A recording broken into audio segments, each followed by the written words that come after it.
Okay. Dr. Paridi, can you hear me?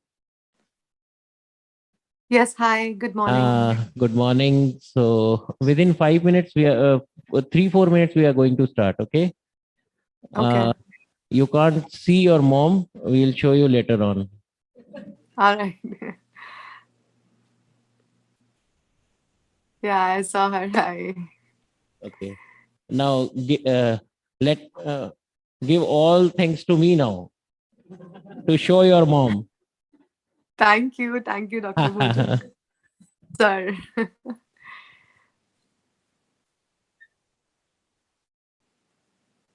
Should I admit? Oh, did you admit the person in the waiting room, Dr. Bojak? Pardon me, Krishna? Did you admit the person in the waiting room? Just we are going to start with the Saraswati Vandana, and within 2-3 minutes we are going to start. Yeah, no problem. I just saw someone waiting and I wanted to see if you were going to do that or I needed to. No, here on the screen.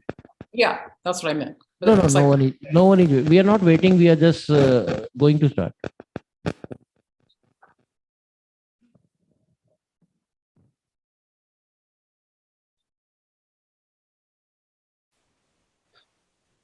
It's good to see you too after such a long time.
Understand how I share my screen during the presentation.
Hello, very good morning to all of you. If someone is outside, kindly enter in the Pratap Sabhagar. As I can see, few students are standing outside. Kindly be in.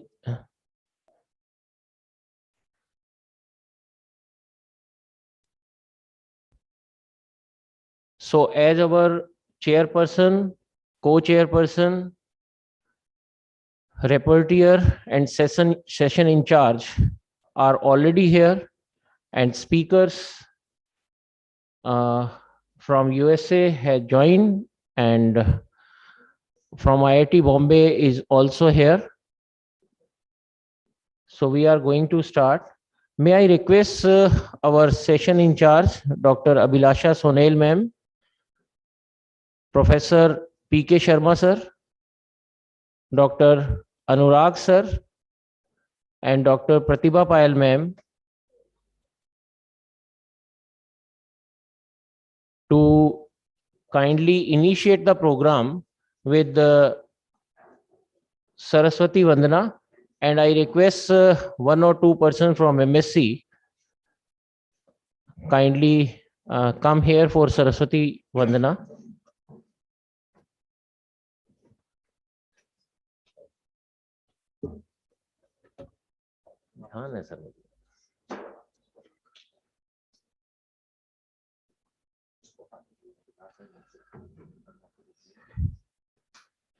So, Christina, we are going to start with Saraswati Vandana, and thereafter we will hand over the session to Professor P.K. Sharma sir, and he will continue it. I also request Dr. Sushma Jain madam to kindly extend Professor P.K. Sharma to initiate the program with Saraswati Vandana.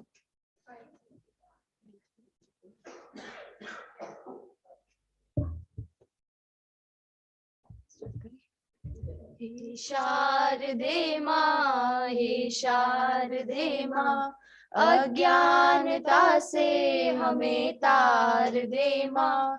हे शारदे माँ, हे शारदे माँ, तू स्वर की देवी है, संगीत तुझसे, हर शब्द तेरा है, हर गीत तुझसे।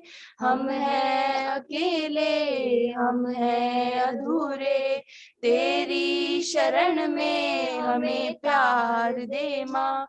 हे शारदे माँ, हे शारदे माँ, अज्ञानता से हमें तार दे माँ। ऋषियों ने समझी है, मुनियों ने जानी, वेदों की भाषा, पुराणों की वाणी।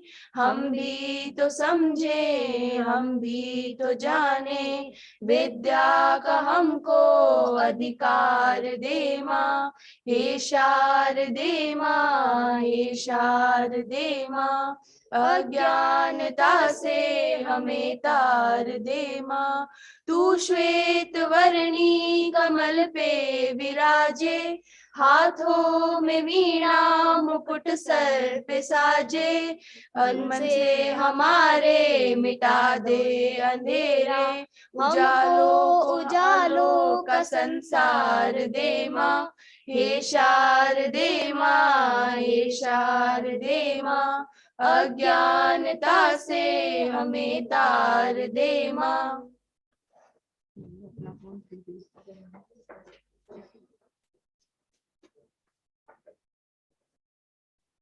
I request Dr. Bhuvnesh Suthar sir kindly to be on dais. I apologize for that. I sincerely forget that. So now the session is over to Professor P.K. Sharma sir, and Dr. Abhilasha Sonel is the session in charge for this session, sir. And kindly you start. Yeah.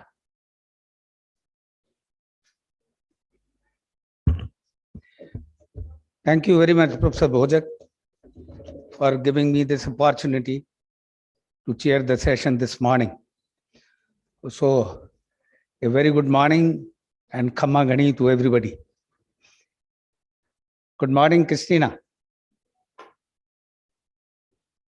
Good morning. So, I am happy to introduce here in this session 3 speakers who are live connected from different part of globe, and one will be here who has entertained a lot last evening, and today he will entertain with his talk. So first of all, we invite Dr. Christina Adams. She is the author of Camel Crazy, a quest for miracles in the mysterious world of camels, which is a national book, which has got a National Book Award, and a real boy, a true story of Austin, early intervention of recovery. Her work has appeared in the LA Times, Washington Post, NPR, Ozibai, Orange Coast Magazine, and Ravishly. Open Democracy, global advances in the health and medicine. The Rajasthan Patrika and anthology, Heroes, women's experiences in the pandemics, and literary magazine, and many more. She has been featured in CBS San Diego, NPR, the Public Library of Science, DNA Blog, Dubai One, Gulf News, Khalij Times, and more. She is an MFA in creative working. She is the winner of Dr. V. Kurian Award of Excellence in Dairy Farming and Practices and Innovation, and the Lifetime Achievement Award of Sri Ram Singh Memorial Animal Welfare Award. She is live connected with us from California, and we would like to have an opportunity to interact with after this wonderful talk she will going to deliver right now.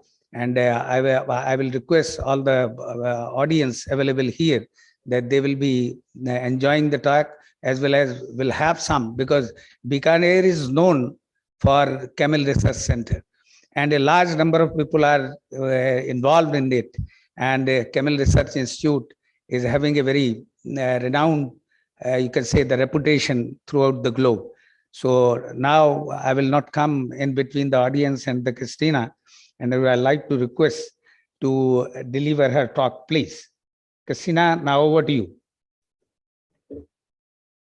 Thank you very much. I'm going to share my screen. Dear distinguished professor, thank you so much for that lovely introduction. It meant a lot to me, and it's a pleasure to be here in Bikaner virtually. It is a city that I have long admired, and I have long known about the Camel Research Center. And it is very much a pleasure to be connected with the college as well.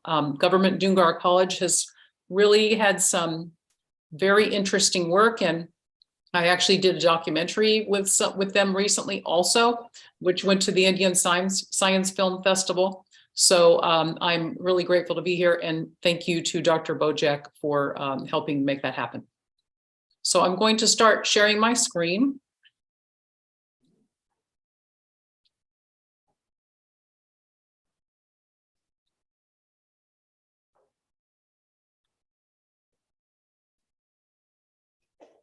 Okay, today my talk is about having a global perspective on pastoralist value to biodiversity and human health. Of course, this is December, so I send Christmas greetings to you in India, and I'm glad that I can still be here with you despite it being a busy season. I consider your work very important and is a priority of me to connect with your community. So thanks again for having me.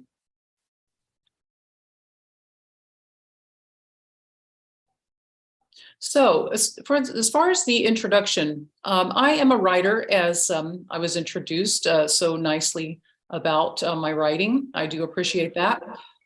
You will see that I have written many articles about camels and camel milk. I have been studying camel milk since 2005.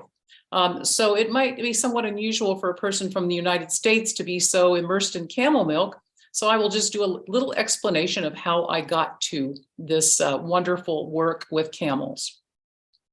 Pastoralist tradition of the camel keepers helped to save my son. I had a career in government and aerospace and writing, but then my son was diagnosed with autism. And this is a very life-altering diagnosis for the family, not just the person that has autism. So I had to do a lot of things and I did a lot of research, and that sent me into biology. So ever since then, I started researching autism, and then I had the idea that a camel milk might help my son's autism symptoms, because I met a man with a camel, and he said it was non-allergenic and close to human milk. So I thought that might help. So I had to fly it in, frozen milk from the Bedouins in the Middle East. I gave it to my son. And at that time, only nomadic people knew about camel milk's health benefits. There was almost nothing as far as the other uses of camel milk. So this was my own clinical experiment. In October 2007, I gave a half a cup of milk with cereal at bedtime. And the next morning, my son was greatly changed. He had greater speech fluidity, eye contact, emotion, and more conversation. He said, "I love you. You do so much for me. You're really great. You make my food. You make my medicines." This is a very exceptional thing for young people with autism to be able to do. Within 3 days, he was able to cross the parking lot by himself. So I didn't have to worry about him getting hit by cars again because of the impulsivity and inattention.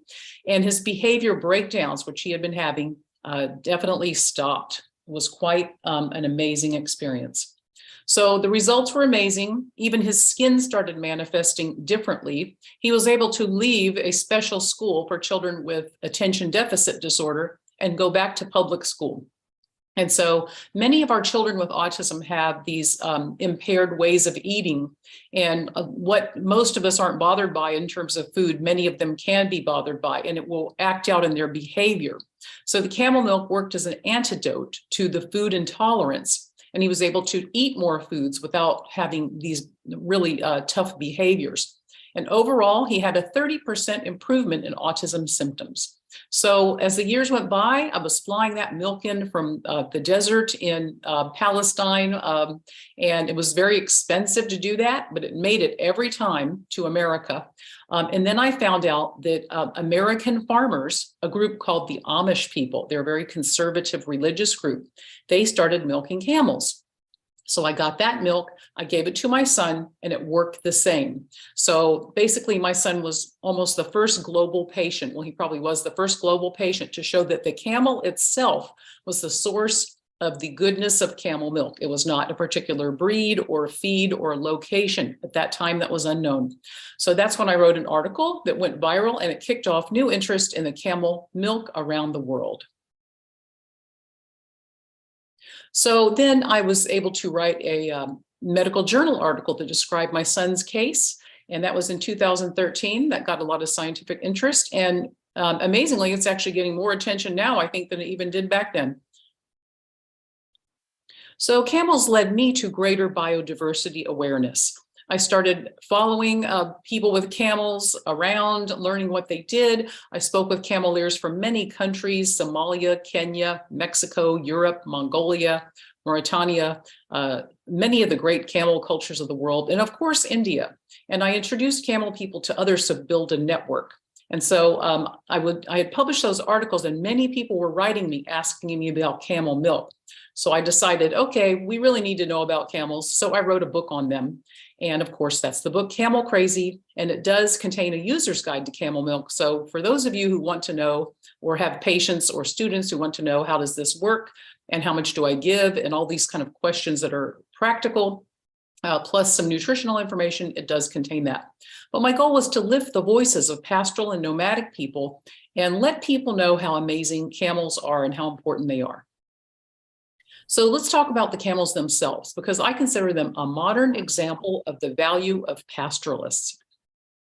Now, the Convention on Biological Diversity says that the world is facing many crises. There are 10 years to act, and that was about 2 years ago that our UN chief, Moon, said this. So really, we've got about 8 years left to act, he said, before some of these really bad crises start to kick in, including a climate. Now, many endangered species only survive in zoos and botanical gardens, but these kind of measures will not preserve our key ecosystems.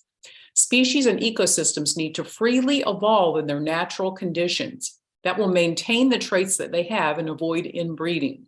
And so it's recognized that you can't just dictate to people what to do. economic policies have to create income for those who would otherwise damage natural resources.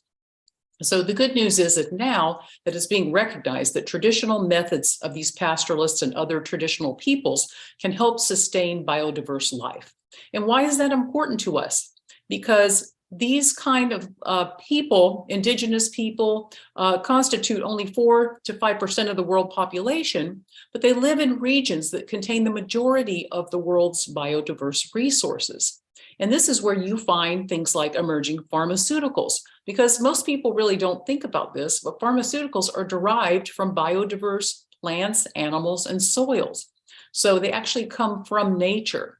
So these kind of gene banks, we can call them, that are found in these areas are key to our health and animal health as well. And it is shown that pastoralist livestock will uptake appropriate nutrients and they will produce food directly. So there's less harmful processing, lowered emissions, greater local sustainability, and better soil health. Now, this is kind of interesting because I just read the word obesogenic and as it describes modern food. And so many countries are facing an obesity and diabetes epidemic. So I thought that was an interesting term, obesogenic.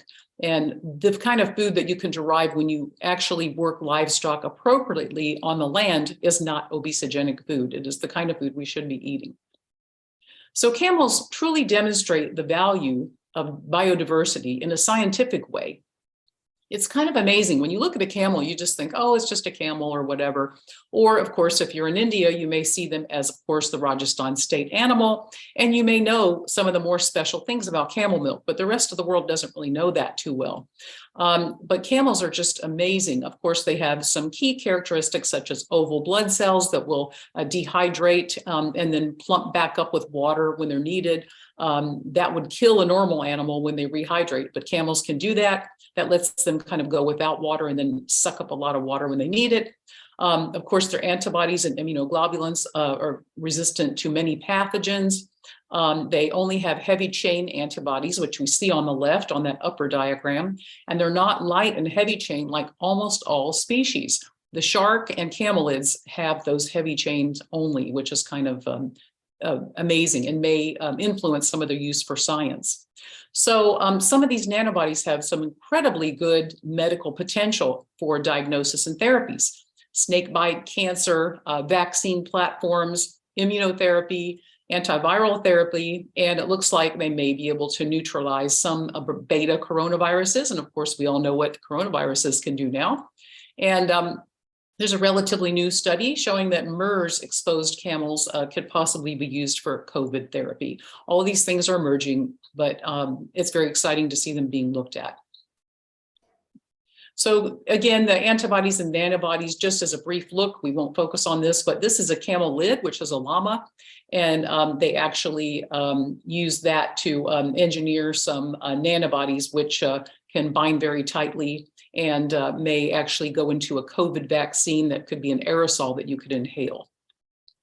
So part of the reason that biodiversity is so important is that it lets animals breed naturally. And genes and their mutations create some very useful adaptations in the camel.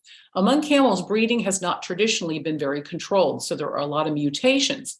And so there's things like the urea cycle conserves nitrogen. It helps make protein when the food supply is limited, as we often see with camels in their natural habitats. The heart may do some proteins that stabilize it during these periods of drought and wetness, which helps make them so survivable.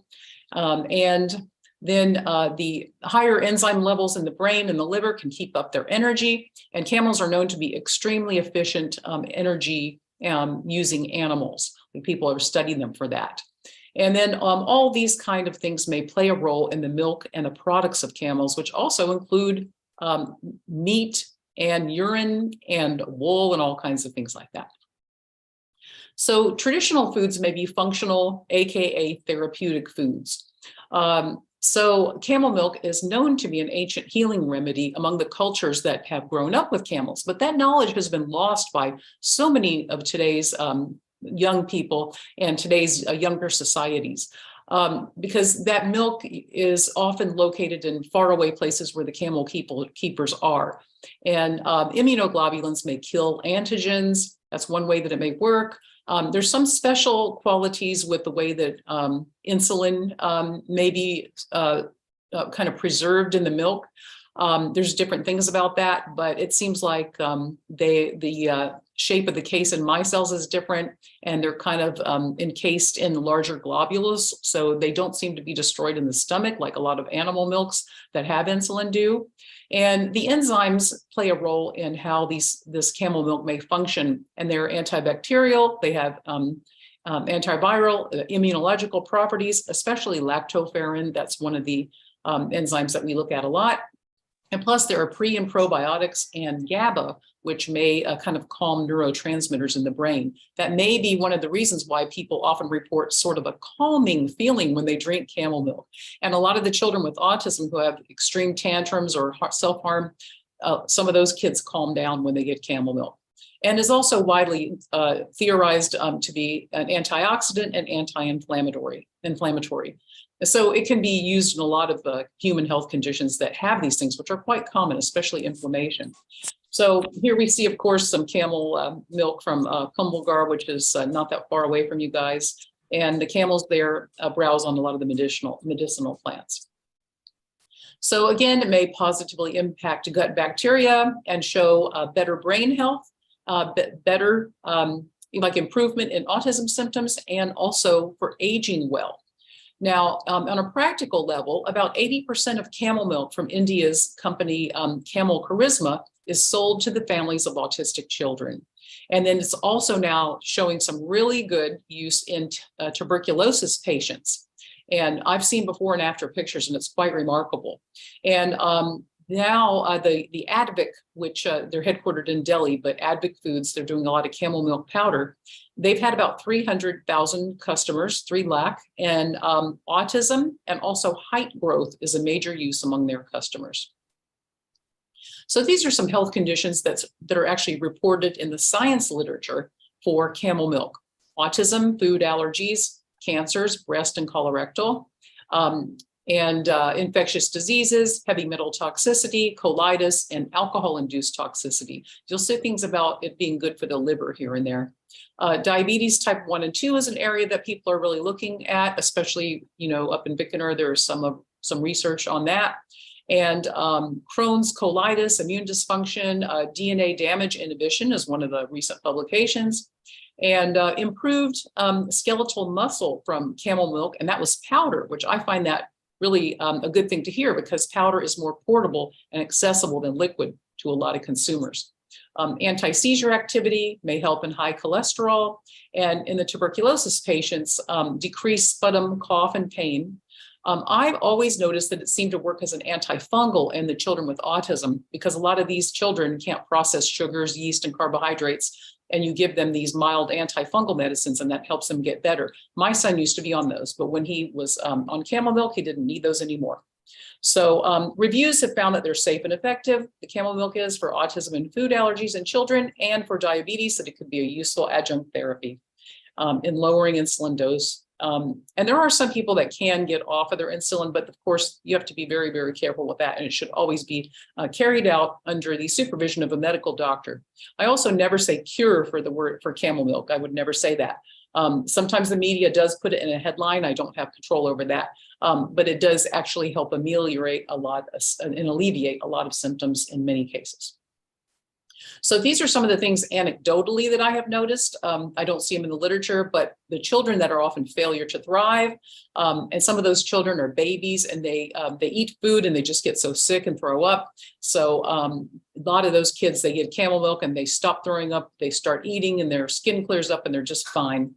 Severe diarrhea, PANS, which is a pediatric acquired neurological symptom that makes people extremely obsessive compulsive. This has a crossover with autism, and skin issues and a lot of other things like that. And there's just some smoothies that I make at my house, so right there at the bottom. So we've got the berries in there with the antioxidants, and blueberries especially, it's a good thing to drink. So just quickly, these are some children with autism before and after camel milk. on the left, this child was just sunk in his own world. He wouldn't look at anybody, just wanted to be on computers all the time. And he wouldn't eat many foods. And then he just changed after camel milk very quickly. And he was playing and jumping and had eye contact. The second one is quite visible. This little child was 2.5. He has those hollows and the sunken look around his eyes, the pinkness, which shows inflammation. And this is common in children with autism. And he was so aggressive, he was banging his own head against the cabinets in the kitchen. And he had no language at all. He was constant self-injury. He had to wear a helmet. And the minute that he got the first ounce he got of camel milk, his eye contact improved, his skin cleared up, and he started speaking. And you can see night and day difference with that child. So we won't focus on this a lot, but I thought from those of you who are interested in biochemistry, there are interesting aspects to camel urine. Now, one of the leading people that look at this are in Saudi Arabia. I had the pleasure of presenting with one last year, Dr. Fatin Khorshid, and her takeaway is that the in vitro and in vivo use of urine shows resistance to cancer cells and viruses by changing the pH levels of tissue fluid around the cells. That's for less acidity and greater oxygen. And some people drink this. I'm not advising that, trust me, but I'm just letting you know that some of the traditional uses are out there. And even the Rika people, some of them use it for skin and gastro issues. And it's going to be interesting. There's almost no literature on it, but it's starting to come out. Now, we also won't focus on this, but camel meat, the use is very small among like what they know officially for world production, but it's rising. There's some kind of lore about how people take it and use it for bone healing, for all kinds of things. Dried camel lungs taken with honey. But basically, it's not an area that people know much about, but it's interesting. And we're going to talk about some of the challenges to pastoralist ecosystems now, because they are rather vulnerable systems. So pastoralist products are generally outside the mainstream. Why is that? Because traditional livestock knowledge is held by rural cultures that have low visibility and low credibility when it comes to today's society. They're often on the move. They're not always connected to settled areas. They're often very conservative and insular societies, such as the Amish people in my own country, who are still the main producers of our American camel milk. So it's hard to get their product to market too. Regulations, paperwork, technology, and often they're very far away, you know, in the country. So that's very difficult. And we need to increase the awareness of pastoralists to society. And one of the ways to do that is by getting their products to market. These are Amish camel milk products from Pennsylvania. You see camel kefir, camel yogurt, soap, and of course, a good old bottle of milk. So pastoralists really need help.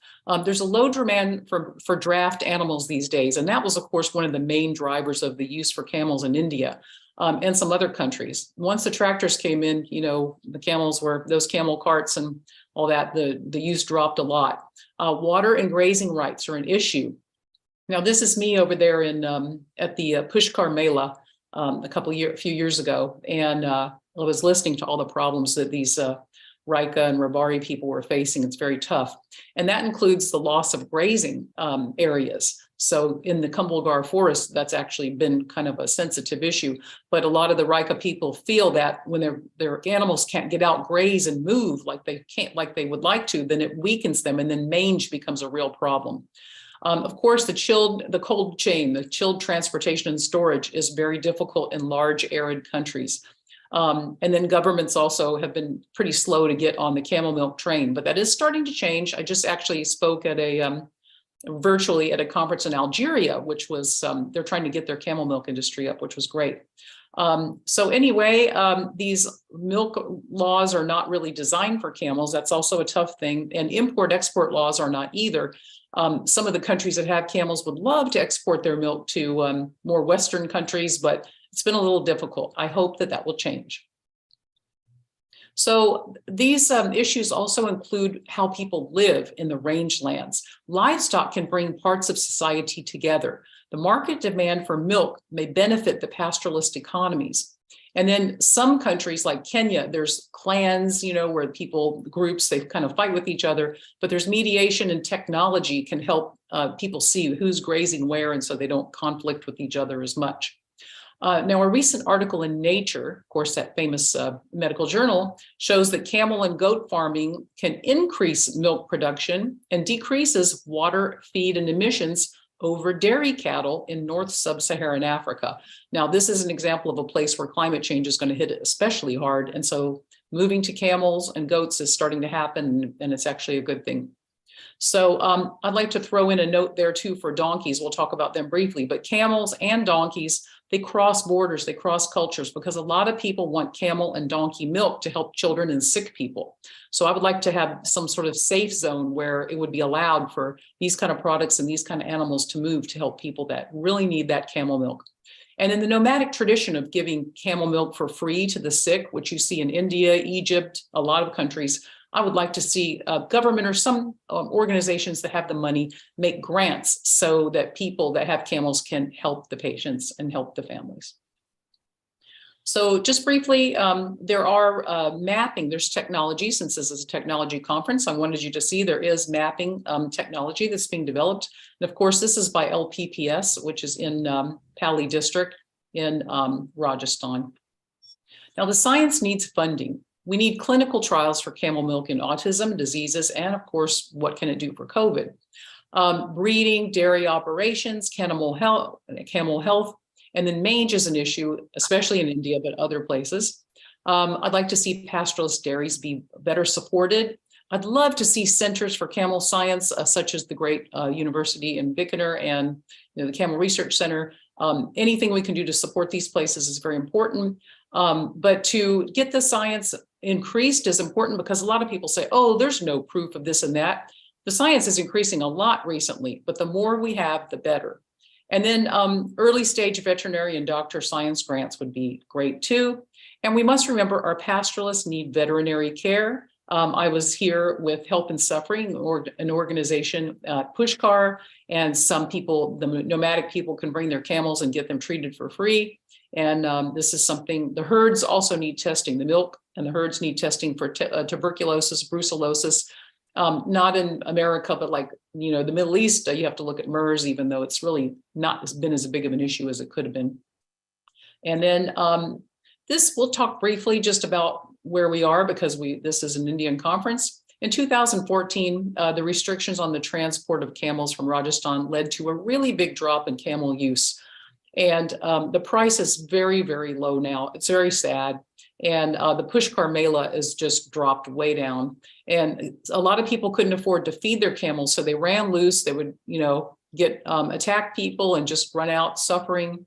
And so now, because development is happening, not just in India, but a lot of countries, there's fencing going on, development, and the camels can't access their grazing land as much, and that makes them weaker and impacts the income of pastoralists. Camels in India are now down less to 200,000 camels and dropping. And this is really sad.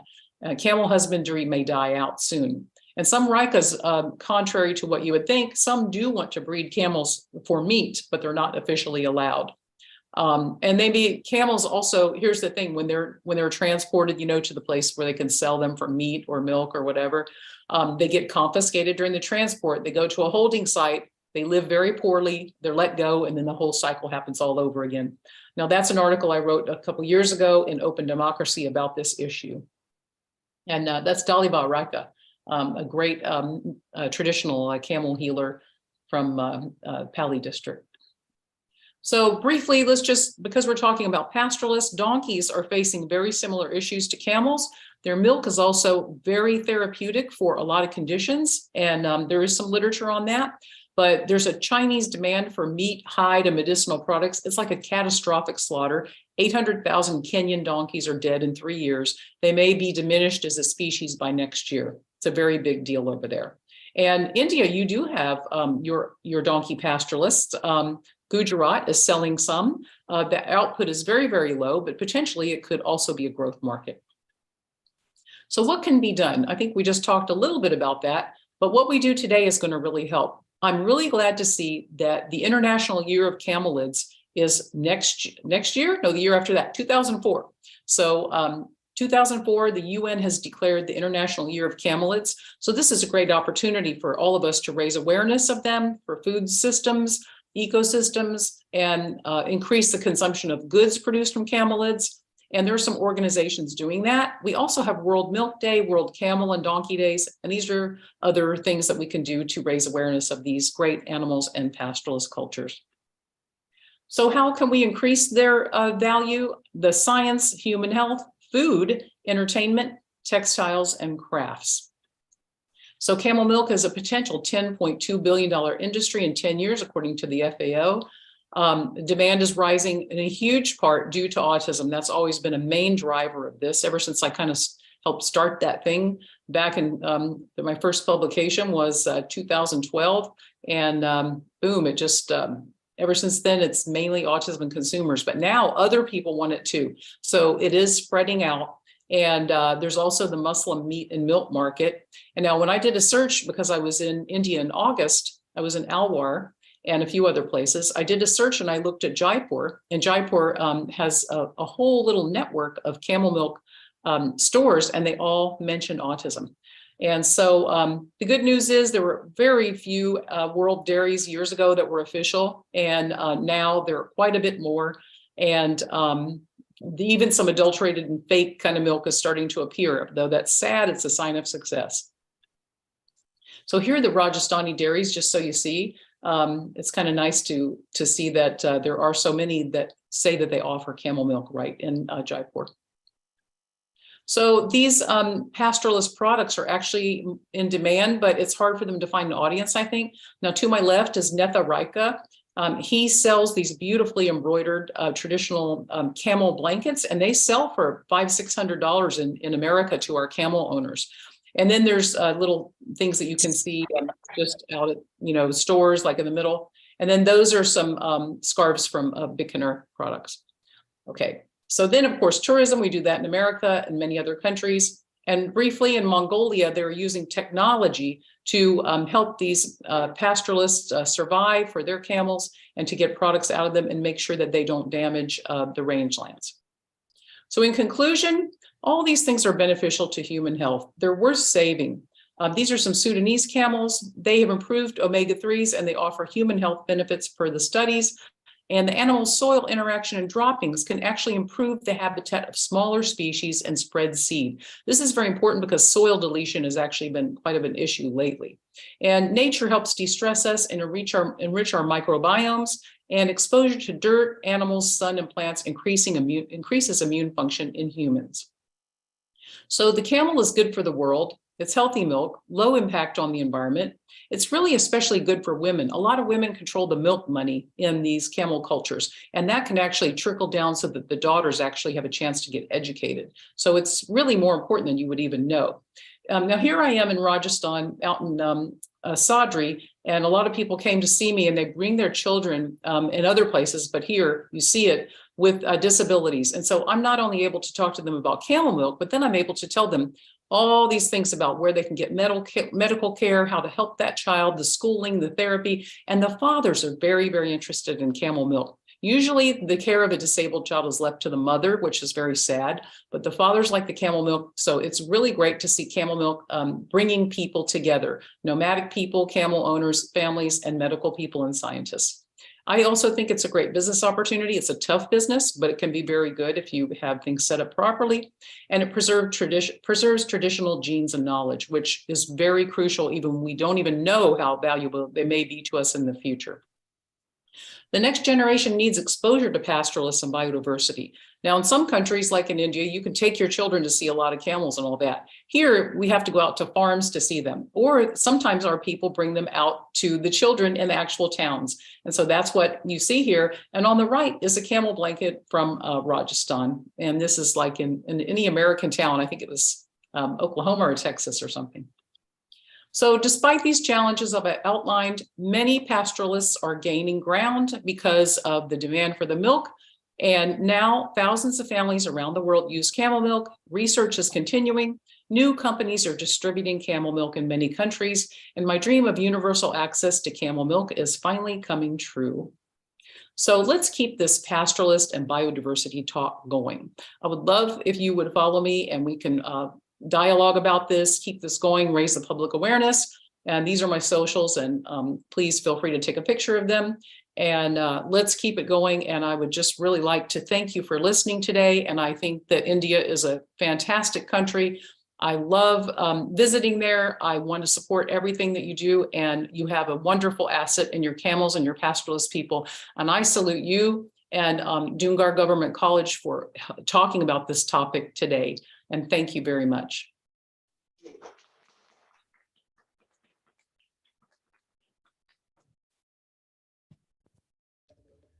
Thank you, Christina, for your wonderful talk. And today you have told us that camels are not for safaris only, but sufferings also. Camels are not only for rides, but remedies also. And now the session is open for discussion. If you have some queries or clarifications from Christina, she will be happy to give you the clarifications also. And I would like to welcome my friends, Professor Mehta and Professor Mahajan, who is here now. Any questions, please? Yes.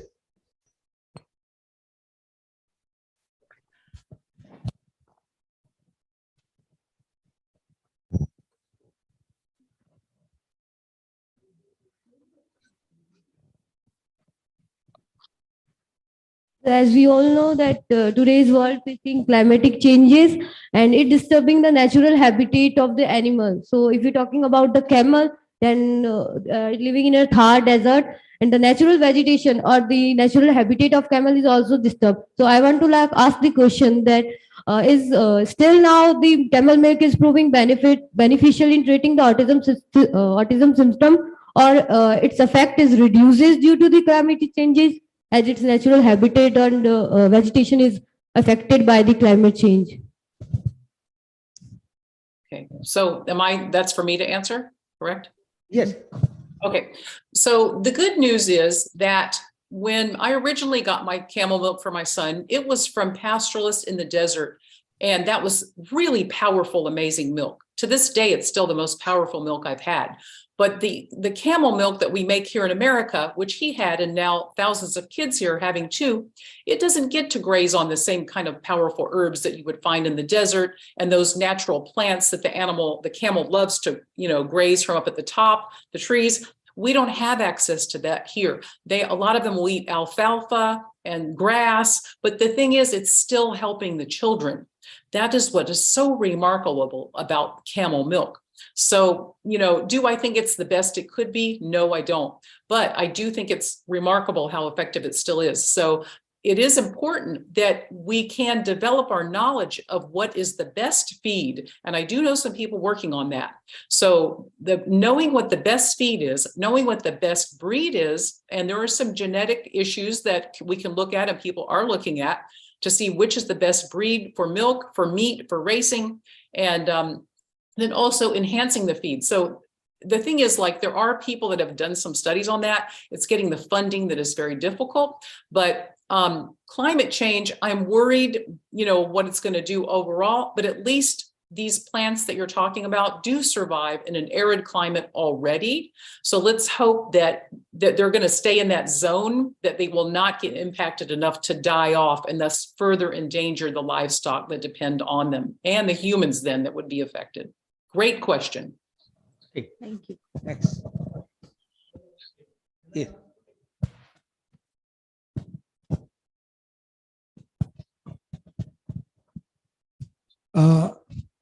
Hello, Christina. It's a nice lecture. Just I have one question. Have you ever focused on Ladakh region, where some of the camels are found in Leh region, and it was a silk route for trading to Central Asia, and these have come from, I think, Central Asia, but they are bacterian. They call it bacterian camels, I think so. And I mean, their behavior is similar, or it may be different. They are double hemp. Yes. camels. Yeah. Christina, Yeah.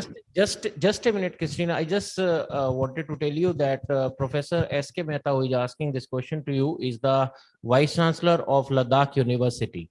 And he is spreading most of the things in the Ladakh region as well as Chandigarh region in the development of several factors. And at the same time, recently there is one MOU in between this NRCC Bikaner and this Patanjali, very famous Patanjali. When we met in June, at that time it was not so, but now it has been established to some other feeds as well as camel product also. So I think it will be a great opportunity for us to this interaction in between you and Professor S.K. Mehta, who is the Vice Chancellor there. Okay, please. Thank you. Beautifully said. Professor, I appreciate that. I haven't been to Ladakh yet. My husband has been, and I know he says it's one of the most beautiful regions possible. Now, I have been doing some research on Bactrian camels for the past year and a half. I am advising a region in Mongolia that's trying to get their industry up. And so I have been working with some science people there and giving them some advice on that. So I've learned a lot. Now, the Bactrians are very interesting because from what I've seen so far with their milk, it works similarly. However, it's more rich. It's a little more high in some things, higher than the dromedary milk, which could actually be an advantage. And then it's about average in the other ways compared to dromedary. So I think there's a lot to learn about that. Now, behaviorally, I believe they're a little more challenging to handle. However, of course, the Mongolian pastoralists are very good at that. And so, of course, Kazakhstan, is a huge center for camel activity, and that Silk Road in the Central Asian area. There are also some really interesting dairy activities going on there, but really it's like I was saying, they're kind of more remote, but I do believe it's almost like we need to make a new Silk Road. If we can join, India in its camel research along with these, traditional Silk Road Central Asian countries and go out to Mongolia, there's going to be a new belt of knowledge that can emerge. So I do have some science on that, but some of it's privately held. But I think it's very promising and it's very needed. Okay, so I invite you to come to University of Ladakh and Ladakh region whenever you are visiting India. And then I think we can also have a collaboration in terms of studying the camels in Nubra Valley. Thank you, sir. It would be my pleasure. I would absolutely really like to do that. So let's definitely stay connected and put some ideas together offline. Yes, thank you. Thank you. Okay. Christina, it's an upcoming university and Professor Mehta is opening so many centers there. So it will be an opportunity for us to open a camel research center there also. Oh, wow. That's great. We can. Now, any questions, please? Yes. So you've already told about the advantages of chemical milk, but are there any side effects too? Yes, excellent question. There are, and I do talk about that in the user's guide section of Camel Crazy. Now, usually the side effects are not that common, but if they are, they're usually found in the children with autism who are very sensitive. So you might see briefly, like someone's face turning very red. You might see hyperactivity. You might see little agitation and running all around high energy for a while. And then it's very rare, but some of the children cannot tolerate any milk at all. Now, most of the kids that can't tolerate any milk can have camel. If they can't have camel, they can have donkey. But there are very few that cannot tolerate camel milk. However, what I usually say is you got to dial back the amount, because my own son, he did very well on the starter dose, which was about 120 milliliters. But then when I doubled it, he had tics on his face and his arm was jerking over and over. So it's almost like it had an impact on his central nervous system. So when I cut it back, that stopped. So most of the negative side effects, they do disappear. I mean, like all of them. I've never heard of a case lasting, but I also advise people sometimes you can give it in the morning to let it wear off during the day. Or if you give it at night, it's good to give it with food. So, every child is different, but there's always these subtypes. And there are at least 6 known clinical subtypes of autism. There's probably more, but all of these are going to have their own aspects. And then when it comes to other side effects, I do have this in my book. There was a man with juvenile rheumatoid arthritis, but he was 50 years old. And it really has distorted his body a lot. It was very sad. It had made him very short and his limbs were hard to use. So he was facing a very bad time. And I told him for years, try camel milk. So he finally did.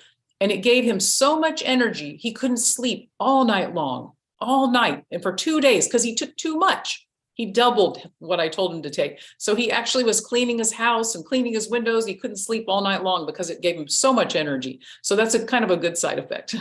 Okay, thank you. Please, any question? I want the 2 questions from Christina. Number 1, how it is chemical composition of this milk is different from other milk? Well, it's interesting because almost all the animal milks look pretty much the same on their basic composition.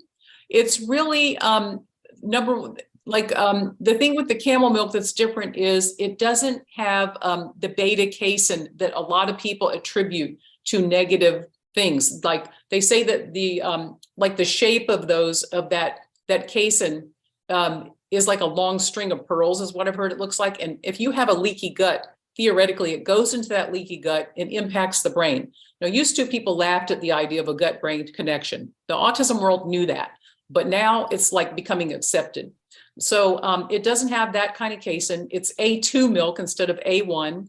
And then also it does seem to have that thing where the insulin is not destroyed in the stomach like the other animal milks. And some people theorize autism as a metabolic type of disorder. So there may be some crossover there. Also, I would add briefly, the lactoferrin and some of the other enzymes just seem to be, I don't know, more, can I say more powerful in a way than cow milk? Now, there are many people that say raw cow milk did this and this and this for my son or my allergies, or raw goat milk. But the camel seems even more powerful than that. Also, there is, people are looking now at the insulin receptors. It looks like there's an insulin receptor that the camel milk can act on our own insulin receptors. And there's also some people are looking at probiotics right now. There's a doctor that I'm talking to in Iran that she's presenting on that. So she's kind of parsing out the prebiotics, the probiotics,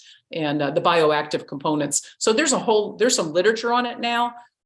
So I could talk about it a lot, but I think, I can send you some links and all that if we want to get down to the nitty gritty on that.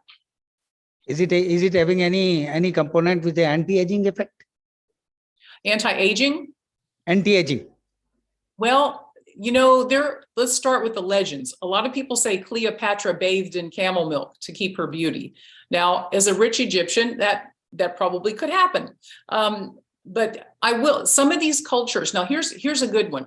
And then we'll talk about the science part, which is limited. But I was just in Saudi Arabia last year, and I was out at a Bedouin tent. They were not expecting me. It was just a surprise visit. And so I went in and they gave the great hospitality. And then, I said, okay, I want to hear your stories about camel milk. And the Bedouin said, my grandmother didn't like her tribe back in the day. She was like 14 years old, very young. And she said, I'm leaving. And she took her camels and she left and she walked for 4 months to another place. And there was hardly any water. It was all really bad. And so she had to live off that camel milk. And so she finally found a place there was water. And she said, we're staying here. So she stayed there for like 4 years by herself and she couldn't drink the water. So she had to live off camel milk alone. And then someone came from her tribe and found her. And they said, come back with us. And she said, no, there's no water for the camels. I can't do it. Somehow they got her back. And he told me my grandmother is now like 100 years, like 90 or 100 years old or something, like really, really old. And only now is she starting to feel bad. Her whole life, she felt super healthy because of just living off the camel milk like that. Now, that's another thing that the Saudi elders tell you. They I sat with them, I know them. I write about that in the book. They grew up as camel boys out in the jungle, and they only lived on camel milk and sometimes nothing else for 2 years at a time. And they feel like that makes them much stronger as they are older. And they even got like into the details of how strong and healthy they were. So that's a kind of a thing that the camel people will tell you. As far as the science on that, there has not been a lot on anti-aging, but there was a little bit, because that's why I put it in my presentation that was saying that may help healthy aging. So there's more to be looked at for that. Okay. Is there any queries? Yes.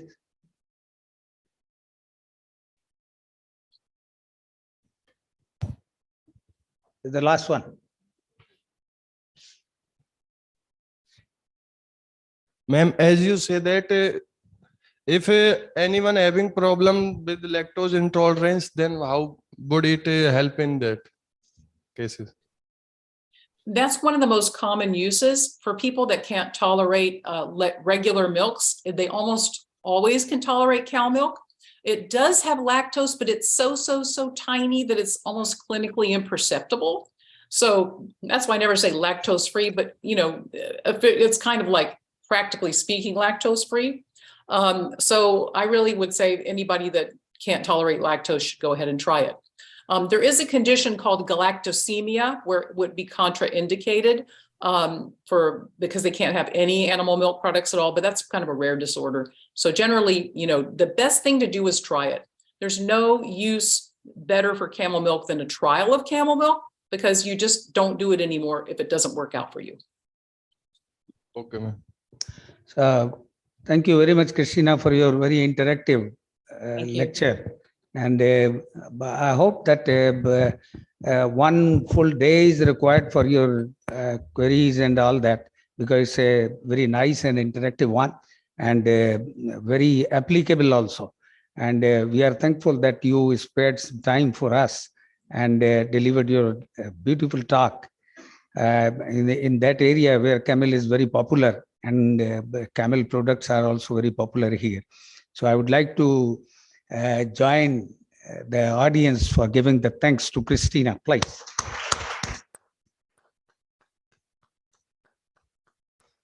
Thank you very much. Thank you. Thank you so much. Now we will go ahead. The second lecture or second talk will be delivered by Dr. Paridhi Jain, Senior Research Scientist in US. Dr. Paridhi Jain holds experience in data science and machine learning with an experience of more than 10 years. She has published large number of research papers in renowned conferences and the US patents for her work in industry. She has extensively worked in wide applications of data science in cybersecurity, healthcare, finance technology, computer service. Currently, she is working as a senior scientist in MNC, and she holds a PhD degree in computer science from IIIT Delhi and BTech in communication and computer engineering from LNM IIT Jaipur. She is the gold medalist. Now we will have an opportunity to have a talk of Dr. Paridhi Jain. Please, you can start now. Thank you, sir. Thank you for the introduction. I sincerely appreciate it. And this audience, I've grown with this audience. When I was a little kid, I used to roam around in Dungar College because my mother was there. So it is really a very nostalgic feeling to come back and give a presentation like this one. So I sincerely appreciate that. And I would like to share my screen. I'm just trying to.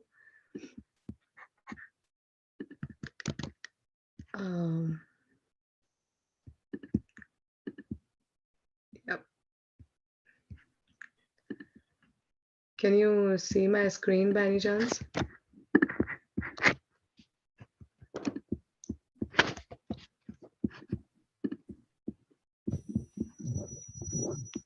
No, but is there a way that you can give me presentation rights, because I'm not able to share?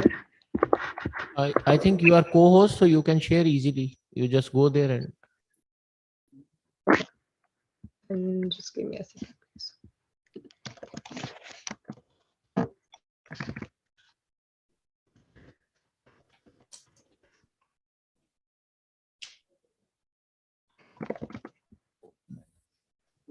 है ना? नहीं।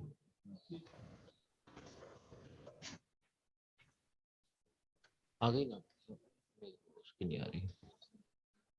I'll rejoin. I think if there's हाँ, some problem okay, with that's better. Do it.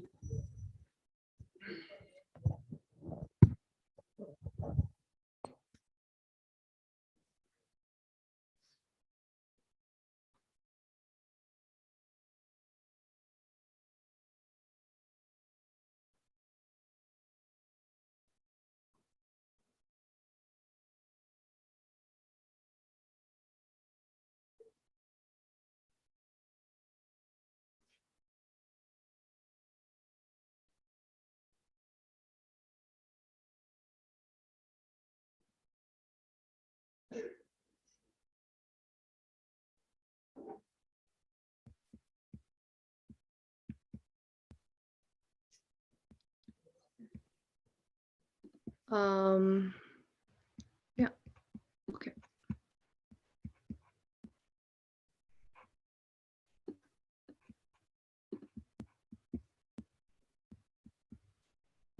I think there is some problem with I'm not able to share my presentation by anything. Let me rejoin one more time if that is okay.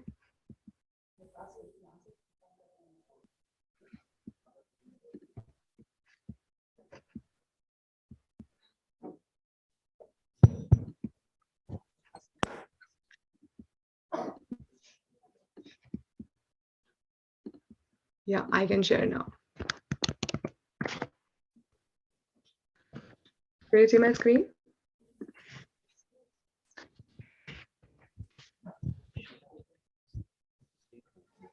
No, not yet, Paridi. No.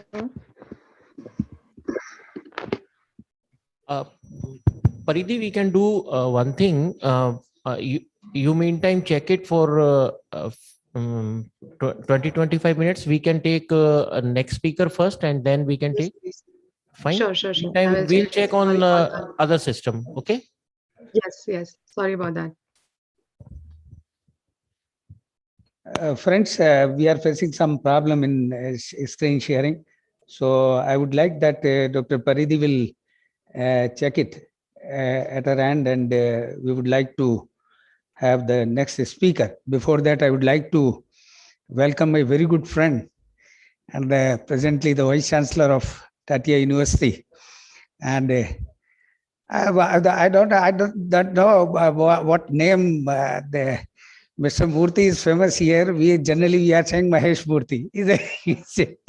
So he's very good friend of mine, and I've seen him after very long interval here. So I am happy that you could have spare some time to come over here, please. Now we will have the next lecture of Dr. Sandeep Kar, and the man who has been very popular last evening. And Sandeep, last evening, Mausam badal diya. Sir, it was wonderful. And sometimes I jealous with the people who are doing in IIT.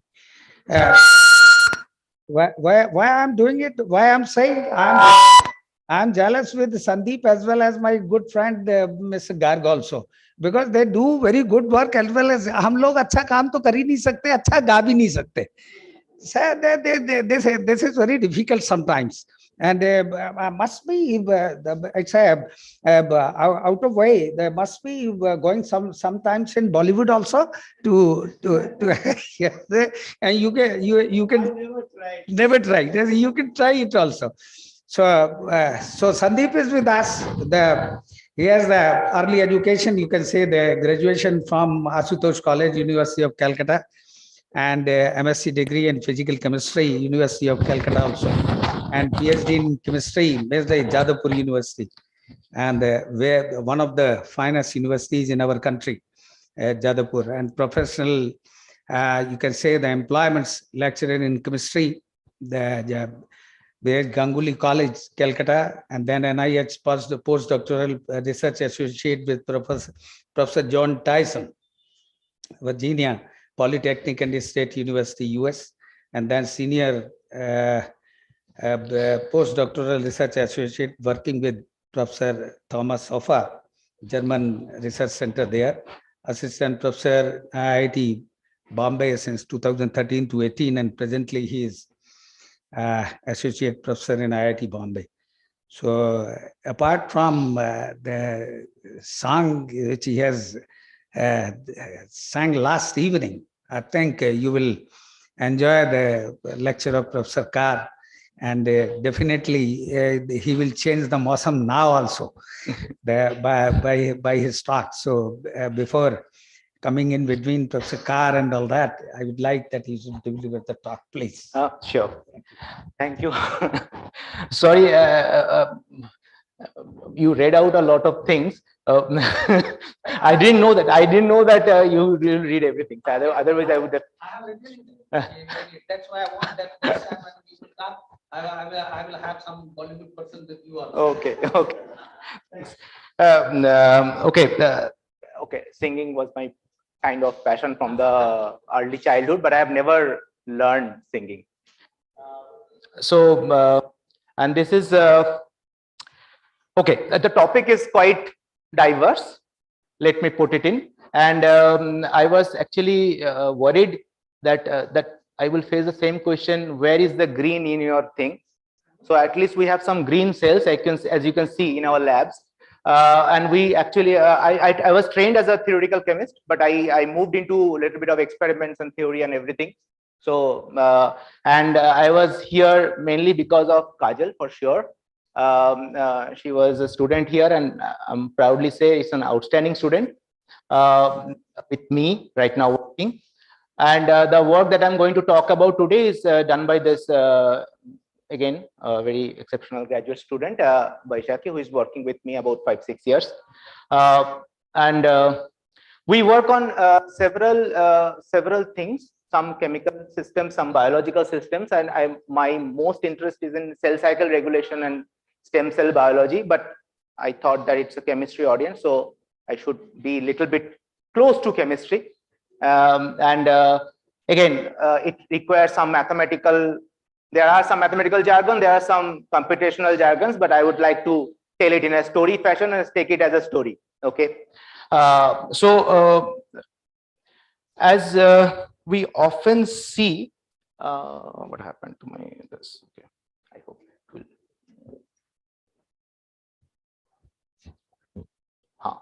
So normally what happens that we go to a talk and we don't even understand the title.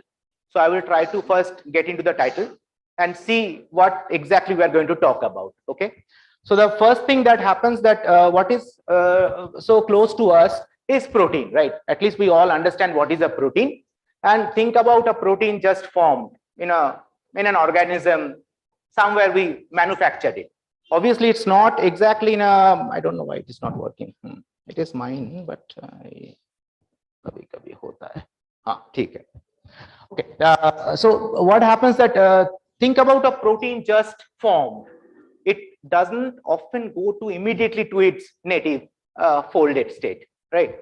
So it's like a very happy child. You think like just born, like just in his teens. And if you think about this is the phrenology of your stability of life, and this is your progress in life. That normally what we used to see. This happy child will soon become like this. In an unhappy state. So many studies, these, that, COVID, computer, the life is so much stressed. And eventually, somehow we manage and get a job.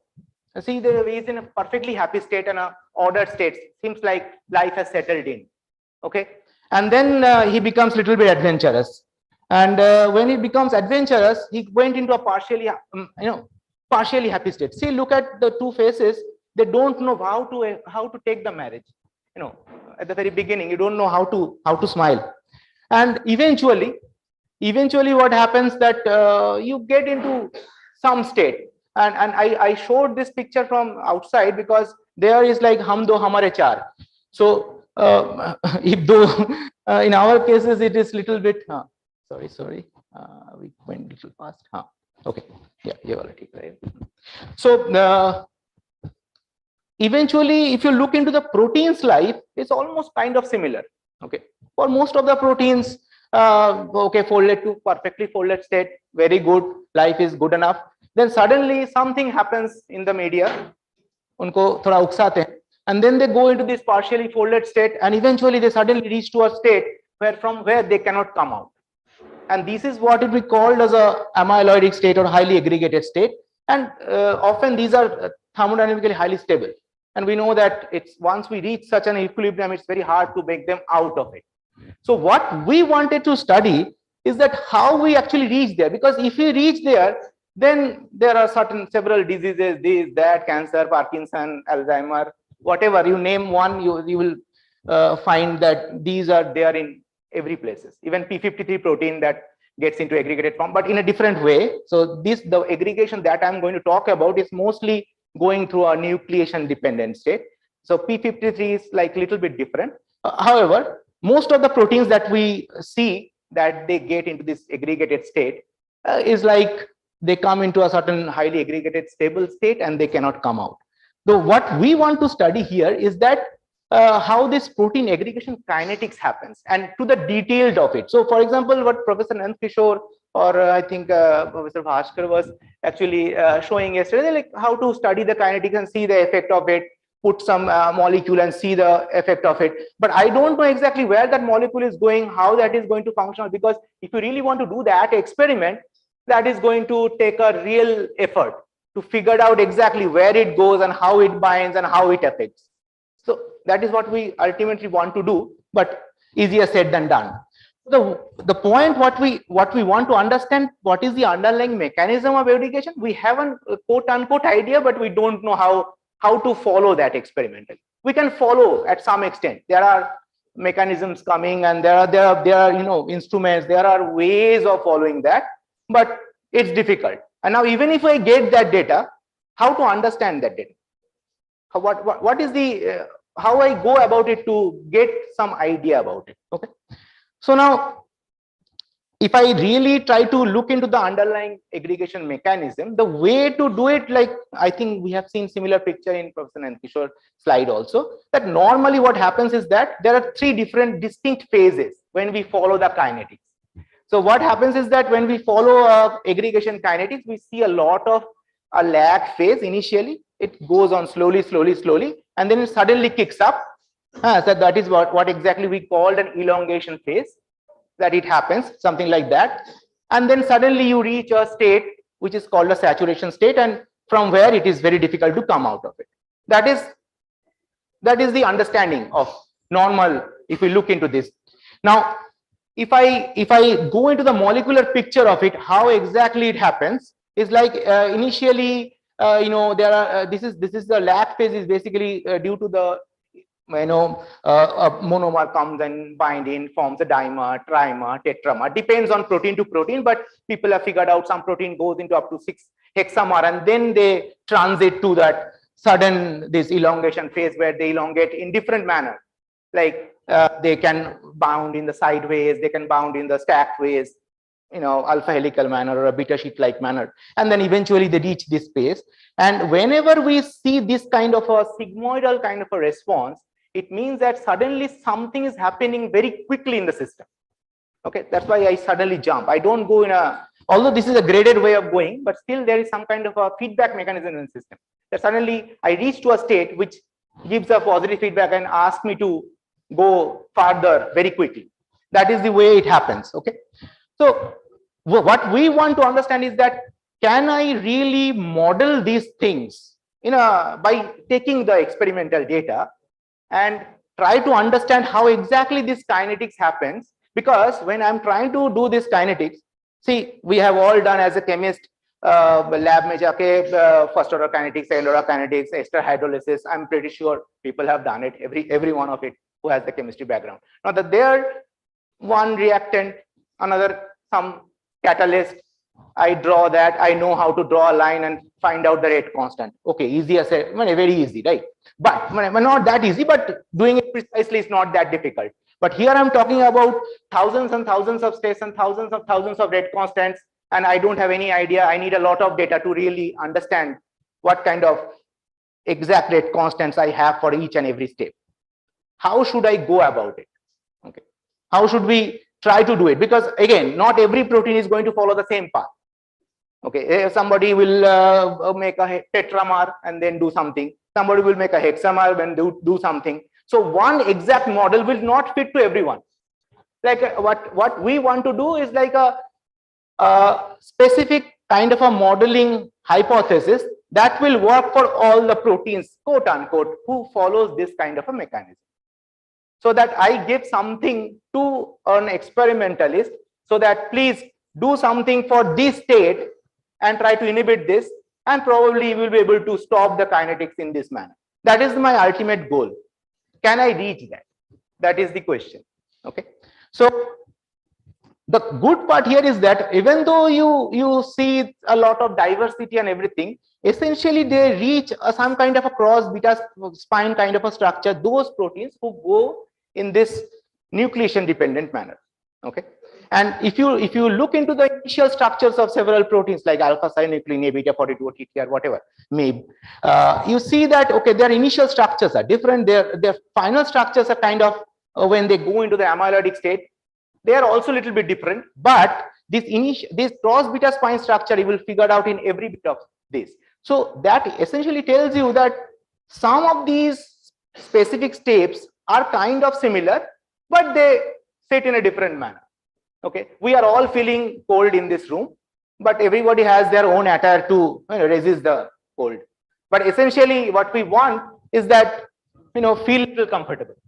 That is what proteins are also doing, and they are trying to go in a comfortable state which they think comfortable, not comfortable for us, for the human being, but this is their final aggregated states, and how they reach there, if we know, then we can stop that. So whatever, if you look into the previous lecture, is like camel milk does this, does that, very good.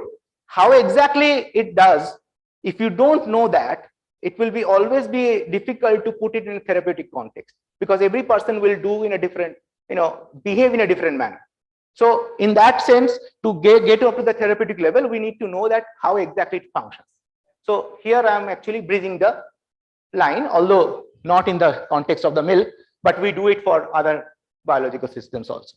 Okay, so how to go about it? So what my proposition is that I want to understand all these formation or kinetic formation in a one framework where I will take up my model. I will have certain data sets, and I will try to fit it out and say that okay, for beta 42, this is these things you need.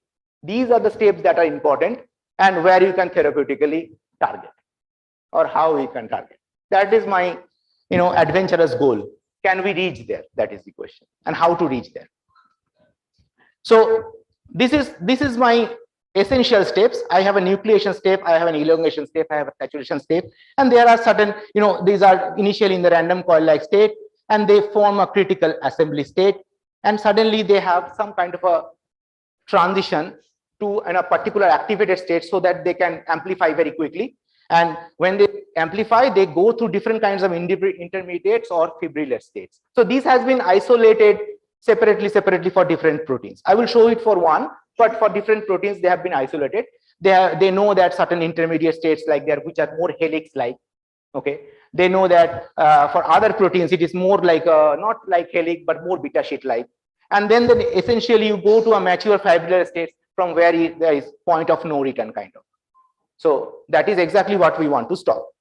Now there are essential steps, so you don't need to go through a superlative details, but it's like primary nucleation, then you go from a transition at this point, then you have go into a particular intermediate form from where the intermediate starts binding with each other. So like the complexity is superlative. It's not like a monomer is coming and a monomer is coming, forming a dimer, life ends there. The dimer can make a tetramer, the tetramer can come close together, form an octamer, and then it can have some kind of a transition. So it's a superlative complexity. So the question is that these are different states, and then you can go a beta sheet-like state. Okay, so there are a lot of steps involved, and not only that, there will be, if you look minutely, you don't need to, I'm saying you, there are several X, Y, Z written. That means I can change the numbers of X and Y and Z for different sets of proteins and for different contexts. Now the question is that what mechanism is exactly followed by a particular protein? I don't know. So for that, exactly what we want to establish an ensemble set of models. So my model will be having, I will have a same structure, but I will have different numbers of X, Y, Z. And I can form a huge number of models. And then obviously, if I write down for these model my kinetic equations, then I will have a certain kinetic equation for a particular ensemble. And then I can move to a next ensemble. I can move to my another ensemble. I can have 50 such models. And then I will have essentially qualitative data from experimentalists. I will take those experiments because what I don't know in my that models, the kinetic rate constants. Okay, so just to showcase you one of them, just not to make you afraid. So again, when I say this, okay, ensemble model looks so glorified, Bacha is very happy. Then he looks at the model and then this comes in. Oh my God, how I'm going to deal with this? That is the next question, right? So I don't want to make you afraid. So whenever I'm showing something very teeny bit, I don't want to explain. So the point is that if you are willing, you will be able to write this. There's nothing in it. It's like a chemical kinetics, only in a greater depth. Okay, so if you want it, you will be able to do it. And if you don't want it, you can give it to us. So we will do it for you. But what I want from you is like experimental data. Now, what kind of experimental data I need? Obviously, if I have 20 such rate constants, say for example, although there are not many rate constants actually, there are many similar steps, but they are continuously happening. That's why it looks like so clumsy. But essentially, there are 15-20 variables and there are, say, 20 rate constants that I need to figure out, not a single rate constant in a ester hydrolysis. Okay, but the point is I need qualitative data, and people do produce qualitative data, beautiful qualitative data for different mutants. So this is, for example, for alpha-synuclein protein, and this is the black line that you see is basically the TST fluorescence data that you are observing. And then as a function of time, if you follow, they follow the sigmoidal curve. And essentially, if you do some point mutations, you can see that you can have a lot of different, similar sigmoidal curve, which will show you different lag time, different transitions times, different sharp transition times, those things. But there is a lot of things are involved there. So many data points are there. So normally what happens in that, when we want to understand the rate constant perfectly, at least my data point should be more than the number of my unknown rate constants. If it is that, my thing can work. More data points I have, more better for me. So obviously, this is one way of thinking. This is a particular, if you do it for a particular concentration of, say, random coiling state of alpha-synuclein, you start with that, then you can get this kind of a black line curve, say 300 micromolar or something like that. And then you can do it for 300 micromolar for each of these different point mutated things, and you can have different lag time, different these things. Now again, I will come back to it. As I show you my model, it does not have the idea of point mutation, because I'm not actually starting with I'm not doing a molecular dynamic simulation here. The important theory is that I don't work with protein structure, but essentially I will try to put in the structural information in my model after a while. We will see that. Okay. But what else we can have? We can do the same. I can take the same wild type protein, but I can do this for different concentration, and I can see that the graphs changes, the way the sharpness changes. If I do it for higher concentration, my sharpness changes. If I do it for even lower concentration, I move further on the other side. So it depends on what concentration you take. So there's a concentration dependency also. Okay. And because the concentration dependency, there is a change in the lag time also. So how long the protein will that is also changing. Okay, so many things. Not only that, by performing like CD kind of cyclodichromycin kind of an experiments, you can also figure out with time how the intermediates are changing their levels. So essentially, when you are going through these sharp transition points, you could figure out as a function of time how your alpha helical content is changing. So all those things were there. Those variables are there in my model. So everything can be fitted to that model.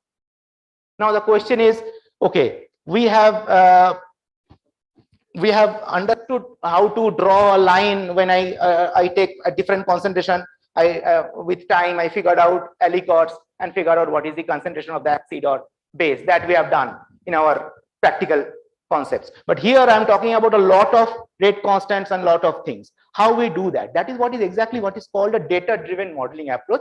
So I have some kind of data, and I have a certain model framework, a particular ensemble out of all. I will pick and choose one ensemble and try to see which ensemble fits this data to the optimum best content. And if it fits, what kind of rate constant is it providing me? Can I believe them? That is the question. So where comes the belief part? Obviously, we want to do some model parameter estimation, that all the kinetic parameters I want to estimate. But essentially, it's like this. Either you get the job, you don't get the job. If you don't get the job, that means you are unhappy with your model. There is some problem in the model or something. So I have to again return to my initial state, do some changes in my model structure, or take a different ensemble, another one participant on that ensemble, and then redo the thing or change my experiments. That depends on how scrupulous you are. But essentially, you should be able to reach a state where when you are happy, then you go to the next step, and then you actually try to figure out whether your models are actually giving you some very crucial prediction that can be experimentally validated. Okay, I fitted my model, I got my rate constant. For such experimental sets, it is absolutely working fine. Can it predict something? That is what you want now. Out of doing all this mathematical jhamela, what you want is that something should come out of that. Okay, so if it is not coming out, okay, reject, get divorced, and get another person into place, which is easier said than done. In the model, it's easy because every day to hum marriage nahi kar sakte, lekin we can change the models day in day out and repeat my experiment if I have a good computer. So essentially, this is the loop that we go through, and believe me or not, if you do it precisely, it happens. So just give you a little bit of brief flavor how we do this parameter estimation, just to give you an idea that what happens. Normally, say when we have certain kind of a data, any data, X versus Y, we plotted them, and we have all done practical experiments. We are very good at drawing linear lines. Now you will say that, okay, whether this linear line is good, no sir, I will draw this 3 points se jayega to wo acha hai. There are so many things. If I ask everybody to draw a line, I will come up with 50 lines here in this room. Okay, now the question is which line is good or which line is bad? How I check? To check that, the ideal thing is to do, this is your data and this is your predicted line. I just draw a line and I know my equation, y is equal to ax plus b. I know my equation. But now, how do I know that A and B that I have chosen is perfect for the data set? I don't know that. I have just drawn it, right? So what I need to do, I need to figure it out. On these lines, there are exact lines with respect to exact x value. I have the data point. So with that data point, I will figure out what is my error. Okay.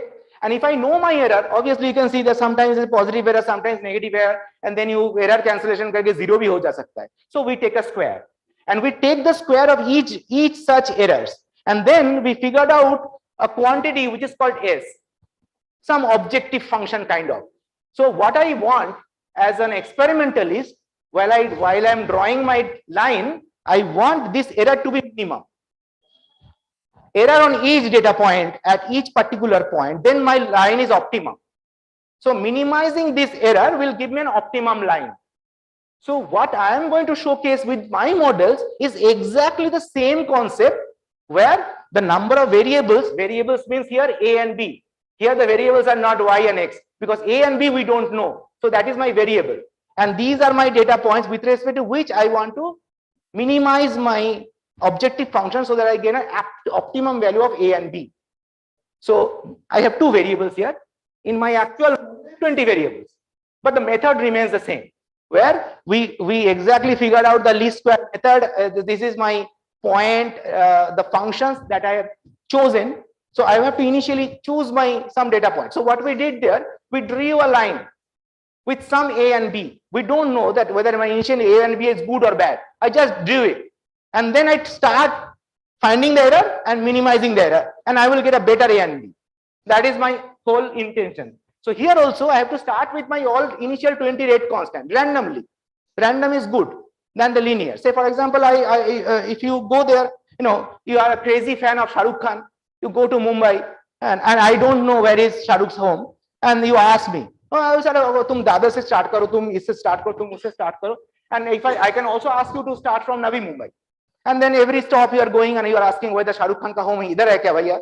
So linearly agar hum jayenge, we will never reach. Instead, I will always say, ek din Dadar se start karo, ek din South Bombay se start karo, ek din Navi Mumbai se start karo. Randomly if I start, one day I will reach close to Mannat. Okay. So randomly you have to choose your rate constant at the very beginning. And you have to hope that essentially your optimization will lead you to your optimum rate constant. Okay, that is the goal. So randomly choose kaise karna hai? There are several ways of choosing the random constants, and you start it, and then you go on doing this. And obviously ek baar karenge to nahi hoga. Ab main randomly start kiya, ek din hi start kiya, Navi Mumbai start kiya, I never reach Mannat, I am unhappy. But if I start 50,000 times in and around Mumbai randomly, if I have that much of patience, I will definitely find out Mannat, if not Shah Rukh Khan. So the point is, essentially what we look for is that some criteria चाहिए. हर एक दिन जो हम start कर रहे हैं, कहाँ पर पहुंच रहे हैं, एक criteria चाहिए. तो उस criteria है ये this chi-square value. So every time I figured out how much I am deviating from my actual experimental value, and that if I can figure out this minimum value of chi-square is optimally going to take me to that value. In this case, there is also a drawback here. So when you said that I want to figure out Mannat, you want to show outside Shah Rukh हाथ हिला रहे हैं उतने दूर से. अगर तुम उसके bedroom में पहुंच गए, then it's dangerous. So there can be overfitting, there can be underfitting. I just want to figure out where is the Mannat. I don't want to go inside the bedroom of Shah Rukh Khan. So that is overfitting. I'm overfitting my data, over-interpreting my data. Okay, and under-interpreting means मैं बहुत दूर खड़ा हूँ Mannat से. I just want to see Shah Rukh from outside to Mannat. So chi-square has an optimum value. How many unknowns you have? It should be of the order of that. If I have 20 rate constants, 20 unknowns, so my chi-square should be of the order of 20, quote unquote. Then it's okay. Okay. So that is basically how you do your parameter optimization. And now if you do it, essentially, if I take the data for alpha synuclein for that particular model, I will be able to figure out one model. Say we have performed this. And when we perform this, we figured out what are my different based optimized models. Because we have so many models, so we named it 1F, 1B, 1C, 2D. Does not matter. It's not a terminal of Mumbai airport. It's basically the number of models that we have, one of such model. Okay, and that fits my data nicely. Now you can say that okay, data to sir ek line hona chahiye, ye green border kya hai? So as I said, when I started optimizing my parameter set with a particular chance, I will get one set of parameters which will allow me to fit this data, like come close to this data. Now there can be several other parameter sets. So this is the average of 60 such parameter sets. Okay, and this width is basically it keeps you tight close to that. So you cannot say that okay, for this parameter set you will. So I can go back to backside of the Shah Rukh Khan's Mannat, front of the Shah Rukh Khan Mannat, any side, I will be able to see Shah Rukh from one side. Okay, so that is the probability that is basically drawn within that green window. Okay, and so each of such parameter set will be able to give me within this green window. So if I try it 5,000 times, I will be able to get around 60 to 100 such good fits that will actually optimize my data. That is the point. So once I get this, once I do this and once I get this, what is next? Why I'm getting such a good fit? Now the parameter set that I'm getting, whether they are good or bad. Okay, how to know that? There are ways to know that, to plot those ranges of parameters. As I said, for each set of parameters, I have 60 such sets. And for each such 60 parameter, I can draw how far they are away from the median and this and that. Or you can easily see that for alpha synuclein, the set that I got is not that good compared to the A beta 40, which is much more constant. Like on an average from the median, the deviations are less. So these set of parameters are even better than these set of parameters, something like that. But Again, quality of the parameter will not tell me unless and until I'm going to predict. Okay, so because this I have been able to figure out by optimizing a lot of, because in this case I have used two such critical data sets. In this case I have only used one such critical data set. So obviously getting the optimum is very good. In the other case I was trying to only see Shahrukh from the front window and that's it. But in this case I have chosen different places to see Shahrukh. So obviously I have to be even more precise while performing my everyday searching. So this is how you get to know that your parameter sets are good, roughly. Until you prove, you don't know. How to prove it? You try to plot the concentration dependencies. Can I see my concentration dependencies that I see experimentally? Okay, I can figure out my concentration dependencies nicely when I draw it for alpha synuclein. And similar cases for say A beta 42 and MIB and TTR or whatever. So the concentration dependency I can figure out. If I change I fitted my rate constants. Now I put my rate constant as constant. I only change the total concentration of the protein, and it actually provides me the actual, the dynamics of the system. So which is good. I can predict the concentration dependency from that itself. Now, why I'm getting this concentration dependencies nicely? Because I must be able to capture the underlying time scales. Like for example, how long what is the tau lag? What is tau 50? Tau 50 is nothing but when you go to the 50%, when you're going up and you reach the 50% level of the top, you basically call that as tau 50. So essentially, actually, we captured the tau lag and tau 50 as a total protein concentration exactly precisely the way it happens in experiments. And that is why the concentration dependency was coming nicely, because I have already captured my time delay beautifully here while doing this fitting. And not only that, you can actually go into even superlative details and figure out how long your intermediate states are going to be active, and so such kind of things. And such things you can actually showcase that why your fitting things are working nicely. Okay. Now what next? We can even showcase that if I do precise experiments. So people have done experiments like this, that you capture the total intermediate concentration and put it in the random coil like state, and you will suddenly see that it suddenly jumps to the active state. So those kind of experiments, those critical kind of experiments also we can judge or predict by doing this modeling study. So essentially we can do several such things. Now the prediction point. So these have been validated experimentally. What we can extra predict out of it? We can even showcase that, like the fast mutant or slow mutant kind of things. Now how we can showcase the mutants? As I say, we have not talked about explicit structure of the protein. We have only talked about monomer, dimer, this kind of a thing. So the way we're trying to do it here is the following, is that every such mutant, when you change A to T in this case, every such mutant, what it does, it either slow down the, activate the fibril-like state or the helix-like intermediate. That has been seen experimentally. So when I know this, I will actually try to figure out or crank up my fibrillar rate constant, and the intermediate forming or the helix forming rate constant, I will slow it down. If I do that, I get the exact trend that the structural information is actually coming into the bounded THC level, and you can actually get the kinetics exactly what you see in a normal system. So in a sense, you can put in the idea of such thing in a dynamical way. Okay, not exactly explicitly. So similar for the slow mutants also. Again, those are interesting things. Now this is the crucial level of prediction. Now if I put in an inhibitor, like what Professor Nankishore was trying to do, that if I put an inhibitor, I see this kind of a slowdown of fibrillation and such things. Okay, how I can do that? When we figured out that there's another a substance or a small molecule called squalane, and it has been shown that it is known to inhibit the primary nucleation state and the activation state. So these are experimentally known.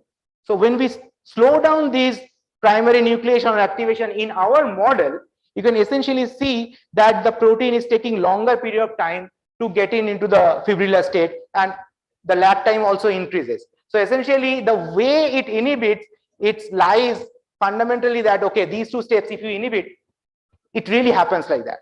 Okay. Now, this is again experimentally already validated. Now, what new I can say?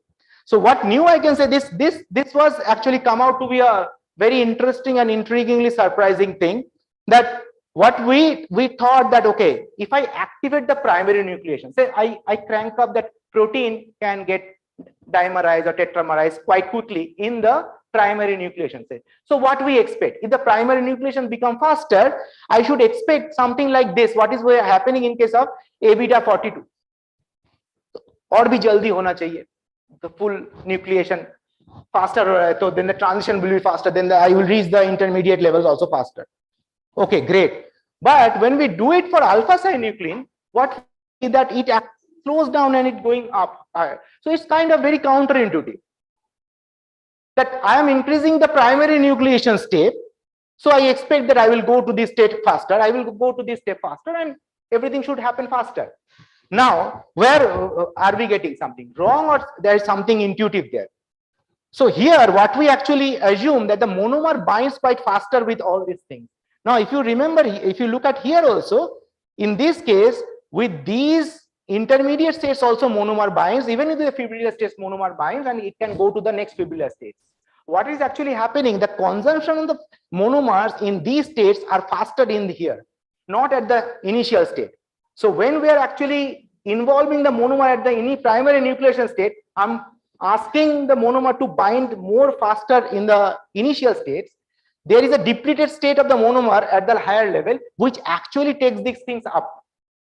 So the secondary state nucleations were not getting favored, because I am taking away the monomers from these steps, which were actually abundant earlier when this rate was slow. So that's why we can figure out that in case of alpha synuclein, even if you crank up these states, it will become slower or faster, depends on this sort of thing. So, and then we can also show that molecular chaperones, how they affect and this and that. And again, how we can actually pinpoint, so we know the experimental effect of the molecular chaperone, but now we can actually change different steps of the system, and we figured out that which of the individual steps are actually changing or affecting during the fibrillation. Okay, we can actually pinpoint, because we know that these rate constants we can faithfully know, and we can make it smaller or higher and see that how these things happen. Okay, and essentially this is my last slide, where you can actually see that if I have such kind of a scenario, what happens if I change my individual steps? Okay, how it is going to affect the time delay or the activation. So basically these two things are important. If I make the time delay very high, then I'm very happy. My fibrillation will never happen. Okay, so essentially what we figured out, these initial steps are very much important to stop the time delay and not only the activation for these proteins. On the contrary, for A beta 42 to do this, we need to stop this primary nucleation wherever the monomer is binding to the higher excited states, and also with the monomer. So these you can figure out about the intrinsic property of the molecular aggregation network by doing such modeling. Okay, so it's done. It's only one slide. Okay. So this is what I essentially try to show, that there is an aggregation kinetic data. There we can propose a ensemble set of models, and we can figure out what exact model is suitable for this protein. And this is ubiquitous. We can do it for any protein that is following a nucleation dependent pathway, which follows, and combine these to figure out the mechanistic insight, that which part I need to tune nucleation. Okay, so these are my happy bunch of people, and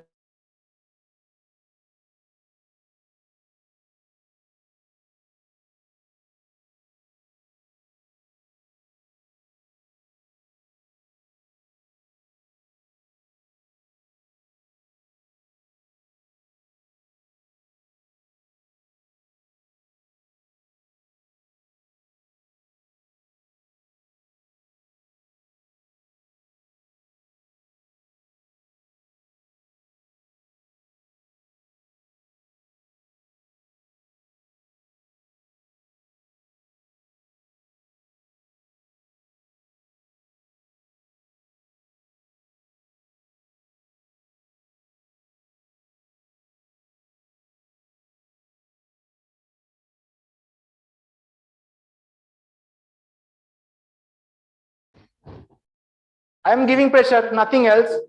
Okay. Or just think कि carbon solid है, oxygen gas है. That is the hint. And obviously, little bit of chemistry, little bit of joke. I am giving pressure to the system. Carbon monoxide को क्या हो सकता है? Why it is not bursting? Should I reveal the answer? Okay. You think about carbon. Normally, what it is? Solid, gas, liquid. Carbon. Solid, right? Oxygen? Gas. Now I am giving pressure. Solid का तो कुछ नहीं होगा. पर carbon monoxide cobalt बन जाएगा क्योंकि oxygen तो छोटा बन जाएगा ना gas. Okay. So in that way you can reduce some greenery. Okay. Anyway, Sandeep, I will not allow anyone to question you because last evening I have seen that once more. Okay, so I will not allow anyone to question you. And though I am also having, because I have spent a lot of time on kinetics, so I have also two, three questions I will ask you during. Sure. No, not now. Okay. Because I have seen yesterday the scene. Yes. Yeah, for him. Sometimes you can come with some Ashwarya model also. Sure. Okay? So it will be more attractive then. Anyway, we lost the connection at that time because we were unable to stay sharing with the Paridhi. I think she must have gone through the rectification of that. Yep. So can you see my screen now? Isn't it? Yes, Paridhi, you can start because the things are normal now. Okay, all right. Sorry about before, and I thank Dr. Kar for joining in the connections that we had from the camel talk to the modeling aspect.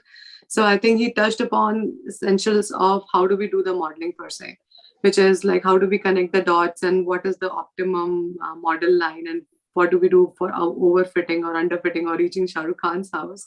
So thank you, Dr. Kar, for actually making that connection.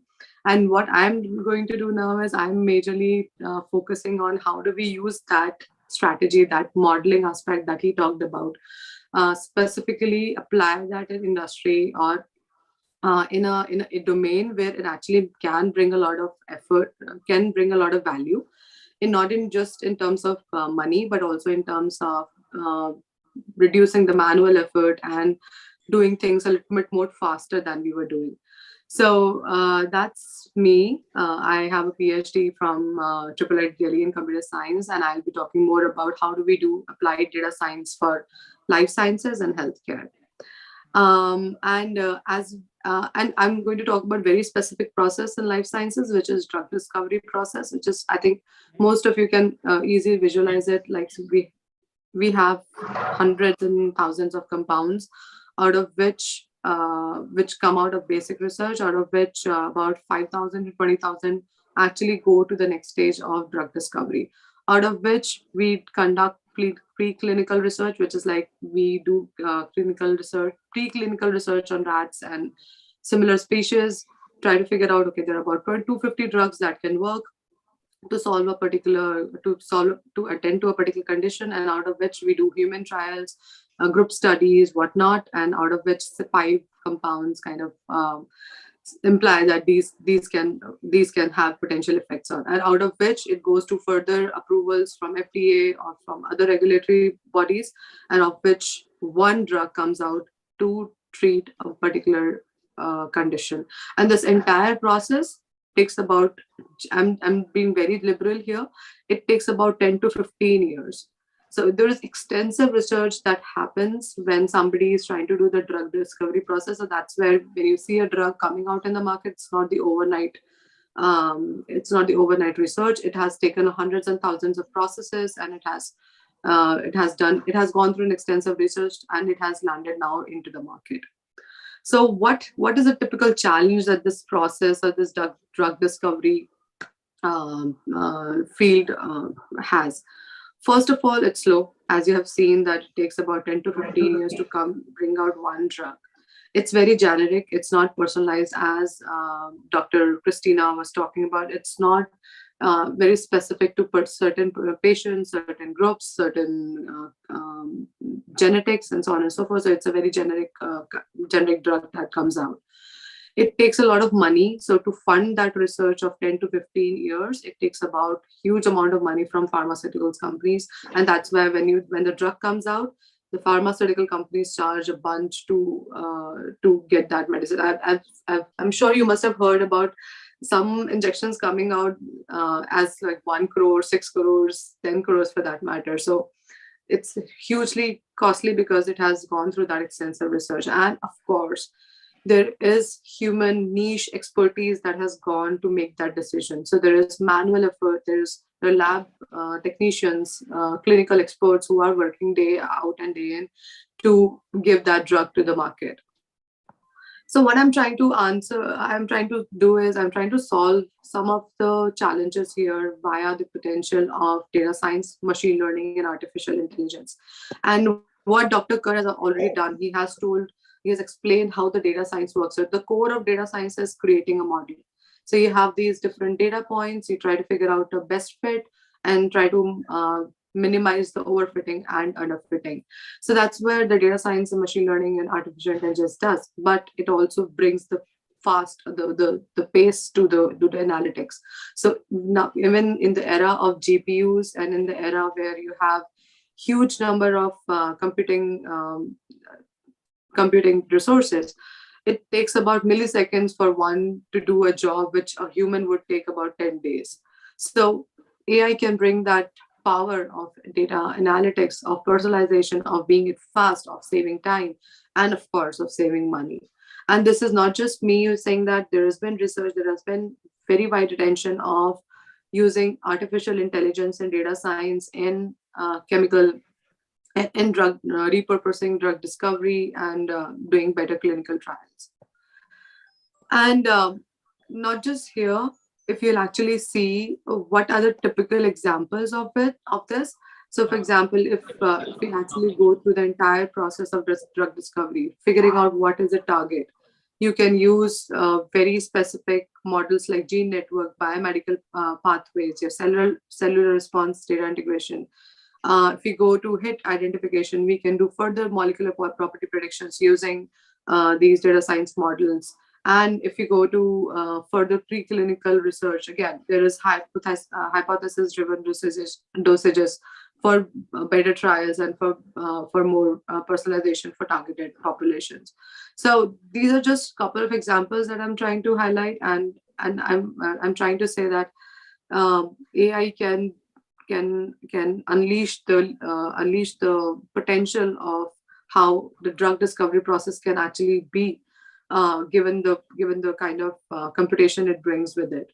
And I'm going to walk you through with a very specific live notebook. So what Dr. Kerr has told, how do we do the modeling, but it's the gist of it. But if we actually want to do it, how do we do it? So can you see my screen? Can you see the Python code there? Yes, Payal. Okay. So as you can see here, this is written. This is the code written in Python. This is a language like we have for computer science, and I can see Java. So Python is one of the most prominent languages now in which people, coders, programmers write their code in. And there are, so the first package, the first section that you see, it's mostly, I think most of the chemistry folks would use it. This is called as RD kit,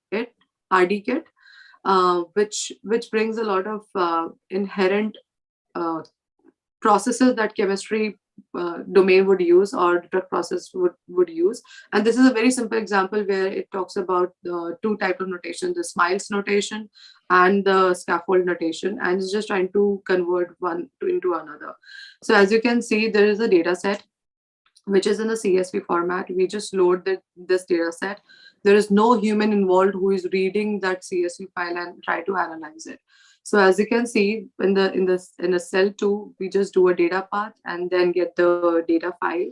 it can tell you how many values are there. So there are about 10,968 not null values. And what are the samples of it? So there is smile representation and the corresponding pH, PChem BL value associated with this. This is a sample of how the data looks. And just looking at the data, so there are about 10,000 entries like this. But if you want to figure out if there are any irregularities, if there are some smiles which are incorrect, before even it can go to the scaffold representation. So how do you do it? So would you do it manually, which is like a time-intensive process? So what is the possible way of doing? So you can write a code, and then it can clearly say that, you know what, the explicit valence of particular atom in particular smile code is this, and this is irregular, this is not right, and it will just take out all those data samples by automatically. So now out of 10,900 samples, you have about only 10,800 samples which are valid smile representations. And post that, we can further write the code to get the Morocco scaffold representations. Again, this is everything is been done automatically, and this entire code takes about 10 minutes to convert the representations, as you can see here, from the smiles representation to scaffold representation. So it's just that easy, so that's where I was saying that the data science, the computing programming brings a lot of scope to the process that we are trying to bring in, we are trying to do. So going back to the presentation, okay.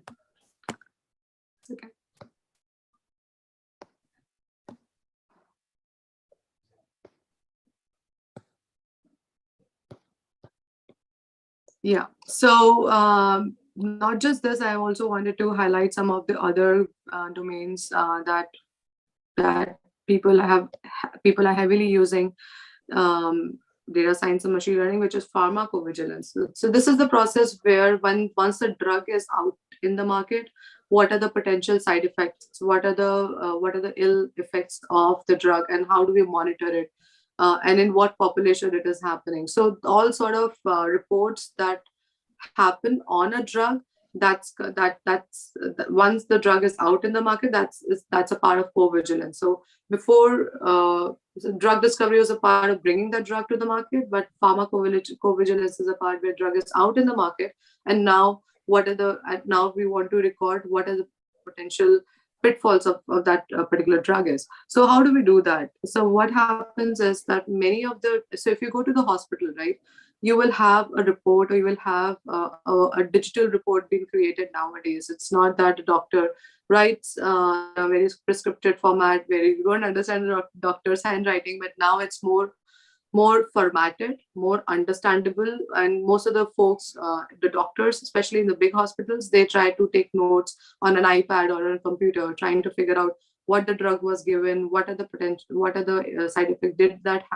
help the condition, in what time frame, so on and so forth. And I'll just give you a very specific example here. This is the AstraZeneca COVID-19 vaccine. So that's the drug that we are talking about. And once that drug is out in the market, what are the potential effects that were recorded in a patient record? And as you can see, I've highlighted the conditions. So myocarditis and pericarditis are the two potential adverse reactions of the vaccine, which was recorded in a text-like format by the doctor from the hospital. So now these sort of text been created through hundreds and thousands of hospitals across the globe. They can be curated together and given to a machine learning model or machine learning engine, which can identify what are the entities, what are the names, what are the vaccines being talked about in this, and what are the relationships between the names that are highlighted in here to the names that are of the drug, and automatic tagging of finding out what was the drug and what was the adverse event, rather than any human reading that text, reading that bunch of huge amount of text and trying to figure out what was the vaccine, what was the corresponding adverse reactions, so on and so forth. So mining these reports via the natural language processing, further, that natural language processing also part of machine learning AI domain, and that again brings that power of doing things very quickly. I'll just stop here. This is my last slide. So I want to appreciate and emphasize the students there that if you're interested, you should definitely learn how do we use data science in chemistry and green initiatives that the conference is about, and some of the other domains that are very much related to your interest, because that is something that's going to bring a lot of value to what you're doing, rather than you doing a manual thing or you are trying to create a manual process. So if you want to read through some of the online materials, some of the courses that we have in Coursera and Udemy, I think they're very popular courses. So if you get time to get through them, please do that. And thank you all for hosting me. I think thank you for being a great audience. I can take questions now. Thank you, Paridhi. We adjusted you in a Paridhi of 20 minutes, but you finished it within 16 or 17. I know it's a tea time, so I just wanted to make sure it's before the tea. Because Professor Kodak asked me to make your Paridhi within 20 minutes, and you finished it in within 16 minutes. So I'm happy that you have done it because you are from Bikaner. Okay. Okay. Thanks. I would like that. Always on time, sincere, honest, and. I know. That's why some luminaries are here to find it out that you are doing very good work. So I would like one or two questions, because she has finished within that period of time. If you want, not more than two, if you have. No. Thank you, Paridhi, for your nice presentation regarding the drug designing on that. Thank you so much. Thank you for hosting. I would like to conclude the session. That in the present session, we witnessed 3 very good lectures. One by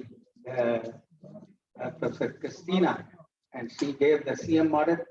We were having CM something else in our mind, and today we found that CM means the camel milk. Otherwise, we were thinking the CM means Chief Minister only. And second, we got the Sandeep model, not the Shahrukh model, isn't it? Because next time when I will come to find Sandeep, I will have 3 points only, and with minimum errors. You can say the 1 point I will get down at the airport, and second point I will reach to the IIT gate, and on the third point I will reach to the IIT chemistry. So with minimum 3 points with minimum errors, I will reach there.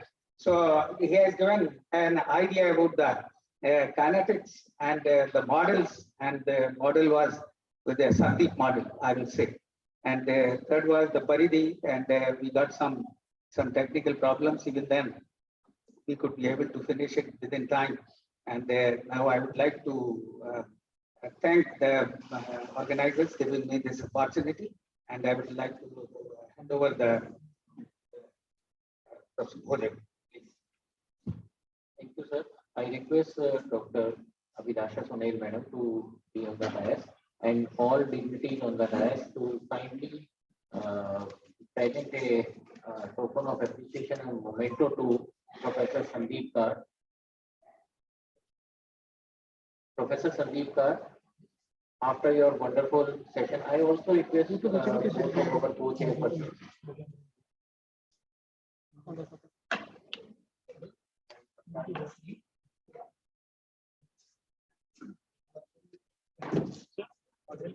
Sir थोड़ा सा आगे और आगे वहां आ जाइए.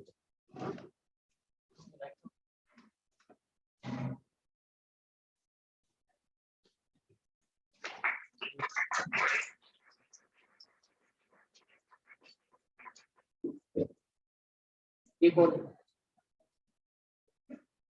Thank you, Sandeep sir. Is Paridhi here?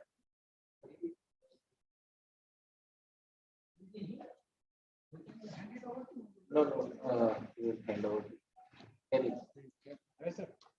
Paridhi, can you hear? Yeah, I can hear you, sir. Yeah, so your memento first, I was thinking that I should keep it, but now we are presenting it to Dr. Sushma Jain ma'am. You please kindly collect from her. Yeah. Okay. Thank you. It's an honor that she is receiving it on my behalf. Yeah.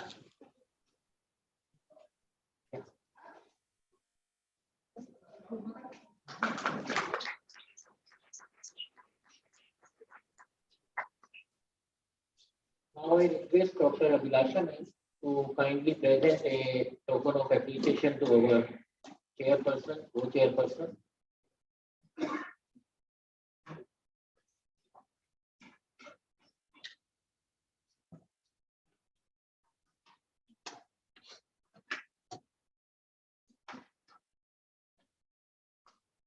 Thank you very much, Professor P.K. Sharma sir. We know that From a student to a teacher. yeah. We.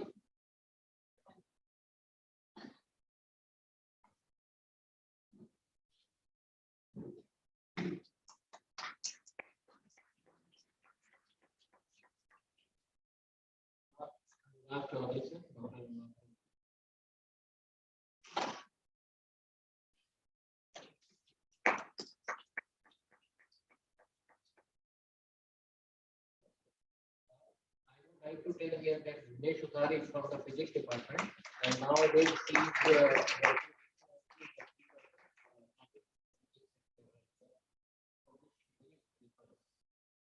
thank you all of you. Now we are leaving for the next session. For that, I request Professor S.K. Mehta sir. Professor S.K. Mehta sir.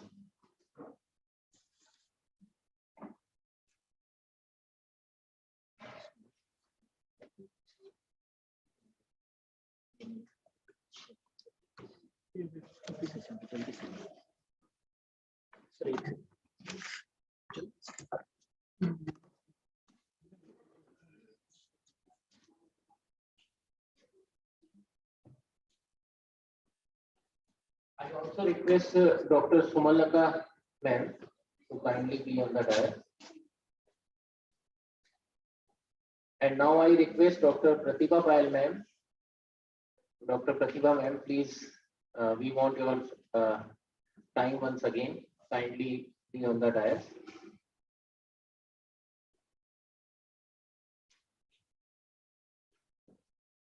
Sir, it will take 1 minute, sir.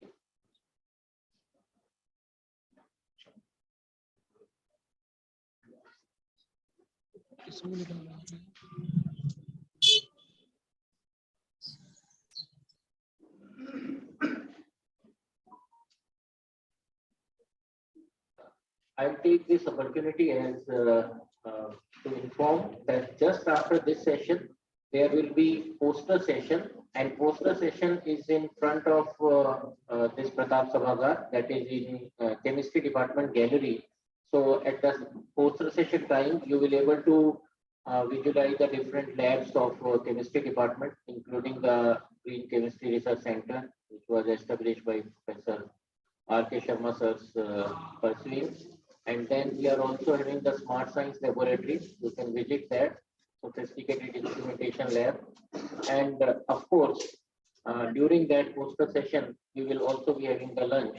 So the time which is being consumed here, we will be able to manage that. So next session will be starting on approximately on time in between 2 to 2:15.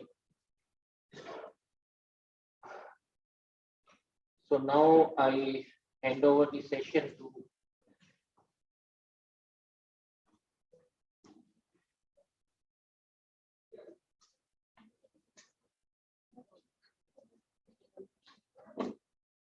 sorry for the trouble and inconvenience. This is actually my fault. I will take 1 more minute.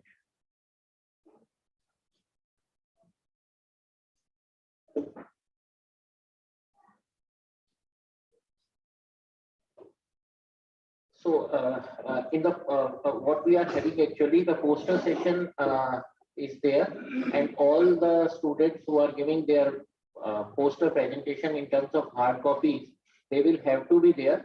And we are really honored that Professor M.M. Saxena sir, who is Vice Chancellor of Tantia University, is with us, and Professor M.M. Saxena and Professor P.K. Sharma sir will inaugurate this poster session, hard copy poster session. And those are having the young scientist presentations in terms of oral presentations. They will also be submitting e-posters. So with these words, I request Professor S.K. Mehta sir to take the session, and now the session is yours.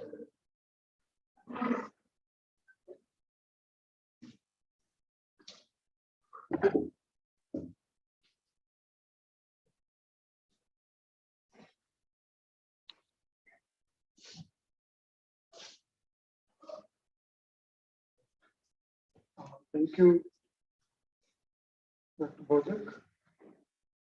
I'm really thankful for the organizers to invite me and giving me opportunity to chair this session. So in this session, we have 4 talks, and this session is of 1.5 hours. So I think we can divide the time, and therefore I'll request all the speakers to present their work for 20 minutes, and 5 minutes we can keep for the discussion or any questions. So the first lecture in this session is by Professor M.M. Saxena. Professor M.M. Saxena is the Vice Chancellor of Tantia University, Sri Ganganagar, since 2016.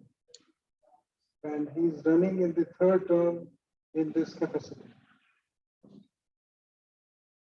Professor Saxena is MSc Zoology with specialization in environmental biology, gold medalist, and PhD from the University of Jodhpur.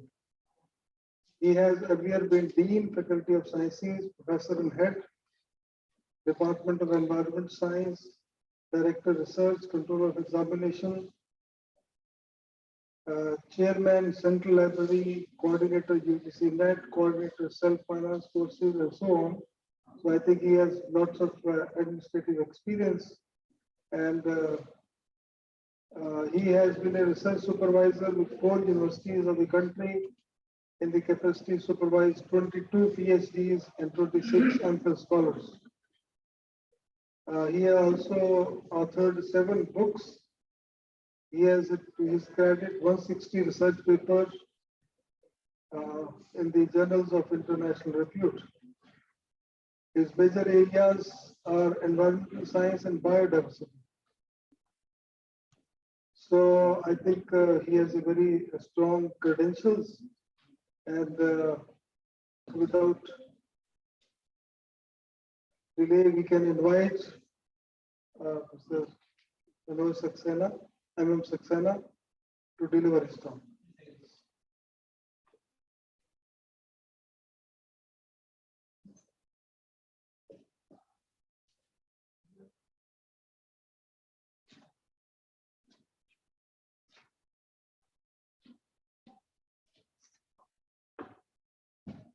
Thank you very much, Honorable Chairperson, Professor Mehta, Co-Chairperson, Professor Parul, Rapporteur of the session, Professor Tripathi,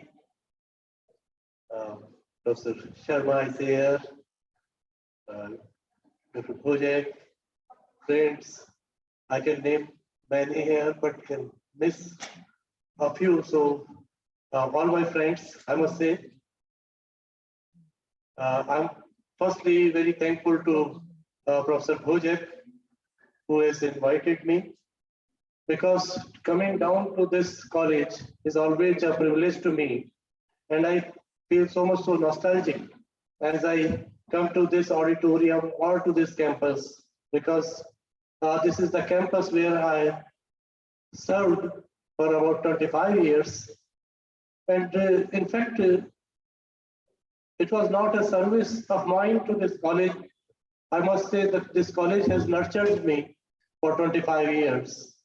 And that experience whatsoever I have earned from here, and thereafter from a university, Maharaja Ganga Singh University, Bikaner, that has always helped me in running a university with 19 faculties, including medical, veterinary, and whatnot. Anyway, so I'm thankful to Professor Bhojek and his team who has invited me and has given me this opportunity to be with you. Friends, this is an international workshop and symposium on green chemistry and technology. I must honestly confess that I'm not a chemist nor a technologist. So plainly, this is not my cup of tea, nor it is my domain. So I may be excused if I am out of place anywhere in my things delivering here. Secondly, I won't take more than 5 to 7 minutes in making my things or my observations whatsoever I feel like sharing with you. So that will be the time I'll share with you. Being a student of environmental science, I see as a layman, not many things around, and we are advancing, adopting this or that model of development. There are plethora of problems we see around: resource crisis, pollution, species degradation and extinction, energy crisis, and whatnot.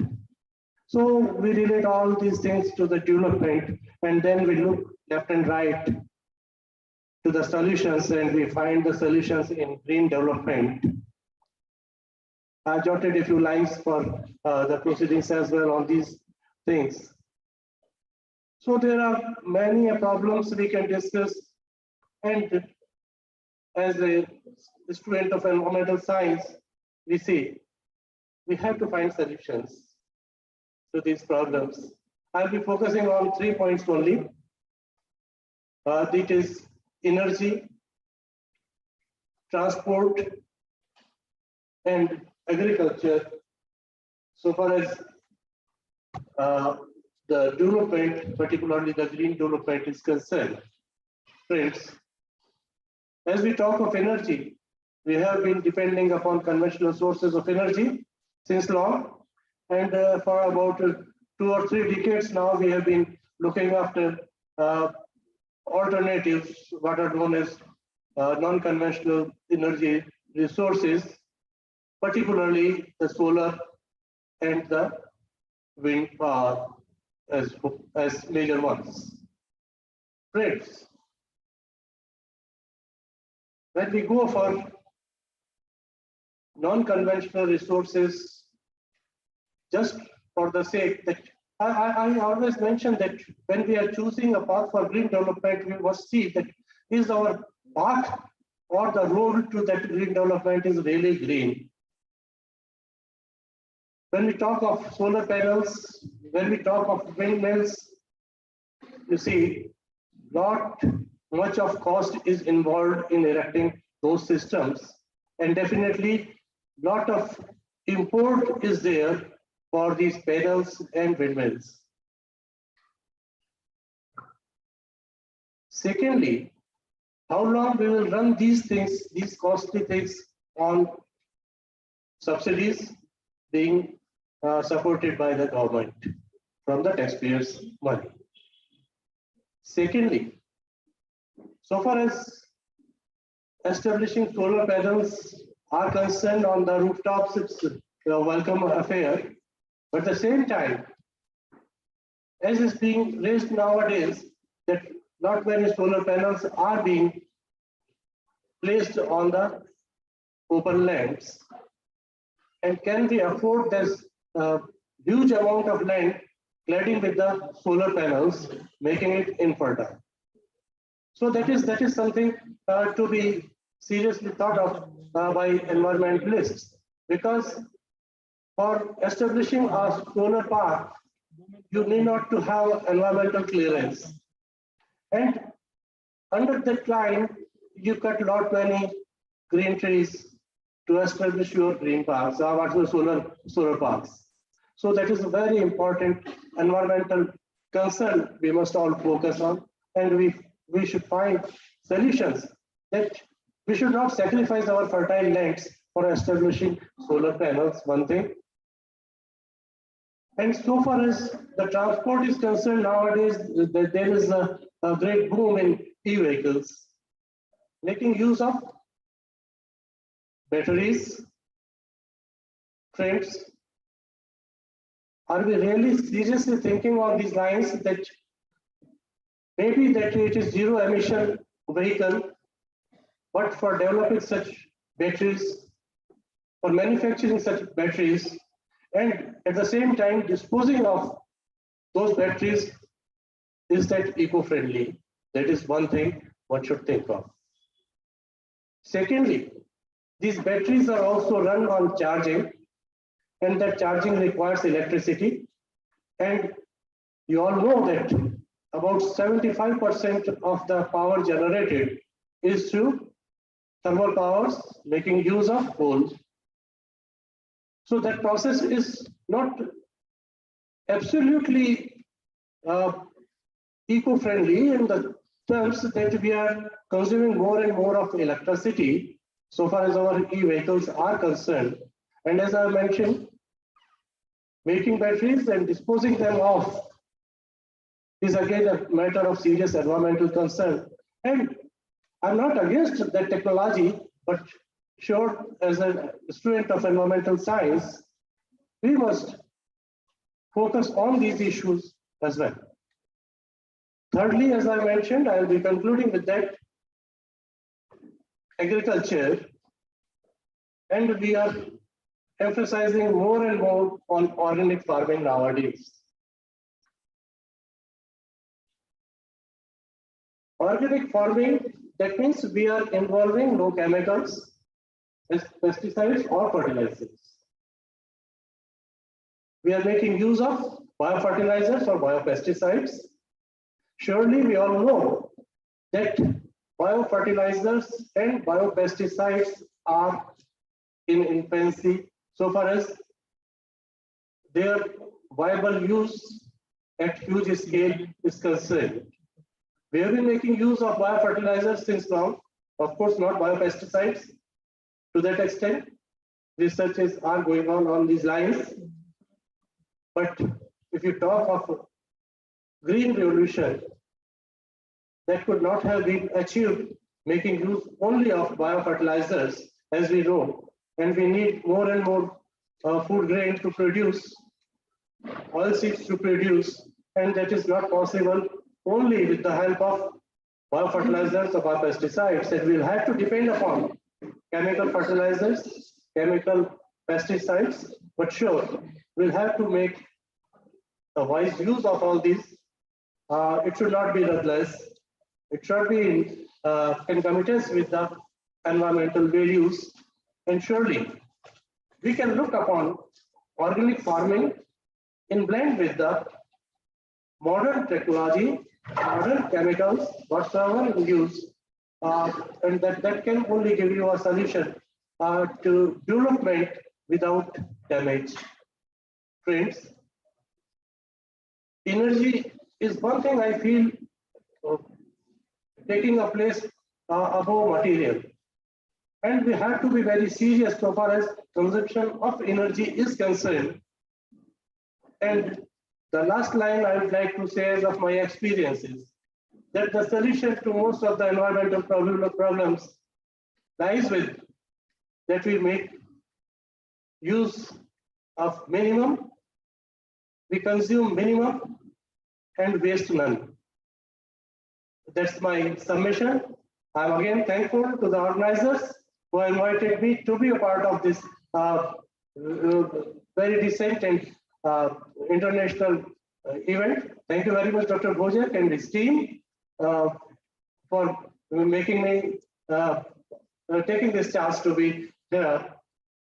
I had a word here that Professor Bojek asked me to be here at right time. So because I know I am traveling from Ganganagar, it is very foggy over that area, and you cannot run a vehicle above a speed of 30-40 kilometers. So that's why I came last night, and to me, 11 o'clock means 10:60. So I was, I think, on time. Thank you very much. To me, coming early also is not a punctuality, so I asked my driver to drive slow, so I should not reach early. Thank you very much. And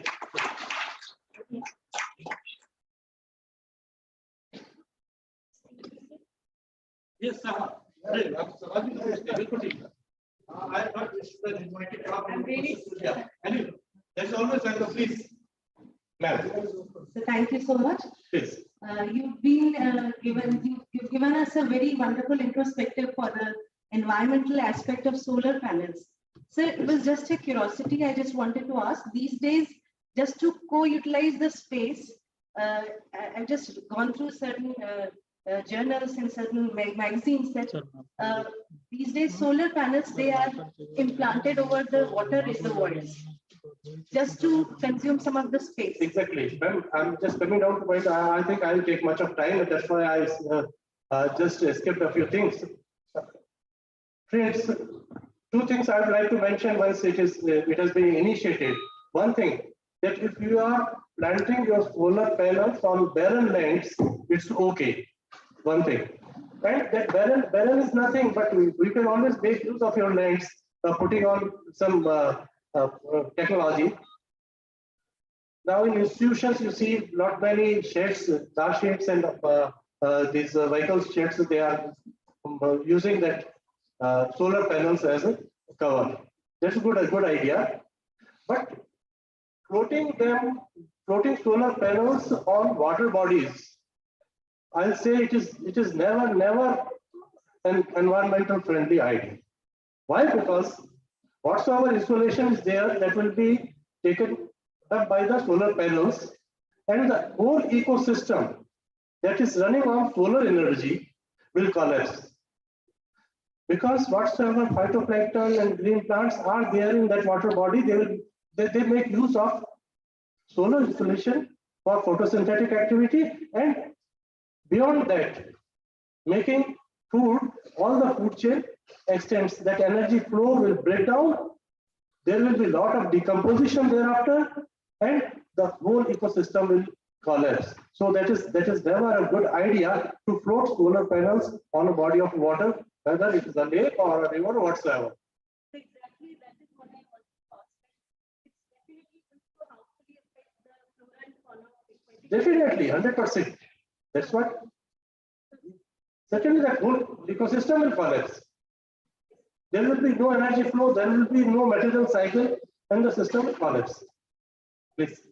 The government should definitely focus on this aspect also, because Ganganagar line has suggested कि जो नहरी इलाका है, इस पे the solar panels they should be placed on the this incoming canal itself. See friends, these canal systems, of course, their ecosystem value is not appreciated, but fine, there is a lot of fish production in those canals, and that food production comes out only out of that food chain. So many times we do not appreciate the environmental values, and we go for the immediate economic gains. That's how the things are. I always say that in earlier meetings also, I always object that why should we green the deserts? We talk of preserving the Antarctica, we talk of preserving the Arctic region, we talk of preventing or preserving the Himalayas, but we are all after greening the deserts so as to have a greater economy, have a greater production. That I always, as a student of environmental science, object that is not a good idea, because whatsoever species is there in a desert will not survive in a marshy land. A camel or a blackback or a chingara or a Maronis hariani like that, the gerbils, they won't survive in the marshy areas. And that's how we are tampering with the basic ecosystem, that is desert ecosystem, and same will happen with the canal ecosystem if you let them with these solar panels. Thank you. Please. Good idea. I could share a few things with this discussion. I'm happy. Please, thank you so much.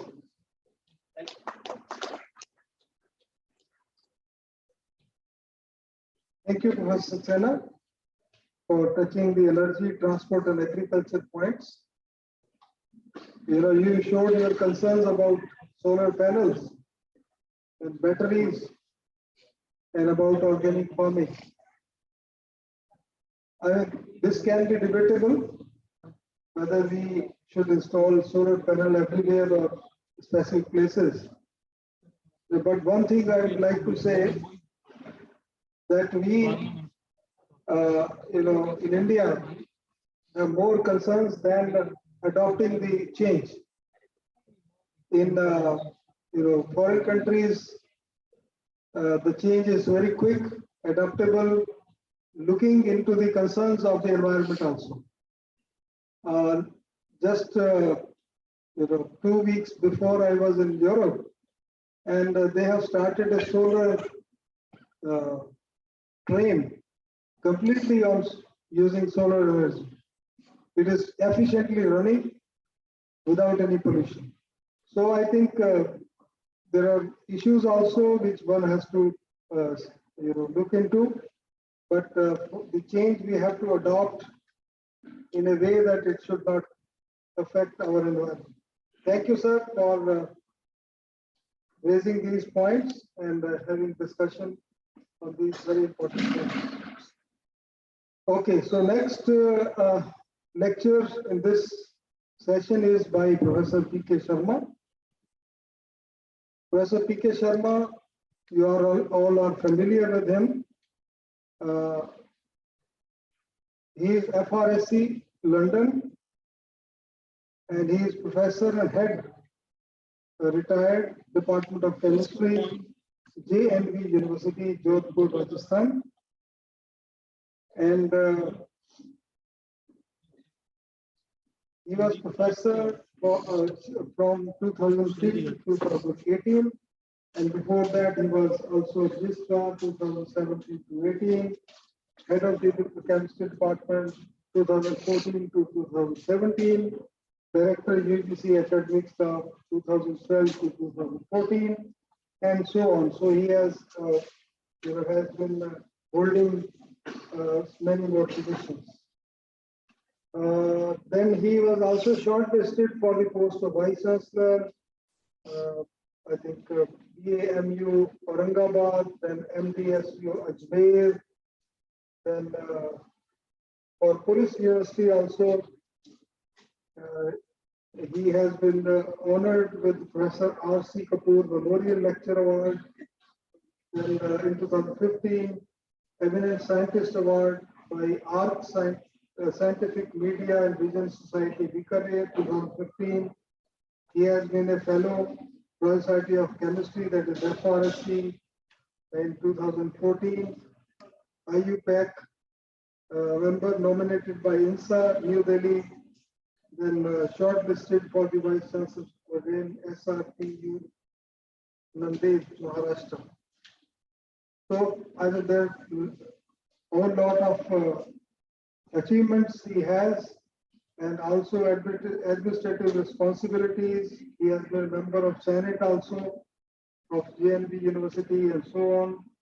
And he has been associated with professional bodies, life member for many societies: American Chemical Society, Indian Chemical Society, Indian Council of Chemists, Indian Science Congress Association. It's a long list, I think it will take a lot of time if I keep on reading all this. So he has a strong biodata, and I invite him to deliver his talk. So, Professor Sharma, you have 20 minutes for delivering and 5 minutes for the discussion. Thank you very much.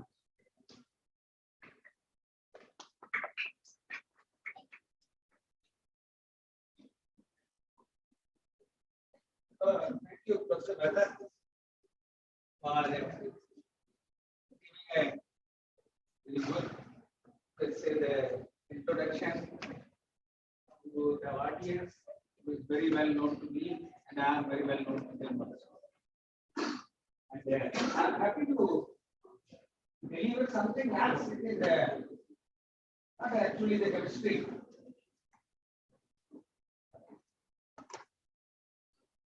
For last so many years, we are facing that every scientist and everyone is judged by his work on catching. So not like tsunami. If I am warming up and then it will go up to there.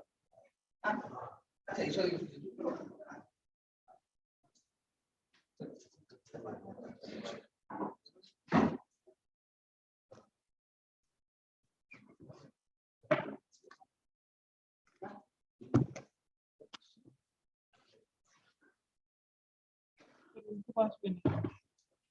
it's okay.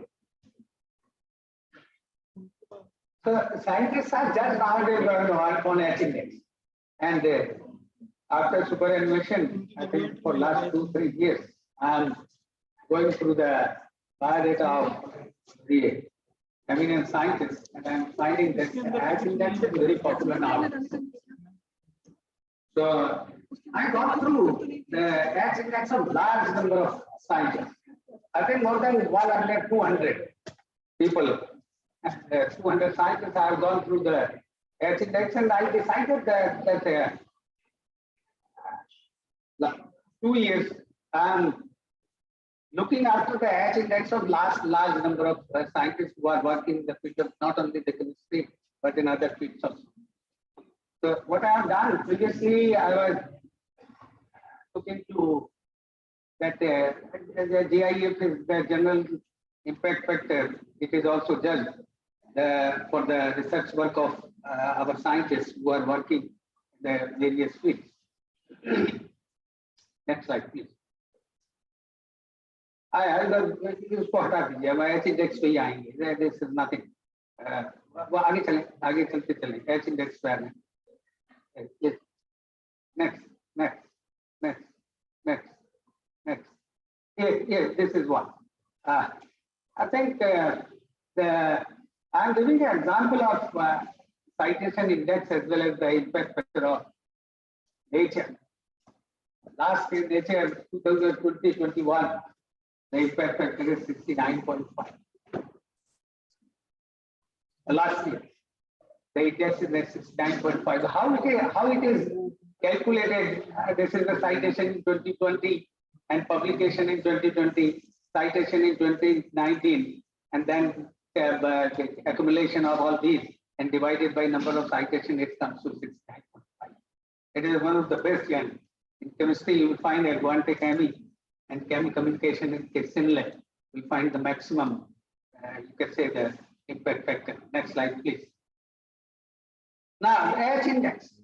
It's a very popular nowadays, and it is the quality of a scientist is what to judge.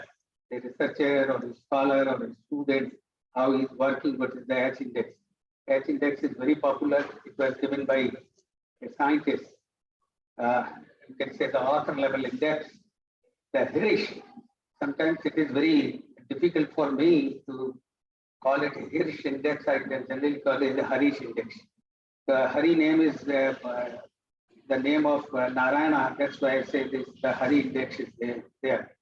So the H index is the author level matrix that attempts to measure the productivity and you can say the citation impact of the publication of a scientist or a scholar. And it is mainly just last 4 or 5 years. You will find the people are asking wherever you are going for an interview or like that, what's the impact factor of your paper and what is your H index. In my university, it was implemented that if you don't have the H index below 15, you will not be able to get the CAS. And if the impact factor is below 2, you will not be able to get a mark of those papers. So fortunately, unfortunately, people, all the teachers of my university were doing very good at that time, and they were having sometimes 50, sometimes 20 achievements. So more than 20 was there at particular time. But nowadays, the UGC care is there, and I would like to request Dr. Mehta, who is chairman of the session, that the UGC care papers are very popular now. And in our CAS system, they are getting the marks of UGC care. And you can see the quality of UGC care papers because they are charging very heavily and publishing the paper in UGC care. But in my lab also, my students are going to the sir, at least one paper should be in UGC care because it is mandatory in our universities in Rajasthan that at least before submitting your thesis, you have to have at least one paper in UGC care. So UGC care journals, what type of standards they are having, everybody knows it. They are charging very heavily and publishing the paper within 10 or 15 days. But it is mandatory for CAS as well as in our university to submit the thesis. You have to have one UGC care paper, otherwise you are unable to submit your thesis. So this has been done. That's why for last 2-3 years I am devoting my time on this to you can say that. But I make you alert that you should go not only to UGC care, some other papers also. Next slide, please. Now, this the scholarly. What do you mean by scholarly journals? Scholarly journals are always rating on impact factors, and scholarly people are rating on the H index. So I have challenged the H index. Even my team and the team at Udaipur with Dr. Ahmed, we have challenged it and we have filed you can say the copyright, and it has already been accepted.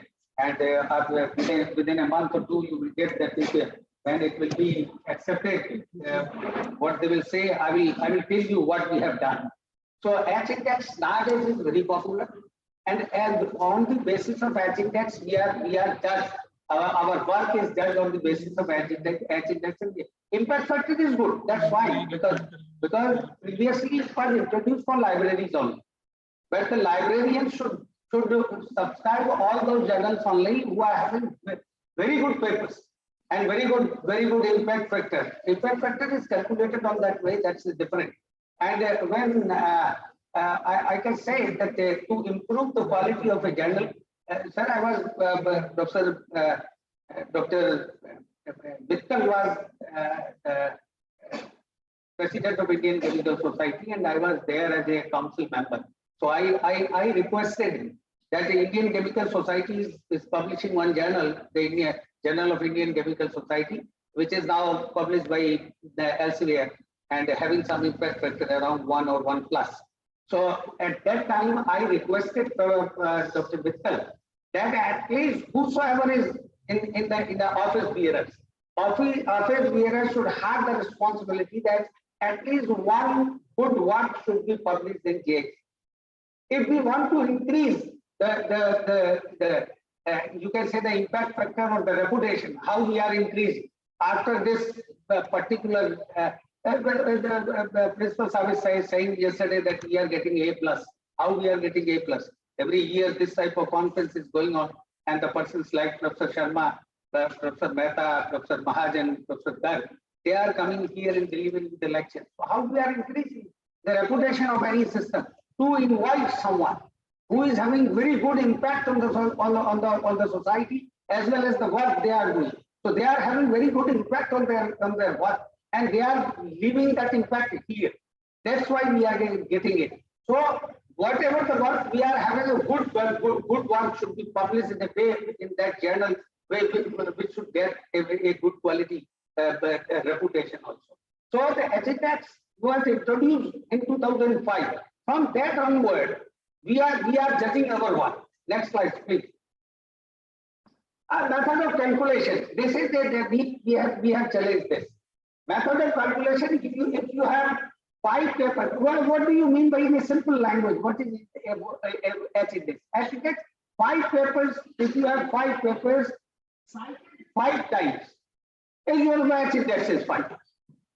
Okay, so the last but one is considered as the H index.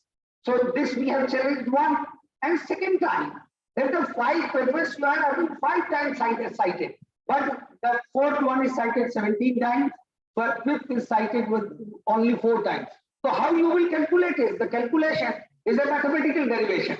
The paper A 10 times, B 8 times, C 5 times, D 4 times, and then 3. So the H index is 4.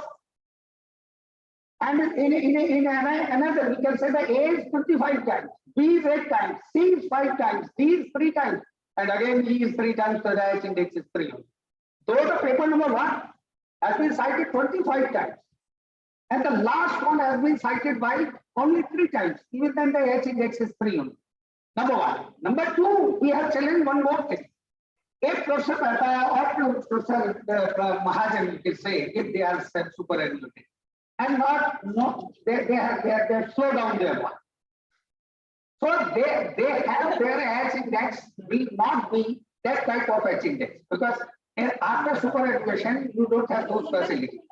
And doing your work in a small manner, how you will test the one.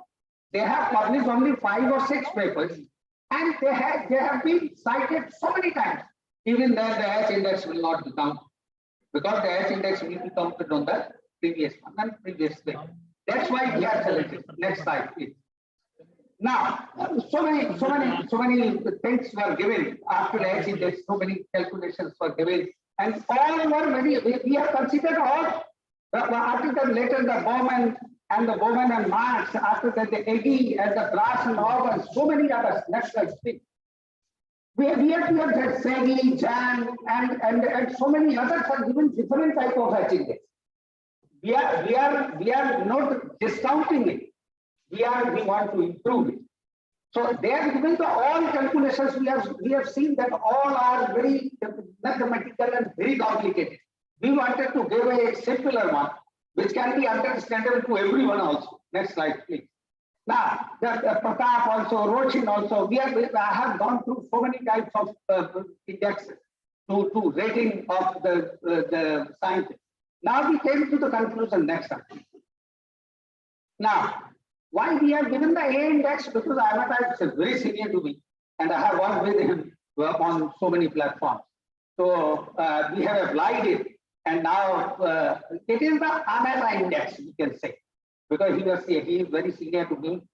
He has been the president of Indian Chemical Society and worked in so many capacities in so many universities. Scholar A.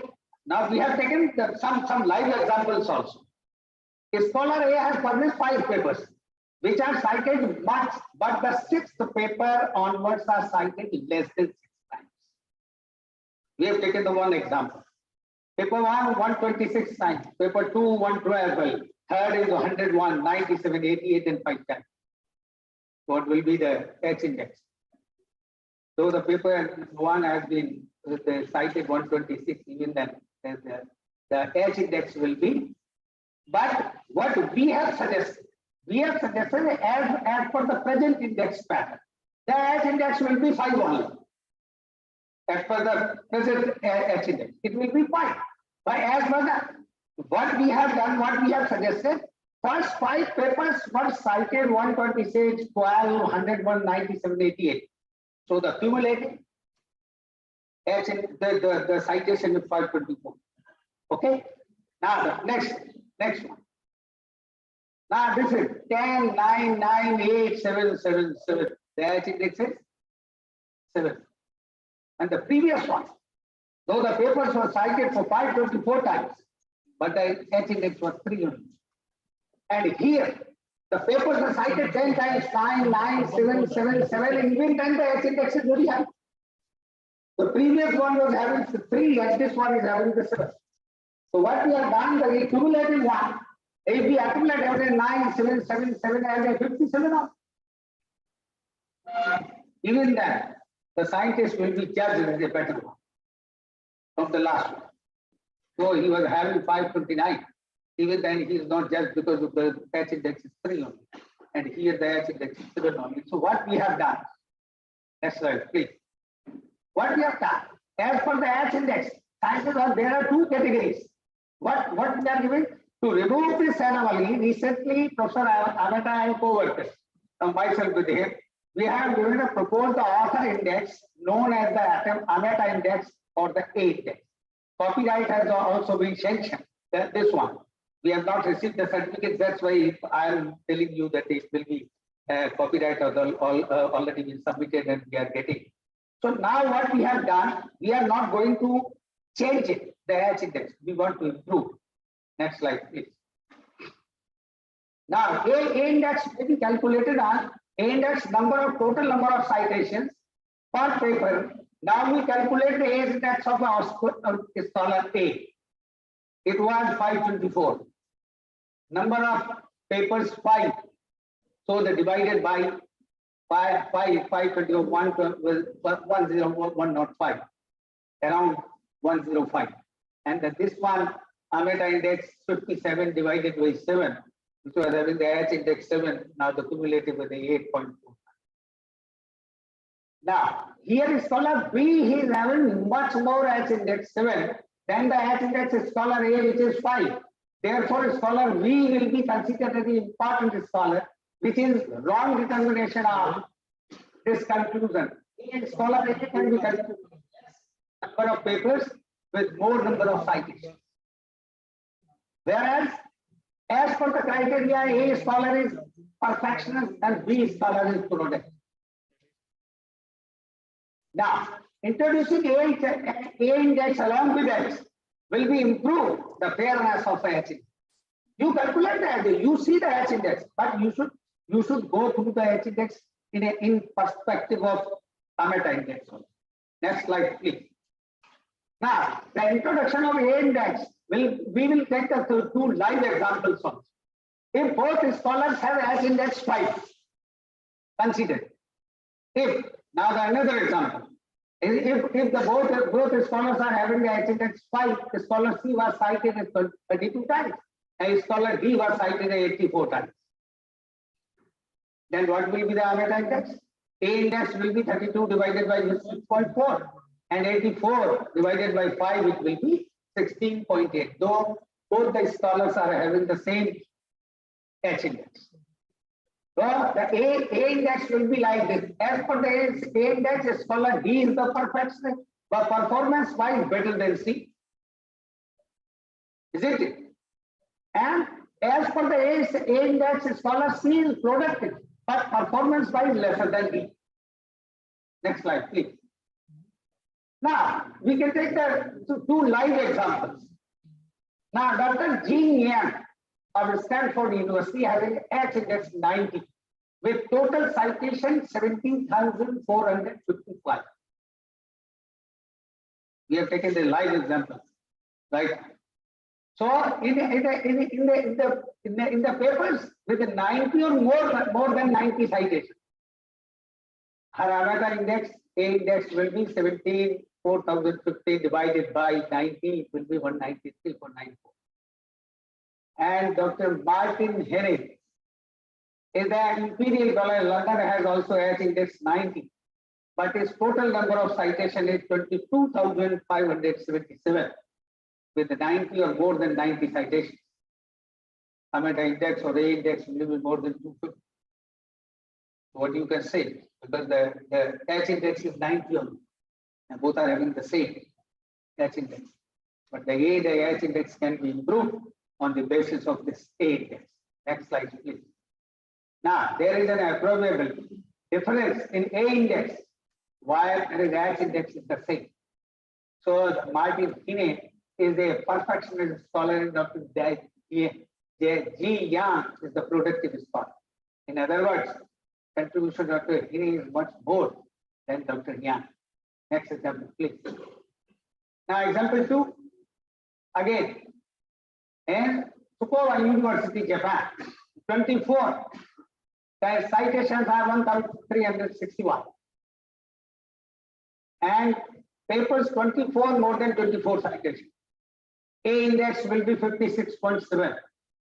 And another, Another is that the same the scholar having the 24 but the citation 18,296. So the A index will be 762.33, though they are having the same H index 24. So how we can judge the quality of our A index will be like this. Huge difference in their A index while H index is the same. So yeah, next slide, please. Next slide. Right. Here again, one is the perfection, one is the productive. One is better than the same H index. One is better having the lesser H index. So we have given this to Government of India. Next slide, please.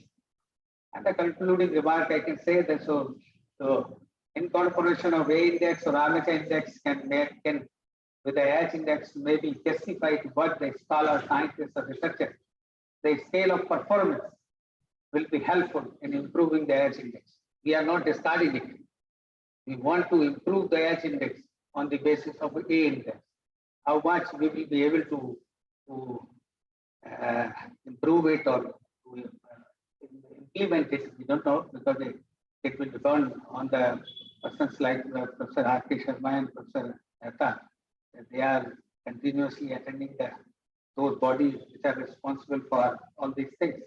So I would like to request, this is the platform for the I am speaking on behalf of you because most of them are working very nicely but not getting the H index so properly, and sometimes that's why whatever I am speaking is very good. Dr. Bhotak asked me what you will speak. I dropped my idea to speak on quality because when I saw that he is here and can you know that the thing which have not been given to you by Professor Mehta is the DST task force. So if you want to please apply in DST task force, he is also going there. That's why I'm advocating you in front of like an advocate of you. I'm in front of Professor Mehta that he will help you. So I would like to request them, and I would like to conclude my talk on this, that please do some good work, and even that if you are not comparing the work of others, you can try to do some good work with more number of citations. So your work will be exposed to a larger number of persons or researchers there. That's it. Thank you very much. Thank you. Yes.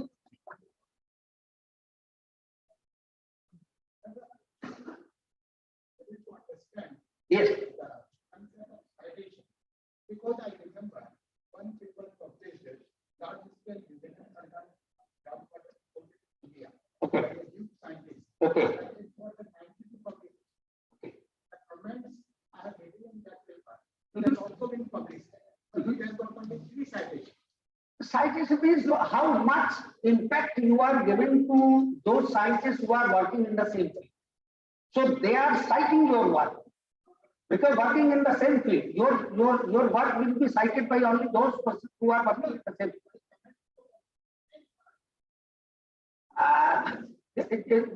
The reputation of journal is also associated with the work.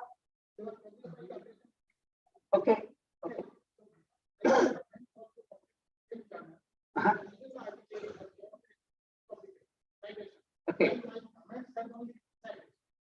Okay. Well, we should also consider this one also. That's the third example I am getting. Maybe scientists are not accepting this advice. Yeah. Okay.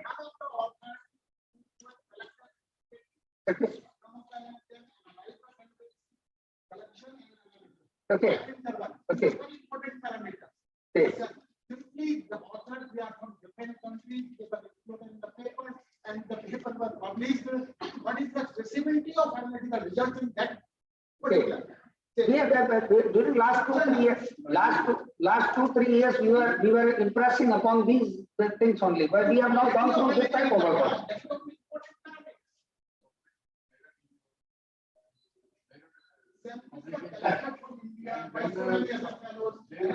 Some company published by other fellows. Okay. What is the reliability?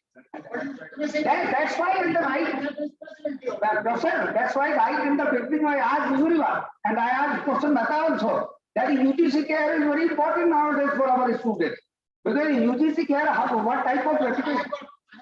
Okay, what type of reputation we are getting from the UGC care? It's all debatable. I think there are many issues which can be discussed and meant also. I mean, there is a specific example is collaborating. Anyhow, I think you can, sir, you can continue during lunchtime with them discussing it. And that's a fantastic talk given by Professor P.K. Sharma. And this introduction of A index, I think it's a good idea. Let's see if it is accepted by government, BGC, and other agencies. Then actually we can follow that. But at the moment, H index is the, okay, one question. Yes. So it was a very productive presentation. I just wanted to know, like, IJBM has 8 impact factors, GML has 6 impact factors, and JPCB has 3 impact factors. The JPCB is very reputed in comparison to the GML and IJBM. So still people prefer to publish their work in JPCB. But if we compare the score, the JML and IJBM will have more. Then what about the calculation? Rightly, you are saying that the people are preferring more. It depends on you. It depends on you also what type of journal you are choosing to publish your work. But if we talk about the score for JML will be more. According to impact factor of JML is 6 and JPCB is 3. Impact factor always depends upon the citations. Yeah. You can say it depends on citations. How many citations it will get, it will improve the impact factor of the journal. I think there is also a question of reputation. You are saying reputed. Why it is reputed? What is the basis of reputation? The work which is being published. No, you can't judge that way. Yes. You are judgmental in the starting only, that it is having good reputation. How? It's all debatable because some journals are very old and actually they have a reputation from since long. Yes. Now many journals are. It is the acceptability. Acceptability. I can give you the very good examples for general people. In our times, Professor Mehta, जब कभी pant यहाँ से फट जाती थी तो उसको बड़ा मुश्किल से उसको इसी तरह से संभाल के रुमाल बांध के घर आ जाते थे. Nowadays, in Indian journal also some papers are very good, but still impact factor is very less. It's acceptability. It all, it's a perception and also, so-called reputation. How reputation has come, that's how. It's the acceptability in the society. For example, yeah, घुटने पे से press फट जाती थी तो उसको किसी तरीके से आते थे. Now that you are using it.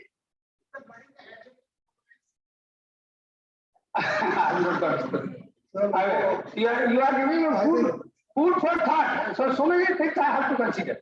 So thank you, Professor Sharma, for an excellent talk, and we can continue discussing this. Thank you so much. We will definitely make it.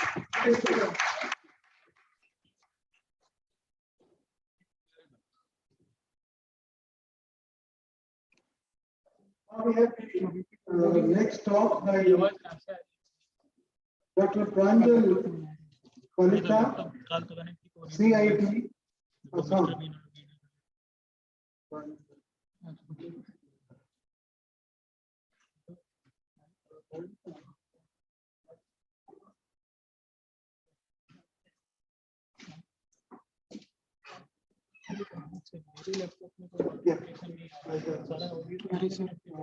So Dr. Pranjal is the Associate Professor, Department of Chemistry, Central Institute of Technology, Kolkata, which is a deemed to be university.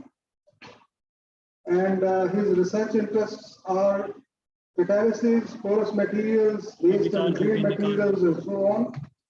And he has been associate professor since 2017 in the Department of Chemistry. And before that, he was associate fellow, guest faculty, and so on. Postdoctoral research fellow from 2012 to 13 in Georgia Institute of Technology. And then he also was postdoctoral from 2010 to 12 in Iowa State University, Department of Chemistry, USA. Then he was also postdoctoral fellow 2008 to 2009 at National Institute of Material Science, Tsukuba, Japan. So he has a good experience of postdoctoral fellowship. And he did PhD from National Chemical Laboratory, Pune, MSc from Assam University. And he has awards to his credit: National Conference Grant, International Travel Grant in 2017, and Travel Grant in 2017 from CSIR. So he has a long list of academic and administrative responsibilities, organized conferences, and professional bodies. So I invite Dr. Pranjal to deliver his talk. So you have 20 minutes with you, and then we can discuss if necessary. Thank you, sir, for your nice introduction about me. And before that, many people has already spoken about the green chemistry, especially Professor R.K. Sharma, sir. He has given the first talk. And I am also trying to do some green work. So I am trying to show some work also here. So actually, why I have kept my name in the 59 PR 141 like that. So when I first invited I got the talk for invitation from Govt University on 15. Then I thought how I can give my first slide to the different way. Then always I kept my period table in front of my table. Because from BSc itself or my teacher thought that period table is the main thing, you have to keep the period table in front of you. So that way I kept wherever I even my office also now. So that suddenly I kept is it possible to give this way, atomic weight, molecular weight like that? Then I found this way 59 sodium lanthanum series and the lithium like that. But you have a name also. Sorry, sir? Yeah. Yeah. No, we're gonna give little side, but otherwise it looks some odd. So better to give some specific.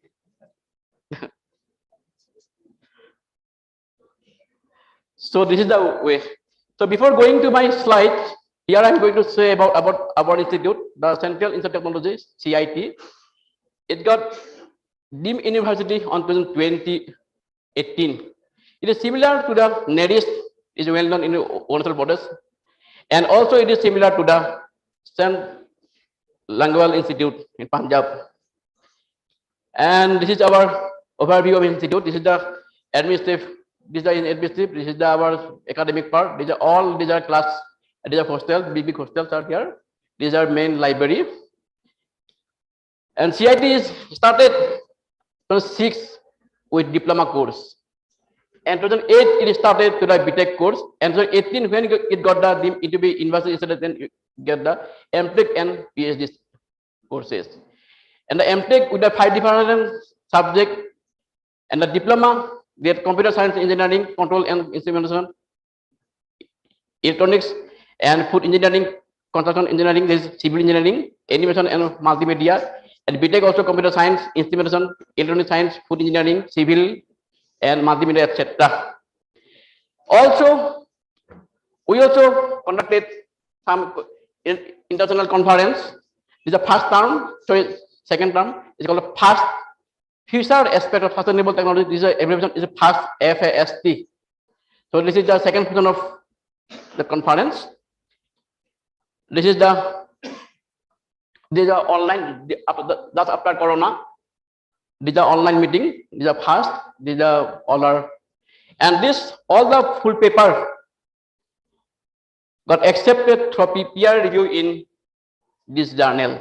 Environmental chemistry letters. Now it is paper like 13 point something. And before that, also this is the first is born in 2019. This is the inaugural session of the first. These are a DST fellow, some outside fellows. So that is a group meeting, sorry, group photo. And then before that, also conducted after joining my CIT in 2017-18. After joining, I conducted this conference. Applied Sciences, Sustainable and Evolving Technology, shortly is called the ASSET, this kind of international discipline. Always I kept some book. Whenever there's some conference, one logo, that way I kept disciplinary. And here also we publish all the accepted full paper for peer reviewed in Journal of the Assam Science Society. Is already born in 1950. It is very reputed journal in Assam. What is the impact factor of this? This I have to see, sir. This is also again easily listed journal. So our aim is to whenever we have to promote our junior and also we have to promote ourselves also. Whenever we get conducted some conference, try to give some facility so that people get some benefit along with the some channel also. These are few glimpses of these are Indian forestmen, Dada Payeng sir, almost Dada Payeng sir, and few some from professor from IIT Kharagpur, IIT Guwahati. Then he also the Patnagar awarded Dr. Bhavanath Goswami, and these are felicitation. He also innovative scientist Padma Shri Uddhav Bharali sir, and definitely cultural evening also happening. These are our Bodo tribal community. These also some hard night something. These are cultural evening, and these are overall gathering in the seminar hall. Now I am going to start my research. How I am going to start? This is my main topic is heterogeneous catalyst. These are divided into three different parts like intermediate chemicals, waste to validate chemicals, and biofuel. In this way, I have published some book chapter, some journal, etc. And also we have another some has international conference on sustainable fuels for IC engines in emerging nations when I was in Delhi 2015. It is sponsored by Tata Motors.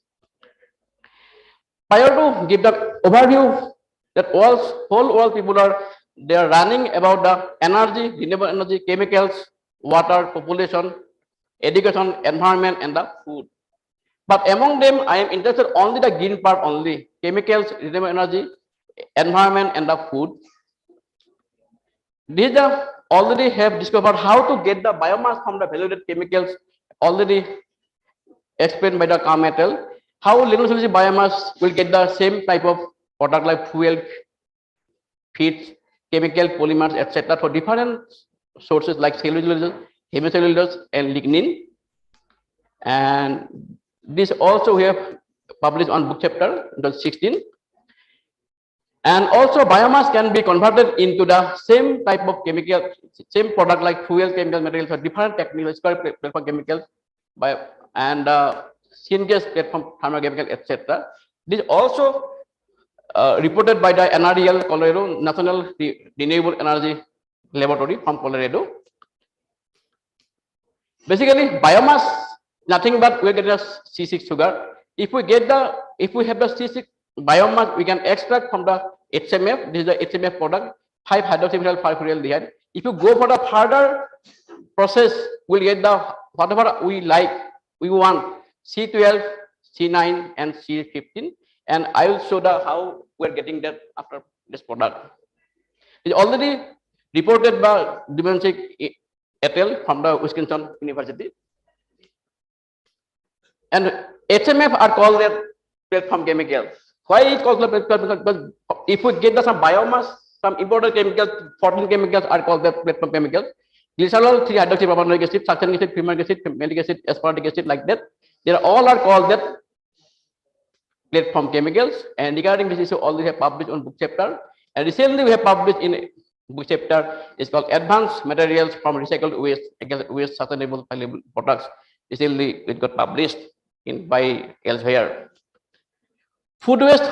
What is food waste? According to European Commission, they're saying that food waste nothing but any food substance they may be either or raw cook or it may be produced from kitchen or maybe restaurant, maybe school, any side. But part of food waste produces 4.5 tons of CO2, which affect the environment and normal human life. This is very important. So how to recover some chemicals, how to recover chemicals from the food is very important. And this also given the one book receptor in the IIT Roorkee that time. These are the sources how food waste during the different process like handling, during the production, during the consumption, distribution, market, processing, etc. And in the US, there are many their wasting is more. Different food waste in hotel like potato product, bakery, pastry, fruit, dairy, etc. The bakery waste also will get, because from bakery waste nothing but cake, bread, pastry. It produce, we can recover some important chemical is called the succening acid. Succening acid nothing but kind of the platform chemicals. Why it is so important? Because succening acid we can convert to the 1,4-butadiol, gamma-beta-lactone, 4,4-betaline, adipic acid, and we can use the alkylate resin, polyester, thermoplastic, etc. And this is also published. And this is a halal waste. Halal food nothing but is organic waste. It produces more methane gas, which is 21 times more harmful than that of carbon dioxide. But our aim is to recover some important chemicals from the waste. That is our green product. So why halal waste? Because from halal waste we can get tyramine, tryptamine, cysteine. Tyramine, these are all act as a directly neurotransmitter and hypertensive crisis. Also, we are getting the polycyclic aromatic compounds. Coming to waste foods, first I am going to explain how we're interested with pork. Food waste, India produces around 7.4 metric tons, which 178 metric tons vegetable. Among the total waste 13,300 crore every year, we are losing the money. Because this is the production of fruits and vegetables, it increasing to the air according to the that New Delhi has produced, the horticulture department. You see, 184 metric tons and the 97 point fruits per year is increasing because of the population increasing, their amount also increasing. Our main aim is to produce the HMF or fuel. So where it contains the C6 and C5 sugar. Fruits and vegetable, apple 29 gram of C6 C5 sugar contained per gram of 100 grams, and 19 gram of C6 and C5 sugar contained the per gram of per 100 grams. But because these are very common, potato is very common, and apple is very common. So our aim is to recover some important chemical like HMF. This is a process how we can go. First the waste apple or potatoes, then we can go for drying and dilute itself, then fractional, then we can lignin cell separate, then we'll get the C5 and these are the C6 sugars. These are waste fruits. First we can separate cellulose C6 sugar, hemicellulose C5 sugar. This is already demonstrated how to convert from fructose to HMF in the chemical reactor, domestic ethyl. And how we can convert xylose to fuel from various catalysts. These are already published. I think Samasar is the author. Because this fuel we can convert to the alcohol, but these are HMF, all we can act as a biofuel additive and process surgeries. These are fuel, we can go for the process, we can go for the diesel or petrol fuel. These are very important. That's why we are interested how to recover some platform chemicals from the biomass. Now coming to the forest materials nothing but also one important means green catalyst we can consider. Forest materials are divided into 3 different types based on the porous, pore diameter, microporous 0.2 to 2 nanometer, mesoporous 2 to 50, macroporous above than 50 nanometer. These are the zeolites, we already know, Jerusalem 5 and beta. They are pore size. There are various applications earlier where water purification, laundry petrochemicals, etc. There still is going on petrochemicals, spark, and even that water purification in the filter always contain all the zeolites or carbon materials also. Because first ordered measure was discovered in 1969, but it was not popular because of the lacking of proper characterization. And later, 1992, Kresge et al. They published the first paper in JAX, then in Nature, M41S. These are the all lamellar MCM41 hexagonal, MCM40 cubic material, MCM50 is lamellar. These are molecular composition. This is follow the liquid crystal mechanism. Finally, it is the micellar root. Further concentration it from the hexagonal, then from the silicate. After calcination, we are removing the silica part. Then we are getting the porous material. These are different types of porous material: SD15, MCM14, 48, KT6, KT5, 16, and SB1. From using the different measurements, metal incorporated material, we can produce some intermediate chemicals for different name reaction. Like this is the Philadelphia reaction, this is the Michael reaction, this is the Mokayama aldol condensation, this is the Pacman condensation, this is the Michael addition of indole, this is the beta styrene production. So various name reaction we can do for the different using the different catalysts, and some of the publications like this are not given the all. These are how to prepare the KIT5 materials. They are Korean Institute of Technology. The base number is 5. That's why it's called the KIT5. So first we can take the surfactant is F1 to 7. Then take the constant HCl, then water. Then we are starting at 45 degree again. Then after 45, we'll put the TOS. Then you can heat the whole material 150. Depends on how much port you want. Increasing the pore size, if you want the more pore size, you can go for the higher temperature. Then we can remove the template through calcination process. Then we get the KIT5 materials. This is already first discovered by the Klisch et al. This is also SGVA15. This is well known. This is Galendi Starkey from California University discovered. This is also we have what we do. This is SJ15, nothing but this is neither acidic neither basic. We want to make the more acidic. Then we are putting the typically highly acidic material through this process. We are adding the TFA, this typical acid, to the measure porous material SB15. Then we will get the TFA incorporated SB15. This is highly acidic. SJ15 is giving the surface area. The surface area decreasing with increasing the percentage of TFA. And this is the 130. This is 130 hydrothermal temperature. 150 hydrothermal temperature. 100 ml temperature.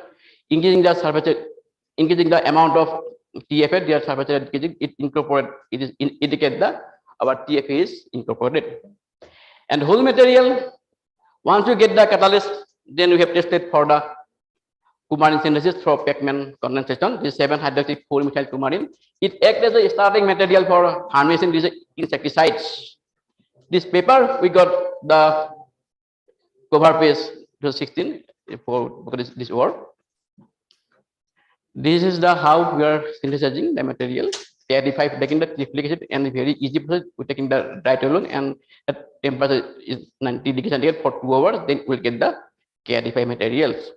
And this is the some publications within this catalyst. This is the measure porous material. How we can say, because the main thing is that we must get the low angle peak at 0.7 to 0.9. This is the 1 peak. This is the showing the measure porous materials. This is the KIT5. This isotherm is called that also case like, because this looks like case, so it's also called that case like materials also. How we can say that our TFA is incorporated, because this is the functional group detected by the FDR technology. This sulfur oxygen is CS bond 42 and carbon fluoride fluorine 1030 peak is coming at for CF. It indicating that our TFA is nicely incorporated with the or linked with the KIT5 materials. And also KIT5 is main because their morphology must be spherical. As after incorporating the TFA, this highly is also called the superacid. Their morphology is not changed. It clearly indicates from the SEM technology. The paper also published long back. And even that for measurable material, we should get the pores should be very clean, and also the fringes. Even that incorporated with the strong acid like super acid, they are still we get the pores are very looking very clean. This work actually we have done. So one of my colleague, his also name is Pranjal K. Borua. He's also associate professor from Guwahati University, and now our student Pranjal Dotto. Our main aim is to how to convert C6 to this HMF and C5 to hard-furyl. That way, we have taken the as a model reaction from fructose as a C6 sugar, and C5 is a xylose. From fructose, always we are getting the percentage a little bit high, then 75. Sorry, xylose. That is still is under investigation for in situ reactions, because we have taken the standards how to we taken the no catalyst reaction, no reaction, even the pure Cat5 no reaction. If I take the citric acid functionless material, then we're getting starting getting ill, increasing the percentage of TFF. And also this reaction is highly important how to solvent effect and the like that. And since the different solvent we taken that, we found that 1 ml of water and 2 ml of toluene, we got the 80% ill. And if we reverse, then we get the little bit less ill. Then both the cases is under investigation for we are going to do some in situ reaction. Then we will come to know exact region, the mechanism purpose. These are also taken the different temperature. Also, we check since this is a halogenic catalyst, we must check their recyclability, their stability after the reaction. Then if the fresh catalyst, this is the after recycle 3 times. Even then, we getting the measure per peak remain the same, but their intensity decreased. These are again banana plan. Banana plan, many people has already taken their as a material for different type of organic reactions as a reagent. But in our case, banana is called Assamese and Boro is called the kolakhar. It is nothing but we are using as a medicine value also. The water extract, this kolakhar is called. But if we feel some zukham or is upset of stomach, then we're taking that. This is as a medicinal medicine. This already work the novel green protocol for Suzuki Miura, but in this case, this reaction that required a potassium terephthalic or sodium carbonate as a base. They just replace the organic base. They taken the kolakhar or we call the water extract of banana. They got the very good, and also this material can be used for the synthesis of biodiesel. Like that, so many papers are already published, but our aim is to prepare that intermediate product. How to get, because our aim is to product how to use the waste material as a valuable material. So if we use the aldol reaction, we'll get this product as a okay. Sir, just a minute. This is called jet fuel intermediate product. So we confirm the material by the NMR spectroscopy, our material, and like that we can get the different product. Why we are so interested for HMF, and I just going to the biodiesel. Also, I have done some work using the material, but in your since time is very short, so I just want to display this work. The agro waste materials. So sesame indicum is agro waste. After the we have shown the material. So we know that all agro waste are basic in nature. So how to they can be used, and the medicinal value already use the antioxidant, then anti-hypertensive, anti-cancer, all that. I think you can summarize, please. Yes, sir. Time is already over. That's 1 minute, sir. Yeah. Okay.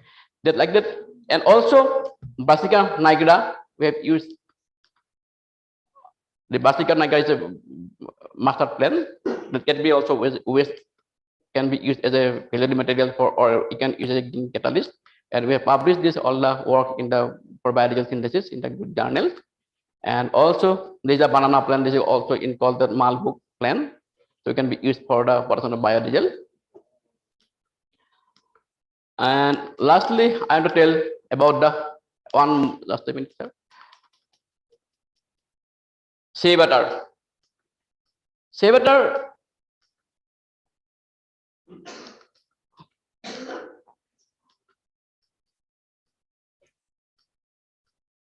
Oh.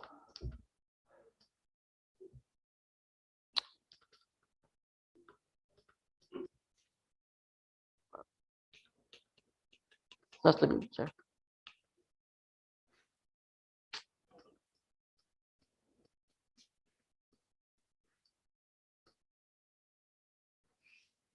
Sorry, sir.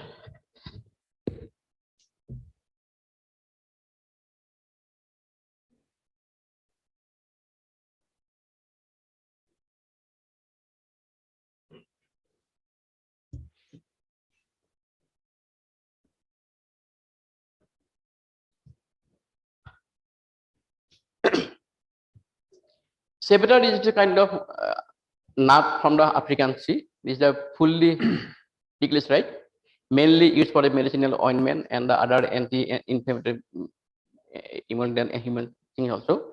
It is mainly contained in the are well known that Olay, then L'Oreal, Dove contain the sunscreen like that. We have tested for the percentage of biodiesel. This is the first paper from the India as a co-author from using the material. Sevatar. We have published already this work. It acts as a base, homogeneous base sodium hydroxide and potassium hydroxide. And these are so many data we have published. And finally, we can conclude that, sir, since our time is very short, also we have green, also we have tested as a material. Finally, nothing is waste. We have developed, identified green materials, fabricated forest materials as green hydrogen catalyst, and develop new scope for utilization of waste material to applicable. Develop efficient protocol for making green and clean, making clean and green environment. And we have synthesized the platform chemicals, jet fuel, intermediate compounds, and alternative fuels. And it also helps to reduce CO2 and carbon percentage. And I acknowledge my all the collaborators. And definitely I acknowledge all my institute where I was. Because of them all today I'm standing here in front of you. And definitely I must thank to organizer for international conference. Those organized very nicely and congratulations to them. And also definitely my regards to Dr. Kozak sir who has invited me. And thank you. Thank you. Thank you. Excellent talk, Dr. Kalita. Any questions if audience have? Yeah, please. Yes. Very good work and a lot of work you have shown. Only the functionalized material which you are talking about, the functionalized material which you have made, MCM 41 or other mesoporous material, you functionalize them, use as catalyst for organic conversion. Yes. Are they specific? Are your material is specific conversion, or they can be used for other directions also? Yes, sir. Because if we go for the only like TFA is very, it's called the super acid. So it's difficult to you can get the high activity, but we are getting the so much side product. Activity is very. If we incorporate with TFA with the mesoporous with it functional like then we're getting the selective product like 92% of yield of our main aim. So can they be used as a sensor? Your material can be used as a sensor for sensing the organic components in the water sample, the environment sample. No, because our main aim is to produce as an intermediate chemical using the material, not as a sensor. I'm asking you, can it be used? I think it may be because the mesoporous materials has shown that different application sensor also can be used, but definitely we can be incorporated or functional with some other like a metal oxide like that. Then it can be used as sensor. But if we depends upon the silica material, MCM 41 like all of the mesoporous, neither acidic nor basic. So it's a kind of solid base supported material. You know, in Assam, yes, sir. There is a lot of water contamination by arsenic. Okay. Yes, you know that. I know. Yeah. Can these materials be utilized? for Yes, sir. removal of Yes, sir. arsenic from the water samples? Yes, sir. Because if we incorporate if we make the material as a support material, that it can be as a so that you can water purification can be done. Thing, but we are the arsenic or chromium from the water. Because I know one of Professor Datta, that's from State University, yes, sir. Sir, I think we can continue. We can continue this discussion. Yeah, please. Yeah. You did a good work with publication, but do you have all these facilities and any other? Actually, we don't this specialty we are doing in Lovely in professional university and some of IIT Guwahati, some of the IJR Mohali like that. We are paying ourselves only from pocket. We don't have any facility. We have only the limited space, the laboratory space. Can you name some labs or some famous labs that are working in this food waste too? You want me to take some name who were working in this area? So that I know even for the data work. Yeah. Yes, sir. Sir also doing, and also you are also doing, sir. I mean, Sharma sir also working on that. I have given one paper citation also. Actually, there's a man, Professor Avatar. Yeah. He is doing this type of work. From University of York. The Green Chemistry Center. Green Chemistry Yeah. Center, or Green Chemistry Excellence. Yeah. There's also Professor S. James also. Yes. Professor S. James also working the green chemistry initially, and then Raphael Leak also. I think we can separately discuss with him. Yeah. Thank you so much, Dr. Kalita, for excellent talk. And you have touched on organic waste, which is a very, very important topic. Thank you. Now the last lecture in this session is by Dr. Ravi Chandran from LPU, Lovely Professional University. Dr. Ravi Chandran is professor at Lovely Professional University. He completed his PhD in 2006 from Madurai Kamraj University, Madurai, and MSc from Pondicherry University, Pondicherry. He has qualified GATE with a score of 95% conducted by Ministry of Human Resource and Development in 1998. He has 17 years of research experience and published 130 international papers, published 5 textbooks and received Bharat Shiksha Ratan Award, Lifetime Achievement Award and Lifetime Education Excellence National Awards from Global Society in New Delhi. The area of research is synthesis of manganese and shift bases with the novel like copper, cobalt, nickel, zinc. Structure characterization using many techniques, and current interest is focused on development of novel greener methodology for sustainable development. So I invite Dr. Ravi Chandran to deliver his talk in 20 minutes, please. Learning gives creativity. Creativity leads to thinking. Thinking provides knowledge. That knowledge makes us great. Very good afternoon to all of you. It is my honor and privilege to be here. First of all, I would like to thank Dr. Narendra Project sir for having given me this wonderful opportunity. I would like to appreciate the organizer for choosing an appropriate theme on international workshop and symposium on green chemistry and technology. I would like to congratulate the faculty members of this government Dungar College having coming up with something which enhance the academic prestige and status of this college. I feel, in fact, it is another milestone and a successive path of activities of constructive activities of the Dungar College. And this event will provide some wonderful, excellent platform for the scientists, research scholars, faculty members, and students to share their ideas, to share their knowledge, which will definitely result fruitful result in future. So I must congratulate for all these participants who are participating in this event.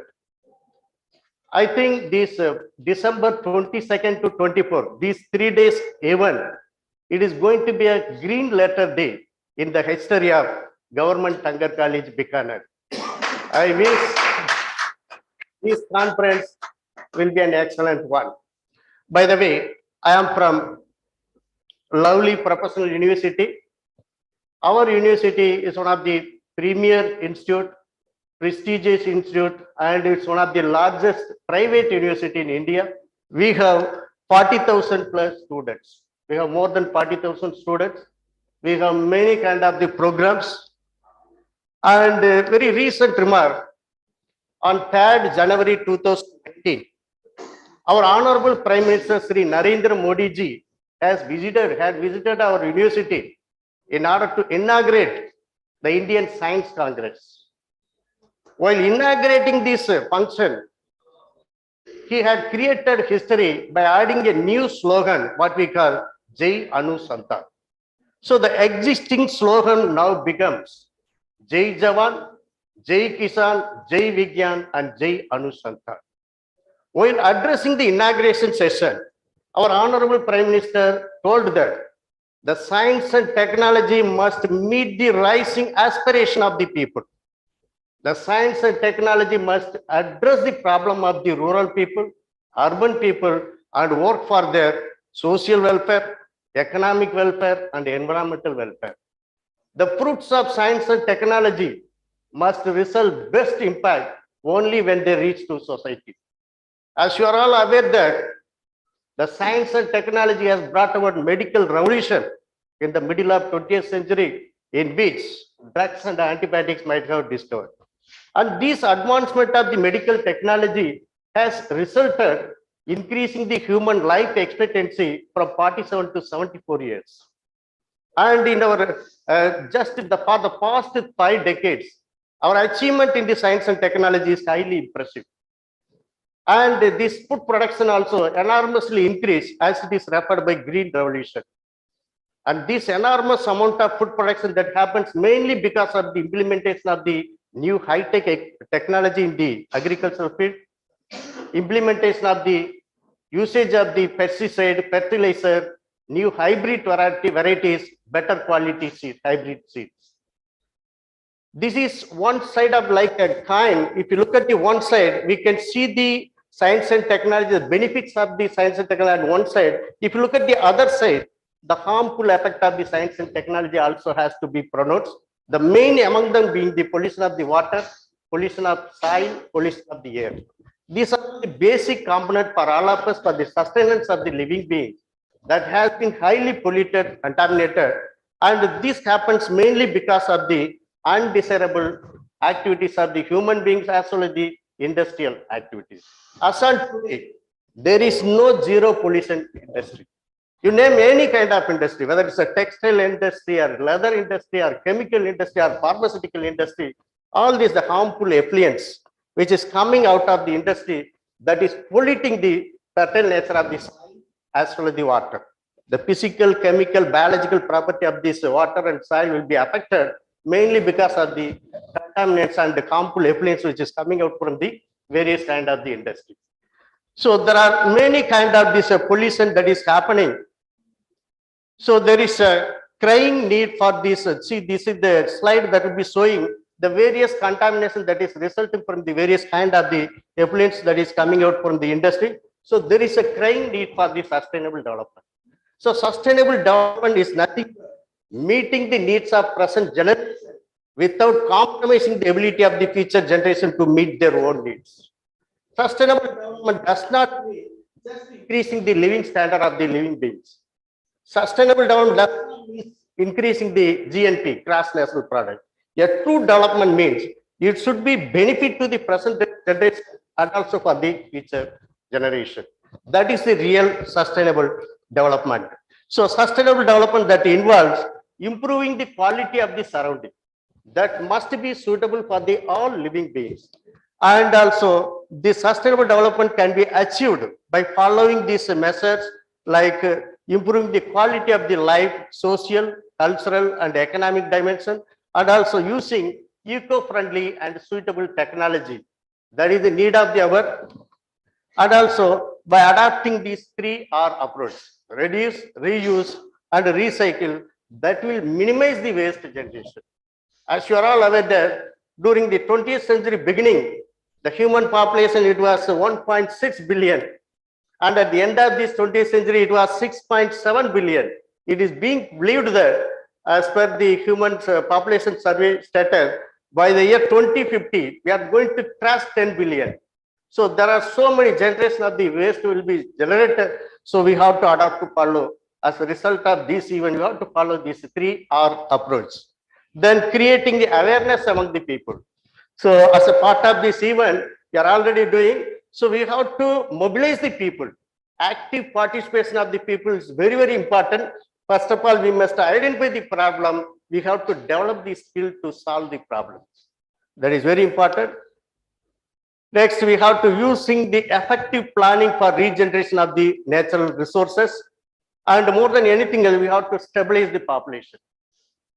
Whatever development, sustainable development, because this is the part that will be neglected in order to attain this sustainable development. So we have to stabilize.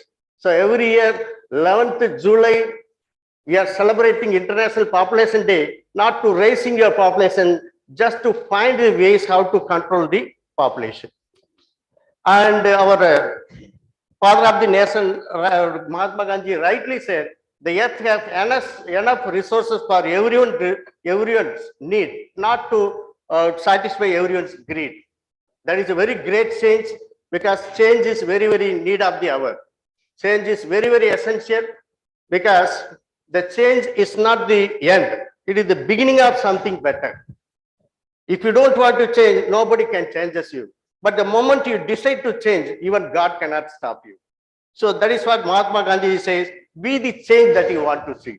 We want to see the environment to be green. So we have to focus on our attention to change the process, chemical process that should be green.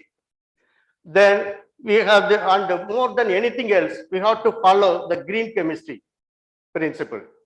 Because being green has been a crying need of the environmental scientists as well as the chemists.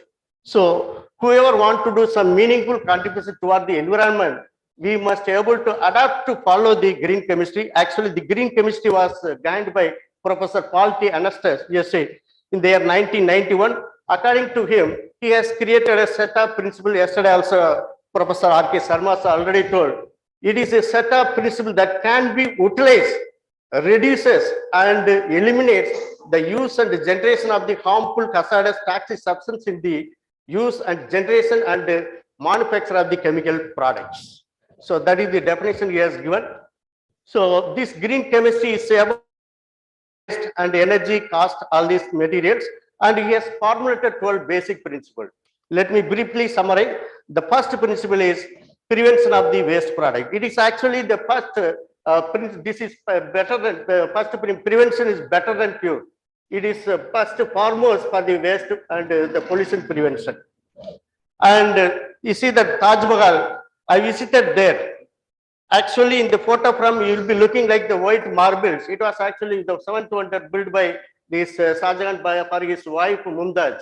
It was actually marbles. It is made by calcium carbonate. But when I was visited there, it was like a dull yellowish color, mainly because I was looking at there. It was the large enormous quantity of the waste that has been generated by oxides of sulfur and nitrogen that will be mixing with the water. This rainwater will be converted to sulfuric acid. So this sulfuric acid react with the calcium carbonate, it will be converted to calcium sulfate, a scale formation. That is why it is becoming dull yellowish color. And the second principle is usage of the less hazardous waste. And most of the time, our farmers, they are using the DDT, organophosphate, carbamate, all these fertilizer as in order to increase the crop production. And mostly 30 to 40% that was absorbed by the plant root. and the remaining that will be washed away as a surface runoff. It will be leached into the soil as well as the water bodies and polluting the quality. So that's a result of this green chemistry.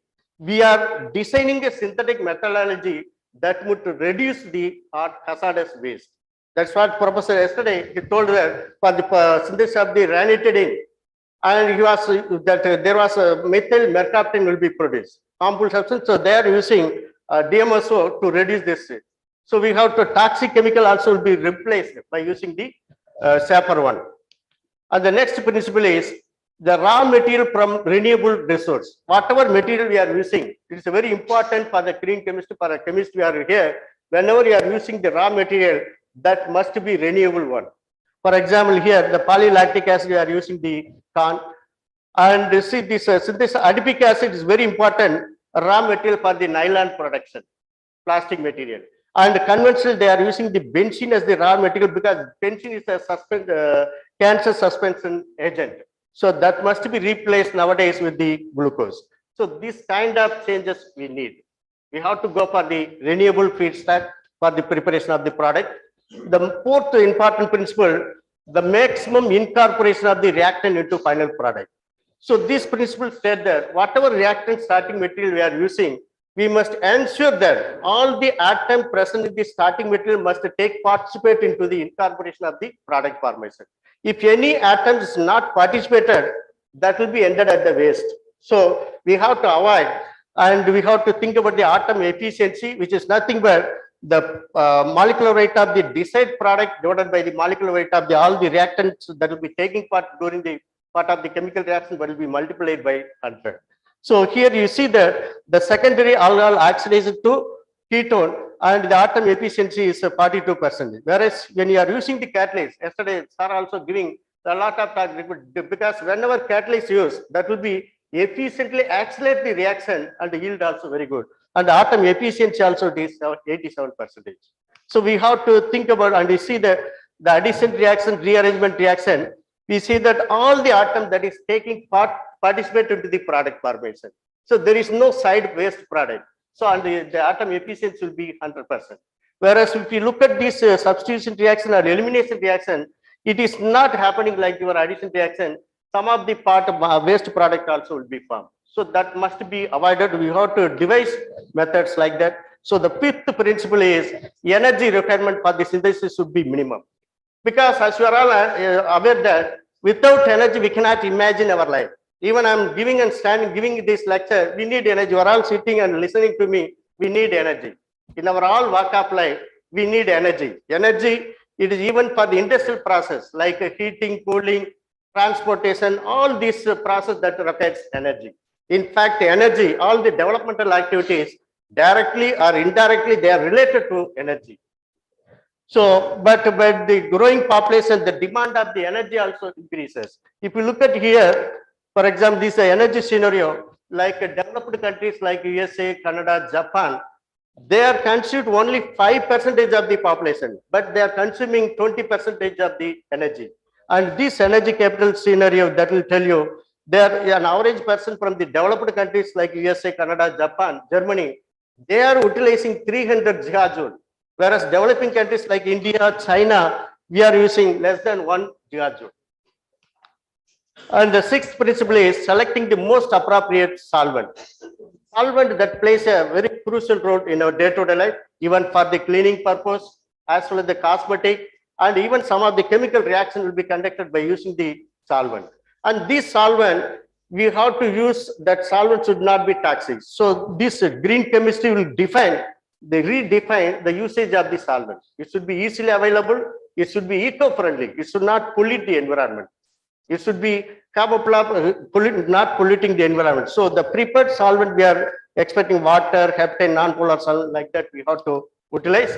And the seventh principle is selecting the most appropriate starting material. Whenever you are designing any chemical synthesis, we must give importance to the starting material. You should not pollute the environment and public health. For example, this malic anhydride is very important intermediate chemicals that will be used for the agricultural as well as the industrial and petroleum additives. They are using benzene as a starting material. It is a carcinogen, cancer suspecting agent. So nowadays, the malic anhydride that can be synthesized by this chemical, this Institute of Bioengineering Nanotechnology, Singapore, they used vanadium phosphorus oxide as a catalyst in order to prepare this malic anhydride. So this is a result of this green development of this synthesis. And see here also this adipic acid for nylon synthesis is very much important. They are preparing conventionally. So conventionally, traditional method, whatever means is there, they are utilizing. But nowadays it is not like that.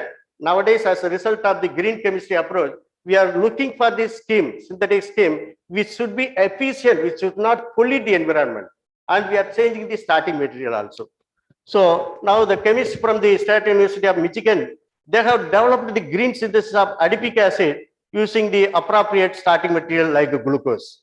They are using the glucose, they have developed this. And the eighth principle is designing of safer chemical.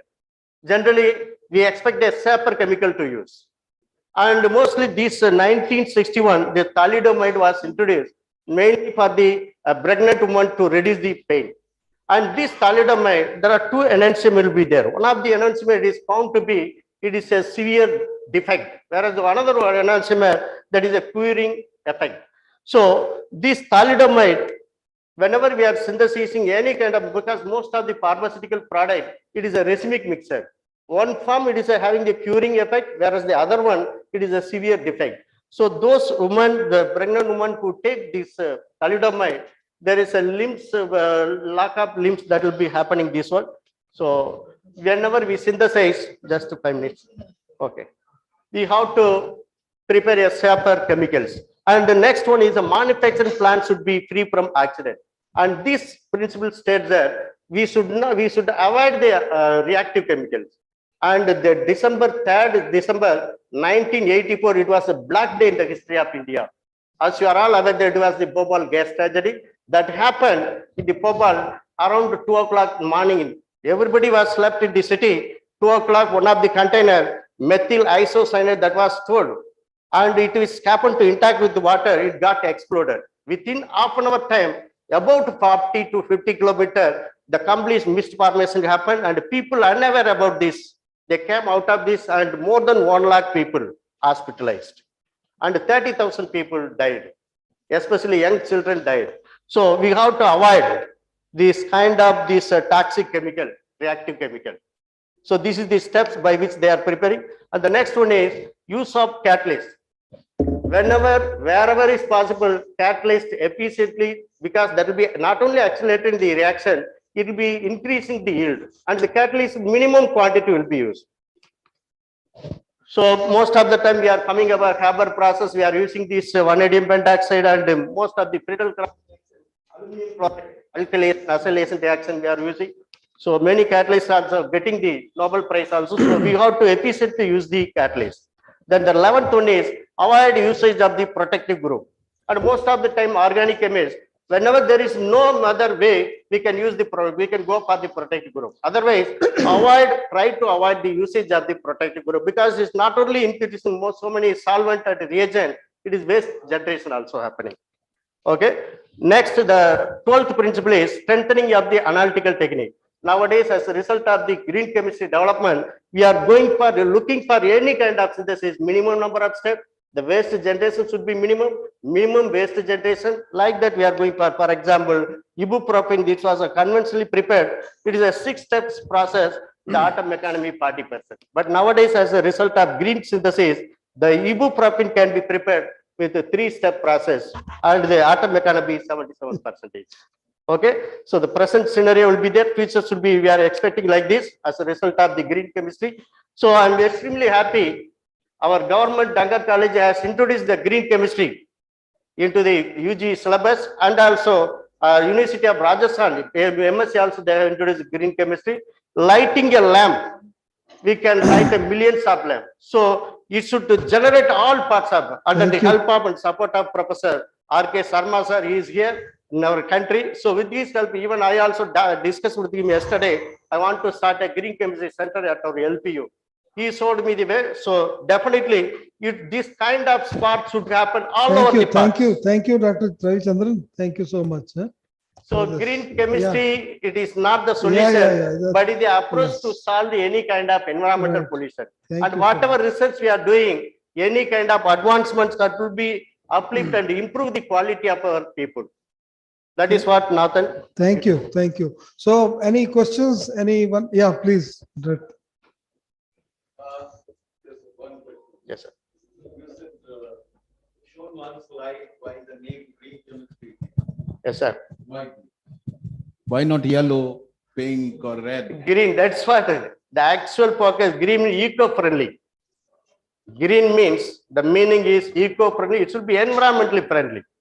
That is what. It is not yellow or green or No, or question white is, or other. question The is color how green is eco-friendly? Yeah. This is the question. Yeah. Green, that is eco-friendly means the synthesis we are part. Synthesis part of it. No. That means environmentally. Yes. It is actually the crying need of the environmental scientists we are looking for. Everything green. Okay. Color green. Relaxing. Close to the nature. Yes, sir. And because this was like founder is from US. Yes, sir. He is a secretary. So he said that the color of money is also green. Okay. Because their dollars are green, not Okay. here in India. Okay. So he said green means saving money. Okay. That's right. Okay. But chemistry point of view, it is eco-friendly. Okay, sir, we can continue this. Thank you, Dr. Ravichandran. Thank you very much. Yes. So we had 4 talks in this session, and the first one was by Professor M. Saxena. I think he dealt with very important issues about the energy and others. Then we had Professor P.K. Sharma introducing A factor, A index, yeah, very interesting. And Pranjal Kalita, who has shown so many slides and so much of work they have been doing. And then Ravi Chandran touched upon the 12 principles. I think overall the session went excellent, and I am really grateful to Professor Bojak for giving me this opportunity to conduct this session. Thank you so much. Thank you, Professor S.K. Mehta, sir. You have conducted within the time, and this is great for us. So this is the time for felicitation. Actually, I wanted that Professor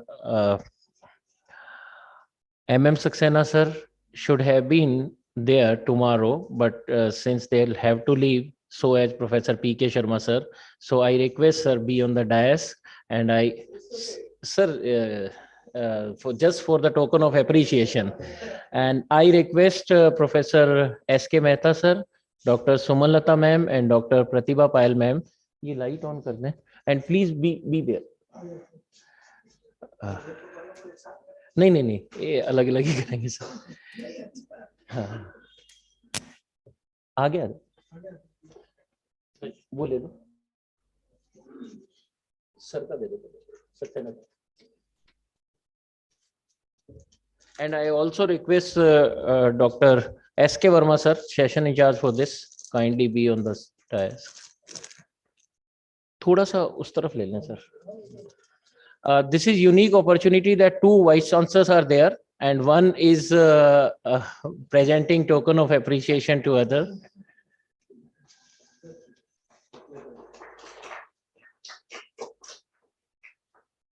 Thank you so much, sir. I also request Professor S.K. Mehta, sir, to kindly present this token of appreciation to Professor P.K. Sharma, sir. We also wanted, sir, you to be here tomorrow, but as we know that. Now, I also request Professor S.K. Mehta, sir, to kindly present this token of appreciation to Dr. Pranjal, who has come from CIT Kokrajhar. And I must appreciate, Dr. Pranjal, your talk was really excellent, and I have heard Professor. I got chance to heard Professor A. Matharu, and your work is very close to them.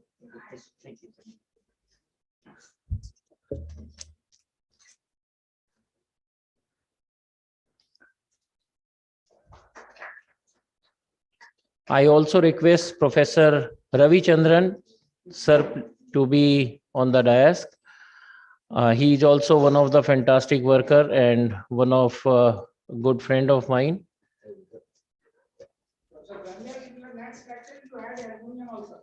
Yeah.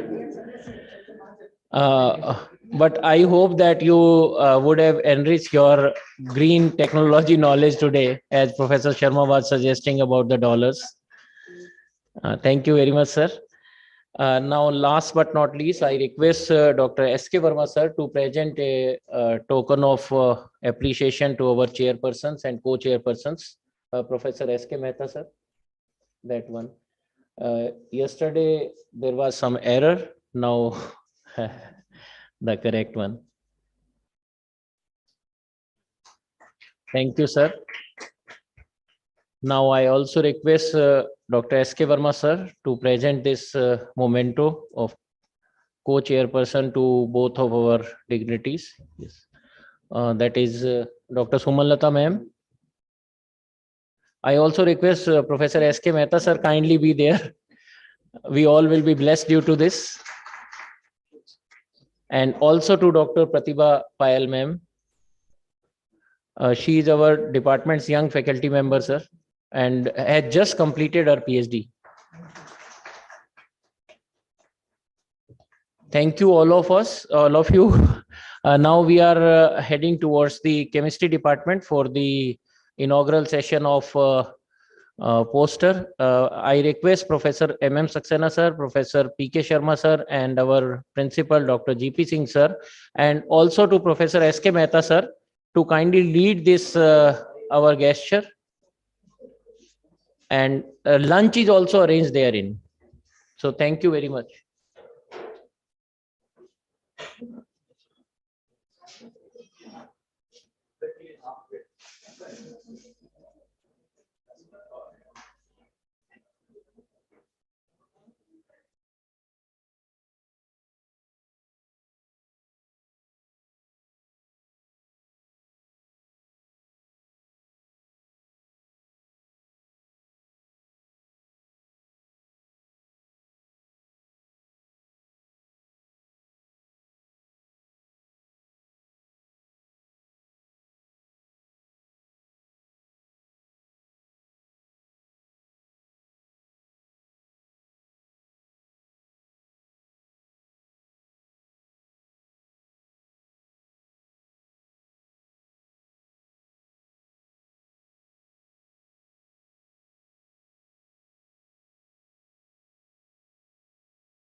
आदम बेटा, नेहा को भेज रहा हूँ, उसे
Good afternoon.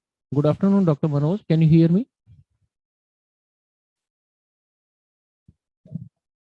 Dr. Manoj, can you hear me? Yeah.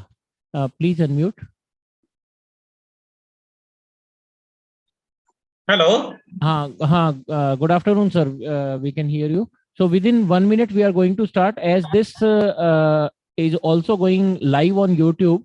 So our students are also seeking it on YouTube and during lunchtime. Okay. So we are going to start it within one or two minutes. Okay, no problem. Yeah.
Those are standing outside, please come in the Pratap Sabhagar.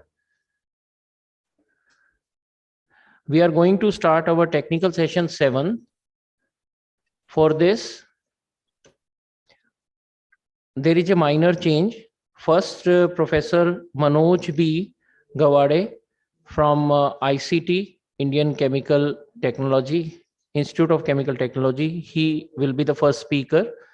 Then Dr. Ruchi Dubey from Bhopal. Then Dr. R.K. Purohit, he is already with us. Then Dr. Gautam Kumar and Dr. Praveen Purohit, they will be speaking. And for this session, we are having chairperson, Professor Bhaskar Datta from IIT Gandhinagar, co-chairperson, Dr. Ravin Chandran from Lovely Professional University, and rapporteur, Dr. Yogesh Chahar. So may I request Dr. Professor Bhaskar Datta, Dr. Ravichandran, and Dr. Yogesh Chahar to please be on dais and kindly start the session. Since this program is also going live on YouTube channel of Government Dungar College, so we do not find it inappropriate to start it. So, sir, now the session is of yours, Professor Bhaskar Datta. You can start. Thank you so much, Dr. Pojak. And it is very nice after lunch, very hearty meal we all had, and excellent posters also. So a lot of knowledge is being shared. And I'm sure your students are on the way. They will be joining very soon. So for this technical session, we have several renowned and experienced speakers with us. And since we have made some time, but still we want to limit within the time frame, I would like to request all the speakers, and we have speakers who are joining online with us, to kindly limit within the time frame. I'll tell the time when it comes to that. So we'll begin. In fact, our very first speaker, very fortunate to have Professor Manoj Gawande with us online. And Professor Gawande has had a long and illustrious career. He is currently associate professor at the ICT, which is formerly the UDCT in Mumbai. And he has received several very prestigious fellowships and research grants. He has been selected as a highly cited researcher within the top 2% of scientific community, which was published by the Stanford University. And during his current stint, in addition to his research work, he is also serving as the editorial member or editorial board member of several prominent journals, such as Scientific Reports, Current Catalysis, Frontiers in Chemistry. He is also a guest editor of ACS Sustainable Chemistry and Engineering, which is on the topic of nitrogen-doped carbon materials, synthesis and sustainable applications. This is in the spring of 2020. So we are fortunate that in this workshop and symposium on green chemistry and technology, we have him as the speaker. Dr. Gawande, if you can hear us, you can start sharing your screen. My request to you would be to keep your talk to about 25 minutes or so.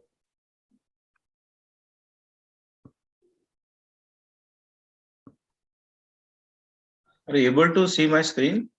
Yes, we are able to see your screen.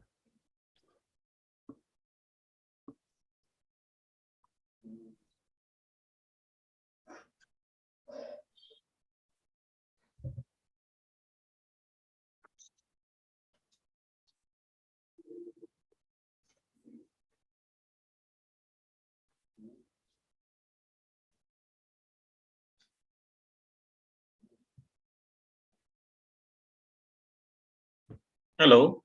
Yes, we are able to see your screen. Thank you, Yeah. sir. So can I start? Yes, you can start. Okay. So thank you so much for a kind introduction. I'll prefer to switch off my camera. Okay. Anyway. Okay. So good afternoon, everyone.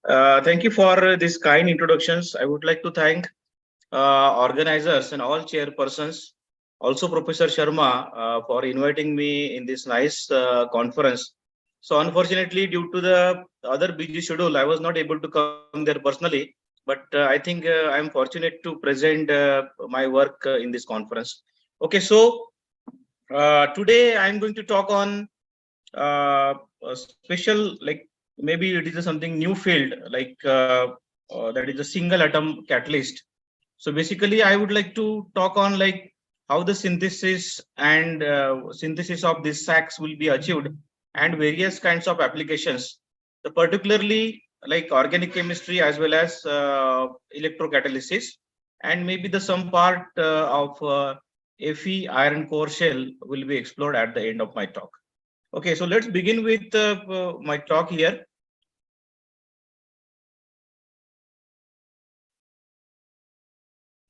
Are you able to see my second slide?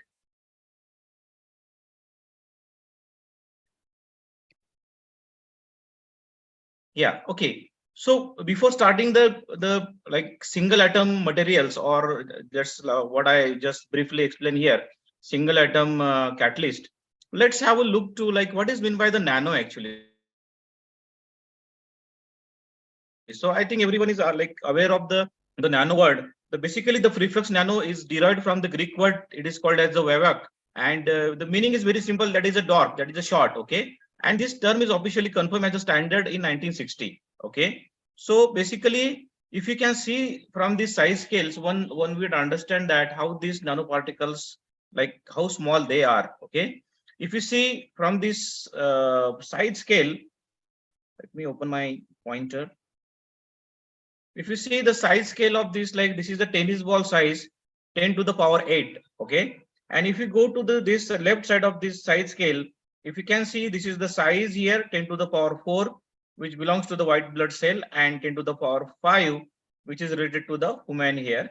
And this is the most important region here, 10 is to the 10 power 10 is to power 2. Okay, So all kinds of nanomaterials, nanopores, dendrimers, nanotubes, and all kinds of quantum dots are included here, and including the covalent organic framework or metal organic framework, and all kind of nanomaterials are involved here. Okay, and even we can see that in one drop of a blood, like there are like 10 into power 9 nanoparticles are present. So we can imagine that how these nanoparticles are really small here.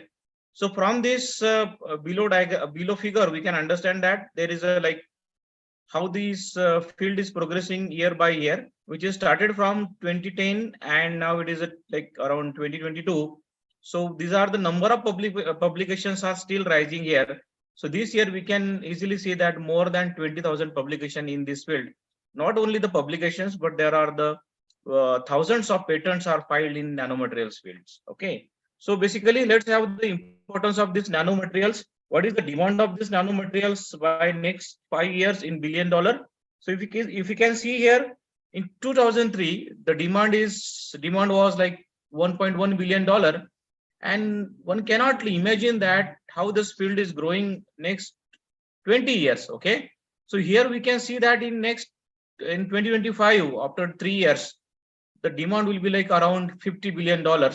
So basically, it includes various kinds of field here: electronic $8 billion, healthcare $19 billion, consumer goods $2.3 billion, aerospace and defense $1.5 billion, constructions $2.5 billion, energy generations and storage $3.5 billion, and all others including $8.9 billion. So this is a survey done by this phonics.com. So these are the figures are there, and now these figures are really changed in next 2-3 years. Okay, so now let me start with this single atom catalyst.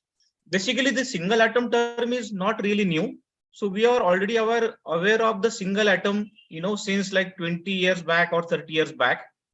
But single atom materials is also reported field here. Okay, so in 90s we have seen some kinds of single atom materials.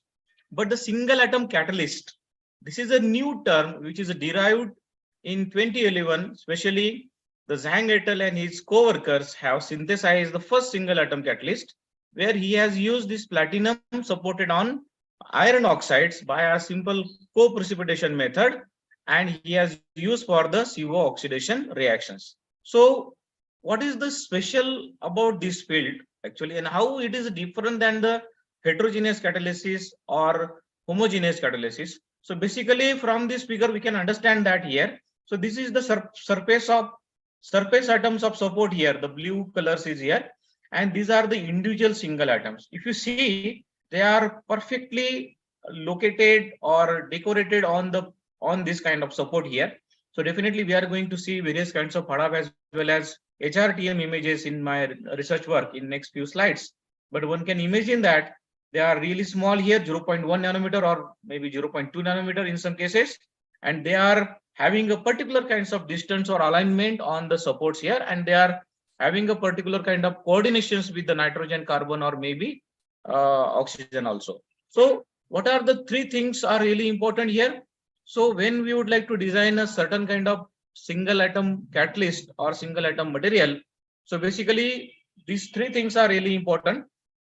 First is a precursor, okay, and then which is also including like percentage of metal loading. So this is really important here. Then supporting materials, what kind of materials we are using.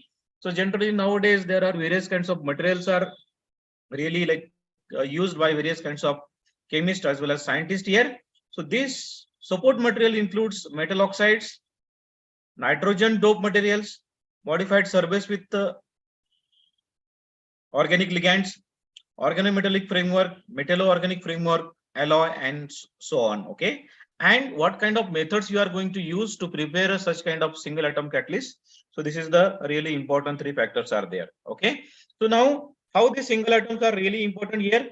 So we already aware of this, like how this single atom can bridge the gap between the heterogeneous catalysis as well as homogeneous catalysis.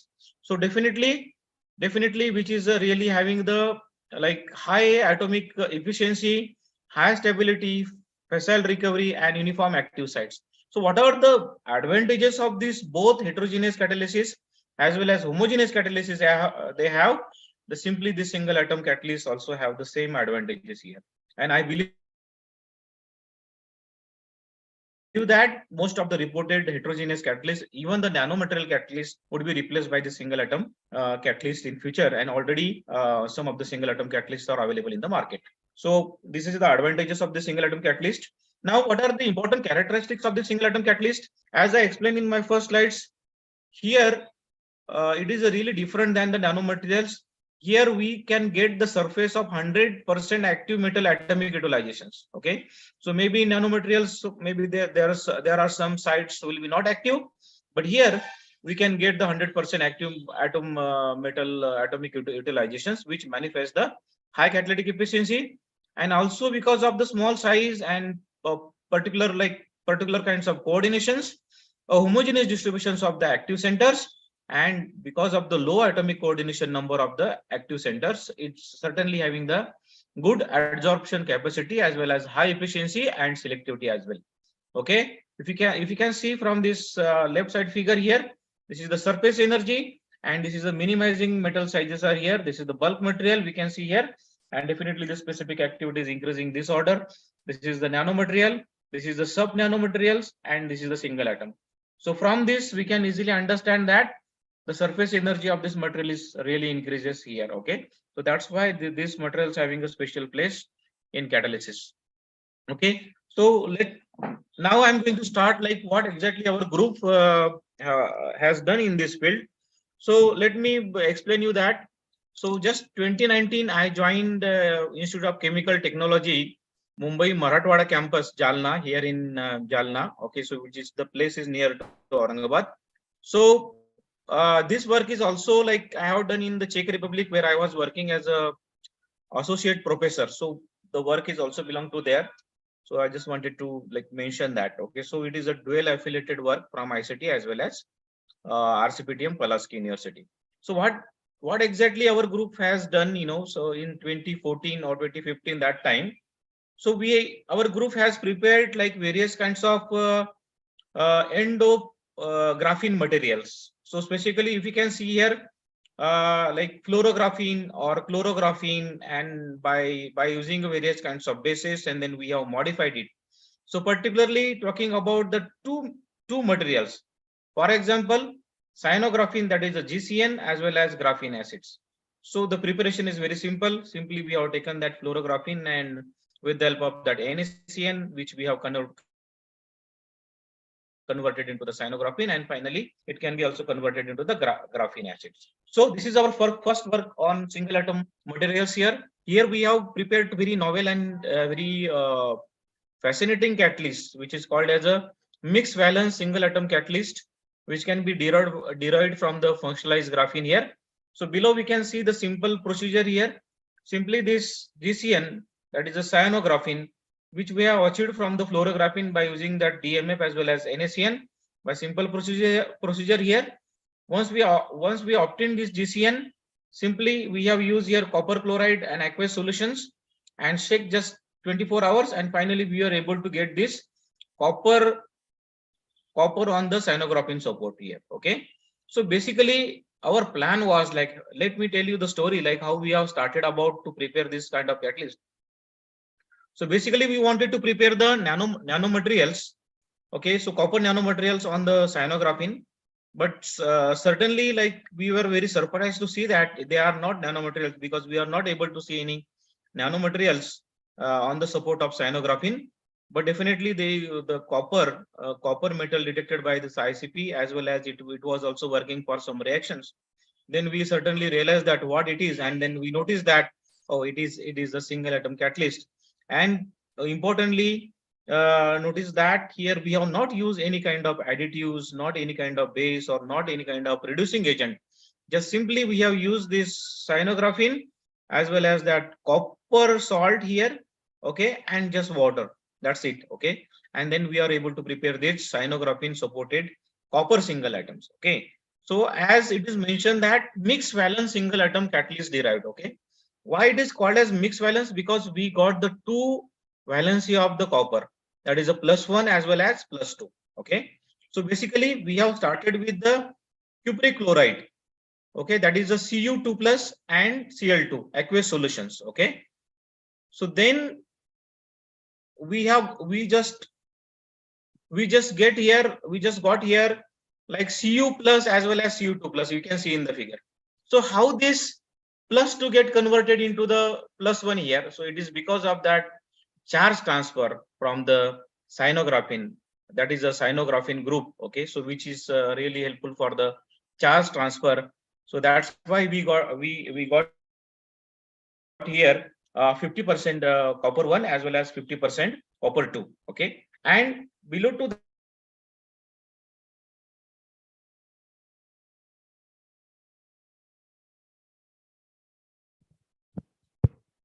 Dr. Gawande, we lost your voice. We can't hear you.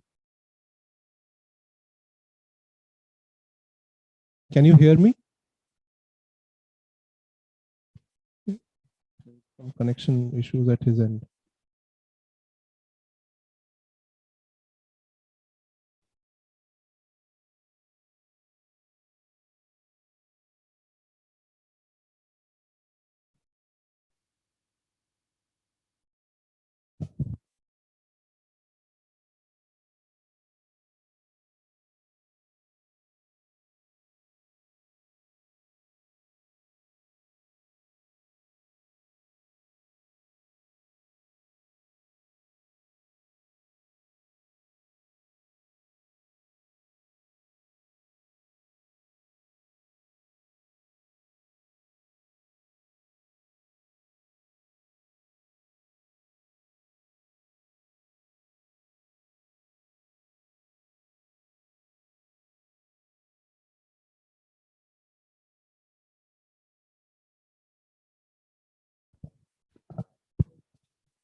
Hello. Yes, Dr. Manoj, we can hear you now. Please share and resume. Sorry for this technical glitch. There was some disconnection. Right? Are you able to now? Yes, we can see your screen. Yeah. Okay. Thank you so much.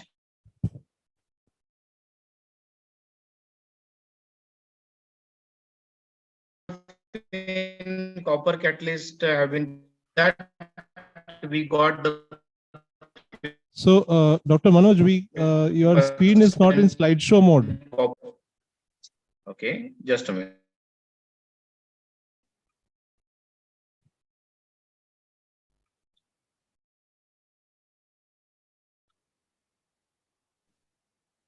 Are you able to see now?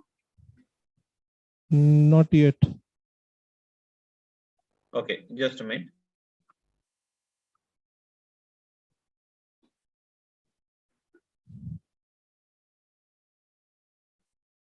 Now? No, not yet. Okay.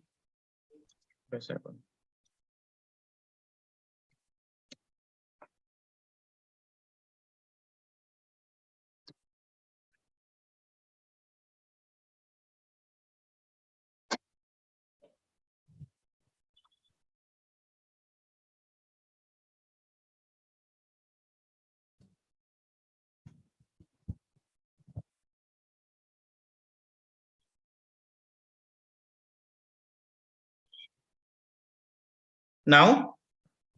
So, started screen sharing, but we can't see your screen yet. It's still blank.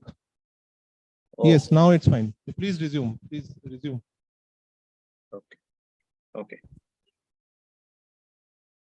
Okay, so I was talking about that copper 1 and copper 2 here. So here we got like 50% of copper 1 as well as copper 2 here.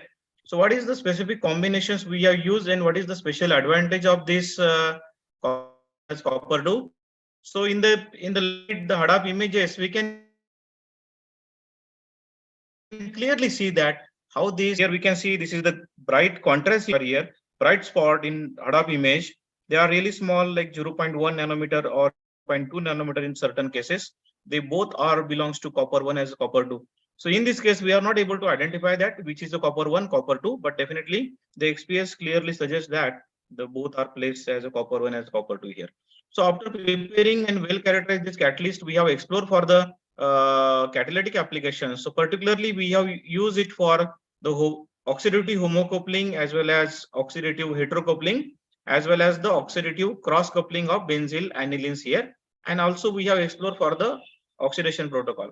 So we can see here this is the homocoupling of the benzylamines. We have used it here under very mild conditions and we are able to prepare the coupling products as in good turnover frequency as well as turnover number here. Second reaction we have explored here, oxidative cross coupling of benzylamine. Here we use benzylamine as well as aniline at under the same kind of conditions, and the corresponding coupling products we also got in good yield. Third reactions, which is quite different than both reactions, explore for the benzylic oxidation to get the oxidative product here. So yeah, it is also in under mild conditions and we are able to produce this oxidation product in good yield as well as good conversion here. That is more than 99% selectivity here. So on the right side, we can see that. So this is not only like which is an active catalyst, but definitely it is also reusable, having a good stability and recyclable for further runs. Okay. So you can see here the conversions of this catalyst here, different cycles here. This catalyst activity as well as selectivity is retained throughout the 5 cycles here. Not only this, but the morphology of the catalyst also retained here. We can see here there's HRTM as well as elemental mapping images. There is no nanoparticle formation took place, so it means that this catalyst is very much stable even after the reusability study. And we can also see that here the XPS analysis, okay, so which can also suggest that this catalyst is very much stable here. Okay, so the further work we have explored for the different kind of applications. Because of the time limit, I'm not able to explore explain all kind of work here. So basically the similar kind of catalyst we have used it for copper single for direct alcohol oxidation fuel cells as well as electrochemical CO2 fixations. So this is published in Advanced Material Interfaces. And the second part of this work we have explored as a single cobalt atoms for the as a electrocatalyst for efficient hydrogen oxidation reaction. So which is also published in small. So this is the invited article, and the guest issue is edited by me as well as Professor Yamauchi and Professor Hakayuma. Okay, so this is our advanced materials work is also highlighted as the inside front cover. Okay, so in the next project, we have used the carbon nitride as a support, and where we have used the ruthenium single atoms photocatalyst for the CO2 reduction of methanol. The preparation procedure is very simple here. We started with this dicyanamide SBA15 we have used as a template. Stage 1, stage 2, we can simply see here, that is the absorption, stirful, and 550 degrees Celsius. And in the first stage, we have prepared here carbon nitride. And after this HF, we have used to remove this SBA15. And here finally we are able to prepare the mesoporous carbon nitride, and which is finally converted into the RUSA carbon nitride, that is a ruthenium single atom on mesoporous carbon nitride. So basically these characterizations, we can see that here the various kinds of HRTM images as well as elemental mapping images are here. So here below we can see that how these nanoparticles, how these ruthenium single atoms are really adsorbed on the carbon nitride support. And this is a HADAP image. We can clearly see here, this is the bright spot on the carbon nitride support, which belongs to the ruthenium single atom. Okay, so here is this another characterizations we can see here. So here definitely we got here two different kind of oxidation state here, ruthenium +2 as well as ruthenium +4 here. And here we can see this coordinations of how this ruthenium is attached to the oxygen as well as carbon as well as nitrogen here. And further, the single atom nature and this coordinations is confirmed by the XPAS as well as Janus here. And so we can see here, this is the ruthenium single atom, which is really attached to this nitrogen, oxygen, carbon as well as nitrogen here. Okay, so further this catalyst, as we know that ruthenium and carbon nitride is a perfect combination for the photocatalysis. So here we have decided to explore for the to methanol here. And we can see that after studying the various kinds of control examples, including blank, including ruthenium mesoporous carbon nitride, mesoporous carbon nitride, and various combinations we have used, the various kinds of control example. And we learned that this RUSA mesoporous carbon nitride in presence of light and CO2 within 6 hours, which are able to generate the methanol, 1500 microgram per methanol here. So which is the highest value in this category here. So what is the special highlight in this work here? Photocatalytic applications, which is evaluated for the selective synthesis of methanol from carbon dioxides. Highest yield we have got here, that is 1500 micromole per grams after 6 hours. This is a very stable catalyst, and it could be reusable and recyclable without losing its activity and selectivity here. So this is about the carbon nitride.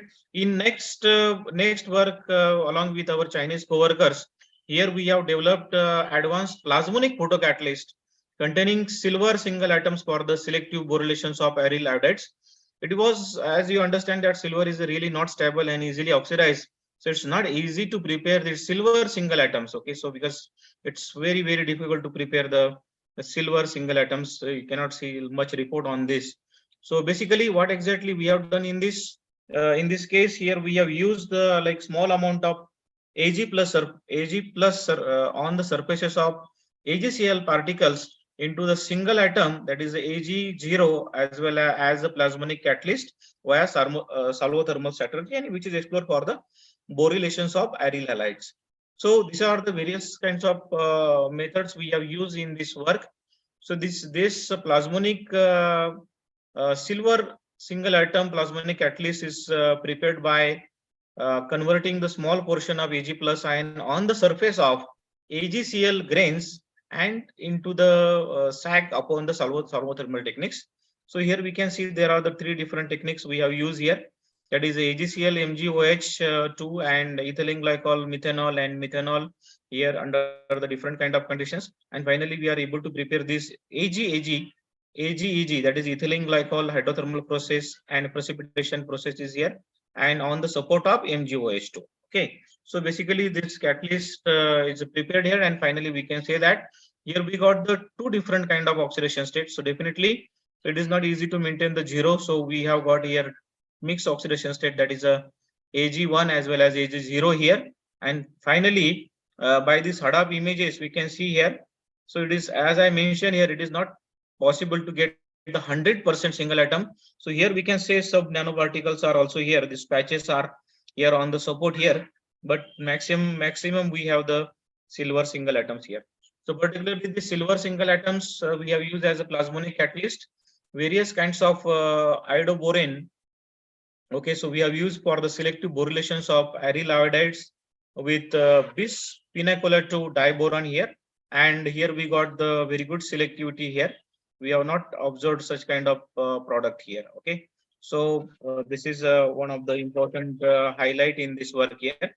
And the scope of the photocatalytic reactions are explored for various applications, various kinds of iodide use here, and we have got excellent yield here. Not only the millimole scale reactions or versatility of the product, here we are able to also generate the gram scale reactions, and we got here very good selectivity, that is a 43% here, and also various kinds of other boron sources which are industrially important, which we have used in this work here. So these are some highlights for this work. Definitely, it is one of kind of special photocatalyst, plasmonic photocatalyst consisting single atom zero was prepared using solvothermal method. Photocatalyst showed high efficiency in reductive deiodinations, okay, of aryl iodides under visible conditions, and definitely the mechanistic aspects are really important. So the single atom zero mediates 1 electron reductions of aryl iodide molecules here. So finally, this is the last work I would like to talk. It is not the single atom work, but this is one of the important work in our group here. So here we are able to prepare the very special catalyst based on the Fe base FeO core shell nanocatalyst for general selective hydrogenations of nitrile to amines here. So this is the collaboration work with Professor Jagdish as well as Professor Belar from Germany here. So basically, what exactly we have done in this work here. So below we can see that we have started our preparation strategy from iron acetate and various kinds of DMF, addition of SiO2 and DMF, and slowly evaporation technique we have used here. So once we obtain these first methods, and finally that is the immobilizations on the SiO2, this one, then we have used the pyrolysis, and then we can see that we have got here Fe2O3 core shell nanoparticles supported on the SiO2. So this is the Fe core is there, and this Fe core is surrounded by the Fe2O3, and all these core shell species is adsorbed on the silica. So what exactly and new things we have done in this work? So here we can see that this catalyst is explored for the nitrile hydrogenations using the heterogeneous catalyst over the century here. So you can see that how this nitrile hydrogenation carries so far here. We started from the 1905 and various kinds of colloidal palladium, Rani nickel, Rani cobalt. Here various kinds of metal borides have been used, supported catalyst, metal alloys. And 2016 onward, there are the various kinds of supported cobalt as well as nickel nanoparticles also have been used here. But this is the most of the inexpensive technology we have developed in this work by preparing this Fe2O3 at SiO2 catalyst here. So this is the characterizations of SiO2 FeO core shell nanocatalyst here. So here we got here two different kind of oxidation state, which is clearly confirmed by that Mossbauer, that is Fe2, and Fe3 is here. So this is the structures by HADAP as well as color mapping. This look like here. So here we got the different kinds of morphology. Round shape particles are also there, as well as the rod shape particles are also there. So here we can see this is the HADAP image of the single particles. So here we can see that this is the FeO mapping, this is FeO mapping, and this is the FeSiO mapping here. Okay, so definitely, so this red color is belongs to Fe, this blue color is belongs to oxygen, and this is green color belongs to this oxygen here. and the silica is also there. Okay, so this applications of this catalyst we have explored for variety of reactions. We can see here all kind of nitriles, including aromatic, heterocyclic, aliphatic, the fatty acids, and not only the gram, not only the millimole scale reactions, but the gram scale chemistry also invented here. Okay, so we can see that whereas variety of nitriles we have explored here, and also in below we can see that we have also explored the fatty amines, which are really important in the oil chemist, oil industry, and other things are there. So what is the special feature of this catalyst is here? So definitely these Fe-based nanoparticles exhibited high selectivity and activity for the generality of the hydrogenations of the functionalized as well as structurally diverse aromatic heterocyclic by using the presence of Fe foil. More than 120 different kinds of nitriles we have explored in these reactions, and this practicable and synthetic applications where we are able to perform the 1.5 gram scale of reactions are here. So this is the future conclusion and future scope here. So our group is really devoted to prepare the various kinds of single atom materials, and we are really targeting like how we can improve the properties as well as the applications in the thermocatalysis, environmental remediations, photocatalysis, and even we are planning to start the biomedicines, and also the various kinds of synthetic strategies we are using here. So how this defective carbon nitride can be prepared and their activity can be compared with the various kinds of nanomaterials as well as single here. So here is our lab to fab journey we are going. So now our group has achieved the one of kind product, one of the project from the industry. So for the hydrogenation reaction, so we are trying to prepare this hydrogenation catalyst, so which is really transferred to the industrial scale here, and such kind of process as well as methodology under process for other reactions. Okay, so this is the key publications in the field of single atom catalysis since last 5-6 years. So our group is working on here, and here are some feature covered in the various kinds of journal from our lab. Okay, and just wanted to mention that I was also involved in this COSI actions, that is a confined molecular systems from new generation of material, where I am involved in this work group 3. So where we are able to prepare various kinds of nanoparticle as well as clusters, and which can be compared with the sub-nanometer scale as well as the single atom. So this is some group of the photos since last couple of years. Okay, so I'll try to skip that slides where this is some issues I have edited. So this is our book which is published recently, and I would like to thank all my collaborators here, current research team, all my research collaborators, past team members, international collaborators. Without their efforts, it was not possible to complete this work. Thank you so much. Thank you, Dr. Manoj, for that beautiful presentation of single atom catalysis. We have time for one question. Yes, please.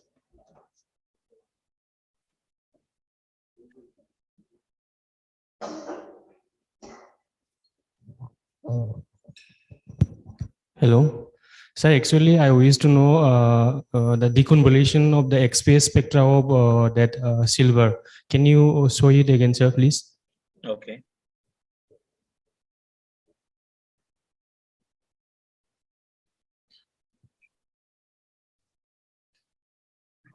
Just a minute.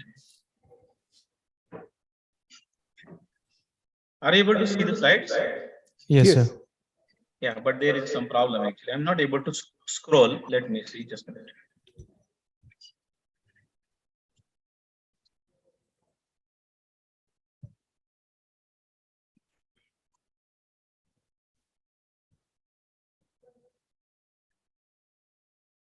I have to go again and I have to open it again. Okay, anyway, I'll do it.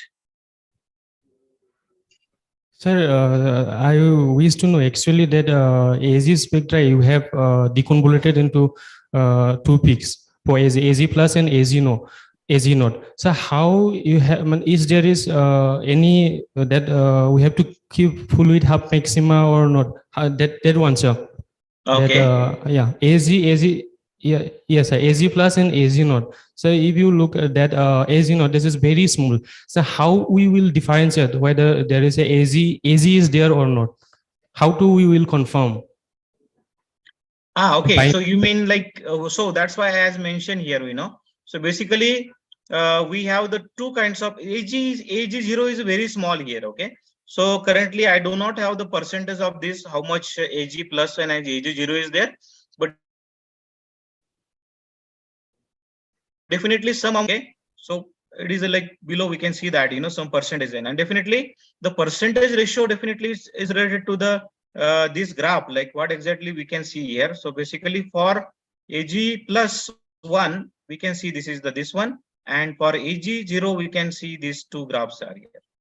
Okay, sir, and one more question. During this deconvolution, do we need to keep the fluid half maxima constant for both AZ and AZ naught?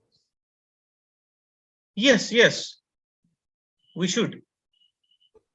Okay, sir, thank you. Yeah. Okay, we have time for 1 or 2 more questions. Sorry, I'm falling again. Good afternoon, sir. I hope you're able to recognize me. Shriparna this side. Sir has been our collaborator. And sir, that was an amazing presentation. Great work, great publications. You continue to inspire many of us in this field.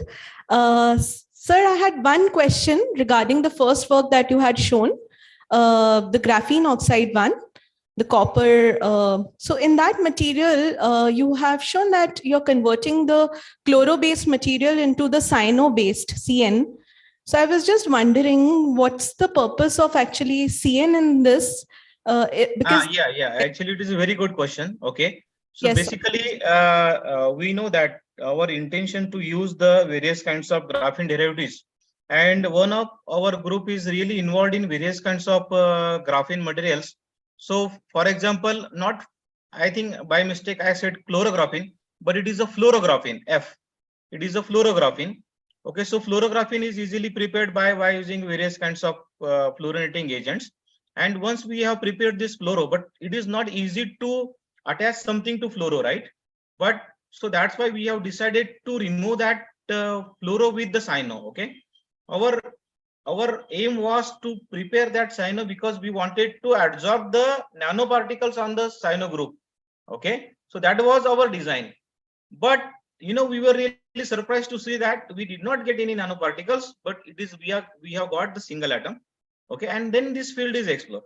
Then we tried to explore the cyanographene acid, okay, graphic acid, cyanographene, and the variety of groups have been prepared. Okay, then we moved to the carbon nitride. Because of that, it was not easy to prepare that cyanographene in a bulk scale. We have some limitations. We can go 5 gram, 10 gram, but considering this carbon nitride nature, simply use the urea, this burn it, and we are able to prepare 5 gram, 10 gram. So that is the strategy can be used for the industrial scale. So that's why we moved to the carbon nitride things. all right, sir. Great work, sir. Great work. And great publications. Shriparna. Thank you, sir. Nice presentation and nice seeing you, sir, after a long time. Thank you so much, sir. Hello. Manu, sir. Yes, I can hear you. Able to hear me? Yes. Yeah, first of all, thank you very much for your nice presentation with a lot of information regarding the single atom catalysis. Okay. In what way it is superior than multi-atom catalysis? Multi-atom. Okay, yeah. So definitely, because of this time limit, I was not able to focus or I was not able to present all kind of control examples. Okay, so definitely whatever the single atom we have shown here, definitely they are much better than the nanoparticles as well as commercial catalyst, and even better than the homogeneous catalyst. Okay, not only the better than, but if you see that the commercial catalyst, if you are using the 5-8% of metal for single atom, we do not need 5%. Even in 1% or 0.5%, it is enough to convert it, right? So that was, I was talking about that, how this 0.5 minimum weight percent of the metal having the 100% utilization capacity and 100% sites can be used for the reaction. Okay, when we are using the like 5-8% or maybe the 6-8% for the nanoparticles, maybe all sites are not active.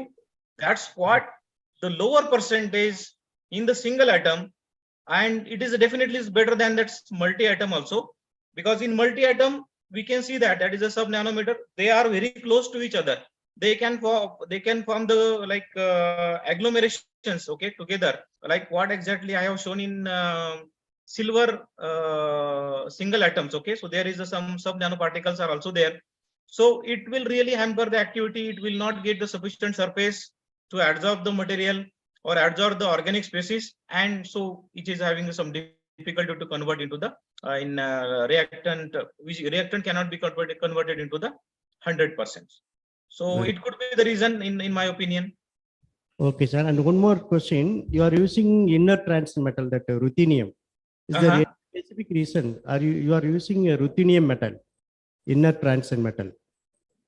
Yes. There is no specific reason actually. So what exactly we have tried to use. So basically our group is like more focusing on the sustainable things, and we always prefer that how we could use this non-transition metals, iron, cobalt, and other things. But we have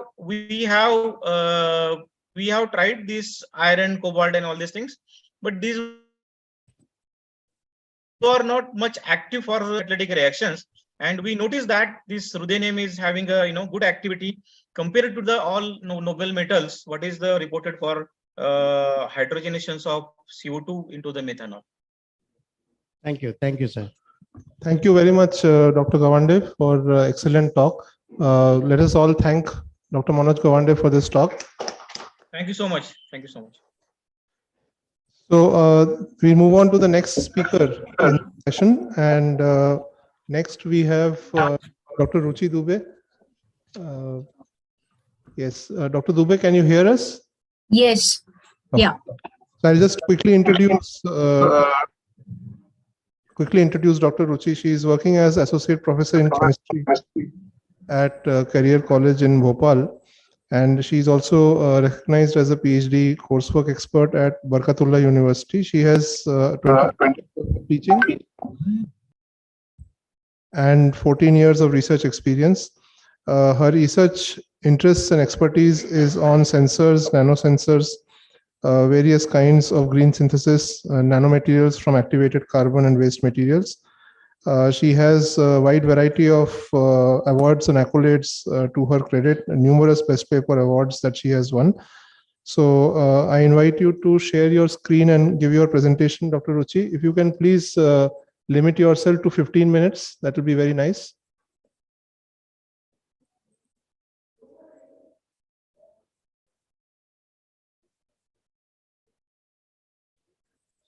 You are on mute, Dr. Ruchi.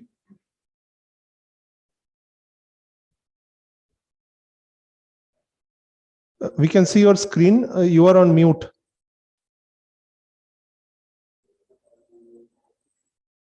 Please unmute. Yes. Yes. So very good afternoon, everybody. Rather, it is good evening. And my first thanks to Dr. Bhojak for providing me an opportunity to talk about my work.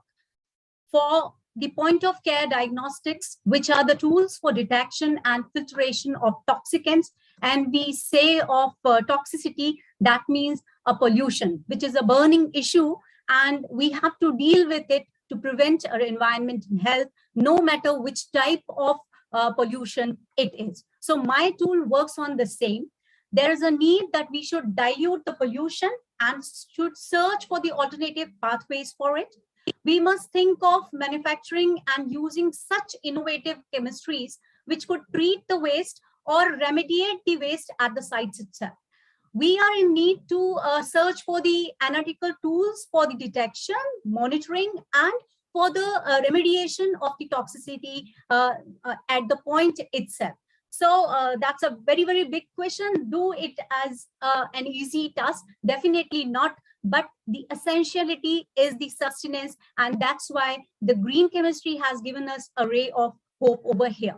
when we talk of green chemistry, not getting much into it, it is the manufacturing of the new tools with the minimum resources, and the most importantly, the reduction and elimination of the by use of generation of the hazardous substances toxicity at the point itself and its remediation. And my basic concern in my work is the reduction or elimination of these toxic substances.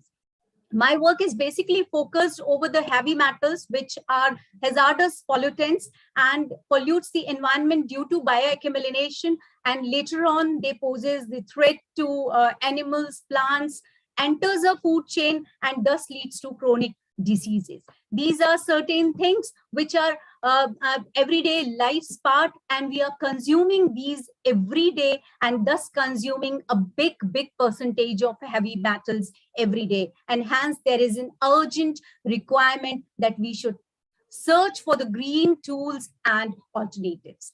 The certain which are available are the paper-based sensors, the magnetic catalyst, the nanoparticles. Sir has already have talked about it. Certain luminescent nanoparticles, the carbon materials, activated charcoal, and green synthetic pathways. My two foremost concerns are paper-based sensors and the activated charcoals through the waste materials, which are utilized for filtration and detection of toxic heavy metals. These may be a variety of type of paper-based sensors. They may be microfluidics, they may be paper-based biosensor, the luminescent paper probes, nanocrystals, etc. But my basic concern is over the microfluidics and the dipsticks by emulization. The paper-based sensors find a variety of applications for the industrial applications, for the biomedical application, for electronic industry, and so on, as diagnostic sensors, as drug delivery tools, as hydrogels, testing strips we all are aware of in the market. Market is flooded with the test system. There are a variety of analytical sensors also, the removable devices and food testings.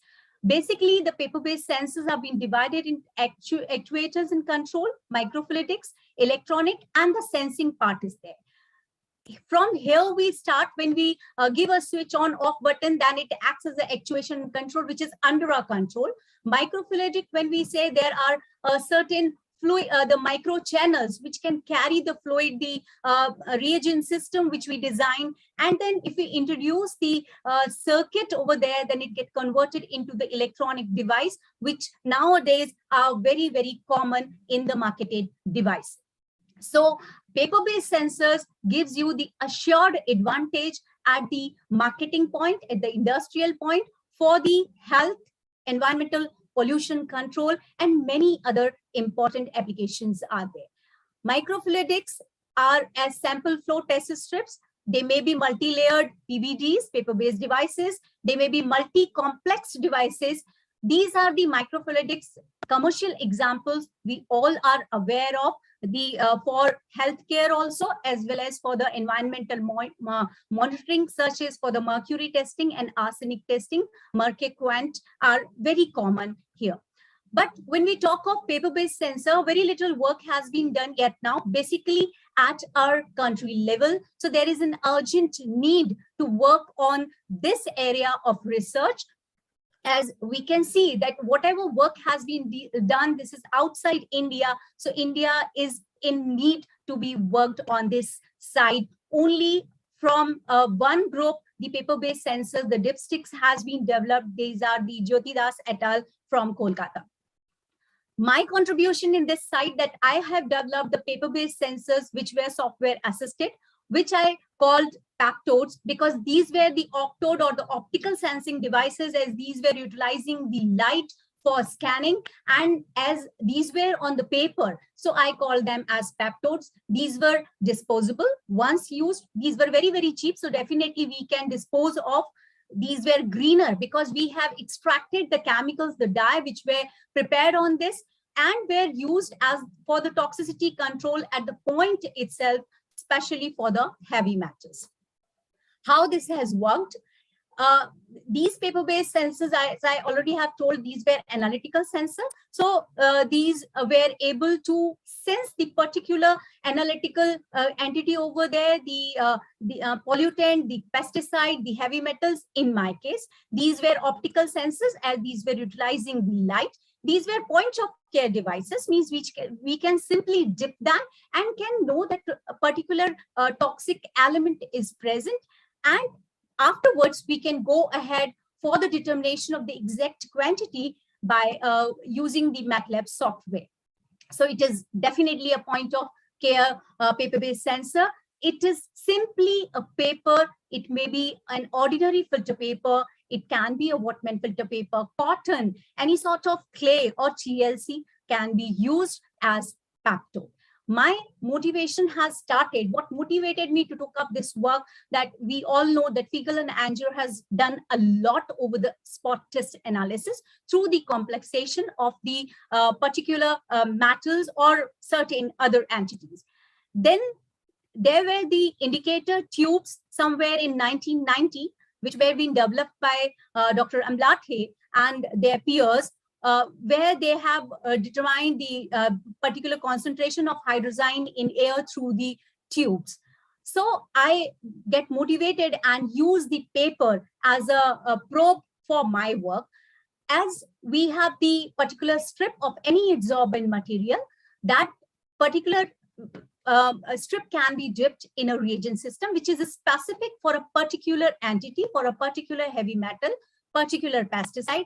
Once dipped, it is being dried, and our probe, that is the Pacto, is ready with us.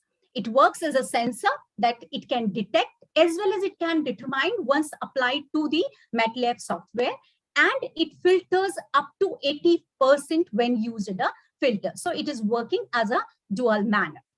It is software assisted. The MATLAB can, through its RGB analysis, that is digital way to of image processing, we can enable the color pattern. We can just read out the intensities, and through the formula, comparing with the blank, the intensities, we can exactly determine the quantity, which were later on compared with the existing technologies and were found quite effective. How we have operated through the funnel, microfunnel, analyte drop is being inserted. As soon as it touches the probe, as the probe is reagent stripped, it develops a color through the complexation. Heating may or may not be required depending upon the type of analyte. And once the developed spot is scanned through the MATLAB, we can determine the intensity. These are certain examples I'm showing. More than 15 toxic entities has been studied through these paper-based sensors, and we found them very, very useful for testing these analytes in the food, in soil, in different biological samples also.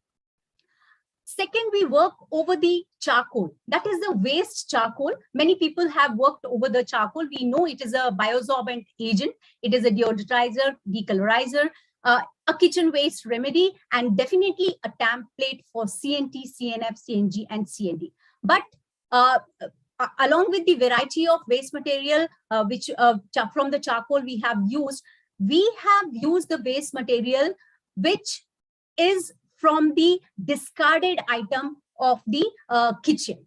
It can be used in form of a powder. It can be used in form of a bag. It can definitely be used in form of tablets, which we know it is available in the market. So what's new is there that the drumsticks which were used and being thrown, discarded, we pulverized them and converted them into the charcoal. Then with it in the 1:1 ratio, the powdered charcoal and sago is being taken as the starch material as a binder, and we converted it into the tablets. These were applied later on for different toxic entities, and these were 4 which we have tested: lead, cadmium, nickel, and arsenic. And we found that around 96% removal was possible. In case of lead, the maximum 96.7% removal was possible through it. In case of cadmium, also 97%. In nickel, around 95%, and in arsenic also 97.76% removal was possible. Also, these tablets were quite stable in the water. In water samples, we have tested these tests. In food sample, we have tested these tablets, and we found these were stable, not being swollen, but have removed the particular toxic metal, as in certain samples, these quantities were not present. So we purposefully added this to the sample and then tried to check out the removal, and we found that it was very, very effective. So the developed charcoal tablet was quite effective, and we are trying them to inculcate at industrial level also. So it is a best step towards being eco-friendly, towards the technique for the waste remediation, quite cheap. A layman can use it. It is highly efficient, robust, instant, and quantitative. So these two green tools are quite significant as they help in toxicity detection. They are able to remove the toxicants. The layman who is not having any knowledge of chemistry or the sciences can definitely use them at home, and thereby they can improve their standards of living. These are acting as green diagnostics. They are no chemicals which they have to use to test these all. And by themselves, they can diagnose that what particular toxic element is present. If not the particular toxic element, they can definitely know that there is something which is harmful, and they must not consume that particular water or food or soil for the purpose. That's why it contributes towards the waste control for the recovery of chemicals, and we have already squeezed out the dyes or the chemicals or the complex which were being prepared, and later on characterize them, and are exploring further avenues for which those complexes can be used. So my driving force, my strength is my department, and definitely my mentor, who from whose I have taken the motivation. Here my team is working. These two peoples, they just first design a particular chemical. Then after Dr. Suparna Ghosh, she just tries to synthesize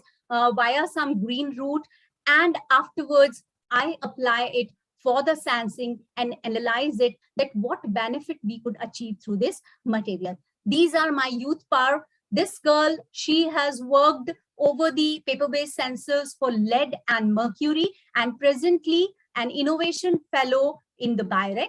This girl, she has worked over the charcoal tablet and further exploring charcoal tablets from other waste material. She has worked over the lopramide sensors and have brought laurel to us. So this is my department who is excelling towards this arena. Thank you. Thank you very much. Thank you so much, Dr. Ruchi. Thank you also for keeping the time, and it's a very nice demonstration of work that you have done on the sensors and using charcoal. So let us thank Dr. Ruchi Dubey for this nice talk. Thank you very much. So we'll move on to the next talk in this session. And next we have Dr. R.K. Purohit, who is from the college itself. He has served Government Dungar College for last 32 years. He is head department of zoology, and his expertise is in the field of radiation science. He has published 150 papers in national and international journals. He has also delivered addresses at various places abroad. He has supervised 26 PhD scholars and 30 MPhil students. He is also the recipient of several prestigious awards, the District Administration Award and Rajiv Gandhi Excellence Award. He is holding the post of National Secretary of Indian Society for Radiation Biology, and he also looks after the media and legal cell of the Dungar College. So I invite Dr. Purohit to please come on stage and deliver his address.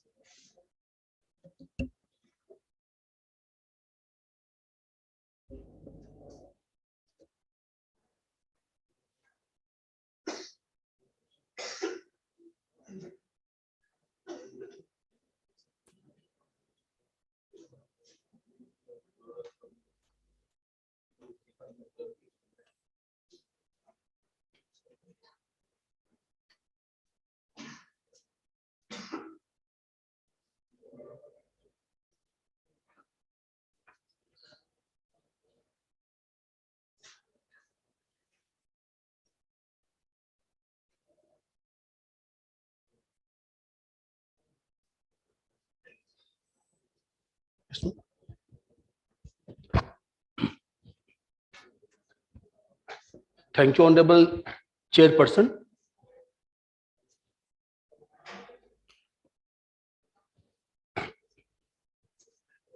Being a co-chairperson of this interesting conference, I was given the chance to highlight this conference in all over the world. Being inside media person, I would like to thank and many congratulations to R.K. Sharma sir. All the media of Bikaner has highlighted this conference at the national level. I have shared all the photographs in college group and all will be sent to you, including Press Trust of India, UNI, everything, all over the national level we have highlighted the conference. Simultaneously, I was also requested by Dr. Bojak to deliver one talk. Out of 135 faculty, only opportunity to deliver a talk. Here I would like to mention, you all might have heard Bikaner about the Rasgulla and Bhujia and everything. Bikaner is not only famous for Bikaji also, it is one of the biggest center of cancer research. My theme is based on herbal radio protection. There is Acharya Tulsi Cancer Hospital in Bikaner. I would like to mention here, daily a train comes from the Punjab state and Batinda, around 500 to 1000 cancer patients. They get down at Bikaner railway station, they go to Acharya Tulsi Cancer Hospital, they get a radiation facility, they are being treated with called gamma radiation, and they go back to the evening, again train by the Punjab and the district of Gangadhar, Harmangad, elsewhere. Now, last 3 decades, myself and my team, we all are working in the field of herbal radio protection. Can the herbals protect or reduce the side effects caused by the radiation? How we get exposed with the radiation? Due to clinical practices, agriculture activities, industrial activities, nuclear test explosions, and the residual radioactivity. We get exposed with the radiation. Like we have used in some of the experiments, we also use the heavy metals also. Due to domestic waste, then the burning fossil fuel, pesticides, smelting, discharging industrial wastage, burning agricultural wastage, we all get exposed with the heavy metals. Now, some of my students are working on the combined effect of radiation and combined effect of heavy metals on the various mammalian tissues. What happens when you get radiation from the cobalt-60 or any other source? First of all, cell get ionized.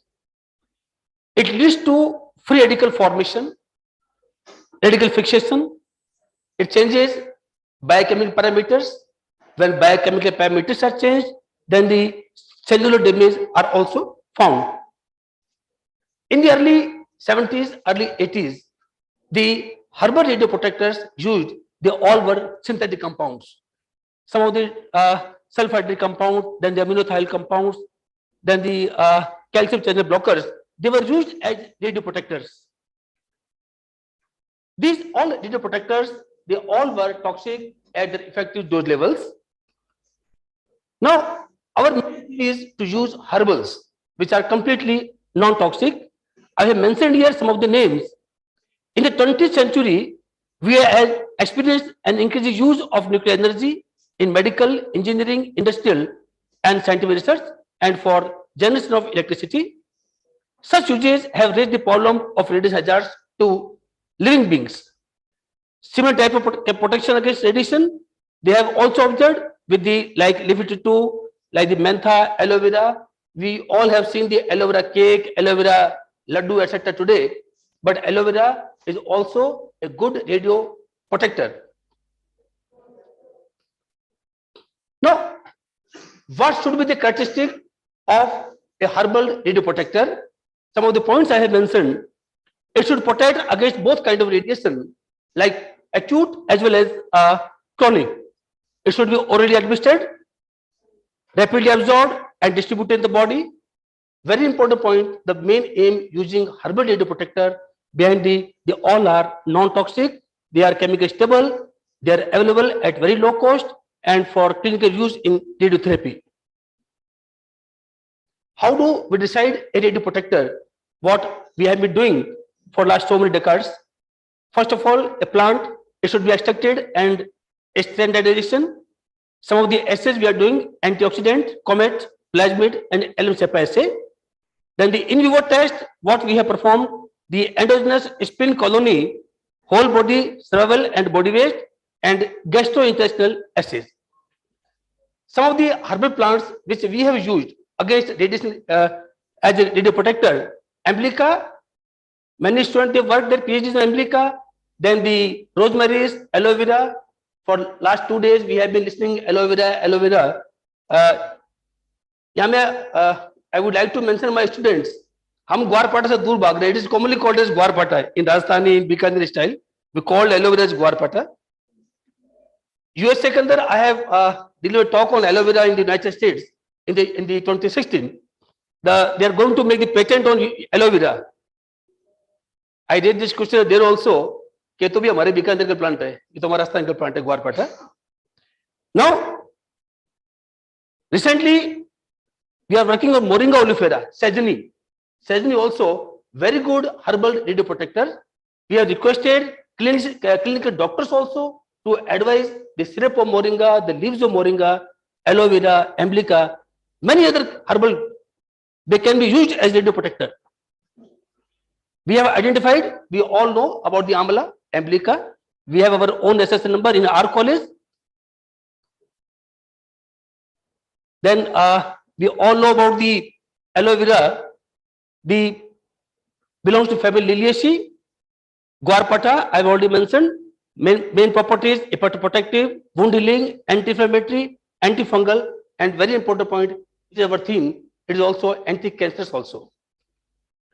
Then again methi, anti-diabetic, anti-inflammatory, anti-tumor, diuretic, hypoglycemic, restorative. Then the Telospora, the root is being used. These are the medicinal properties and these are therapeutic properties of Guduchi. Now, how we decide a radio protector? What are the parameters? How can we decide the dose? It all depends upon the DRF. First, we calculate the dose reduction factor, DRF. Like suppose we are using the aloe vera, the DRF is 1.65. There is a specific formula by which we can decide the DRF. And after calculation of DRF, we decide the herbal radio protector. One of the example here, how we prepare the radio protector. Suppose we take the example of Amblyca. Fresh fruits are cleaned, cut into small pieces, they dried, powdered, and they are extracted with 3 hours. Then they extract, they are vacuum evaporated, they dissolved in distilled water, and the whether Amblyca or aloe vera, usually we give to the mice 7 days prior to radiation or heavy metal or the combined treatment. As I mentioned about the Acharya Tulsi Cancer Hospital, in our college, Dungar College, we have the Department of Radiation and Cancer Biology, but we don't have the radiation source. Sir is sitting here, sir, we have to go to the cancer hospital along with the mice. The mice are given the radiation facility is provided by the PBM Hospital Bikaner. These are the plants. One example I have mentioned here. Some of the animals, they are normal animals, only heavy metals, low dose, high dose, along with the heavy metals, and they are the experimental animals along with the drugs. Nowadays, you all know the animals killing are completely banned. I would like to mention Department of Zoology, Dungar College. We have the license, we have the registration from CPCSA New Delhi, and we have our own institutional animal ethics committee. I mentioned the registration number. Like all the parameters, whether protein, whether cholesterol, we observe in the form of increase or decrease. Suppose you can see these slides we have prepared in our own department. This normal slide that the damage after irradiation against along with the herbal drug. Suppose tissue of the kidney, you can see the effect of radiation, completely damaged kidney here only. And when you give the herbal drug, you can see the slightly recovered kidney. Again, you can see the test slides. when the animals are exposed to the radiation, mice, particularly mammary tissue, you can see the full of absence of sperms from the seminiferous tubules. Again, they are the normal ones. Again, slides of jejunum. So what mechanism is rendered by any herbal drug? Suppose we take the example of Emblica, it increases the GSS level, that is the glutathione, reduces the formation of free radicals, inhibits the lipid peroxidation, antioxidant activity, which reduces the oxidative changes. It is a potent stimulator of hematopoietic system. It contains polyphenol ingredients, which are scavengers of oxygen radicals. Now, we are trying to find out the each and every constituent of a crude extract. How does it affect? We can see here the reproductive mechanism rendered by natural plants.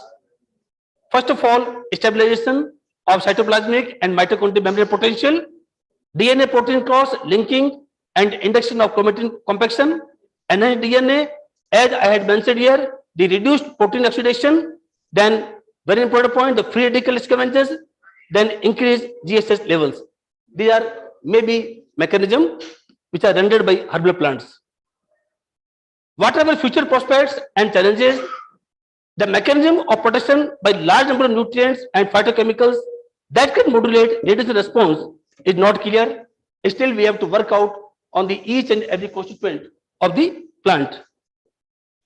Now, suppose like we have worked on the mice, when the biochemical alterations are there, they may lead to histopathological changes, and the combined treatment may show the higher effects.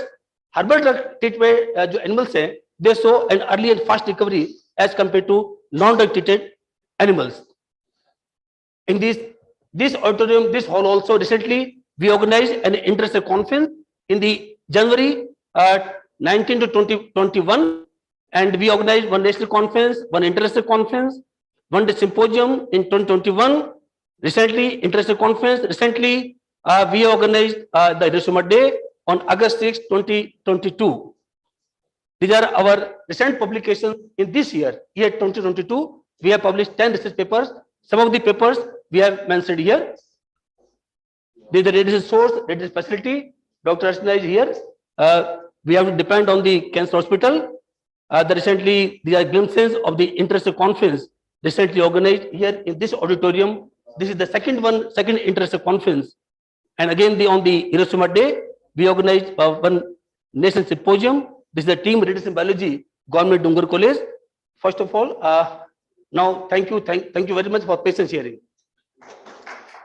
Thank you, Dr. I hope I Purohit. could complete in the given Yes, very much. time. Thank you so much for maintaining the time, and thank you for showing us very nicely about the work that is being done with the herbs and phytochemicals. So, any question is there? Oh, I think we can move on. So let us thank Dr. Purohit again for a nice talk. Okay, next we have Dr. Gautam Meghwanshi. Dr. Gautam Meghwanshi has done his PhD from Delhi University in Department of Microbiology, and his expertise is in enzyme technology. He has worked on various types of microbial enzymes, and his main interests are in enzyme-mediated biotransformations, including the synthesis of various specific type of substances like flavor and fragrance molecules, food-compatible substances, emulsifiers, biosurfactants. And at present, he is working in the field of enzyme technology itself. He has published work in several prominent journals. And I invite Dr. Gautam Meghwanshi to give his talk. Please keep your talk to 15 minutes.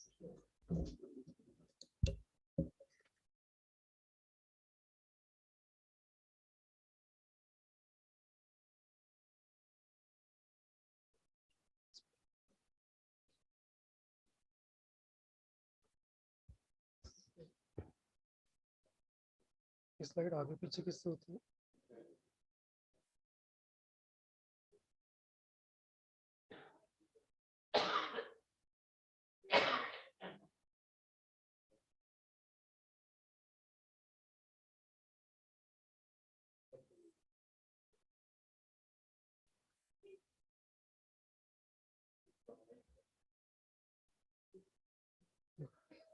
गर्म हो गया है क्या?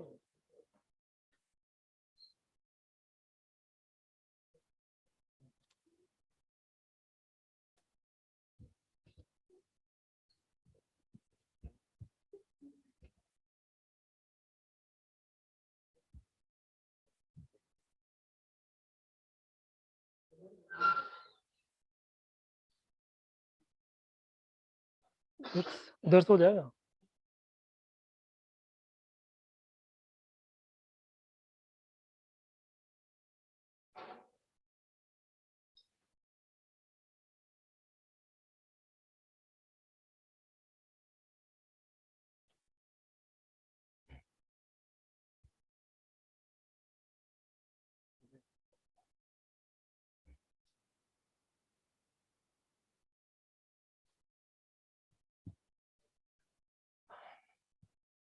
Yeah, good evening.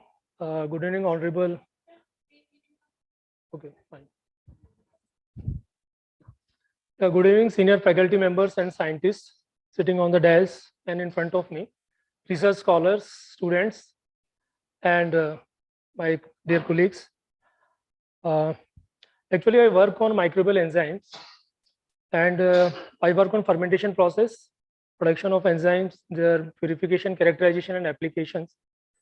So presently, I am working on microbial lipases and their applications in different fields like biodiesel production and synthesis of some esters.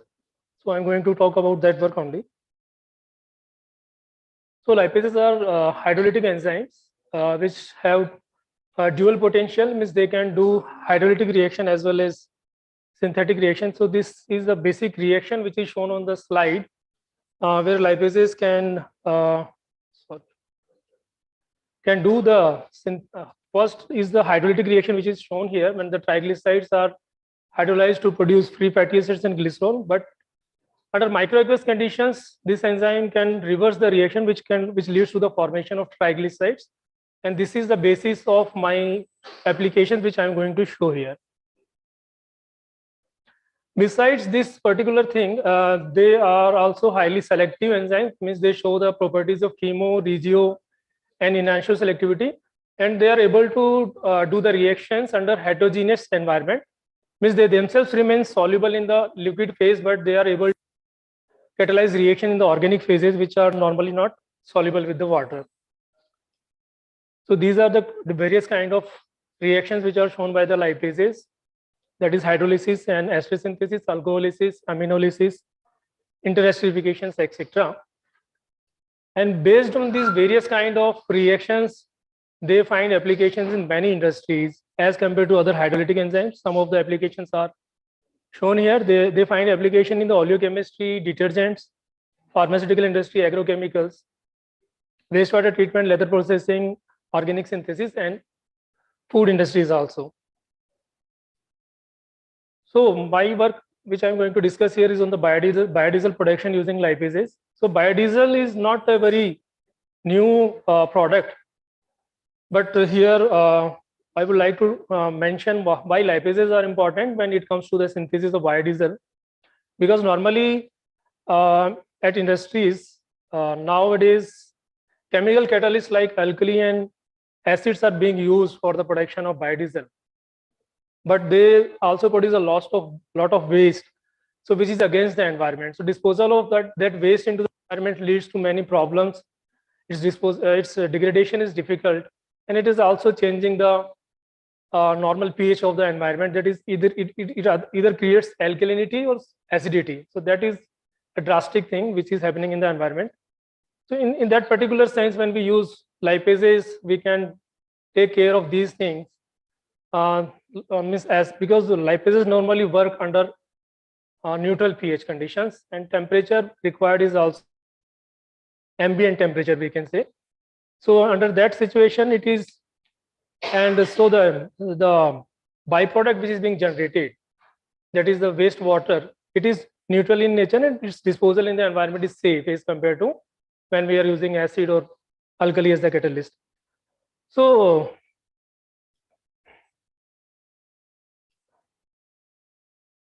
yeah, another thing which is associated with biodiesel production is the use of the feedstocks. Normally, the feedstock which is used is the vegetable oils, and vegetable oils as such are also used for the purpose of cooking. So there is a competition between whether it is to be used for the production of biodiesel or it should be used as a product for the purpose of cooking. So here, what we can replace vegetable oils with is with the waste oil, the waste cooking oil, or non-edible oils can be used, which can be sourced from microorganisms itself, like microalgae. So when we are using non-edible sources, then the competition is obviously there is no competition.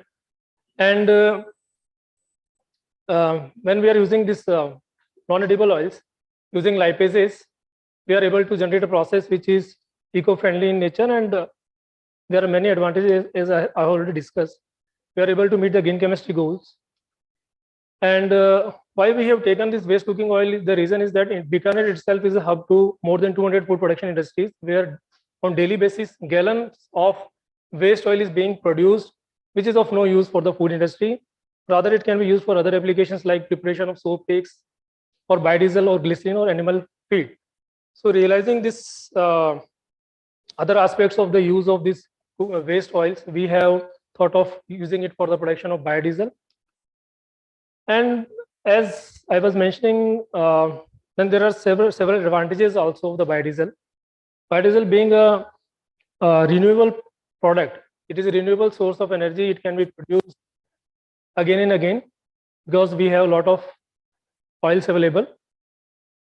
So its stock is not limited.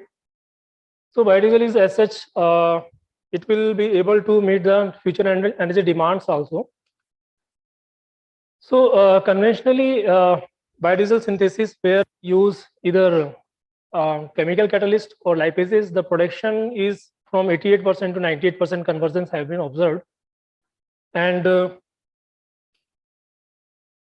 feedstocks which are being used are oils from different sources like aranja oil, cottonseed oil, rice bran, sunflower, rapeseed, and jatropha oils, etc.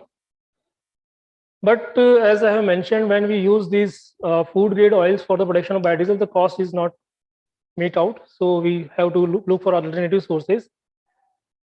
So then the method for biodiesel production is common. Whether you the thing is that we can use two feedstocks, either the oil itself or free fatty acids which are generated from the oil. So when we are using oil, the reaction catalyzes trans-esterification reaction, where the lipase is better catalyst as compared to acid and alkali. Similarly, in the case of free fatty acids also, lipases have been shown to be better as compared to alkali and acid, because lipases have the ability to use both oil as well as free fatty acids for the synthesis of biodiesel, whereas this acid and alkali catalyst cannot do these reactions alone. So we can see a number of different kind of oils are available. They are from vegetable source, non-edible soils, and animal fats, and from microorganisms also. And different microorganisms, the lipases obtained from different microorganisms have been demonstrated for the production of biodiesel, where we can see yields in the range of 90%. And the various yields have been shown, good yields have been shown here. And this is just shown that if you use a chemical catalyst, then you have to go through a number of steps to get the biodiesel. But when you use an enzyme like lipase, then the number of steps are reduced, because enzymes are specific in nature, so they will not produce the byproduct. So obviously the need for multiple steps will be reduced. And this is a typical setup how we are doing. So this is the bacterium Bacillus we have used. We have cloned the lipase gene into Escherichia coli, and then this is how we are producing. This is the small fermentation flask. We first optimize the process in fermentation flask, then we go to the bioreactor. Here we produce the enzyme, then we centrifuge it. And the supernatant is the source of enzyme which we can lyophilize, that is freeze dry, and then we can use it for various biocatalytic reactions. And this is just shown how you can see the activity of lipase on a medium. So this hydrolytic zone is the characteristic of lipase production here. And this is how we have catalyzed the lipase synthesis, biodiesel production. This is the reaction scheme which is shown here. And ultimately, after the biodiesel is being produced, we analyze it through TLC. And we have used two methods, qualitative as well as quantitative method, just to see the biodiesel has been produced. And we have also done the optimization studies for the increasing the yield of biodiesel. And these are the results. And we have compared our result to the already published results. So this is our lipase, and this is Novozyme 435 and liposome RM. So when we used oil to methanol ratio in the 1:1, then we got good yield. In this our lipase, we got 96%, and compared to other lipases, they have shown 79 and 55% conversions. And then we have studied the effect of temperature also. So our lipase gave highest yield at 55 degrees Celsius, whereas other lipases have given at 60, 50 and below temperatures also. And this is also another comparison where optimal temperatures for lipase production has been shown for different enzymes sourced from different microorganisms. And then the effect of enzyme ratio was also studied. And at 0.3 gram lipase, we got 99% conversion of oils to biodiesel.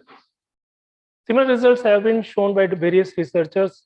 Around more than 90% conversions have been observed using the lipozyme RM immobilized and immobilized and unimmobilized also. And this is how we detect our product, that is biodiesel, that is a methyl ester of fatty acids on the TLC. This is the after reaction. You can see the biodiesel is just has come on the above surface of the reaction mixture, and this is the biodiesel. So once we have produced the biodiesel, we thought of checking it on a diesel engine to check its efficiency. So this was performed at the diesel engine. This is a diesel engine at the Mechanical Lab of Government Engineering College, Bikaner. This work was done with the collaboration of Dr. Praveen Purohit, who is sitting here. So these are various parameters for which we studied the biodiesel. So we have prepared various blends of our biodiesel with the conventional diesel. So this is B10, 20, 30 and 40. That is the 10% of biodiesel was mixed with the normal diesel, and up to 40% we have mixed. And these are the results of the experiment, which shows that the biodiesel up to 40% mixture has shown efficiency, which is comparable to the conventional diesel. So torque wise, it has given good result. Another aspect was brake power. Here also we got the same kind of similar results. So all the mixtures means the highest percentage of biodiesel was also giving results very much similar to the control, that is the diesel itself. And brake thermal efficiency also gave us similar kind of results which were comparable to the diesel alone. And then brake specific fuel consumption was also studied. Here also we can find almost comparable results with the diesel itself. And then mechanical efficiency was also evaluated. And here also you can see it gave the efficiency which was comparable to that of the diesel. Then exhaust gas temperature. Here, except for this B30, which is coming out of the graph, others have given results which were near to the diesel itself. So based on these results, we could conclude that the biodiesel which we have produced will be useful for mixing with the diesel, conventional diesel, and it will be able to meet out the future energy demands. So presently we are trying to use microalgae oil for the production of biodiesel. So that is something which is going on in our lab presently. This is another application where we have also synthesized flavor and fragrance esters using the lipase. So we have seen ester formation. So first is a reaction where we have reacted different fatty acids with alcohol, and we have found ester formation in all the cases. So these have the flavor and fragrance properties. Another is the esters of sugars and fatty acids, which have biosurfactant properties. So we have seen the conversions also. Stearic acid gave us best conversion in all the cases. That's it. And present work was supported by Science and Engineering Research Board. That's it. Thank you very much. Yeah. These are my Thank students. you, Dr. Gautam. Thank you for nice demonstration of the enzyme technology for obtaining the green fuel. Let us thank Dr. Gautam for his nice talk.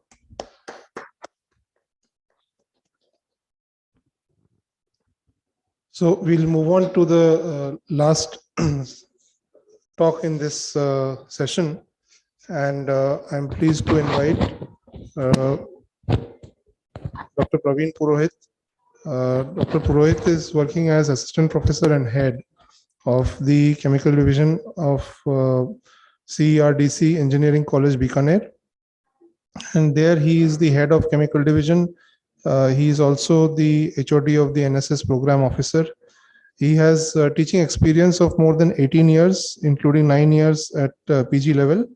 And he has contributed to variety of activities at his institution. His areas of research include the natural product analysis, biodiesel production and performance, and environmental chemistry. So request Dr. Purohit to give his talk, and kindly if you can maintain 15 minutes for the talk, that would be good. Thank you.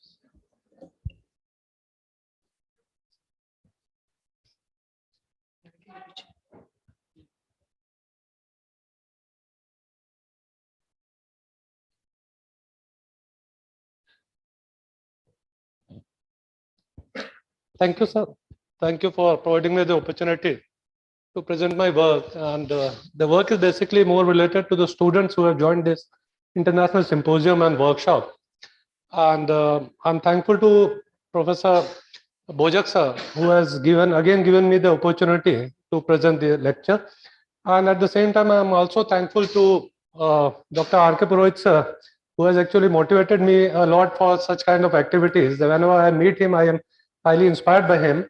I'm thankful to Dr. Gautam Megvanshi sir also, who is in close association with our college. And we have been working on the biodiesel topic, and we have signed a memorandum of understanding with Maharaja Ganga Singh University also, and taken up certain work on this. Now, looking to the present scenario, this is our engineering college Bikaner, and if we look at the present scenario, that is the energy crisis, the ultimate source of energy, that is the sun, which provides the energy, and whatever we are speaking of, whether any kind of fuel or etc., the ultimate source of energy, in our intelligence, that depends on how we harness the energy from this. Now, if you look at the basics of energy transformation, the radiation, the kinds of the equation, the work done by Maxwell, the work done by Planck, and the photo-Einstein effect, etc., and all these photoelectric effect, etc. So these are certain basic things which has led to the immense development in science and technology, and what we are using the science and technology at now present. This is all because of the contribution by these great scientists. Now, the basic thing, that is the energy in the living organism, is what we see, the plants. The plants, which are actually the primary producers, and ultimately these primary producers, the energy is being utilized by the other organisms, and by the process of the photosynthesis, they beautifully convert it into energy, they store it, and then the animals, they basically use it, and ultimately this. Now in my presentation, I am showing you these two pictures. One is this. This is actually a picture near our college, and it was back when a new building, a very famous school, was being developed there. It was under construction, and you can see that this is the window of my motorcycle where I'm taking the photograph. Now this is a vast area, and where some water is there, and a kind of algal bloom, that is the algae, has been grown here. And this is the next slide that we often use, and the kind of oil that we use in our kitchen, etc. So these are two important slides. We will be coming back to these things and why we are showing it here also. See, if you look, looking to the time, we'll just proceed to the next slide. There are different sources of energy available in the living organism, and what we call it as bioenergy. And it can be a plant oil or sugary starch parts of the crop. It can be any kind of the tree, wood, the chippings or straw, etc. And it can be obtained from animals also, like animal dung, etc., the waste, etc. It can be what we will be studying about, that is the biodiesel, that is the oil-based fuels, that is the waste cooking oil. And then finally, the algae. These are various sources. These are various sources which can be utilized for harnessing energy, for obtaining energy. The other kind of the renewable energy that we have been using is the kind of the organic waste, and then processing is done and the different forms of energy has been obtained. Then we have hydro energy and the wind energy and the various renewable forms of the energy that has been actually using. Now, so these are various energy bases and the energy flows in the biosphere. Looking to the energy pyramid, if we look at the energy pyramid, we can see that if you look at the base of the energy pyramid, it is actually the very interesting point that the producer, they are the largest in the number and they are the most neglected one when we talk of harnessing energy from them. So our main emphasis is to obtain energy from this broad region of this pyramid and not from the topmost, and so that to harness the energy, as by the 10% rule, we know that at every step there is a loss of the energy. So more crude form of this nature we obtain or we use, then it will be more beneficial for us. If we look at the fuels also, then we can categorize the fuels depending on this, and the biofuels which we are emphasizing is the one which has been originated from living matter. And there are different generations also, first, second, third, and fourth generation. They can be produced from plant, from agriculture, commercial, domestic, industrial waste, etc. Most common type of the biofuels, bioethanol and biodiesel. Our government is also paying great emphasis on bioethanol also. A blending of bioethanol, that is B20 petrol, is also been carried out. And if you classify the biofuels, there are 4 different types of generation. The first generation biofuels, you can simply understand like you can directly obtain without making it undergo much processing. For example, you can obtain it from producing sugar, starch, vegetable oil, etc. That actually belong to the first category or the first generation biofuel. The second generation biofuels that we'll be speaking, that is actually manufactured from various types of the biomass. For example, you have a lignocellulose biomass, woody crop, agriculture residue, waste plant material, etc. They are being then processed and they are converted into biofuels. Then a third generation biofuels, the most important biofuels nowadays, we are paying emphasis on this. That is the oil-rich algae that I showed you the picture. That was the first picture, and that was the point of our work also. That is the algal mass that can be used for biofuel production. And the fourth generation biofuels, these are actually a kind of synthetic fuels. So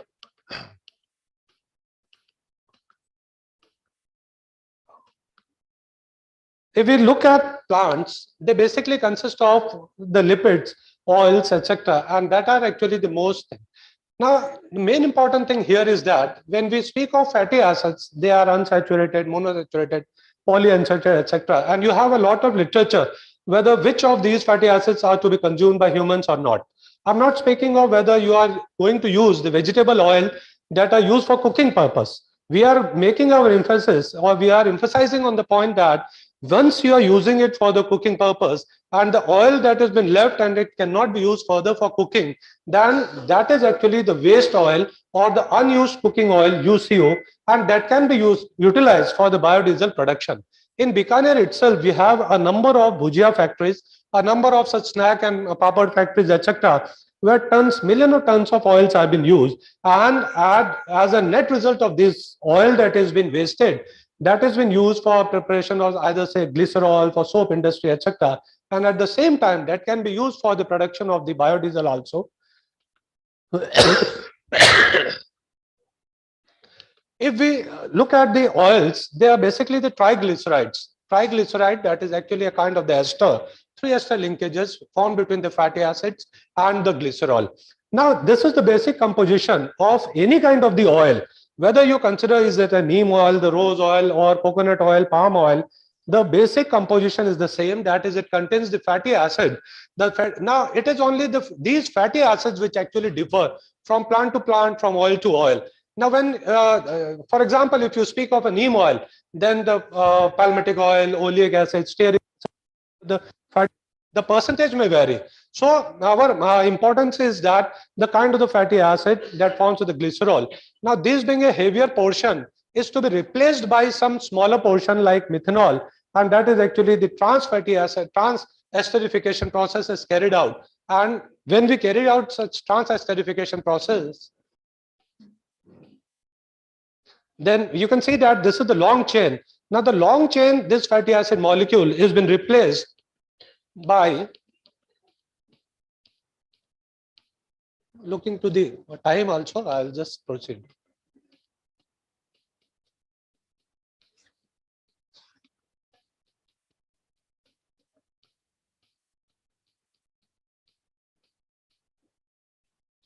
So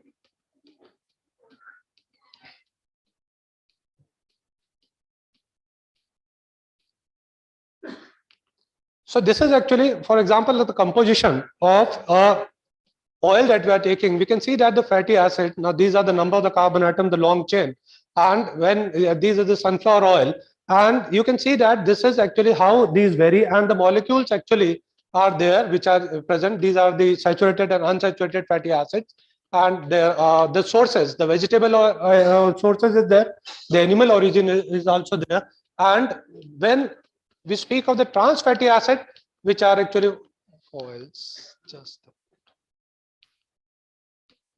so if we look at this vegetable oil, you can see that the government is planning to 2030. So they will become self-sufficient in this energy, in this feedstock.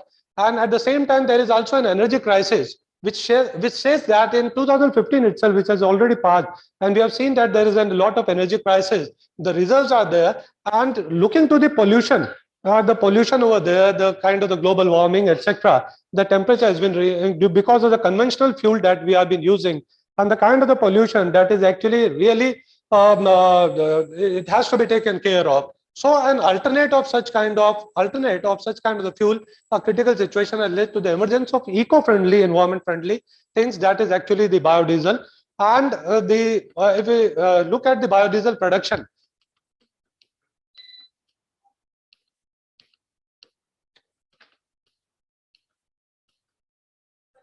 so monoalkyl esters of the fatty acid, which is actually produced by this trans-esterification process, and where you are taking a vegetable oil and you are mixing with the kind of thing in presence of a catalyst, and then you can see that these long fatty acid molecules are being actually replaced by this small group, and they are converted into this form. For example, you can see that here the process, the ester bond, the triglycerides, they are made to react with the methanol and the catalyst. Now, to the students, the main emphasis here is that we are not using the raw oil for the purpose. The reason being that you are replacing this bulkier group. When you are replacing the bulkier group with the small methanol group by the process of the trans-esterification, then you are converting into a molecule, or you are converting it into a substance which is more volatile, and it has a combustible property very much similar to the diesel. So it actually helps to accelerate to the this ignition property of the vegetable oil, which has been converted into the to the ester, that is the trans ester, and the fatty acid methyl esters are being produced. Now these fatty acid methyl esters also give a byproduct, that is actually the glycerin, which is again an important thing used in this soap. This is the simple experiment which can be performed by the student.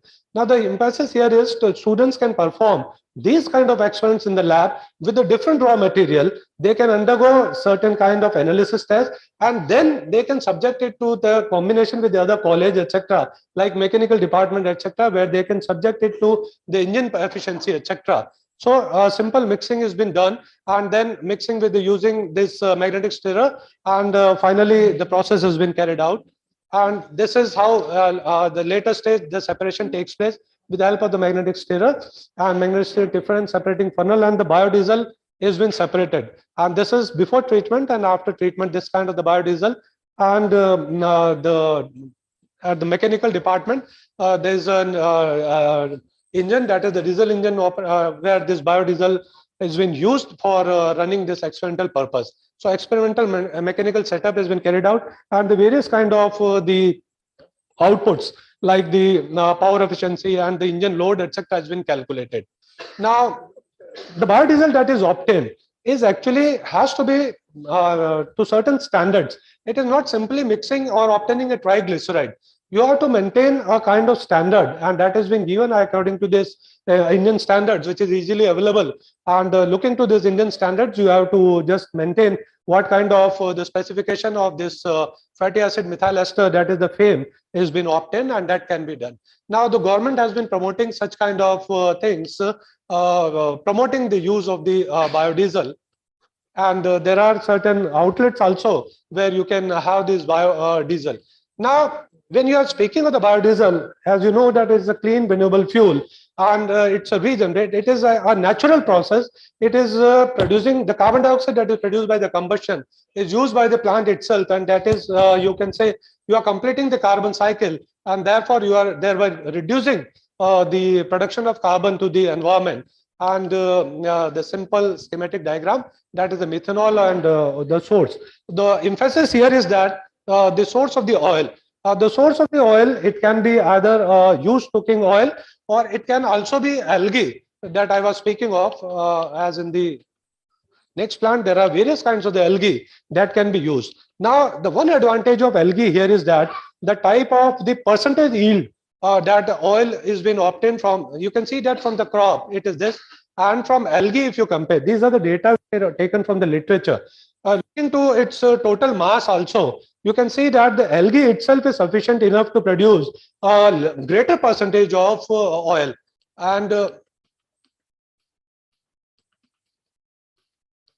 algae itself is harnessed in various kinds of, you can say, lagoons or plants, etc. And this is the schematic diagram, how you can extract the algae.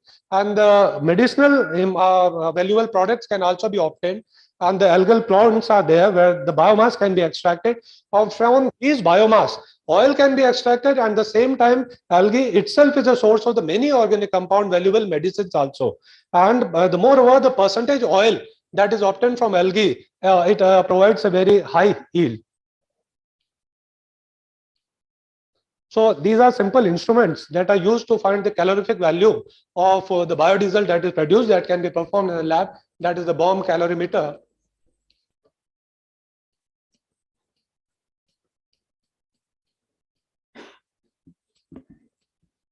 And the simple formulas to calculate the high calorific value and the low calorific value using the percentage composition also, the fuel. These are simple experiments that have been carried, and the activities which have been carried by our student, that is the MSc student.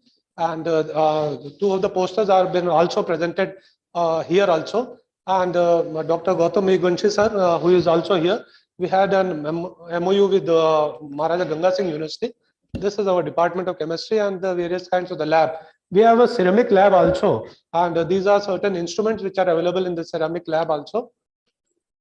So these are our MSc students, which are. Thank you to all. Thank you, Dr. Purohit. Though the time was short, you have illustrated the importance of biodiesel quite well. I think we can all have a round of applause for Dr. Purohit. And also, please join me in thanking all the other speakers also in this session. With this, we have concluded the invited speakers. Now we will have oral presentations. So I will request the oral presenters to please come up in front. And due to the time constraints, we request that each oral presenter limit to 4 minutes, please. 4 minutes. And 4 minutes, and I will just have some alarm or something so we can make sure that we are even to everyone. So we will have presentations by Anu Jain, Kajal Charan, and Maya Kumari.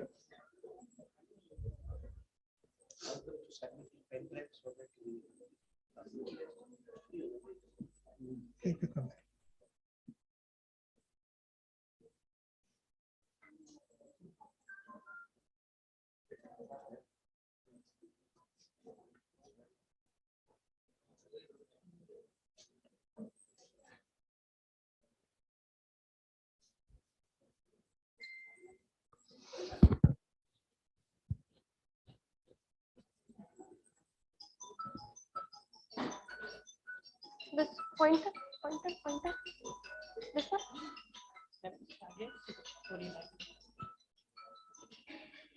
So first presentation is by Anu Jain. You can start. Okay. Good afternoon, good evening, everyone. I am Anujan, and my topic of presentation is to evaluating the micellar properties of mixture of pluronics and surfactant and their interaction with protein. Due to short time, I will try to give you some flavor of my research work. So let's start. First, why this protein surfactant interaction is important because of their wide use in pharmaceutical, biotechnological applications. Let me take a very simple example. We use face wash or shampoo. There is a protein surfactant interaction because on our skin there is a protein and we apply surfactant. So there is a protein surfactant interaction, and there are various other drug delivery agents like surfactant, pluronics, neosomes, liposomes. So these are widely used as drug delivery agents. So the objective was to study the interaction between these mixed micelle and protein. I have used two systems, TTAP plus F68 and TTAP plus F127, and their interaction with Henneck-White lysozyme, and if they are affecting the conformational or thermal stability of the protein. We have used various calorimetric and spectroscopic methods. Initially, we did CMC determination of mixed micelle as well as the individual surfactant and protein, and we observed that with increase in temperature, there was a decrease in the CMC value due to pluronic has more hydrophobic group. And from mixed micelle, we studied the effect of mixed micelle on protein stability, and from spectroscopy and calorimetric method, we observed that below CMC, these two mixture was not affecting the conformational as well as the thermal stability of the protein. While above CMC, there was a significant effect caused by TTAP plus F68 and in comparison to the TTAP plus F127. Now, next question is, what are the individual effects of these surfactants and pluronics? So these are the parameters which I compared. Transition temperature, alpha helic and beta sheet percentage of the protein, and we observe that without any additive and in presence of pluronic, the conformation as well as thermal stability of the protein was not affected much, but in presence of TTAP plus F127, or if we talk about TTAP, there was significant effect. As you can see, the alpha helic percentage is converting into the beta sheet in presence of this mixture and individual TTAP. But if we replace it with F127, the results were very similar to with no additive. So the question was why this F127 is suppressing the effect of TTAP on protein and F68 is not showing such effect. So we did some mathematical calculation and we observed 4 parameters. The delta CMC mix interaction parameter, the value for these two has to be negative if there is attractive interaction between two surfactants. And we observed that between TTAP and F127, there is attractive interaction because the value was found to be negative. And similarly for activation coefficient, if the value is less than 1, then there is interaction parameter, attractive interaction, which was found to be TTAP plus F127. So this is the mechanistic insight that below CMC, it was not affecting the it was not affecting the stability of the protein, but above CMC, there was significant effect caused by the TTAP plus F68 in comparison to the TTAP plus F127. Here, this is the graph plot for transition temperature and conformational stability. So how this can be used in drug delivery system? So this work, this is the work which has been done in our lab to know by the thermodynamic parameters how these where the drug interact or where the partitioning of the drug takes place into the micelle. Due to lack of time, I will not explain this. I am just flashing this slide. And from this, we can conclude that early micellization was observed in the presence of pluronics, and lysozyme does not affect the CMC of the protein. Means there is very negligible interaction between the mixed micelle and lysozyme, but mixture was affecting the conformation of the protein above CMC. But the effect caused by TTAP plus F68 was more in comparison to the TTAP plus F127 due to attractive interaction between TTAP and F127. So in other words, we can say that F127 is able to counteract the effect of TTAP on the protein, and such calorimetric and spectroscopic studies provide the results in various applications like pharmaceutical, biotechnological, or many biological areas which are motivated towards drug delivery or drug encapsulation. In the end, I would like to thank the organizer of this conference to providing me a platform to present my work my PhD supervisor, Professor Nan Kishore, DSP Inspire for Financial Assistant, Department of Chemistry in IIT Bombay for facility. Thank you. Thank you, Anu, for keeping the time well. We'll move on to the next speaker. We can take the questions together at the end. So next speaker, I would request Kajal to please come up and load your presentation.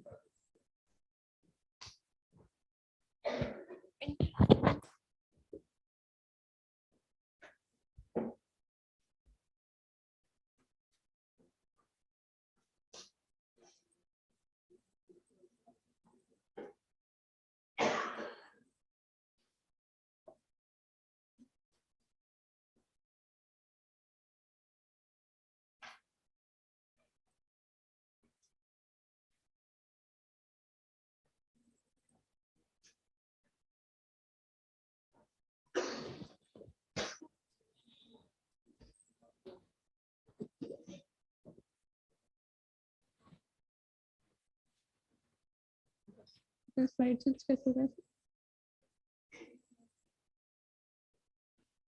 इससे पीछे वही light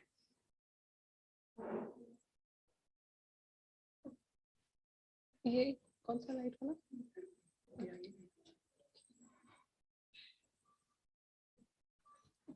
So Kajal, you can start. You have 4 minutes. actually okay I will try to do that. Okay.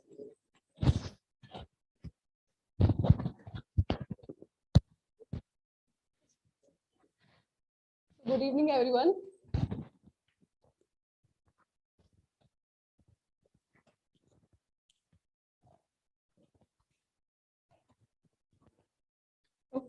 Okay. Good evening, everyone. So now I will present a very recent work from our lab. Actually, I only did. So this is about one protein called P53 protein. So this protein, it actually tells cells how to react when different kind of damaged condition will come. Now the question is that what kind of damaged conditions can come? So suppose like this kind of tumors will form, like suppose this is a cancerous tumor. So what we will do, so one way to treat is to give some DNA damaging agents in the form of chemotherapy or radiotherapy. So what these will do, they will actually, when we apply that, so they will ultimately lead to cell death and the tumor will vanish. But this is not the case for all the times. There are some tumors, those are called resistant type of tumors.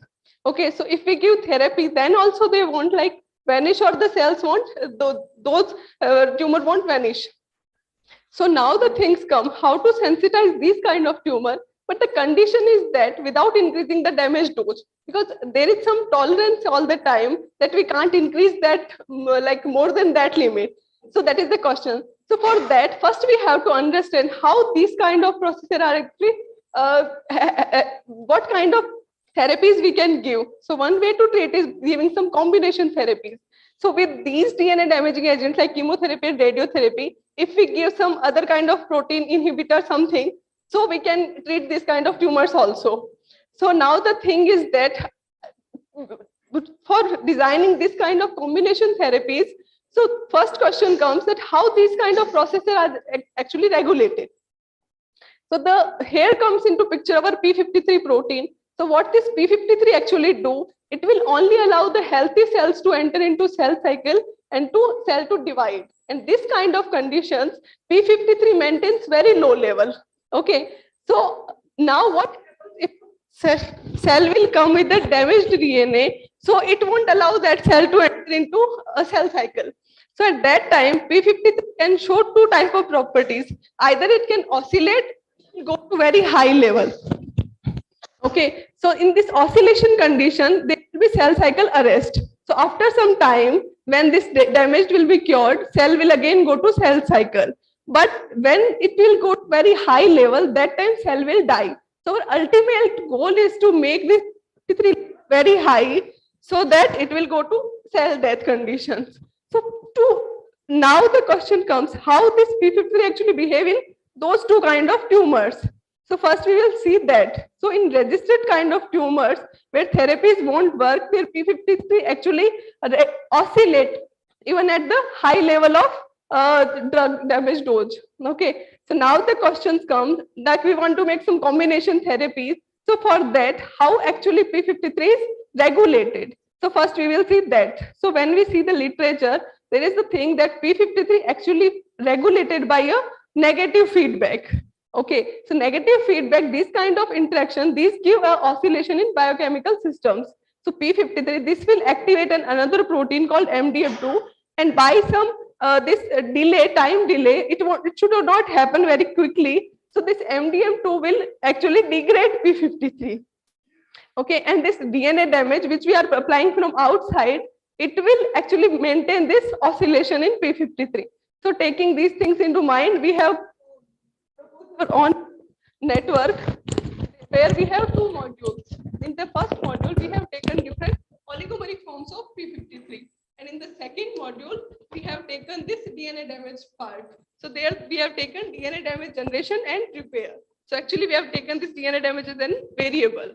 Okay, so all these interaction I have drawn, these are not of my drawing skills. These all interaction we have taken from literature. So now we have converted our model into ODE-based mathematical model, and then we have converted it to probability-based stochastic model. Okay, so first thing is that can our model give us some insight like those observed in experiments? So first thing we have seen that how long this protein can live in system. So for that we have calculated half-life. And the next thing we have calculated different proportion of P53 forms like monomer, dimer, and tetramer, because these are only giving the oscillation. So we have calculated that from our model also, and those give us like results are similar to how it is observed experimentally. So now the thing, can we get oscillation out of? So next what we did, we performed the steady state analysis. So with that, we have found this dotted line, that is actually the region of that parameter, this one of the KDYN,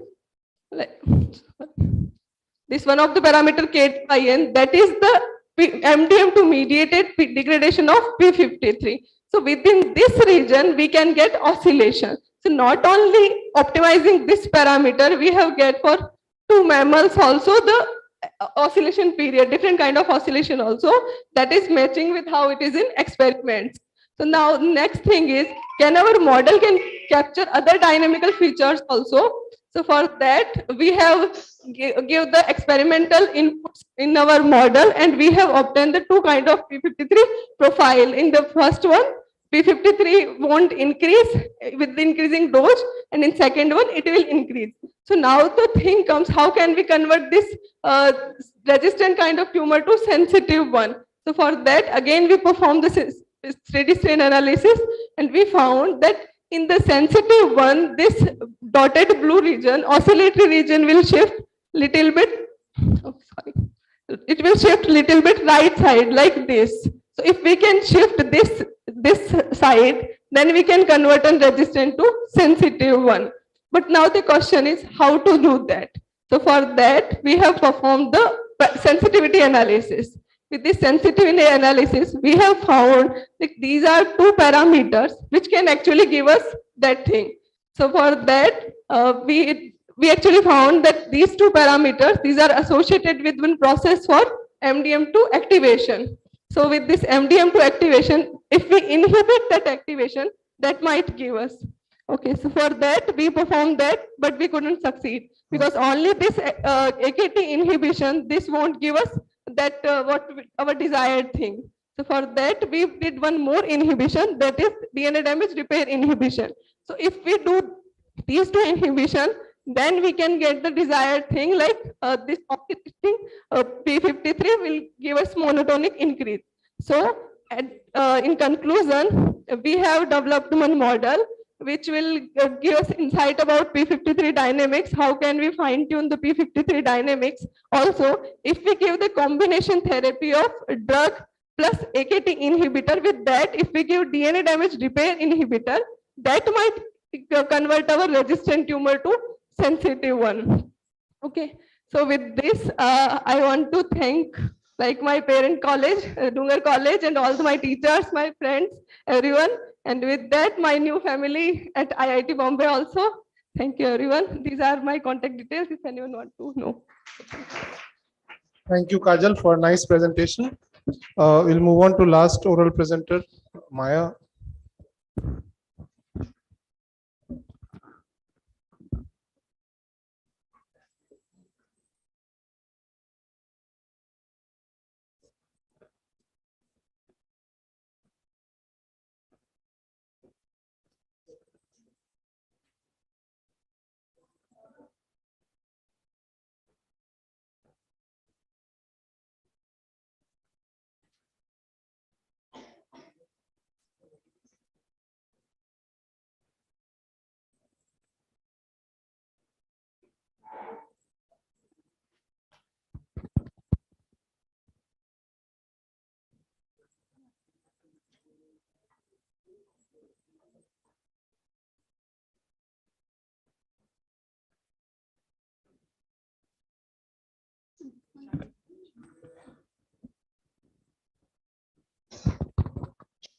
You can start 4 minutes, please. Very good afternoon, everyone. I, Maya Kumari, will talk about indazole-derived ruthenium complexes with their various features like switchable binding mode, their electronic forms, and anion sensing.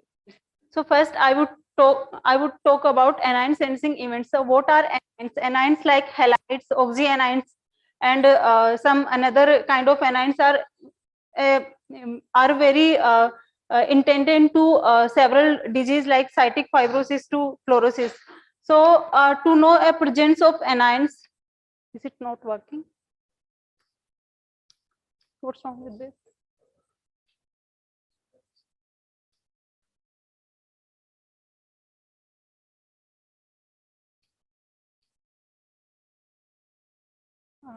Sorry for the interruption.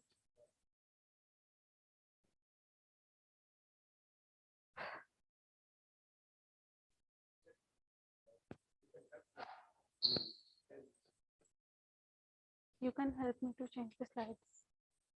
Now, is it working? What's wrong?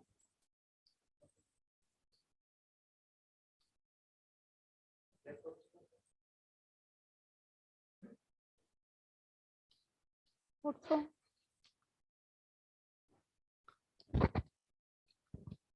But nothing is showing here.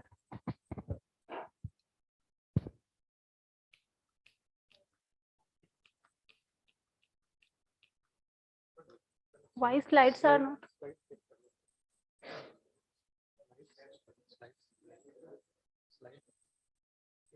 Can I use my laptop?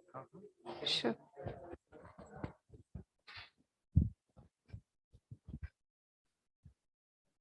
I may have high quality.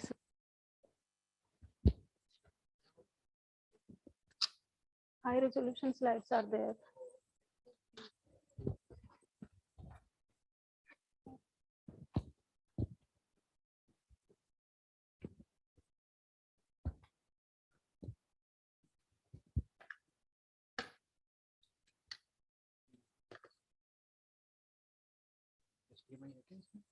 Yes, here it is.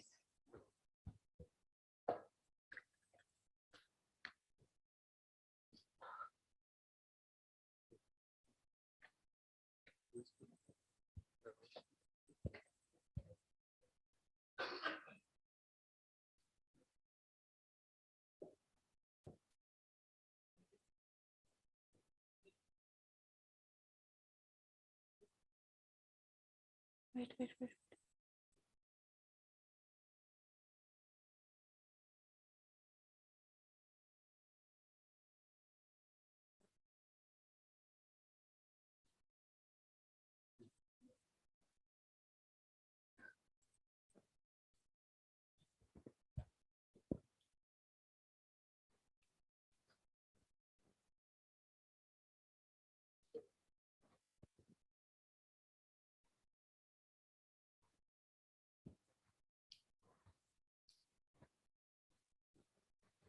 Okay, I will talk from here only.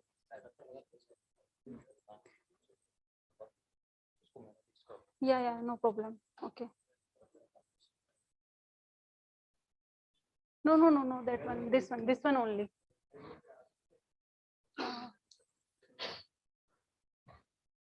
Okay, sorry for the interruption.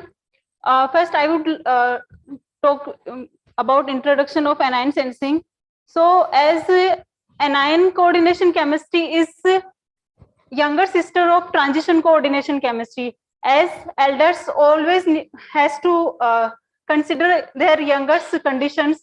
So, to bind with this anions, this transition metal coordination chemistry should have free accessible NH proton in its backside or NUP side. So, so after that, it can bind with many interactions like hydrogen bonding, electrostatic interactions, hydrophobic effect, and Lewis acid coordination. Though to design a new receptor like this transition coordination chemistry, I would like to call this elder sister like receptor. There are several challenges. Challenges are because anions have larger in size, they may be pH sensitive as well. So in this regard, these new recent reports with having benzimidazole with their pre-accessible NH proton has a huge example for anion sensing events. To find such kind of events, indazole unit is present in its two tautomeric form, 1H indazole and 2H indazole.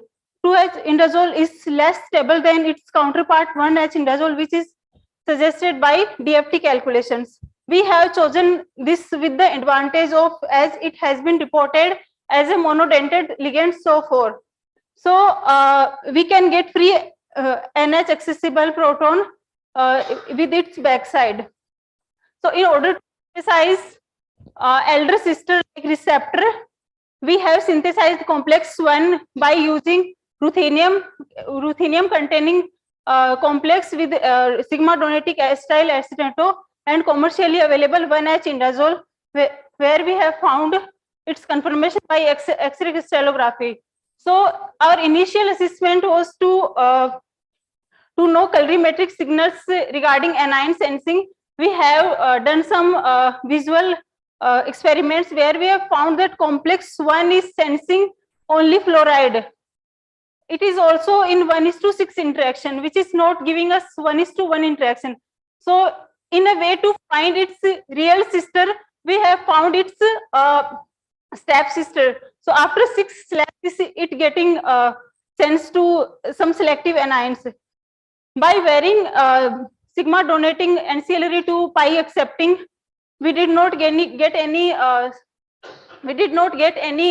positive result for anion sensing, but we have found that the complex 2ClO4 is showing the switching binding mode of this indazole unit, which is also confirmed by XRD and DFT calculations. So to complete our ask to finding best receptor, we further protonated this complex 1, where we have found 2 structural isomers. Though these complex 1 ClO4 found to be unstable, and it converts to its native state complex 1. So we had only one choice in our hand. So we tested complex 1 prime ClO4 to several anions, where we have found that complex 1 prime ClO4 was sensing fluoride, cyanide, and acetate. So here we have got our real sister of anions, which is also interacting in 1:1 receptor anion ratio. We further done with a strong base to find out whether this is getting deprotonate or not. So in agreement or to confirm all these visual experiments, we had done some UV visible spectroscopy as well, where in presence of cyanide, fluoride, and acetate, the spectra was slightly blue shifted, whereas in presence of another anions, the spectra remain unchanged. To find out exact quantitative interaction, we had done quantitative UV visible, where we can see a clean isosbestic point at 556 or 530 nanometer by adding exact 1 equivalent to acetonitrile solution of 1 prime plus. We did not stop here. We further confirmed by mass spectroscopy and NMR spectroscopy as well. Due to sort of time, I'm showing all the data, but we have got all the positive results regarding 1:1 interaction. So it is not wrong to make a statement that complex 1 prime plus is getting deprotonated in presence of these selective anions, and it is forming complex 1 prime. Interestingly, complex 1 prime is getting changed into its native complex, which is different in connectivity, which is complex 1. Here you can see complex 1 is different in its connectivity. I can't point out over here. So this incident we have seen in 30 hours time period. So we have used a mechanism by the sequence transformation of complex 1 prime plus to complex 1 blue, which we have got a gem of this article. So initially complex 1 prime plus is getting interact in 1:1 ratio with these selective anions. After that, it is getting deprotonated and forming complex 1 in solution state. So here, so far we have found two features of this indazole unit. One is it is performing as anion sensing event, and it is showing its binding mode. So to know further electron transfer procedure, we had synthesized this mixed valent complex. Why it is mixed valent? Because okay, so from this complex we had done some experimental and theoretical, where we have found this complex 1 is showing by oxidation. This complex 1 is showing its properties in electron transfer procedure, where indazole is participating in electron transfer procedure, which can be seen by DFT calculations and EPR spectroscopy as well. So in this talk, we have synthesized a best receptor for anions, which we can sense from any of matter like water and some another solution to decrease the possibility of these anions to harm environment and human health as well. We had also done some experiments where we have found the indazole is showing its switchable binding mode and electron transfer procedure.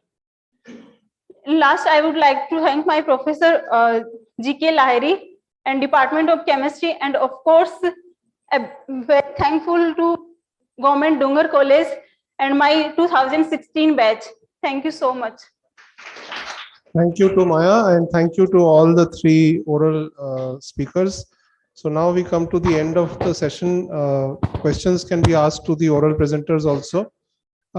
We thank this opportunity, take this opportunity to thank Dr. Bhojak for requesting me to chair the session, and thanks to my co-chair and the rapporteur. Handing over to Dr. Bhojak now.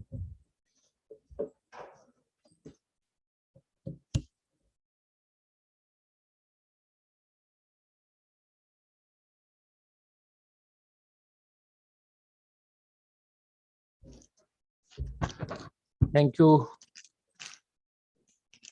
Dr. Bhaskar Datta, for most efficient kind of job just after lunch, and so many things are there, but we are really thankful to you.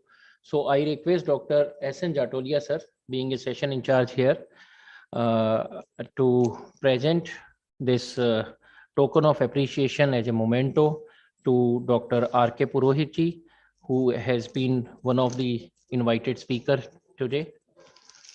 And I request Dr. Bhaskar Datta, Dr. Ravi Chandran, and Dr. Yogesh Shaharji to kindly present this memento to our invited speaker. Please be here.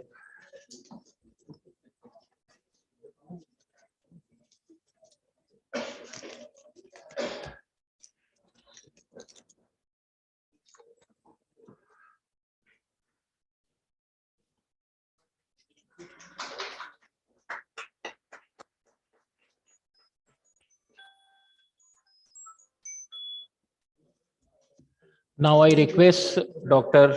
Gautam Kumar Meghvanshi ji kindly be on the dais, and I again request our honorable dais to present this memento as a token of appreciation to Dr. Gautam Kumar Meghvanshi. He is one of the leading microbiologists in this field.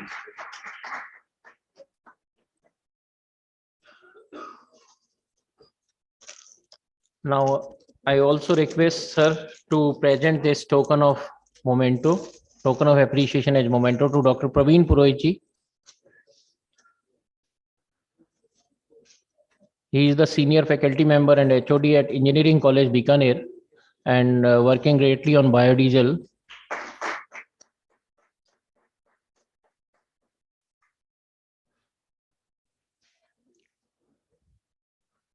Now I request Dr. S.N. Jatolia, sir, to present the token of appreciation to our chairpersons. First of all, to Professor Bhaskar Datta for chairing this session.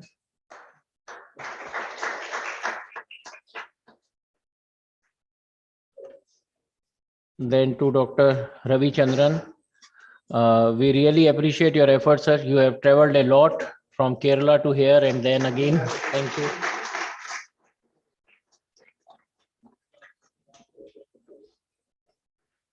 then Dr. Yogesh Chaharji, who has been associated with us for a long, and thank you very much.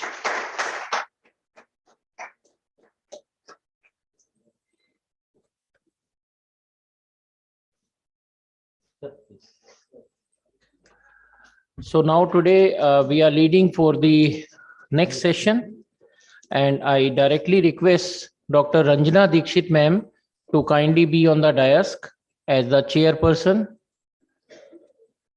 I just like to tell you, the audience, that Dr. Ranjana Dikshit is a professor and head at very famous Ramjas College of University of Delhi. And I really feel privileged, ma'am, to be associated with you during my post-graduation course at University of Delhi. Kindly be there. Now I also request Dr. R.K. Purohit sir to be as co-chairperson for this session. And I request Dr. Rajaramji if they can spend some time to be on the dais. You can go, sir, because I know that you are doing the wonderful work of accommodation and transportation. So you can go if you get some call in between. So kindly, meantime, you may sit on the dais. So in this session, we are having the 4 speakers. And first of all, I request, breaking the protocol, I request I'm handing over this session to Dr. Ranjana Dikshit ma'am.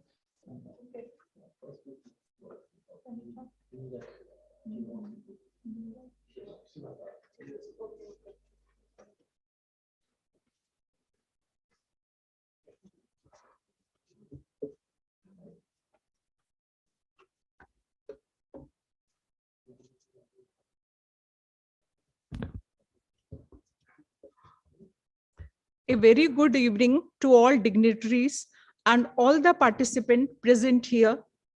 First of all, I would like to thank Dr. Wojak for the kind invitation to chair this session and for all his efforts in organizing this 3 days international workshop and symposium on green chemistry and technology. It's my pleasure to be here in this beautiful land of kings, also sometimes referred to as the land of kingdoms, with such rich traditions and culture. And it's been a great time so far, receiving all the warm welcome from the so welcoming people of Bikaner. Without taking any further of your time, I would like to open this session, which will offer some of the most exciting and interesting talks for the next 2 hours. I should mention that the most interesting bit of this session is that we have distinguished speakers coming from various parts of India, so that you are going to hear about the exciting research happening across India, ranging from the north of India, University of Kashmir, to the west of India, Gujarat University, Ahmedabad, to the north, CIT Kokraja, Assam, in the northwest of India, Kota and Bikaner in Rajasthan. Finally, following these speaker talks, we also have oral presentations from bright young scientists of India toward the end of this session. In the interest of time, I would like to request from all the speakers to keep their talks to maximum of 20 minutes, leaving 5 minutes for questions. When you have 5 minutes remaining, then there will be question answer session. So without further ado, I would like to welcome our first speaker, but in the list, first speaker is Professor Jan. He is unable to join for unavoidable circumstances. So I invite Dr. Meera Srivastav. So Dr. Meera Srivastav has superannuated as principal, Government College, Lukansar, Bikaner, Rajasthan, India. She has served in the Department of Geology, Government, Dungar College, Bikaner for over 32 years and has been head of the department for over 10 years. She has been convener, Board of Studies in Geology and member Academic Council, MGS University, Bikaner, and presently is member AC, IASC University, Sardar Seher, member AC and Research Board, Tentia University, Sri Ganganagar. In the panel of examiners, it a number of universities and VC nominee in the selection committee of different colleges. She has also contributed over 180 research publications published in journals of national and international reputable and conference proceedings. She has shouldered the responsibility of being joint organizing secretary, International Conference on Advances in Ecological Research, co-chairperson of International Conference on Emerging Frontiers and Challenges in Radiation Biology, co-convener, 4th International Science Congress. Besides, she has a recipient of over 25 distinguished award and honors. She is fellow life member of different academic bodies and is a member of editorial board of 22 different national and international journals. Now, over to Dr. Srivastav.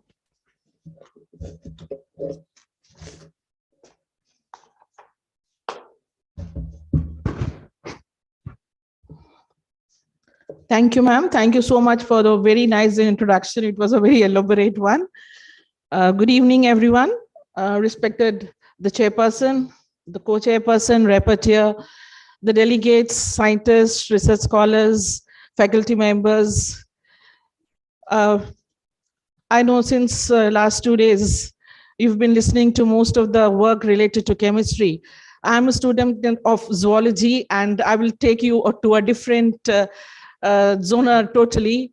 And maybe you all might not like or maybe not interested in that, but because I'm a student of zoology, I have tried my level best to correlate my work with the, and because it's an invited talk, so I'm just going to generalize the topic and correlate it with the title and the theme of this conference, international conference, which is based on green chemistry.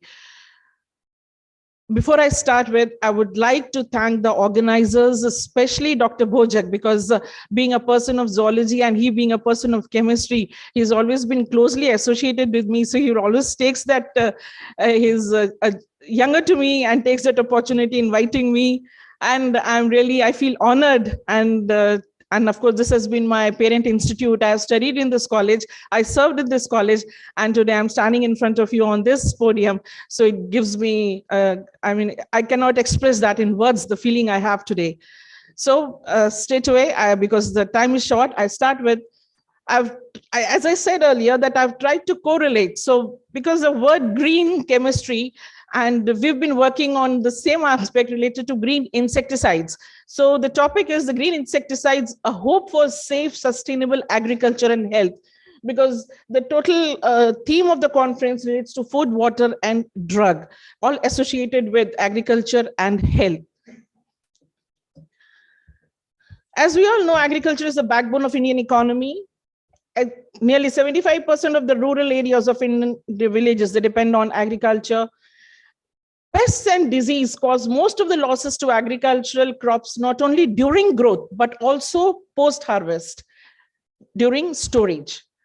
And what estimates suggest is that approximate loss of 18 to 20% in the annual crop production worldwide, amounting to a value of more than USD 470 billion. That's a different issue. But the human population has been projected to grow.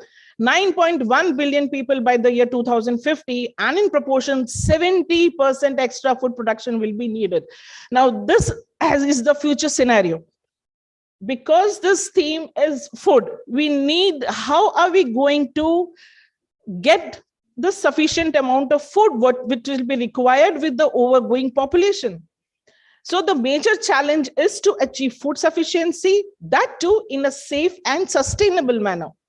The amount of food production is greatly deteriorating due to one major reason, which is insect pest. Because I am a zoologist, it mostly concerned with the zoological aspect also. Not only there is requirement for enhanced food production, but also there is need to safeguard it from pests so that the desired goals, which we really need in form of food, is achieved. Therefore, effective insect pest management is a front on which strong focus has to be made. Now, pests have attracted human attention from the birth of civilization. It is not that the pests have just come today. They have been since the birth of civilization. Records of natural pest control date back to even before 2000 BC, when humans have used pesticides to protect their crops. The first known pesticide was the elemental sulfur and dust used for ancient Sumerians around 4,005 years ago in ancient fertile crescent of Mesopotamia. Rigveda, about 4,000 years old, refers to the use of poisonous plants to control pests. So this is a very old thing to control pests. Now, this is the history that rotenol, now this is again a plant material, nicotine a plant material, Derris plant material, pyrethrum, they have all been used for the control of different insect pests in different times. Historically, the use of finally, why I'm emphasizing on this, because I would be talking about green pesticides. So the plant products which are being used for the control of insects in the form of insecticides becomes very important. Historically, the use of finely ground chrysanthemum, that is the Chrysanthemum cineifolium from which we get this chemical, is the best known example to be used as a botanical insecticide. Earlier reports also revealed that in 4000 BC, during the Persian king Xerxes' reign, a powder obtained from the dry flowers of plants known as pyrethrum was used for the delousing procedure for children.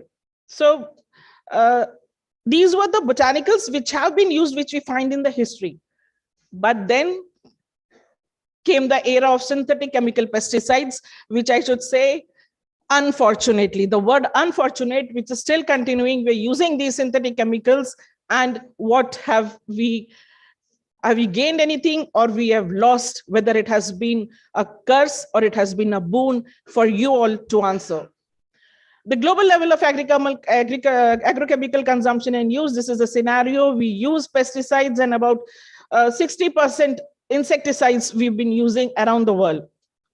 The consumption pattern of pesticides, 60%. These are the insecticides. Rest, of course, herbicides, fungicides, biopesticides, and others, all agrochemicals.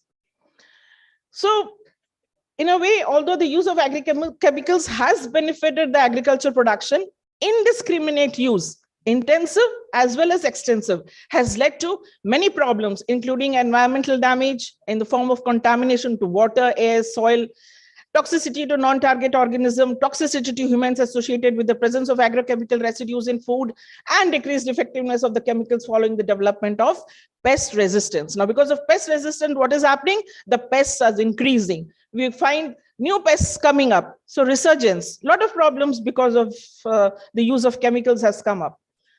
Impact of pesticides, if we talk on human health, in the presence, they result in respiratory illness like eye burning, irritation, coughing, headache, etc. and etc.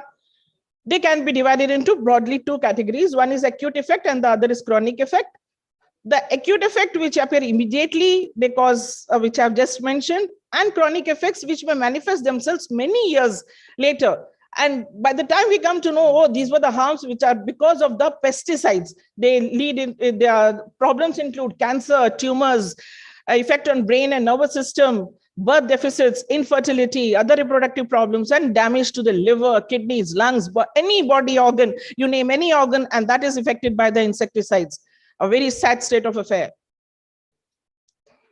These are the carcinogenic effects, there are neurobehavioral effects, there are reproductive deficits, and of course, oxidative stress produced by pesticides interfere with DNA and its repair mechanism, leading to mutation. So you can imagine if these pesticides and insecticides result in mutation, what is going to be the future? the symptoms of pesticide poisoning, just a photograph or a figure to show that all organs in human beings are affected by the impact of insecticides or the pesticides. Cancer, one of the most dreaded disease of the century, and about 90% cancer is due to environmental contaminants.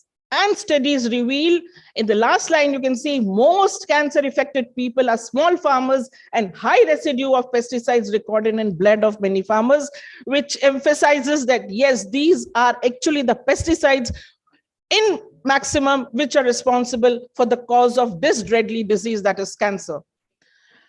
Pesticides can reach the soil. Why I'm talking about soil only here is because we are going to talk of agriculture. So they can reach the soil due to direct application.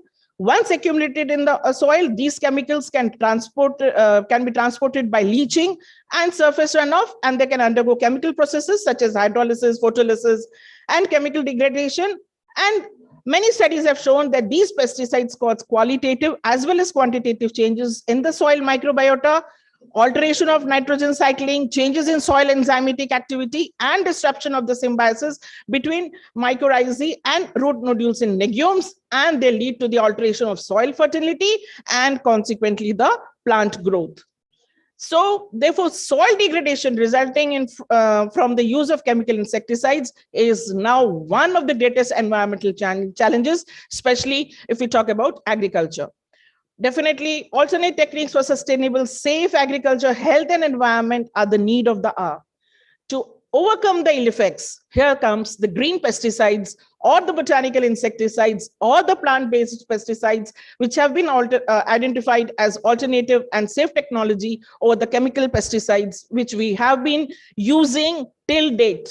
The use of botanical insecticides associated with technology offers considerable potential for increasing agricultural productivity, while at the same time reducing impacts on the environment, health. Now, what are the plants? They comprise of secondary metabolites and a diverse group of molecules that seem to be responsible in the adaptation of plants to their ecological environment of a specific habitat. Thus, what are these secondary metabolites? Alkaloids, saponins, steroids, terpenoids, totalphenols, flavonoids. The chemistry people know in details much more than what I know.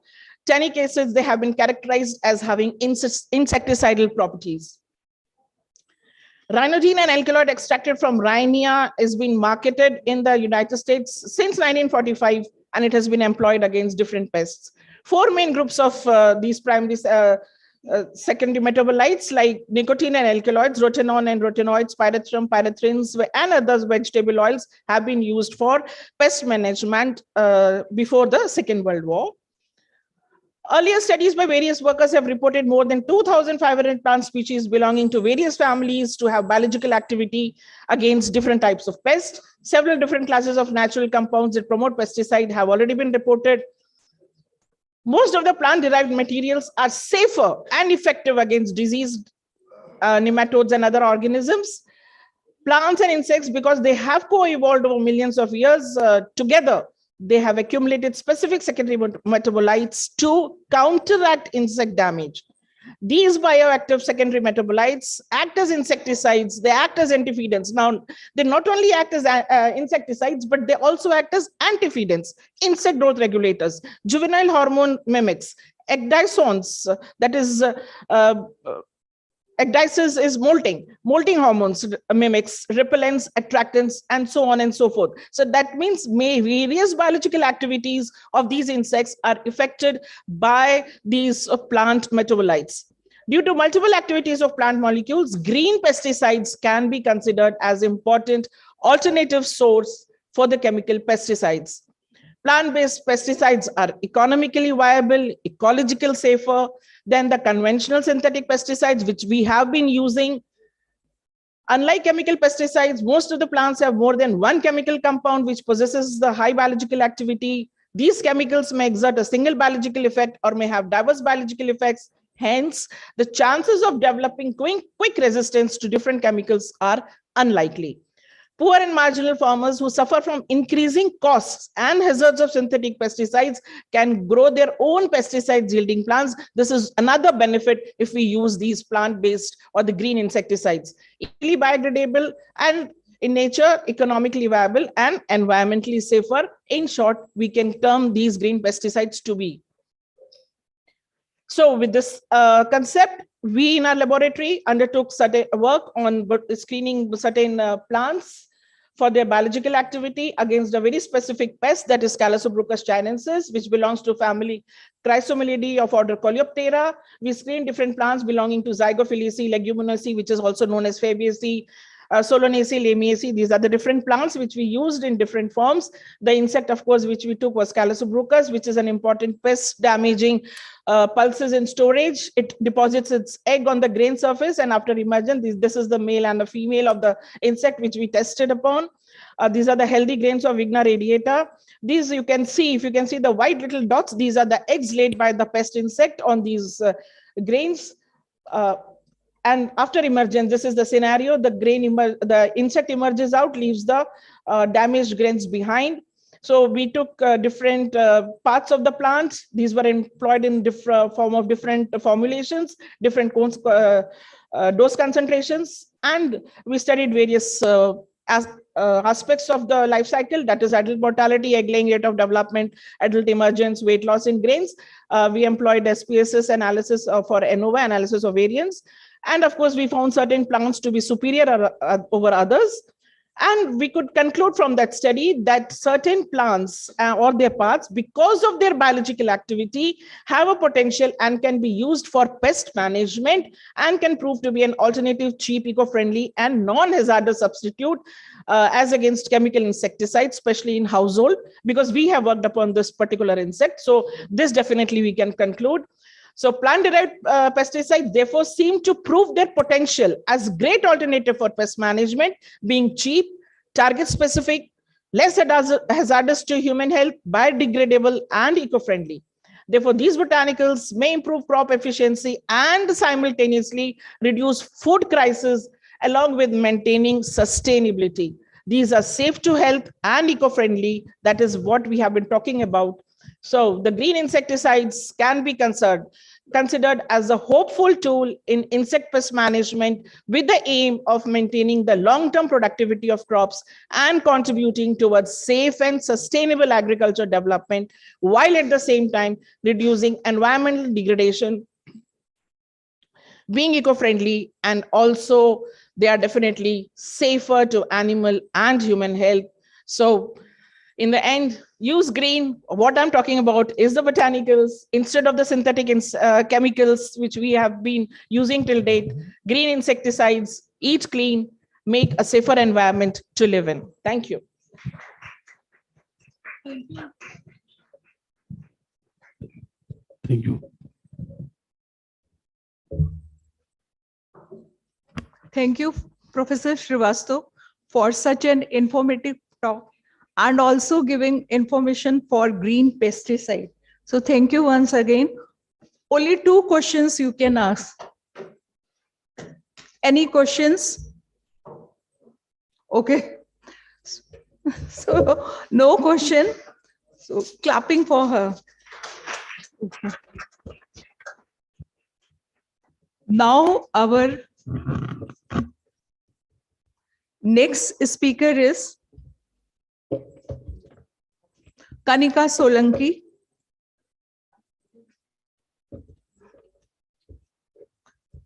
Dr. Kanika Solanki is working as research associate and faculty at Department of Chemistry, University of Delhi, and an active member of Green Chemistry Network Center. She completed her PhD from MGS University, Bikaner. Her research interests include synthesis, designing and application of chelating resins, nano-adsorbent nanocatalyst in environmental remediation. She has presented her research work in several international and national conferences and symposiums, and also won Young Scientist Award in various conferences. She has also actively participated in organizing different national and international events. She has published more than 20 research papers in journals of international repute, including chemical communication, Dalton transactions, applied surface science, environmental science, water research and technology. She has also worked as a lecturer at Government College of Engineering and Technology, Bikaner, and as senior research fellow at Rajasthan University, Bikaner. Now over to you, Dr. Solanki.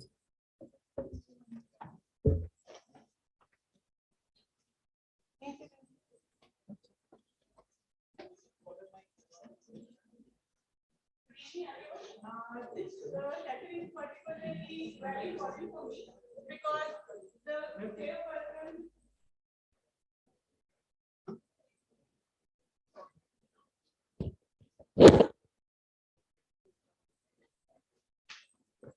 Because the chairperson of this session is our dearest Ranjana Dikshit ma'am in our Green Chemistry Network Center, and we entered the lab.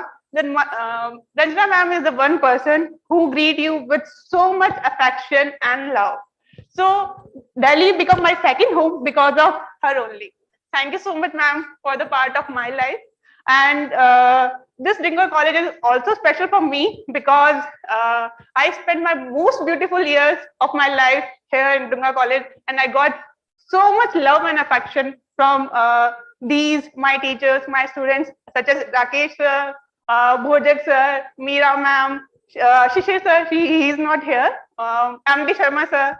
And for me, it is a moment of proud that I am delivering my lecture here today. Now we will talk about my lecture. I am going to deliver my lecture on magnetic driven nano materials for eradication of water pollutants. Basically, I am working on water pollution remediation. So in this topic or in this presentation, I'm going to talk about how we can eradicate water pollutants from the water. So we all know the importance of water. Water, any ecosystem or our earth or a human being or any life cannot sustain without water. See, we know that earth is made up of 70% of water, out of which 97% water is available as the form of oceans. But only 3% water is available as a fresh water, and only 0.6% water is readily available for us. As we all know, the living organism contain about 70% of water. Our vital organs like brain, lungs, kidney contain about 75 to 85% of water. Unfortunately, unregulated population growth, industrialization, urbanization have led to dumping of several pollutants in water, which has given to dearth of clean and safe drinking water. These are the pictures which are showing the scarcity of water and the graver situation of water pollution.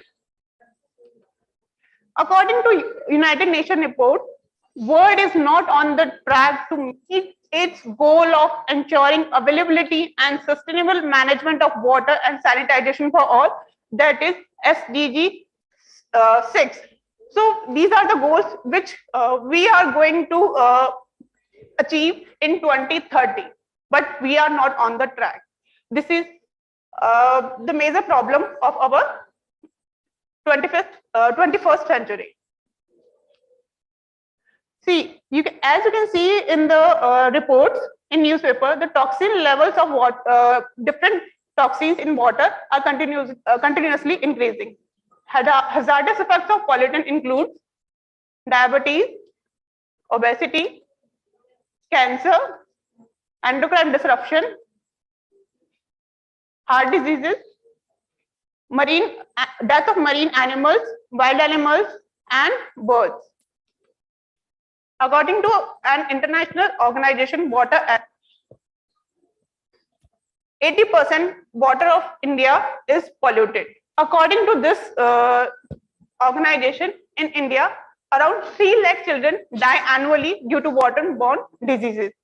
And according to this, the water crisis in India calls urgent remediation or urgent attention.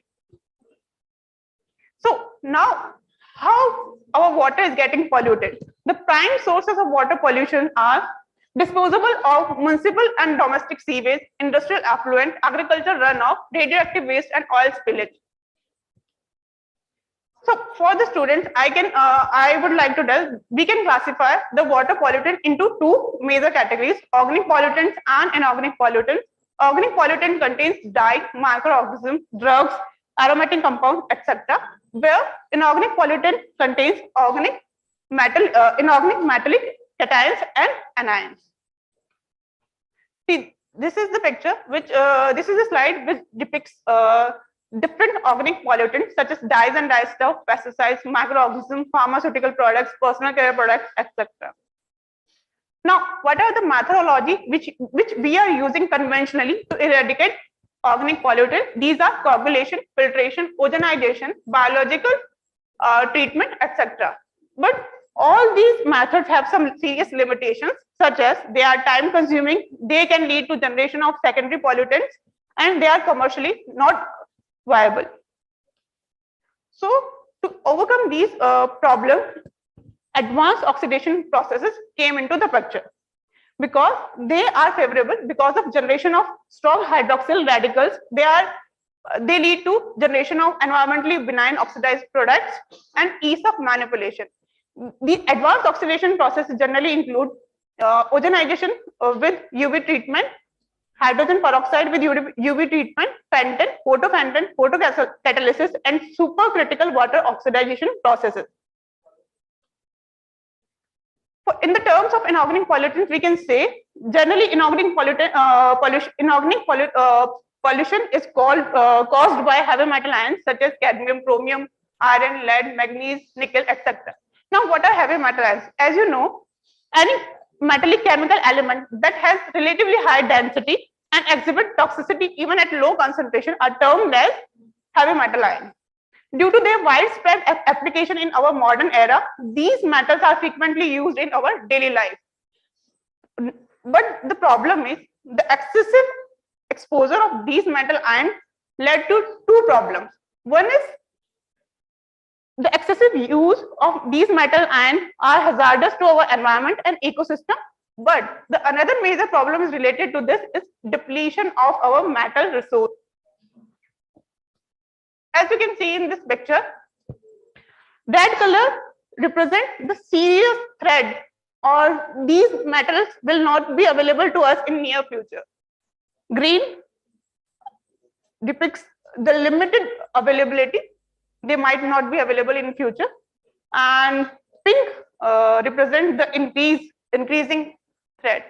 So because of this scenario and considering the inorganic pollution, we have to develop some methodology so we can recover the metal ions from the waste and we can reuse these metal ions in our different applications.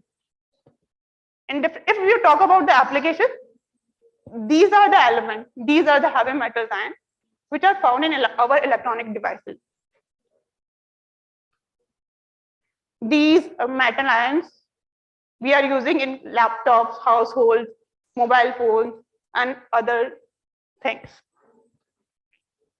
So what we are doing is to recover these metal ions and to combat heavy metal ion pollution, we develop some methodology. These are the conventional methodologies, which include chemical precipitation, solvent extraction, electrolysis, or ion exchange. But all these methodologies have some serious limitation as well because they are time consuming. They have poor removal efficiency, high cost, use of toxic chlorinated organic solvent in the process, and most of the techniques are ineffective at the lower concentration. So to overcome these problems, we have used solid phase extraction technique. What are the advantages of solid phase extraction? As the name suggests, in these techniques, we are using a phase which is solid. Okay. And this solid phase is used for the extraction of metal ion from the solution. So what are the advantages of these techniques? High stability and reusability of solid phase, high concentration factor, ease of separation, no use of organic solvent, and cost effectiveness. Now, what we are doing to combat heavy metal ion pollution? In this, we are synthesizing or developing solid phase extraction materials, or we are developing matter-specific solid solvents. In these solvents, what we are doing is we are combining nanotechnology with magnetic technology to achieve the benefits of both. It means we are synthesizing magnetic nanomaterials. Now the question arises, why we are using magnetic nanomaterials? The significance of using magnetic nanomaterials is because it has magnetic properties. So what we are doing is, when you carried out a solid phase extraction or method, when you employ a solid phase extraction method, then what you do, you use a solid phase, then you remove the solid phase, and you can use the water for other purposes. So if we use magnetic nanomaterials, so it is very easy for us to separate these materials from the matrix by using external magnet. Okay, so after the completion of task, we put the magnet to the system or a beaker. So this beaker can, this magnet can catch or attract all the nanoparticles present in the matter, and our water will be free from the toxic or toxic pollutants and nanomaterials. So as you can see here, we prepare a solid support, that is iron oxide. And but there are some problems associated with the iron oxide nanoparticles. That is, they have tendency of agglomeration. Okay, so they are not so stable. So what we are doing is we are modifying these iron oxide nanoparticles by the use of several surface modifiers, such as silica. So silica imparts the stability to the iron oxide core and retains its magnetic properties. Okay, so what we are doing is we are synthesizing magnetic nanoparticles, and then we immobilized a ligand to that iron oxide matrix, and then that particular ligand is used to extract metal from the solution.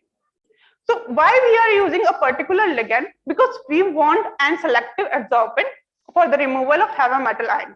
If we remove, if we are using a non-selective ligand, then we will get a solution which contains difference of metal ion, and it would be difficult for us to separate an indivisible metal ion from the solution. If we get a specific metal ion from the solution, then this metal ion would be in extremely pure form, and that can be used for multiple purposes. That's why what we are doing is we are using metal specific ligands. So we are targeting a specific metal ion from the solution. We extract the specific metal ion from the solution, and now this metal ion will we will get after elution in 99.99% pure form. So this is very important for us to use a specific ligand for the extraction of metal ion. Kanika, please conclude now. No? Okay, these are the advantages of our approach: ease of operation, cost effective, time effective, facile operation, better reusability.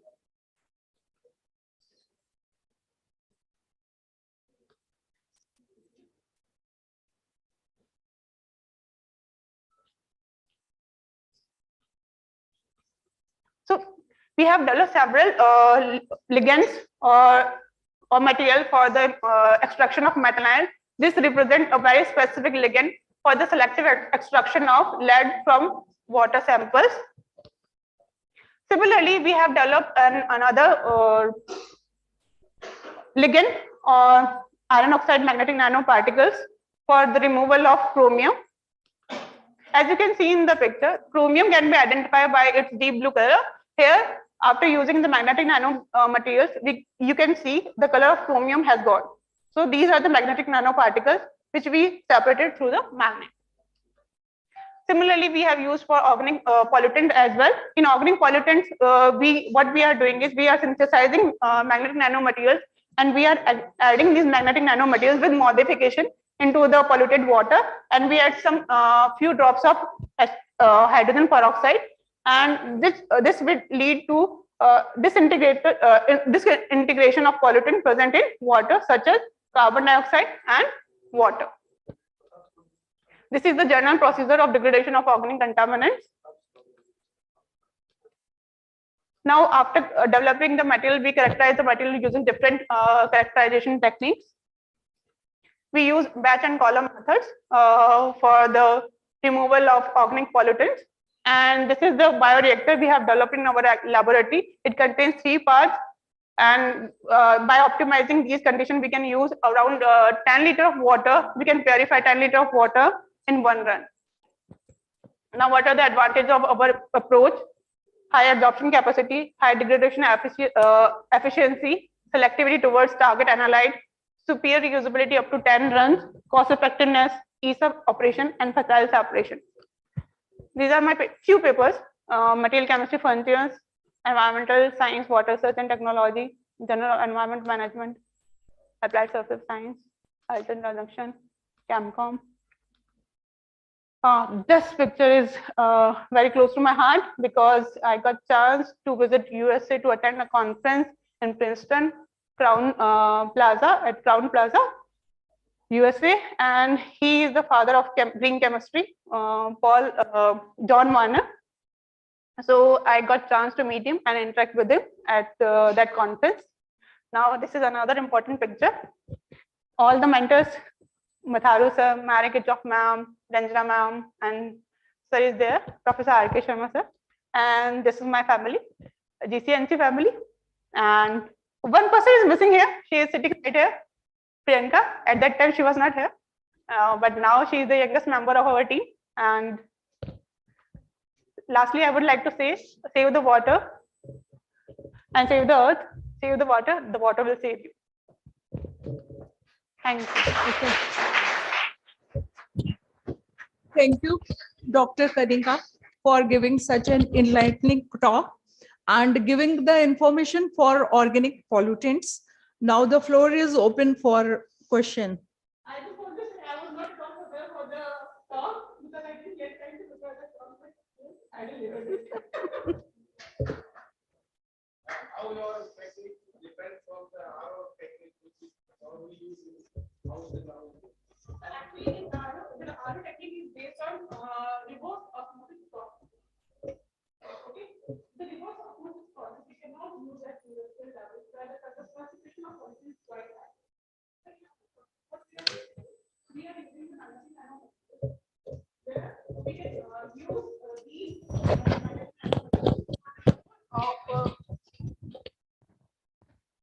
for the removal of pollutants from different matrices and in very high concentration also. But in the beginning of your talk, you said that I am taking a beaker and then I am applying some magnetic field. I wonder at the industrial level, how shall you manage so that's why I shown you the bioreactor. How shall you manage to apply the magnetic field at vast level? This is my question. That's why I'm saying, I'm telling you that we have designed a bioreactor. At that bioreactor, we have used electromagnet to remove the magnetic nanomaterials from the matrix. And the capacity of our bioreactor, which we have developed, is around 15 liters. And that is using, we are using that bioreactor for cleaning treatment of wastewater up to 15 liters. 15 liters in how much time? In 10 minutes, sir. 10 minutes. Yes. But one thing I would like to, being a physicist, I would like to tell you that when you go to the high Z metals, then it is very difficult to get a good flow speed of water. And if the speed of water is very high, suppose you are going to clean, then I don't think that you are able to remove the heavy particles because their mobility is very, very small. So that's on that aspect we need to work. We need to work on that. The thing is, we just started working on. We are just taking up the projects from the industries for localized projects, not for the running water. So in future, we will work on that also. Okay, thank you. Okay. Thank you very much for your excellent presentation. It is really very much useful for all the people. And so you are using the organic pollutant by using the magnetic nanoparticles, right? Yes. What would be the mechanistic aspect? Sir, I will share my presentations with you. In that case, we have actually we have GCMS at our lab. So through GCMS, we are trying to know how the pollutant will degrade in a given period of time. Yeah. Thank you, sir. Thank you, Dr. Kanika. Just a minute. I just want to add one thing here. Okay. In continuation to Dr. M.D. Sharma sir's questions, the point is that I wonder why Kanika could not answer it properly, because when you are designing your bioreactor, if you are taking the piezoelectric plates which you are impregnated on the surface of the nanoparticles related with the iron and which is being used for the separation, and if you are taking the piezoelectric plates and then summarizing the magnetic system by using any kind of nanoparticle, then whether you are having the problem of the higher heavy metals or you are having the magnetic higher particles, that can be reflected by the piezoelectricity, and that can be reverse in the process. So this is the one of the part. But the second part which Dr. M.D. Sharma is raising is more important, because he's from the physics part and we are dealing with the chemistry. So when you are taking the RO system is going to be one of the most dramatic disaster of the coming era, and such kind of the immobilized material should be replaced, and this is the time and need of the hour that the all types of RO must be replaced. So thank you very much. This is just the addition on your I got an idea. no, I'm not asking any question. I'm just making. Saying that you are asking any question, I'm just saying I got an idea. So Let now you finish. in development of next bioreactor, we will use these plates. No, your group and is we will already. take the help of MD Sharma sir as well. No, they are not working on piezoelectricity. Your group is already working on that. This is what I'm telling you. Anyway, thank you very much. Okay. Thank you. Thank you, Dr. Bojak, for giving such suggestion. And thank you to Dr. Kanika also. Now, our next speaker for this session is Dr. Mansi Buzar Barua. Dr. Mansi Buzar Barua is Assistant Professor in Central Institute of Technology, Balagaon, Kokrajhagar, BTAD, Assam. She has also worked in St. Mary's School, Safdarjung Enclave, New Delhi, Kendriya Vidyalaya, Khanpara, Guwahati, Assam, and BRPL Vidyalaya, Dhaligaon, Assam, as PGT. Her research work is on studies on structure formation in certain diffuse astrophysical plasmas. Now over to Dr. Mansi.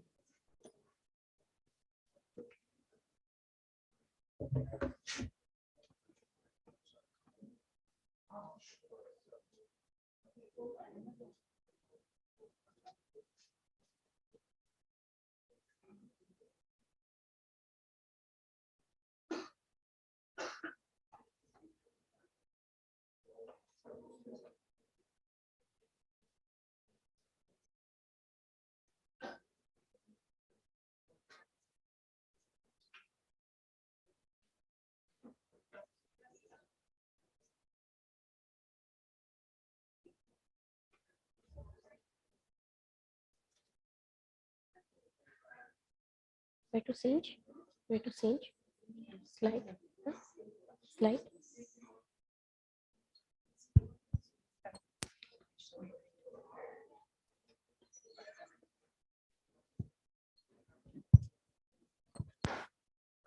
Namaskar. Very good evening to you all. Respected chairperson, co-chairperson, respected distinguished professor present here, and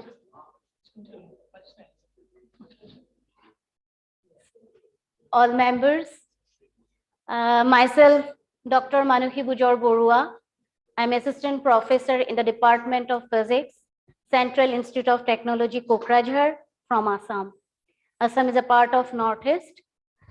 So at the very beginning, I'd like to offer my best regards to Govt Dungar College and all the organizers, the whole team, and special thanks to Dr. Bhojak sir, Narendra Bhojak, so for giving me this opportunity to present my work. So my experience basically in teaching, I was focused in teaching. Now I started my PhD of plasma physics, but later on I switches my field and came again material science. Now I'm also learning with my students. I have a research group.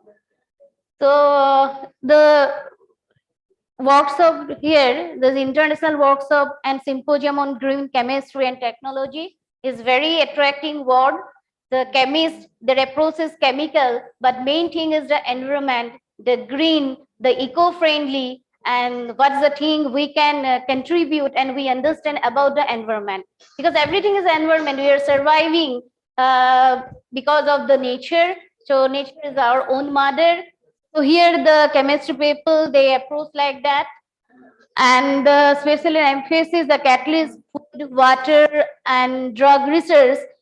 So here I would like to focus on water because water is the main component for which life is surviving in our this mother planet, the Earth.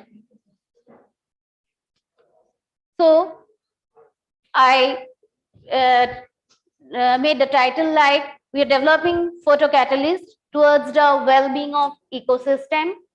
So what is ecosystem? This is a main part of ecological organism along with the other biosphere ecosystem or population organism like that.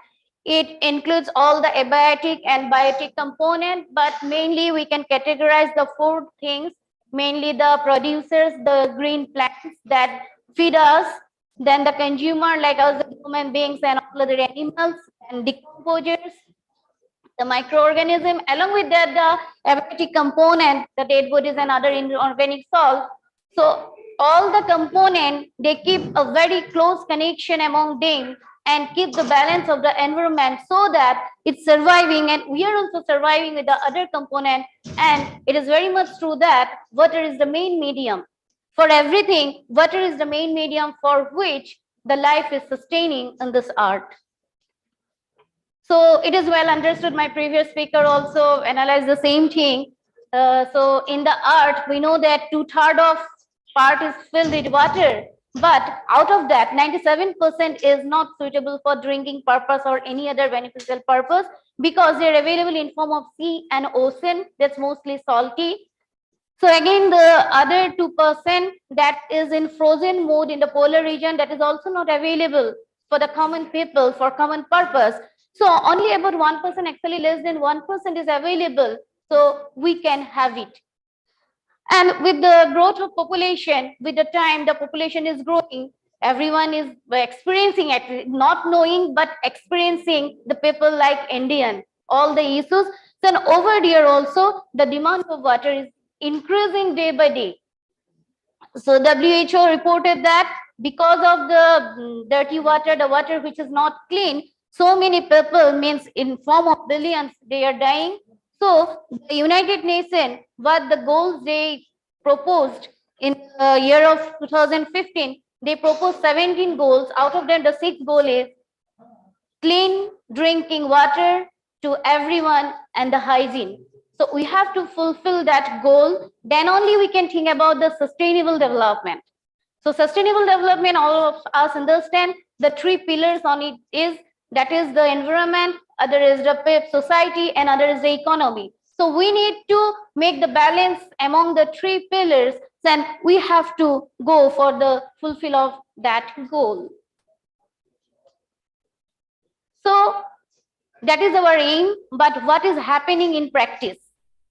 After the industrial revolution, especially, so many industries are coming up because we are modernizing.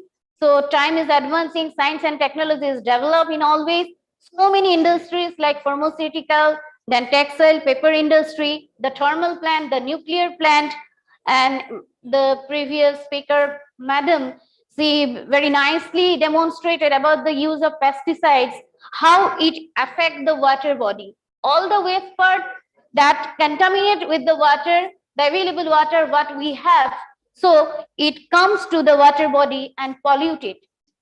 So this is really very threatening and is considered as a global crisis. So this is the ill impact. The human life, the animal life, the aquatic life, all are affected, very much ill affected.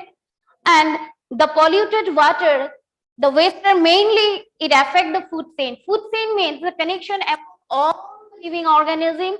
So as the food chain is affected, accordingly everything is affected. So different various diseases, day by day new diseases are coming out. Though drugs are developed, though technologies are developed, but the disease also, they are changing their nature. So this is really very threatening. So like the human being, the marine and land system is also disturbed a lot. Then eutrophication is another issue. So the groundwater is very badly affected. So finally, there is shortage of drinking water. Is a very serious global issue now. And this is our responsibility. So we have to think how to make it clean. What the remedy we can think, we have to give a serious thought. So people are doing and different, sorry, have to come back. Yes. Okay, sorry. So different methods are already reported. All the methods they have their own individual advantages and disadvantages. So we are concentrating on advanced oxidation process taking place during a photocatalytic reaction. It is considered to be very promising and supporting the green technology. That's why we want to go with this. So what is photocatalysis? So here photo means we understand the quantity of light. So light is absorbed. So who will absorb the light? That is the question. So over there we want to work, we want to develop the photocatalyst. So absorbing the light, the material, within the material, the electron pair will be generated. But here we can see the depending on the material, depending on the band gap, how the material is composed of. So depending on those things, all the material, they are not suitable to absorb all the quantity of light. So here we can see, here light is incident, but absorbing the light, the electrons from the valence band to the conduction band, it is not sufficient to occupy the conduction band. Then again in the next case, though your pair is coming out, generating, but recombination getting so fast, so no further advanced reaction taking place. But now, if we can tune the band gap, then it can generate the electrons in the covalent holes in the valence band. In further, they can go for the reduction and oxidation process so that they can degrade the unwanted organic pollutant towards their end product, carbon dioxide and water molecule. So here we can see the method is very simple and only the acceptance of solar energy. Here our purpose to tune the material that how efficiently it can trap the energy and then can go for further reaction to degrade the organic pollutants without giving any toxic product, because byproduct is very dangerous. So why photocatalyst? As everyone we understand, is the process is very simple to use, easy to handle. Then we can use many times the same material and it can degrade the unwanted material. And most important part to be green technology is this: no harmful toxic product is released. So when in 1972, after the publishing of binary work of splitting of water using titanium oxide by these two persons, that is Honda and Fujiyama from Japan. So scientists are strongly attracted to develop their idea, the material, and to understand the technology, how so easily just using the renewable energy, they can easily degrade the unwanted material and clean the water, which make suitable for drinking purpose. So here advanced oxidation process taking place. But for the conventional photocatalyst, these are the again another challenges. So we want to find out some solution to address these challenges. For example, if the recombination rate of electron in hole pair is high, then again they cannot take part in the further reactions. Then again, all materials cannot take or absorb the light. So how efficiently the material can absorb the light, a wide range of light, it also determines the efficiency of the photocatalyst. Again, some materials are not so stable, so we have to develop, we have to work on stability. Then in the carrier transportation also, then some material, they are not so stable. What's the stability issue? So photocorrection may take place. So we have to develop some material so that we can address this.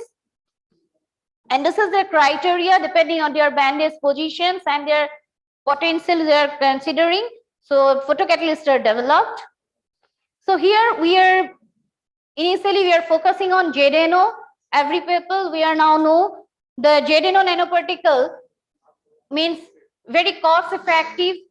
It's not toxic. Very easily we can develop. But most important thing is that with different morphology, because morphology, the surface modification also important criteria. So here we can tune the morphology, we can tune the band gap with the composition with other, the JNO.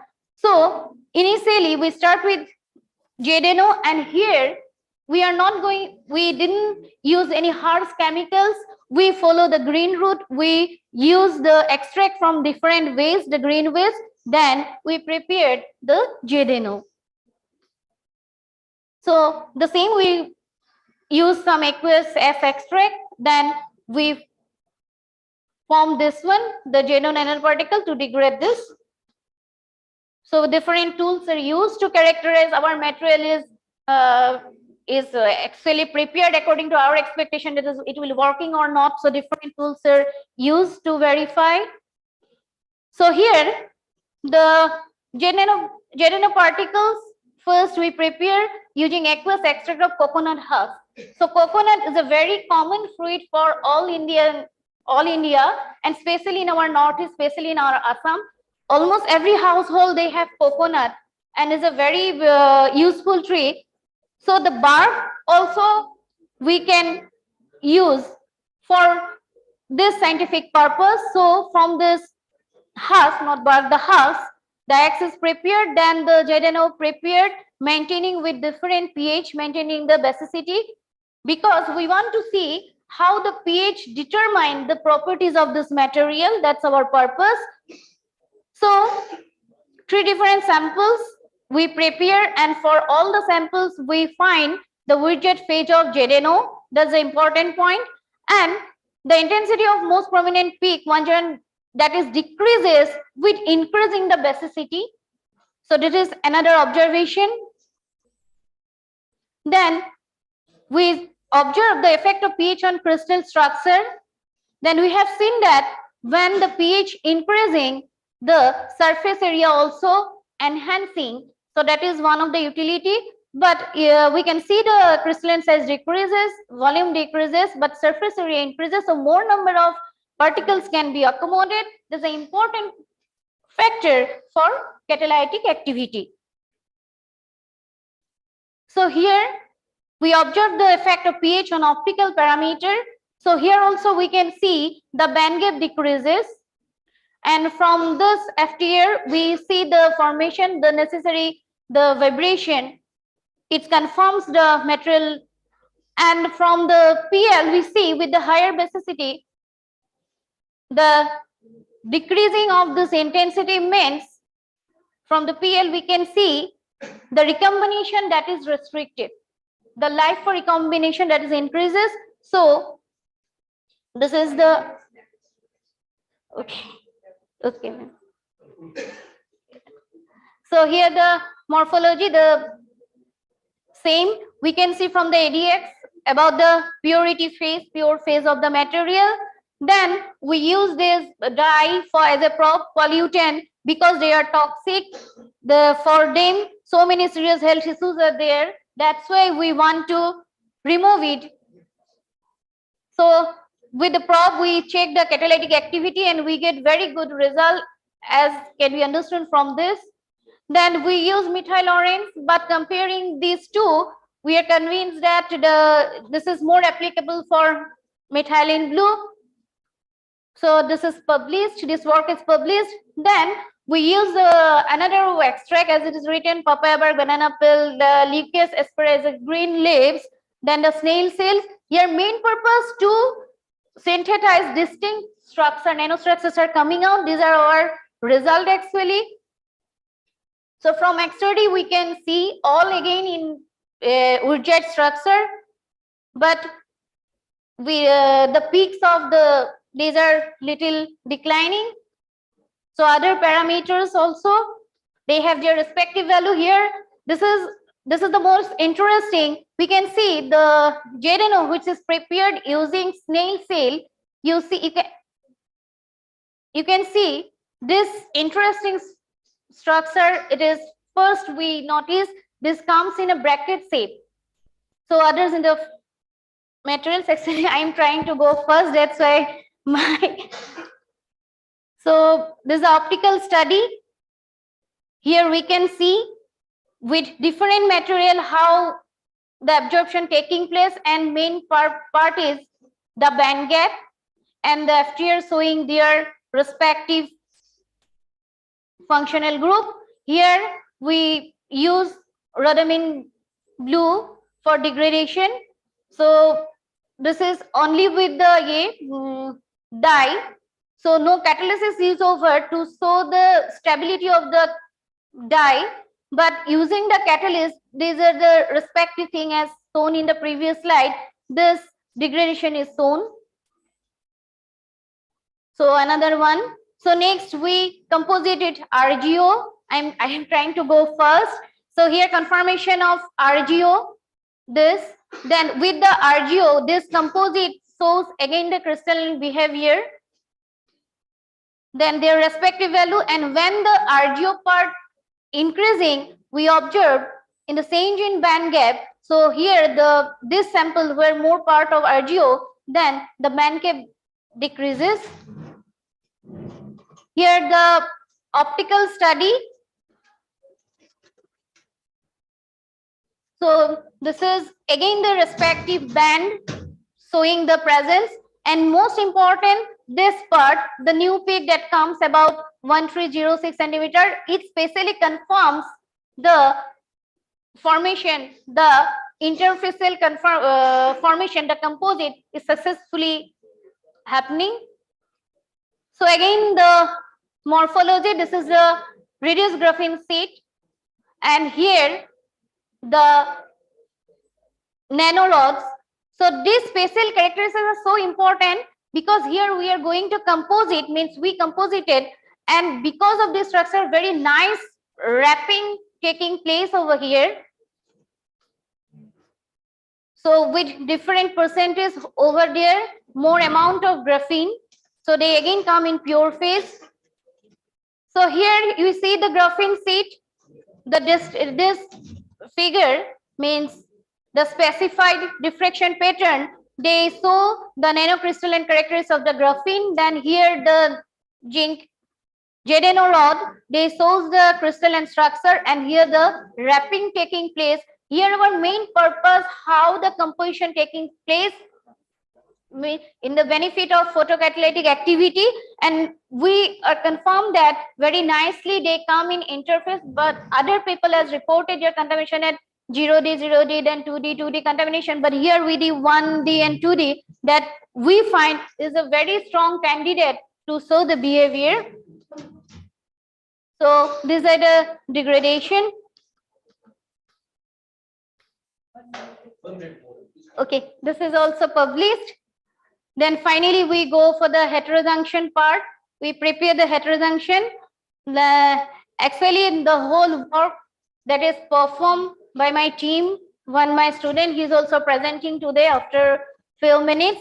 So he will talk about this elaborately. So with this, I would like to conclude. Thank you very much. And let me go first because he will elaborate. So main conclusion, the JDNO nanoparticle is successfully prepared with the coconut husks with different extract of different pH.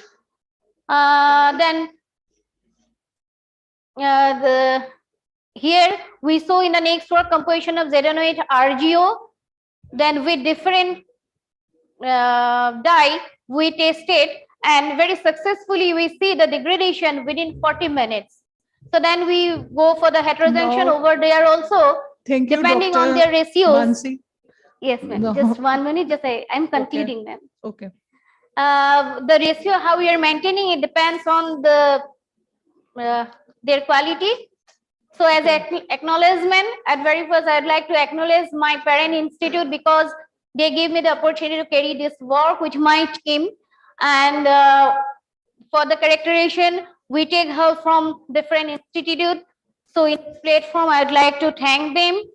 And it is so important, this conference for me, because what we have done, this conference only gave me the platform to place it. So special thanks to everyone. And thank you so much. The last comment, as Madam also given, the mind also speaks, everyone mind also speaks, the clean water for everyone. So here, thank you. Actually, I'm from Assam. We have a custom as a token of love, token of respect, token of gratitude, everything emotionally. We offer this gamusa, Fulam gamusa, and I'm proud to share that just 10 days back, it gave GI tag. So these are very prestigious, and with the gamusa, we offer the battle knot. So in virtual mode only, sorry for that, not in physical mode, I'm offering my gratitude with this gamusa and battle knot to you people. And this is our colorful icon of Assam. So with this, I would like to thank again everyone. And this is my group, my collaborators. So with this group only, we developed this. I have another student also, but she recently joined, so not in the figure. So with this, I'd like to conclude. Thank you so much. Thank you for great talk and for giving information for JDNO nanoparticles and for their properties. Now the session is open for discussion. For any question from Mansi. Any questions?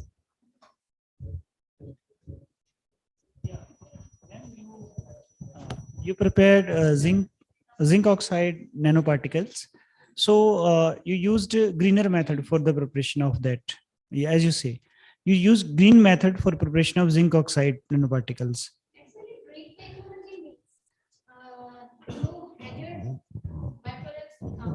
It should be not expensive, I mean cost effective. These are the main things. So in our preparation, no harsh chemicals we have used. The green extract we have taken and their pH value there because of their basis reduce the chemical reaction. Finally, the JDNO prepared, and it is prepared or not, we check with the characteristic tools and we know it is prepared. So green means, I mean, there is no toxic product coming out. And most effective, mainly this, and it is available, it should be available. That's why I had said, what the raw material we have used is quite available. That is a very good, and that should be appreciable. These are nanoparticles are as efficient as you prepared if you prepare from other synthetic routes. So okay. So you applied them for the dye removal, as you shown, means to methylene blue. Yeah. So have you taken any means contaminated industrial sample to apply on that for seeing the efficiency? Yeah. And rhodamine is a strong dye, but you can see how much is stable without the catalyst, but not exactly the proper sample till now. Okay, fine. Thank you. Yeah, it should be work. Yeah. Thank you, ma'am. Thank you.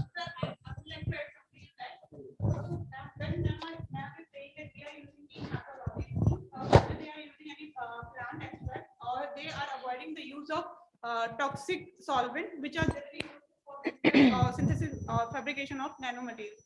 That what time, because we all are working in 10 years. Okay, thank you. Now, our last speaker is Dr. Vijay Devra. Dr. Devra is recipient of Certificate of Appreciation for Special Achievement on District Level Ceremony, World Research and Development Excellence Award 2021. She is also recipient of Certificate of Appreciation for Commendable Contribution in the field of Science and Technology and IRST International Premium Educator Award 2022. She has more than 75 publications and she has 3 minor UGC research projects, and she is life member of Indian Chemical Society, Indian Council of Chemists, Rajasthan Science Congress, fellow membership awarded by International Congress of Chemistry and Environment and International Scientific Research Organization for Science, Engineering and Technology, and also member of core committee in joint project of Center for Climate Sciences, which is very important, and policy research, Linköping University, Sweden at University of Kota, Rajasthan. Now, ma'am, floor is for you. Good evening to all. Honorable Rais, dignitaries. I am sharing some information about nanomaterials and their green synthesis and various characterization techniques and their applications. As you know, the nanomaterials are those which have structural components with the at least one dimension and diameter less than 100 nanometer is known as the nanomaterial, and this phenomena is known as nanoscience.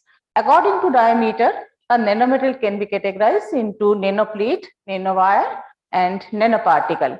Here I am going to discuss about the nanoparticle, especially the metal nanoparticles. The metal nanoparticles are defined as a isolated particle between the 1 to 100 nanometer in the diameter, and metal nanoparticle shows the various remarkable properties such as optical, superplasticity, and hardness and strength due to the nanoregime and quantum confinement effect, and they show the high immense surface area to volume ratio. They are widely applied in the field of catalyst.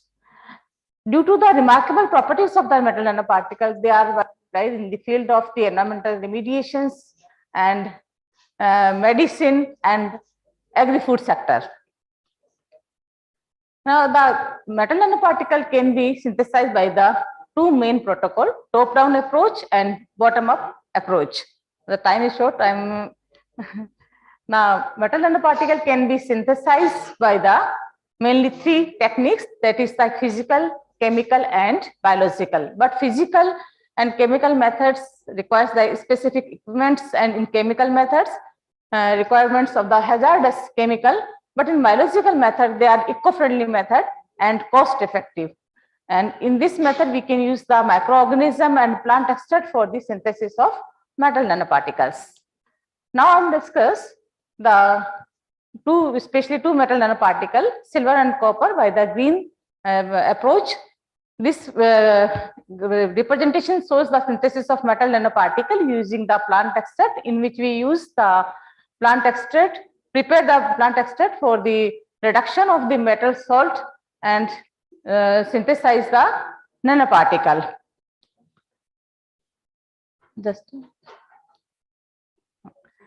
This figure shows the time evolution of the dispersion photograph, which indicate when we add the plant extract into the metal salt. For example, if you take the silver nitrate, the color of the dispersion change from the light to faint yellow, which confirms the formation of the metal nanoparticle, which is also confirmed by the UV visible spectra. The lambda max obtained at 433 nanometer as the time is passes, then at the confirm of the formation of the silver nanoparticle. In the case of the copper nanoparticle, it takes more time. The color of the dispersion changes from to yellow to dark brown, and it is also confirmed by the UV visible spectra at the different interval of time at the lambda max at 580 nanometer, which confirm the formation of copper nanoparticle. And the synthesized nanoparticle were characterized by the different instrumental techniques such as time analysis. Time analysis of the silver nanoparticle indicates the synthesized nanoparticle are in spherical shape, where the copper nanoparticle are in cubical shape. And the EDS spectra clearly indicates the synthesized nanoparticle are highly crystalline. The ring-like structure indicates the synthesized nanoparticle are in nature of crystalline. And XRD analysis of the silver nanoparticle and copper nanoparticle indicate the 2 theta value according to 111, 200, 220, and according to the Bragg equation, the XRD indicates the synthesized nanoparticles are the body centered, BCC structure. Particle size distribution of silver nanoparticle and copper nanoparticle indicates the synthesized nanoparticle within range of the silver is 17 to 80 nanometer, with average particle size is 9 nanometer, whereas copper nanoparticle is at 48 nanometer with the average size.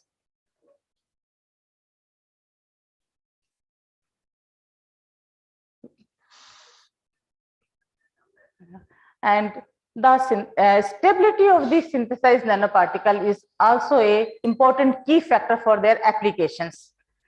The stability of the copper nanoparticle or silver nanoparticle indicates from the confirmed by the FTI results, and FTI results indicate the synthesized nanoparticle are adsorbed on the surface of the neem leaf growth, and zeta potential gives the value of the stability of the nanoparticles.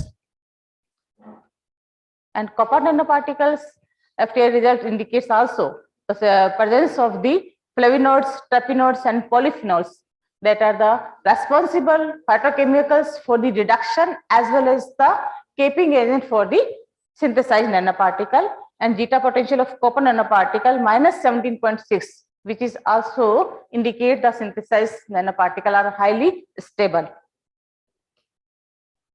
And as we know, the effect of the pH is also affect the size of the nanoparticles. Here we study for the copper nanoparticle. As we increase from pH from acidic to neutral, the size of the nanoparticle are decreases. After that, the size of the nanoparticle are increases. As we discussed earlier, nanoparticles show the intensing properties, so they are widely applied in the field of the catalysis. Here I am use the synthesized nanoparticle in the field of environmental remediation, because we know the textile industry effluents contain the large amount of the dye chemicals which may cause severe water pollution. So they are widely applied in the field of the catalysis. Although the several techniques have been used for the removal of dye from the wastewater, wastewater is usually treated by the physical, chemical, and biological method, but they are the effective but rather costly. So here I am report the advanced oxidation process, in which the sulfate, the highly active sulfate radicals are responsible for the degrade the organic pollutant into the harmless products. This is the simple process of the in which we prepare the synthesis green nanoparticles, and the nanoparticles, synthesized nanoparticles were applied in the field used in the degradation of the dye molecule, in which we use the oxidant peroxo monosulfate or peroxo disulfate for the degradation of dye molecule into the harmless products.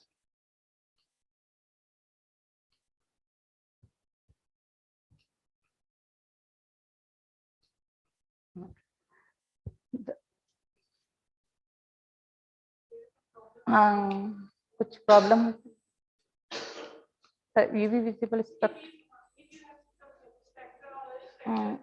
अच्छा दे maybe maybe spectral taking times. The degradation, the synthesized nanoparticle are used in the degradation of the dye molecule of the methyl orange as well as in the orangey, and the LCMS spectra, which indicates the methyl orange is degraded in the presence of the synthesized silver nanoparticle, and we use peroxodisulfate as an oxidant within the 45 minutes. And the spectra also confirm the dye molecule degraded into the harmless product sulfite and nitrite molecules. And this is the in the presence of the copper nanoparticle, orangey degraded within the 60 minutes, and azo molecules are degraded into the less harmful products. Spectra taken time maybe. Now I'm also studied the kinetics of the degradation of dye in the presence of the synthesized nanoparticle. First, I use see the effect of dye dependence, in which we take various concentration of the dye molecule while keeping other reactant concentrations constant. Then we see the rate of degradation of the dye molecule increases when we increase the concentration of the dye molecule at a particular concentration, that is the 5 × -5.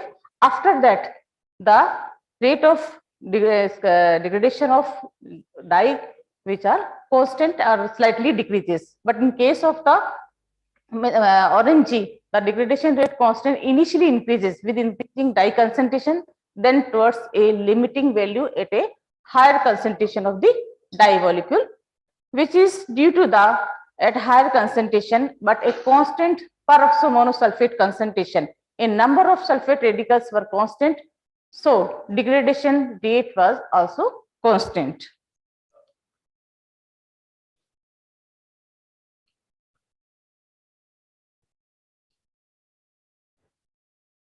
तो maybe इसमें देखिए तो काफी आगे निकलना है.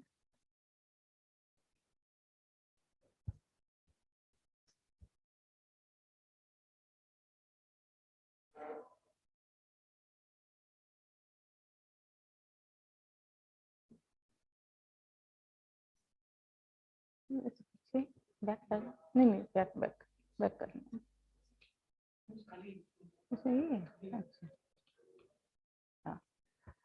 And here I also studied the effect of catalyst on the degradation of the dye molecule. If we take when we studied the effect of silver concentration, nanoparticle concentration on the taking the different water sample, the result indicates the different water sample. As we increase the concentration of the silver nitrate, silver nanoparticles, the rate of degradation is also increases. And effect of copper nanoparticle at different size in different nanometer, then we take the rate of reaction is also increases when we size of decreases the nanoparticles. As we see in the ABCD in the second graph, the size of nanoparticle decreases from 48 nanometer to increases from 48 to 73. Then the rate of degradation is also decreases. It means the surface area to volume ratio also plays the important role for the degradation kinetics as a catalyst. And here we also check the biodegradability. If you use this result indicates after advanced oxidation process in presence of the nanoparticle, the percentage of the BOD increases where the percentage of the chemical oxygen demand is decreases in the presence of the when we degrade the any dye molecule in the presence of the nanoparticle. And nanoparticles are widely applied in the field of the agriculture, such as pest and disease control, crop nutrition, agriculture waste management, improving the past harvest quality, etc. And nanoparticles are also used in the seed germination. These are the reported studies. And application of nanoparticles also in the crop nutrition as a nanofertilizer. And nanoparticles are also used in the food processing and food packaging. And this is my studies in which the paper is published in the various reputed journals. When we prepare and synthesize the copper nanoparticles, silver nanoparticle, and iron nanoparticle were used in the degradation of the organic pollutants such as dye molecule and pharmaceuticals. This is the expected outcomes or future perspective. The metal nanoparticle are used as a advanced material and also have the applications in the catalyst due to their large surface area and special morphology. And the present work is great importance as it will develop innovative green approach of synthesis of metal nanoparticle and their use in the degradation of textile dye, pharmaceuticals, and agri-food sector. Thank you, and thank you to organizers for inviting me, and especially to Dr. Bhojak to give me this opportunity. Thank you so much. Thank you to all. Thank you, Dr. Vijay, for a great talk. Now the floor is open for questions.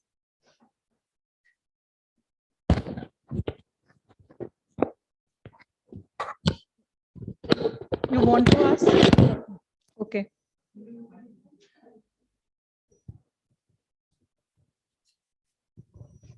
Excuse me, ma'am. Yeah, I want to ask one question that nanoparticle preparation using green synthesis that you have shown some UV visible spectra. So I have seen that in UV spectra, I think this is maybe I can't exactly see there is a increasing intensity in the absorption. So at a particular time, I have observed that maybe the absorption is exactly similar. So, so madam, there is a at the same position, there is a peak intensity is very less. But at some time you have shown that that intensity is exact similar. But what does it exactly means, ma'am? What is the reason of that? The figure is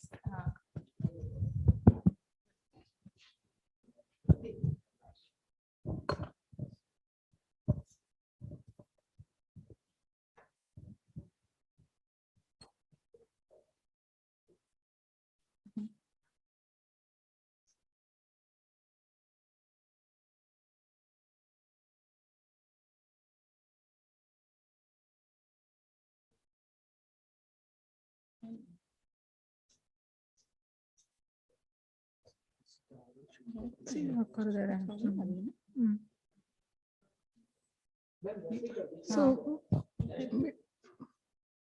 the UV visible spectra, here I am reported the UV visible spectra at a different interval of time. Initially, when time is very, initially 0 time, yeah, after 5 minutes, 10 minutes, the peak is very low because nanoparticles are not formed. But as the passes of the time, the nanoparticles are converted into the, metal salt reduces by the azadirachta indica leaves and converted to the metal nanoparticle. That's fine. But can you correlate that absorption intensity with the size of the nanoparticle?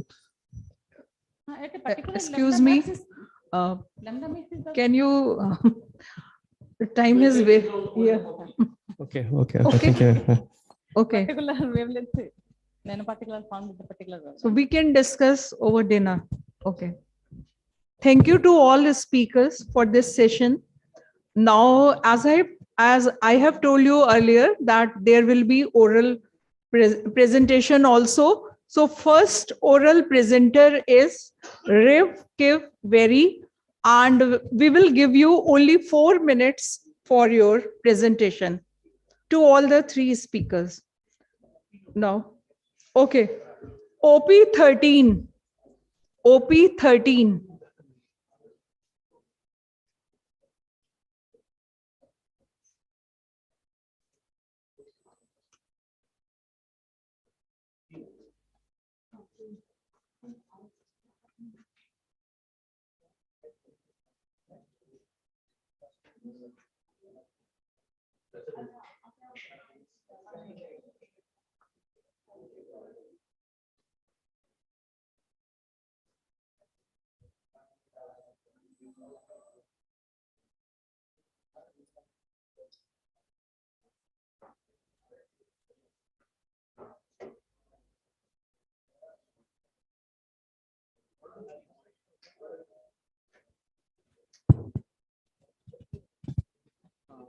You can start while he's attaching. You can start speaking.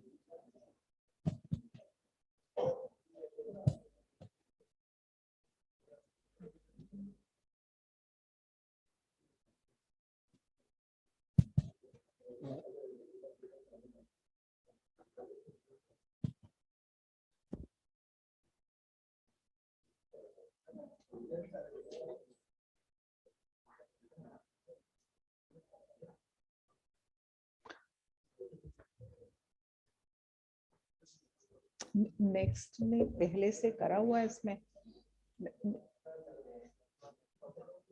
अच्छा ठीक है, ठीक है।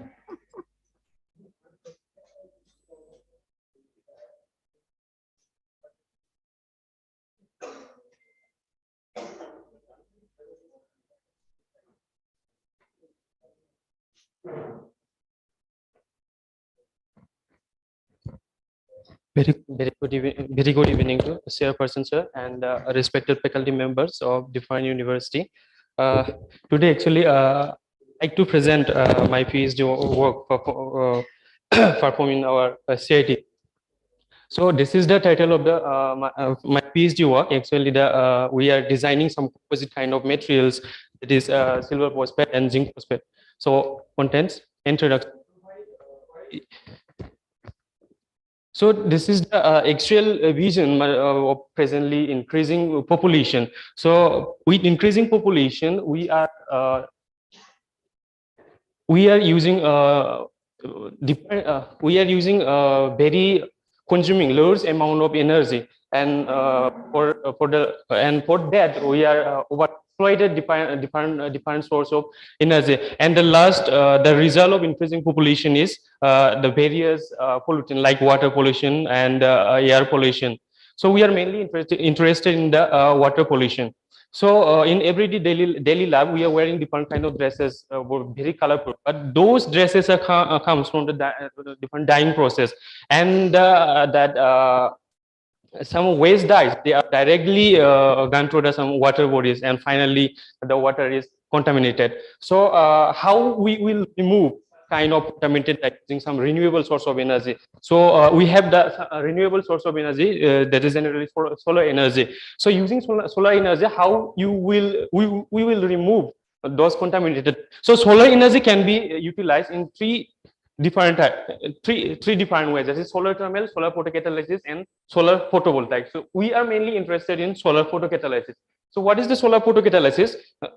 So solar photocatalysis itself does not take part in the reaction, but it initiates the reaction, that is generally generating electrons, and electrons produces some reactive species, that is a superoxide radical and the hydroxide radical. So this is the mechanism my madam is already shown, so I am not going to talk about this. So first of all, the selection of the photocatalyst is very important. Why we are selecting here silver phosphate as a photocatalyst? Because the silver phosphate itself is a large absorption under the visible region. Its band gap energy is almost 2.3 something. That means it can absorb a large fraction of the solar energy. That's why we are trying to use the silver phosphate as a photocatalyst. And this is the actual structure of the silver phosphate. It exists in a cubic structure. But the problem with the silver phosphate itself is the silver phosphate itself cannot, it is not exactly a degraded dyes. There is some problems like recombination of the source carriers. So what we need to develop is composite of it. So for the composite preparation, the required one is co-catalyst. So the problem is what kind of co-catalyst we will use. So we have gone through some literature review, and we found that presently some zinc phosphate based materials are increasing. So to study the silver phosphate and the zinc phosphate composite, we have prepared the material, because this is not still now, this is not reported or studied. So here we have used just a simple preparation method, co-precipitation method, and we prepare three different kind of materials using different molar ratio. So this is the XRD pattern, and we observe that what we are expecting, what we are expecting, we are getting. That means this is the composite of silver phosphate and zinc phosphate. And later on, we have also performed the UV visible spectra, and you can see that the zinc phosphate is the UV active catalyst, which band gap is around 3.6. And in the composite spectra, you also observe that there is a absorption edge of both the silver phosphate and zinc phosphate. So from here, we have confirmed that the material is already formed. So this is the interesting same structure. And the zinc phosphate itself is some plate-like structure, and silver phosphate spherical. And what is interesting at when the molar ratio was 2:1, we got some broad kind of this structure. And at 1:1 molar ratio, and we got two different kind of structure. This is the rod type and the spherical type. What does it indicate? That this is really a composite material. And at the third, at 1:2 molar ratio, this is some interesting structure we have observed. Some agglomerated particle that form some flower kind of structure. At last, we have also performed the FTL structure, whether the material is really formed or not, and we observe that the material is formed. At last, XPS is also performed, and surface area is also observed. And I have not given here the surface area, but it is around 13 meters square. And this is the most interesting thing, the field spectra, whether there after forming the composite, whether there is a reduced in Sagittarius recombination or not. And you can see that silver phosphate Now, please stop. 4 minutes is over. Yes, ma'am. Just Okay, just 2 minutes, ma'am. Just 2 minutes. 2 minutes. Okay. You can see that during the composite formation, the intensity is very less. What does it indicate? That the SARS carrier recombination really reduced. So this is the photocatalytic activity. We have performed 4 different kind of used 4 different kind of years. That is methylene blue, methyl orange, and Congo red, and the rhodamine B. Using 4 different kind of dyes, because not every materials cannot degrade all kind of dye. So to check whether the material can really degrade all kind of dye or not, we have performed all the photocatalytic activity of all the dye, and we got the good result. And this is we also performed some photonic efficiencies we have also calculated. And the radical test, whether the superoxide radical and the hydroxide radical is there or not, we have also performed it. And the band position of the material, we have performed the UPS spectra also. And at last, the scheme was designed, whether the silver phosphate is a P kind of semiconductor, and the zinc phosphate is N type of semiconductor. When they are combined, then they will form a PN junction, and ultimately they will be, due to the surge transfer process, they will be reduced in Sagittarius recombination.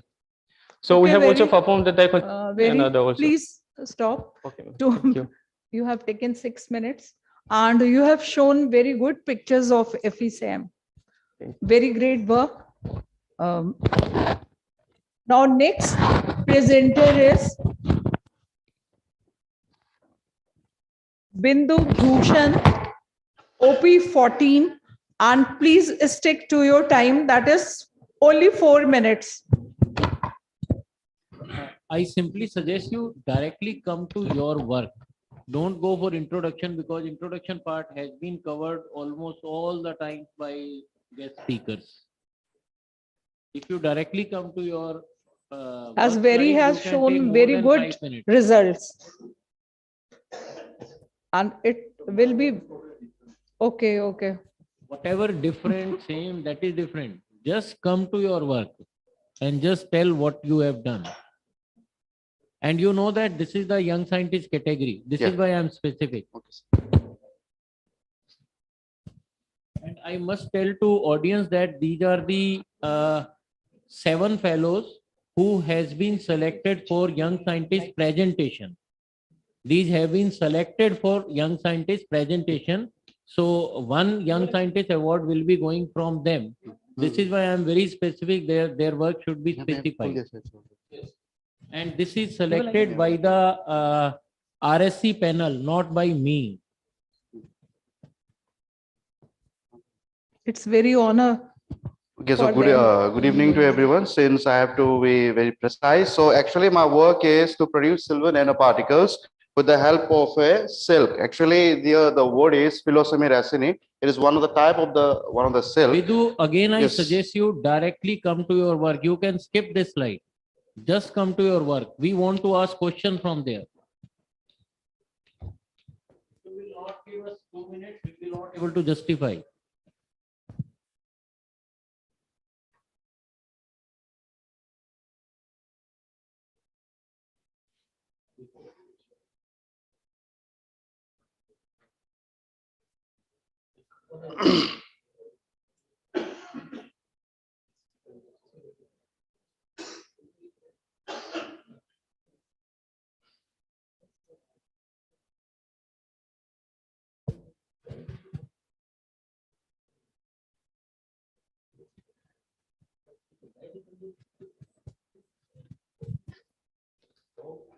Okay, so these are the contents. I'll skip the introduction part. So tab of the silk again, introduction.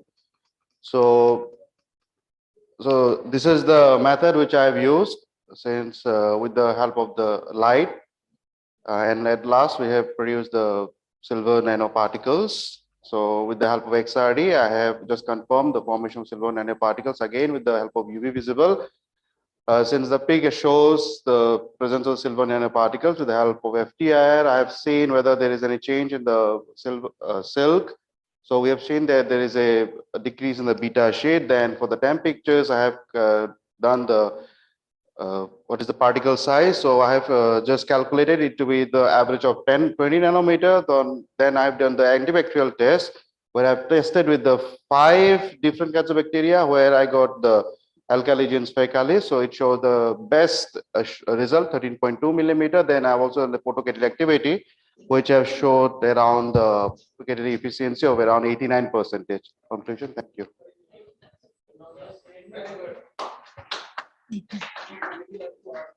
Yeah.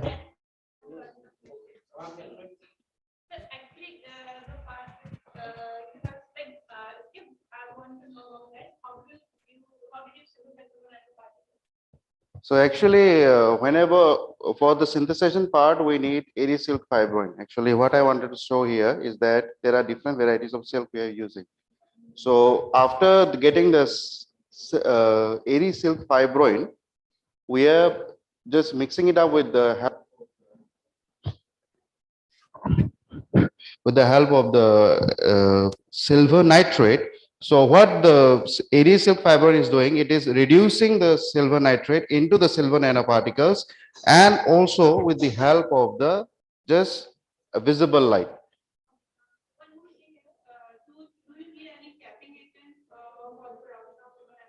No.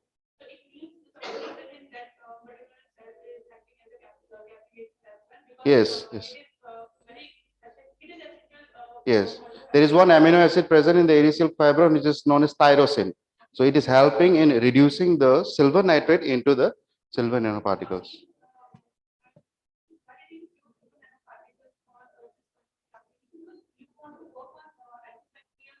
Yes, because silver nanoparticles has a very, it has got a very huge history of being used in the antibacterial. That's why yes. Just one thing that there are 2 pictures.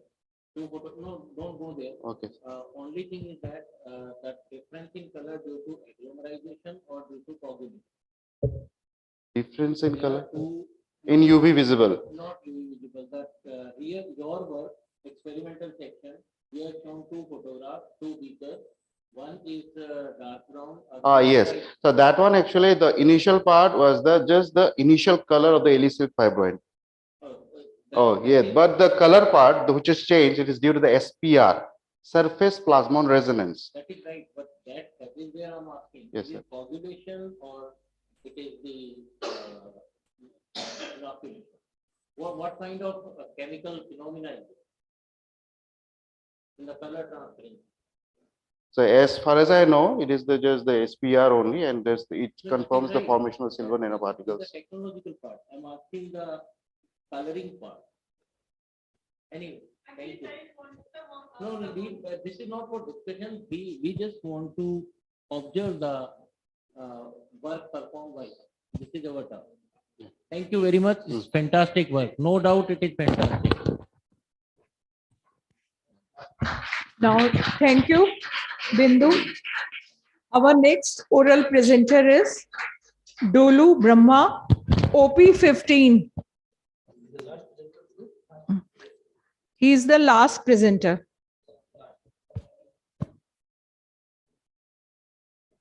Can you show your work in one slide? Then we want to go for 10-minute discussion. If you show in one slide.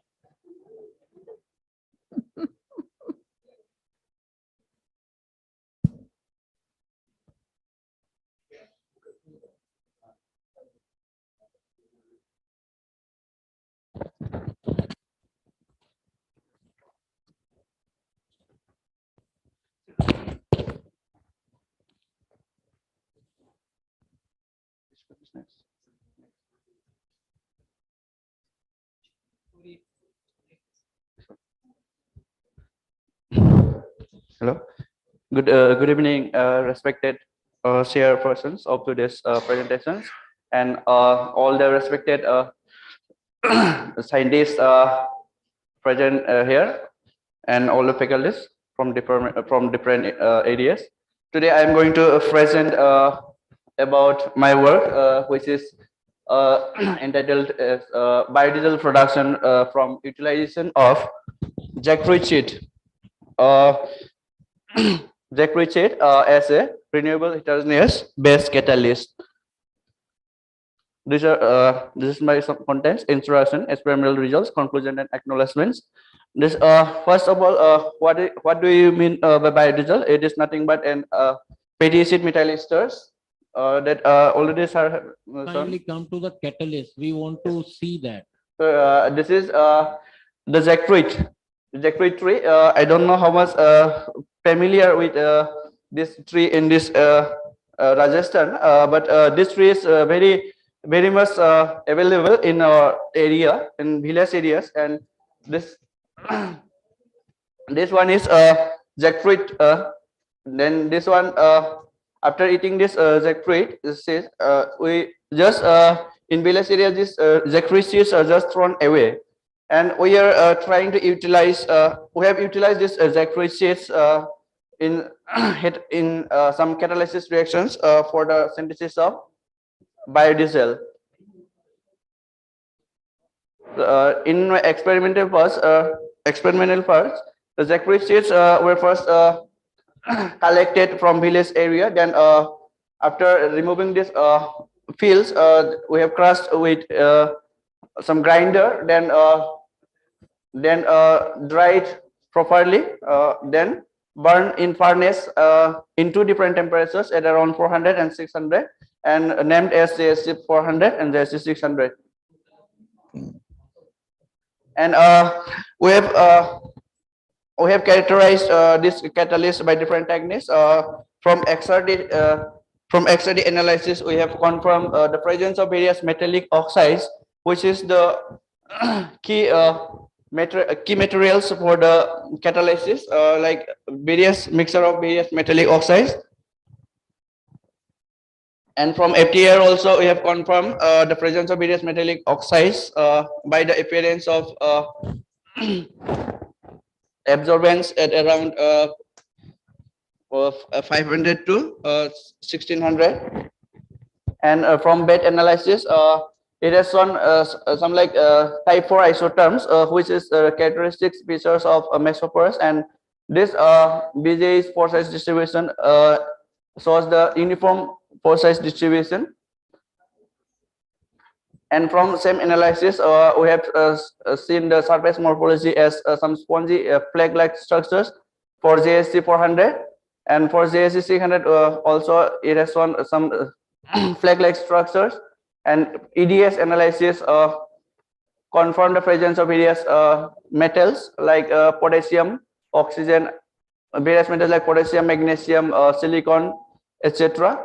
And TEM analysis have shown this sheet pattern have proved the crystalline nature of the catalyst. And from XPS analysis, we have also confirmed the presence of various metals. And for basicity analysis, we have done two methods like pH and Hammett method, and this one carbon dioxide TPD method. And this is my catalytic applications part. We have used this catalyst for the preparation of biodiesel from mainly we have used soybean oil, which is where these triglycerides molecules are present mainly in any oils, and these triglycerides can be converted to this one methyl esters, and these compounds are commonly known as biodiesel or FAM, fatty acid methyl esters. And various optimization for it, we have since we have prepared at 2 different temperatures, we have performed the catalyst activity for both the catalyst and JSC 400. This JSC 400 have shown 97% biodiesel. Now please conclude. Last slide.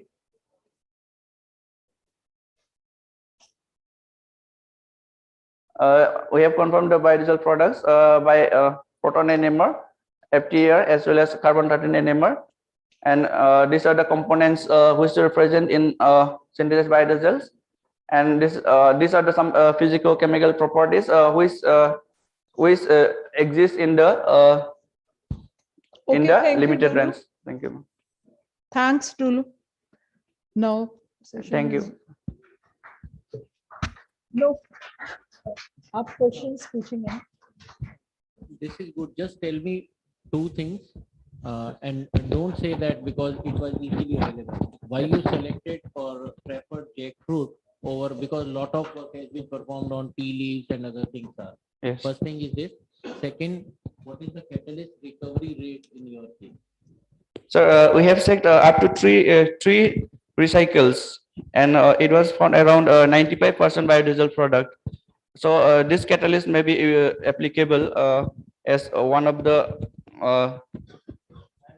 As per the principles of green chemistry, yes. What is the catalyst recovery rate?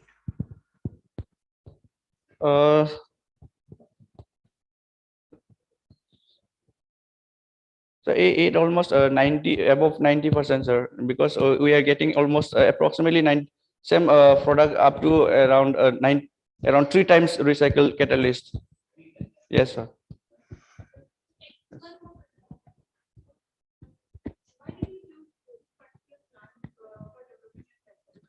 Yeah, ma'am. Because at present, many researchers are trying to develop various catalysts for the preparation of biodiesel, like banana trunk, etc., and various agro-wastes. By using various agro-wastes, various scientists are trying to develop suitable catalyst for the production of biodiesel. That is why, as we have found that this jackfruit seed also contain high amount of potassium. It is also highly active for the production of biodiesel, and that is why we have also tried to do using this catalyst also, and this catalyst also have shown very good results for the synthesis of biodiesel.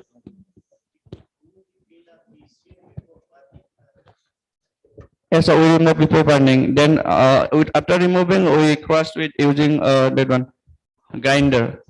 Then properly dried before calcining. Yes. Thank you, sir.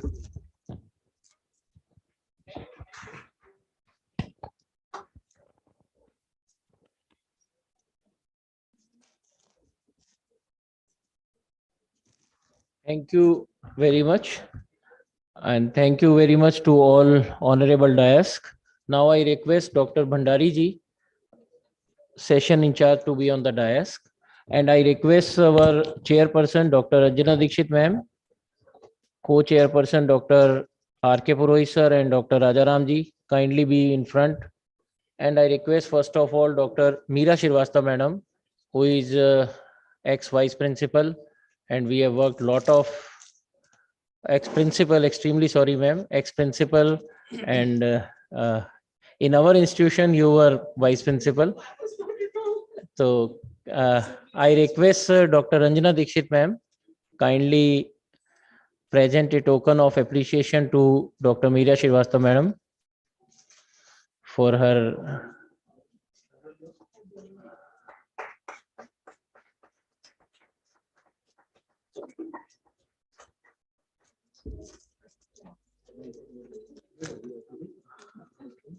Then we have next speaker, Dr. Kanika Solanki.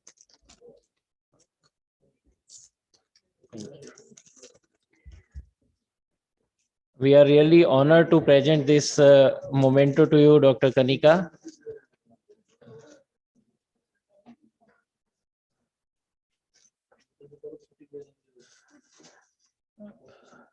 You are really working on Catalyst.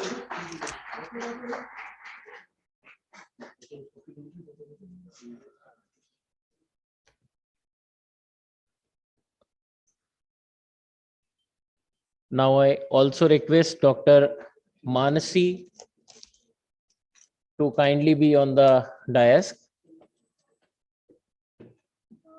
Dr. Mansi has traveled from CIT Kokrajhar, and your presentation, though it was of physics, I think MD Sharma sir would be agree with me, though it was of physics, but the plenty of things was looks originated from her better half chemistry backgrounds. So I request, so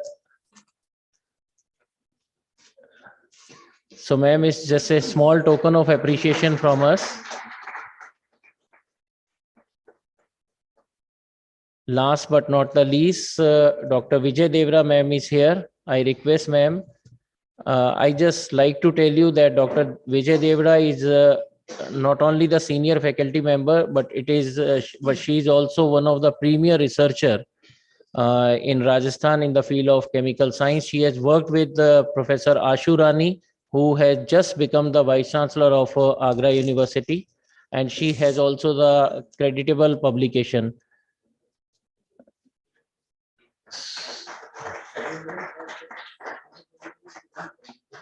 Thank you very much.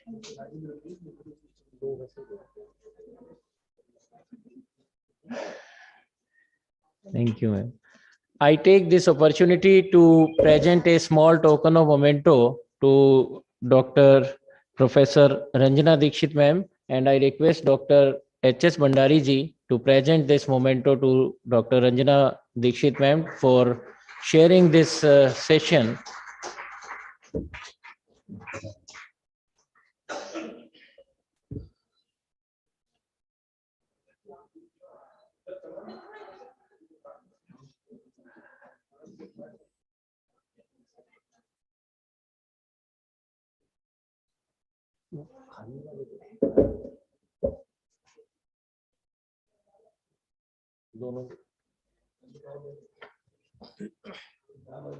I request again Dr. H.S. Bhandari sir to present this memento to Dr. R.K. Purohit ji. He worked as a co-chairperson in this significant session.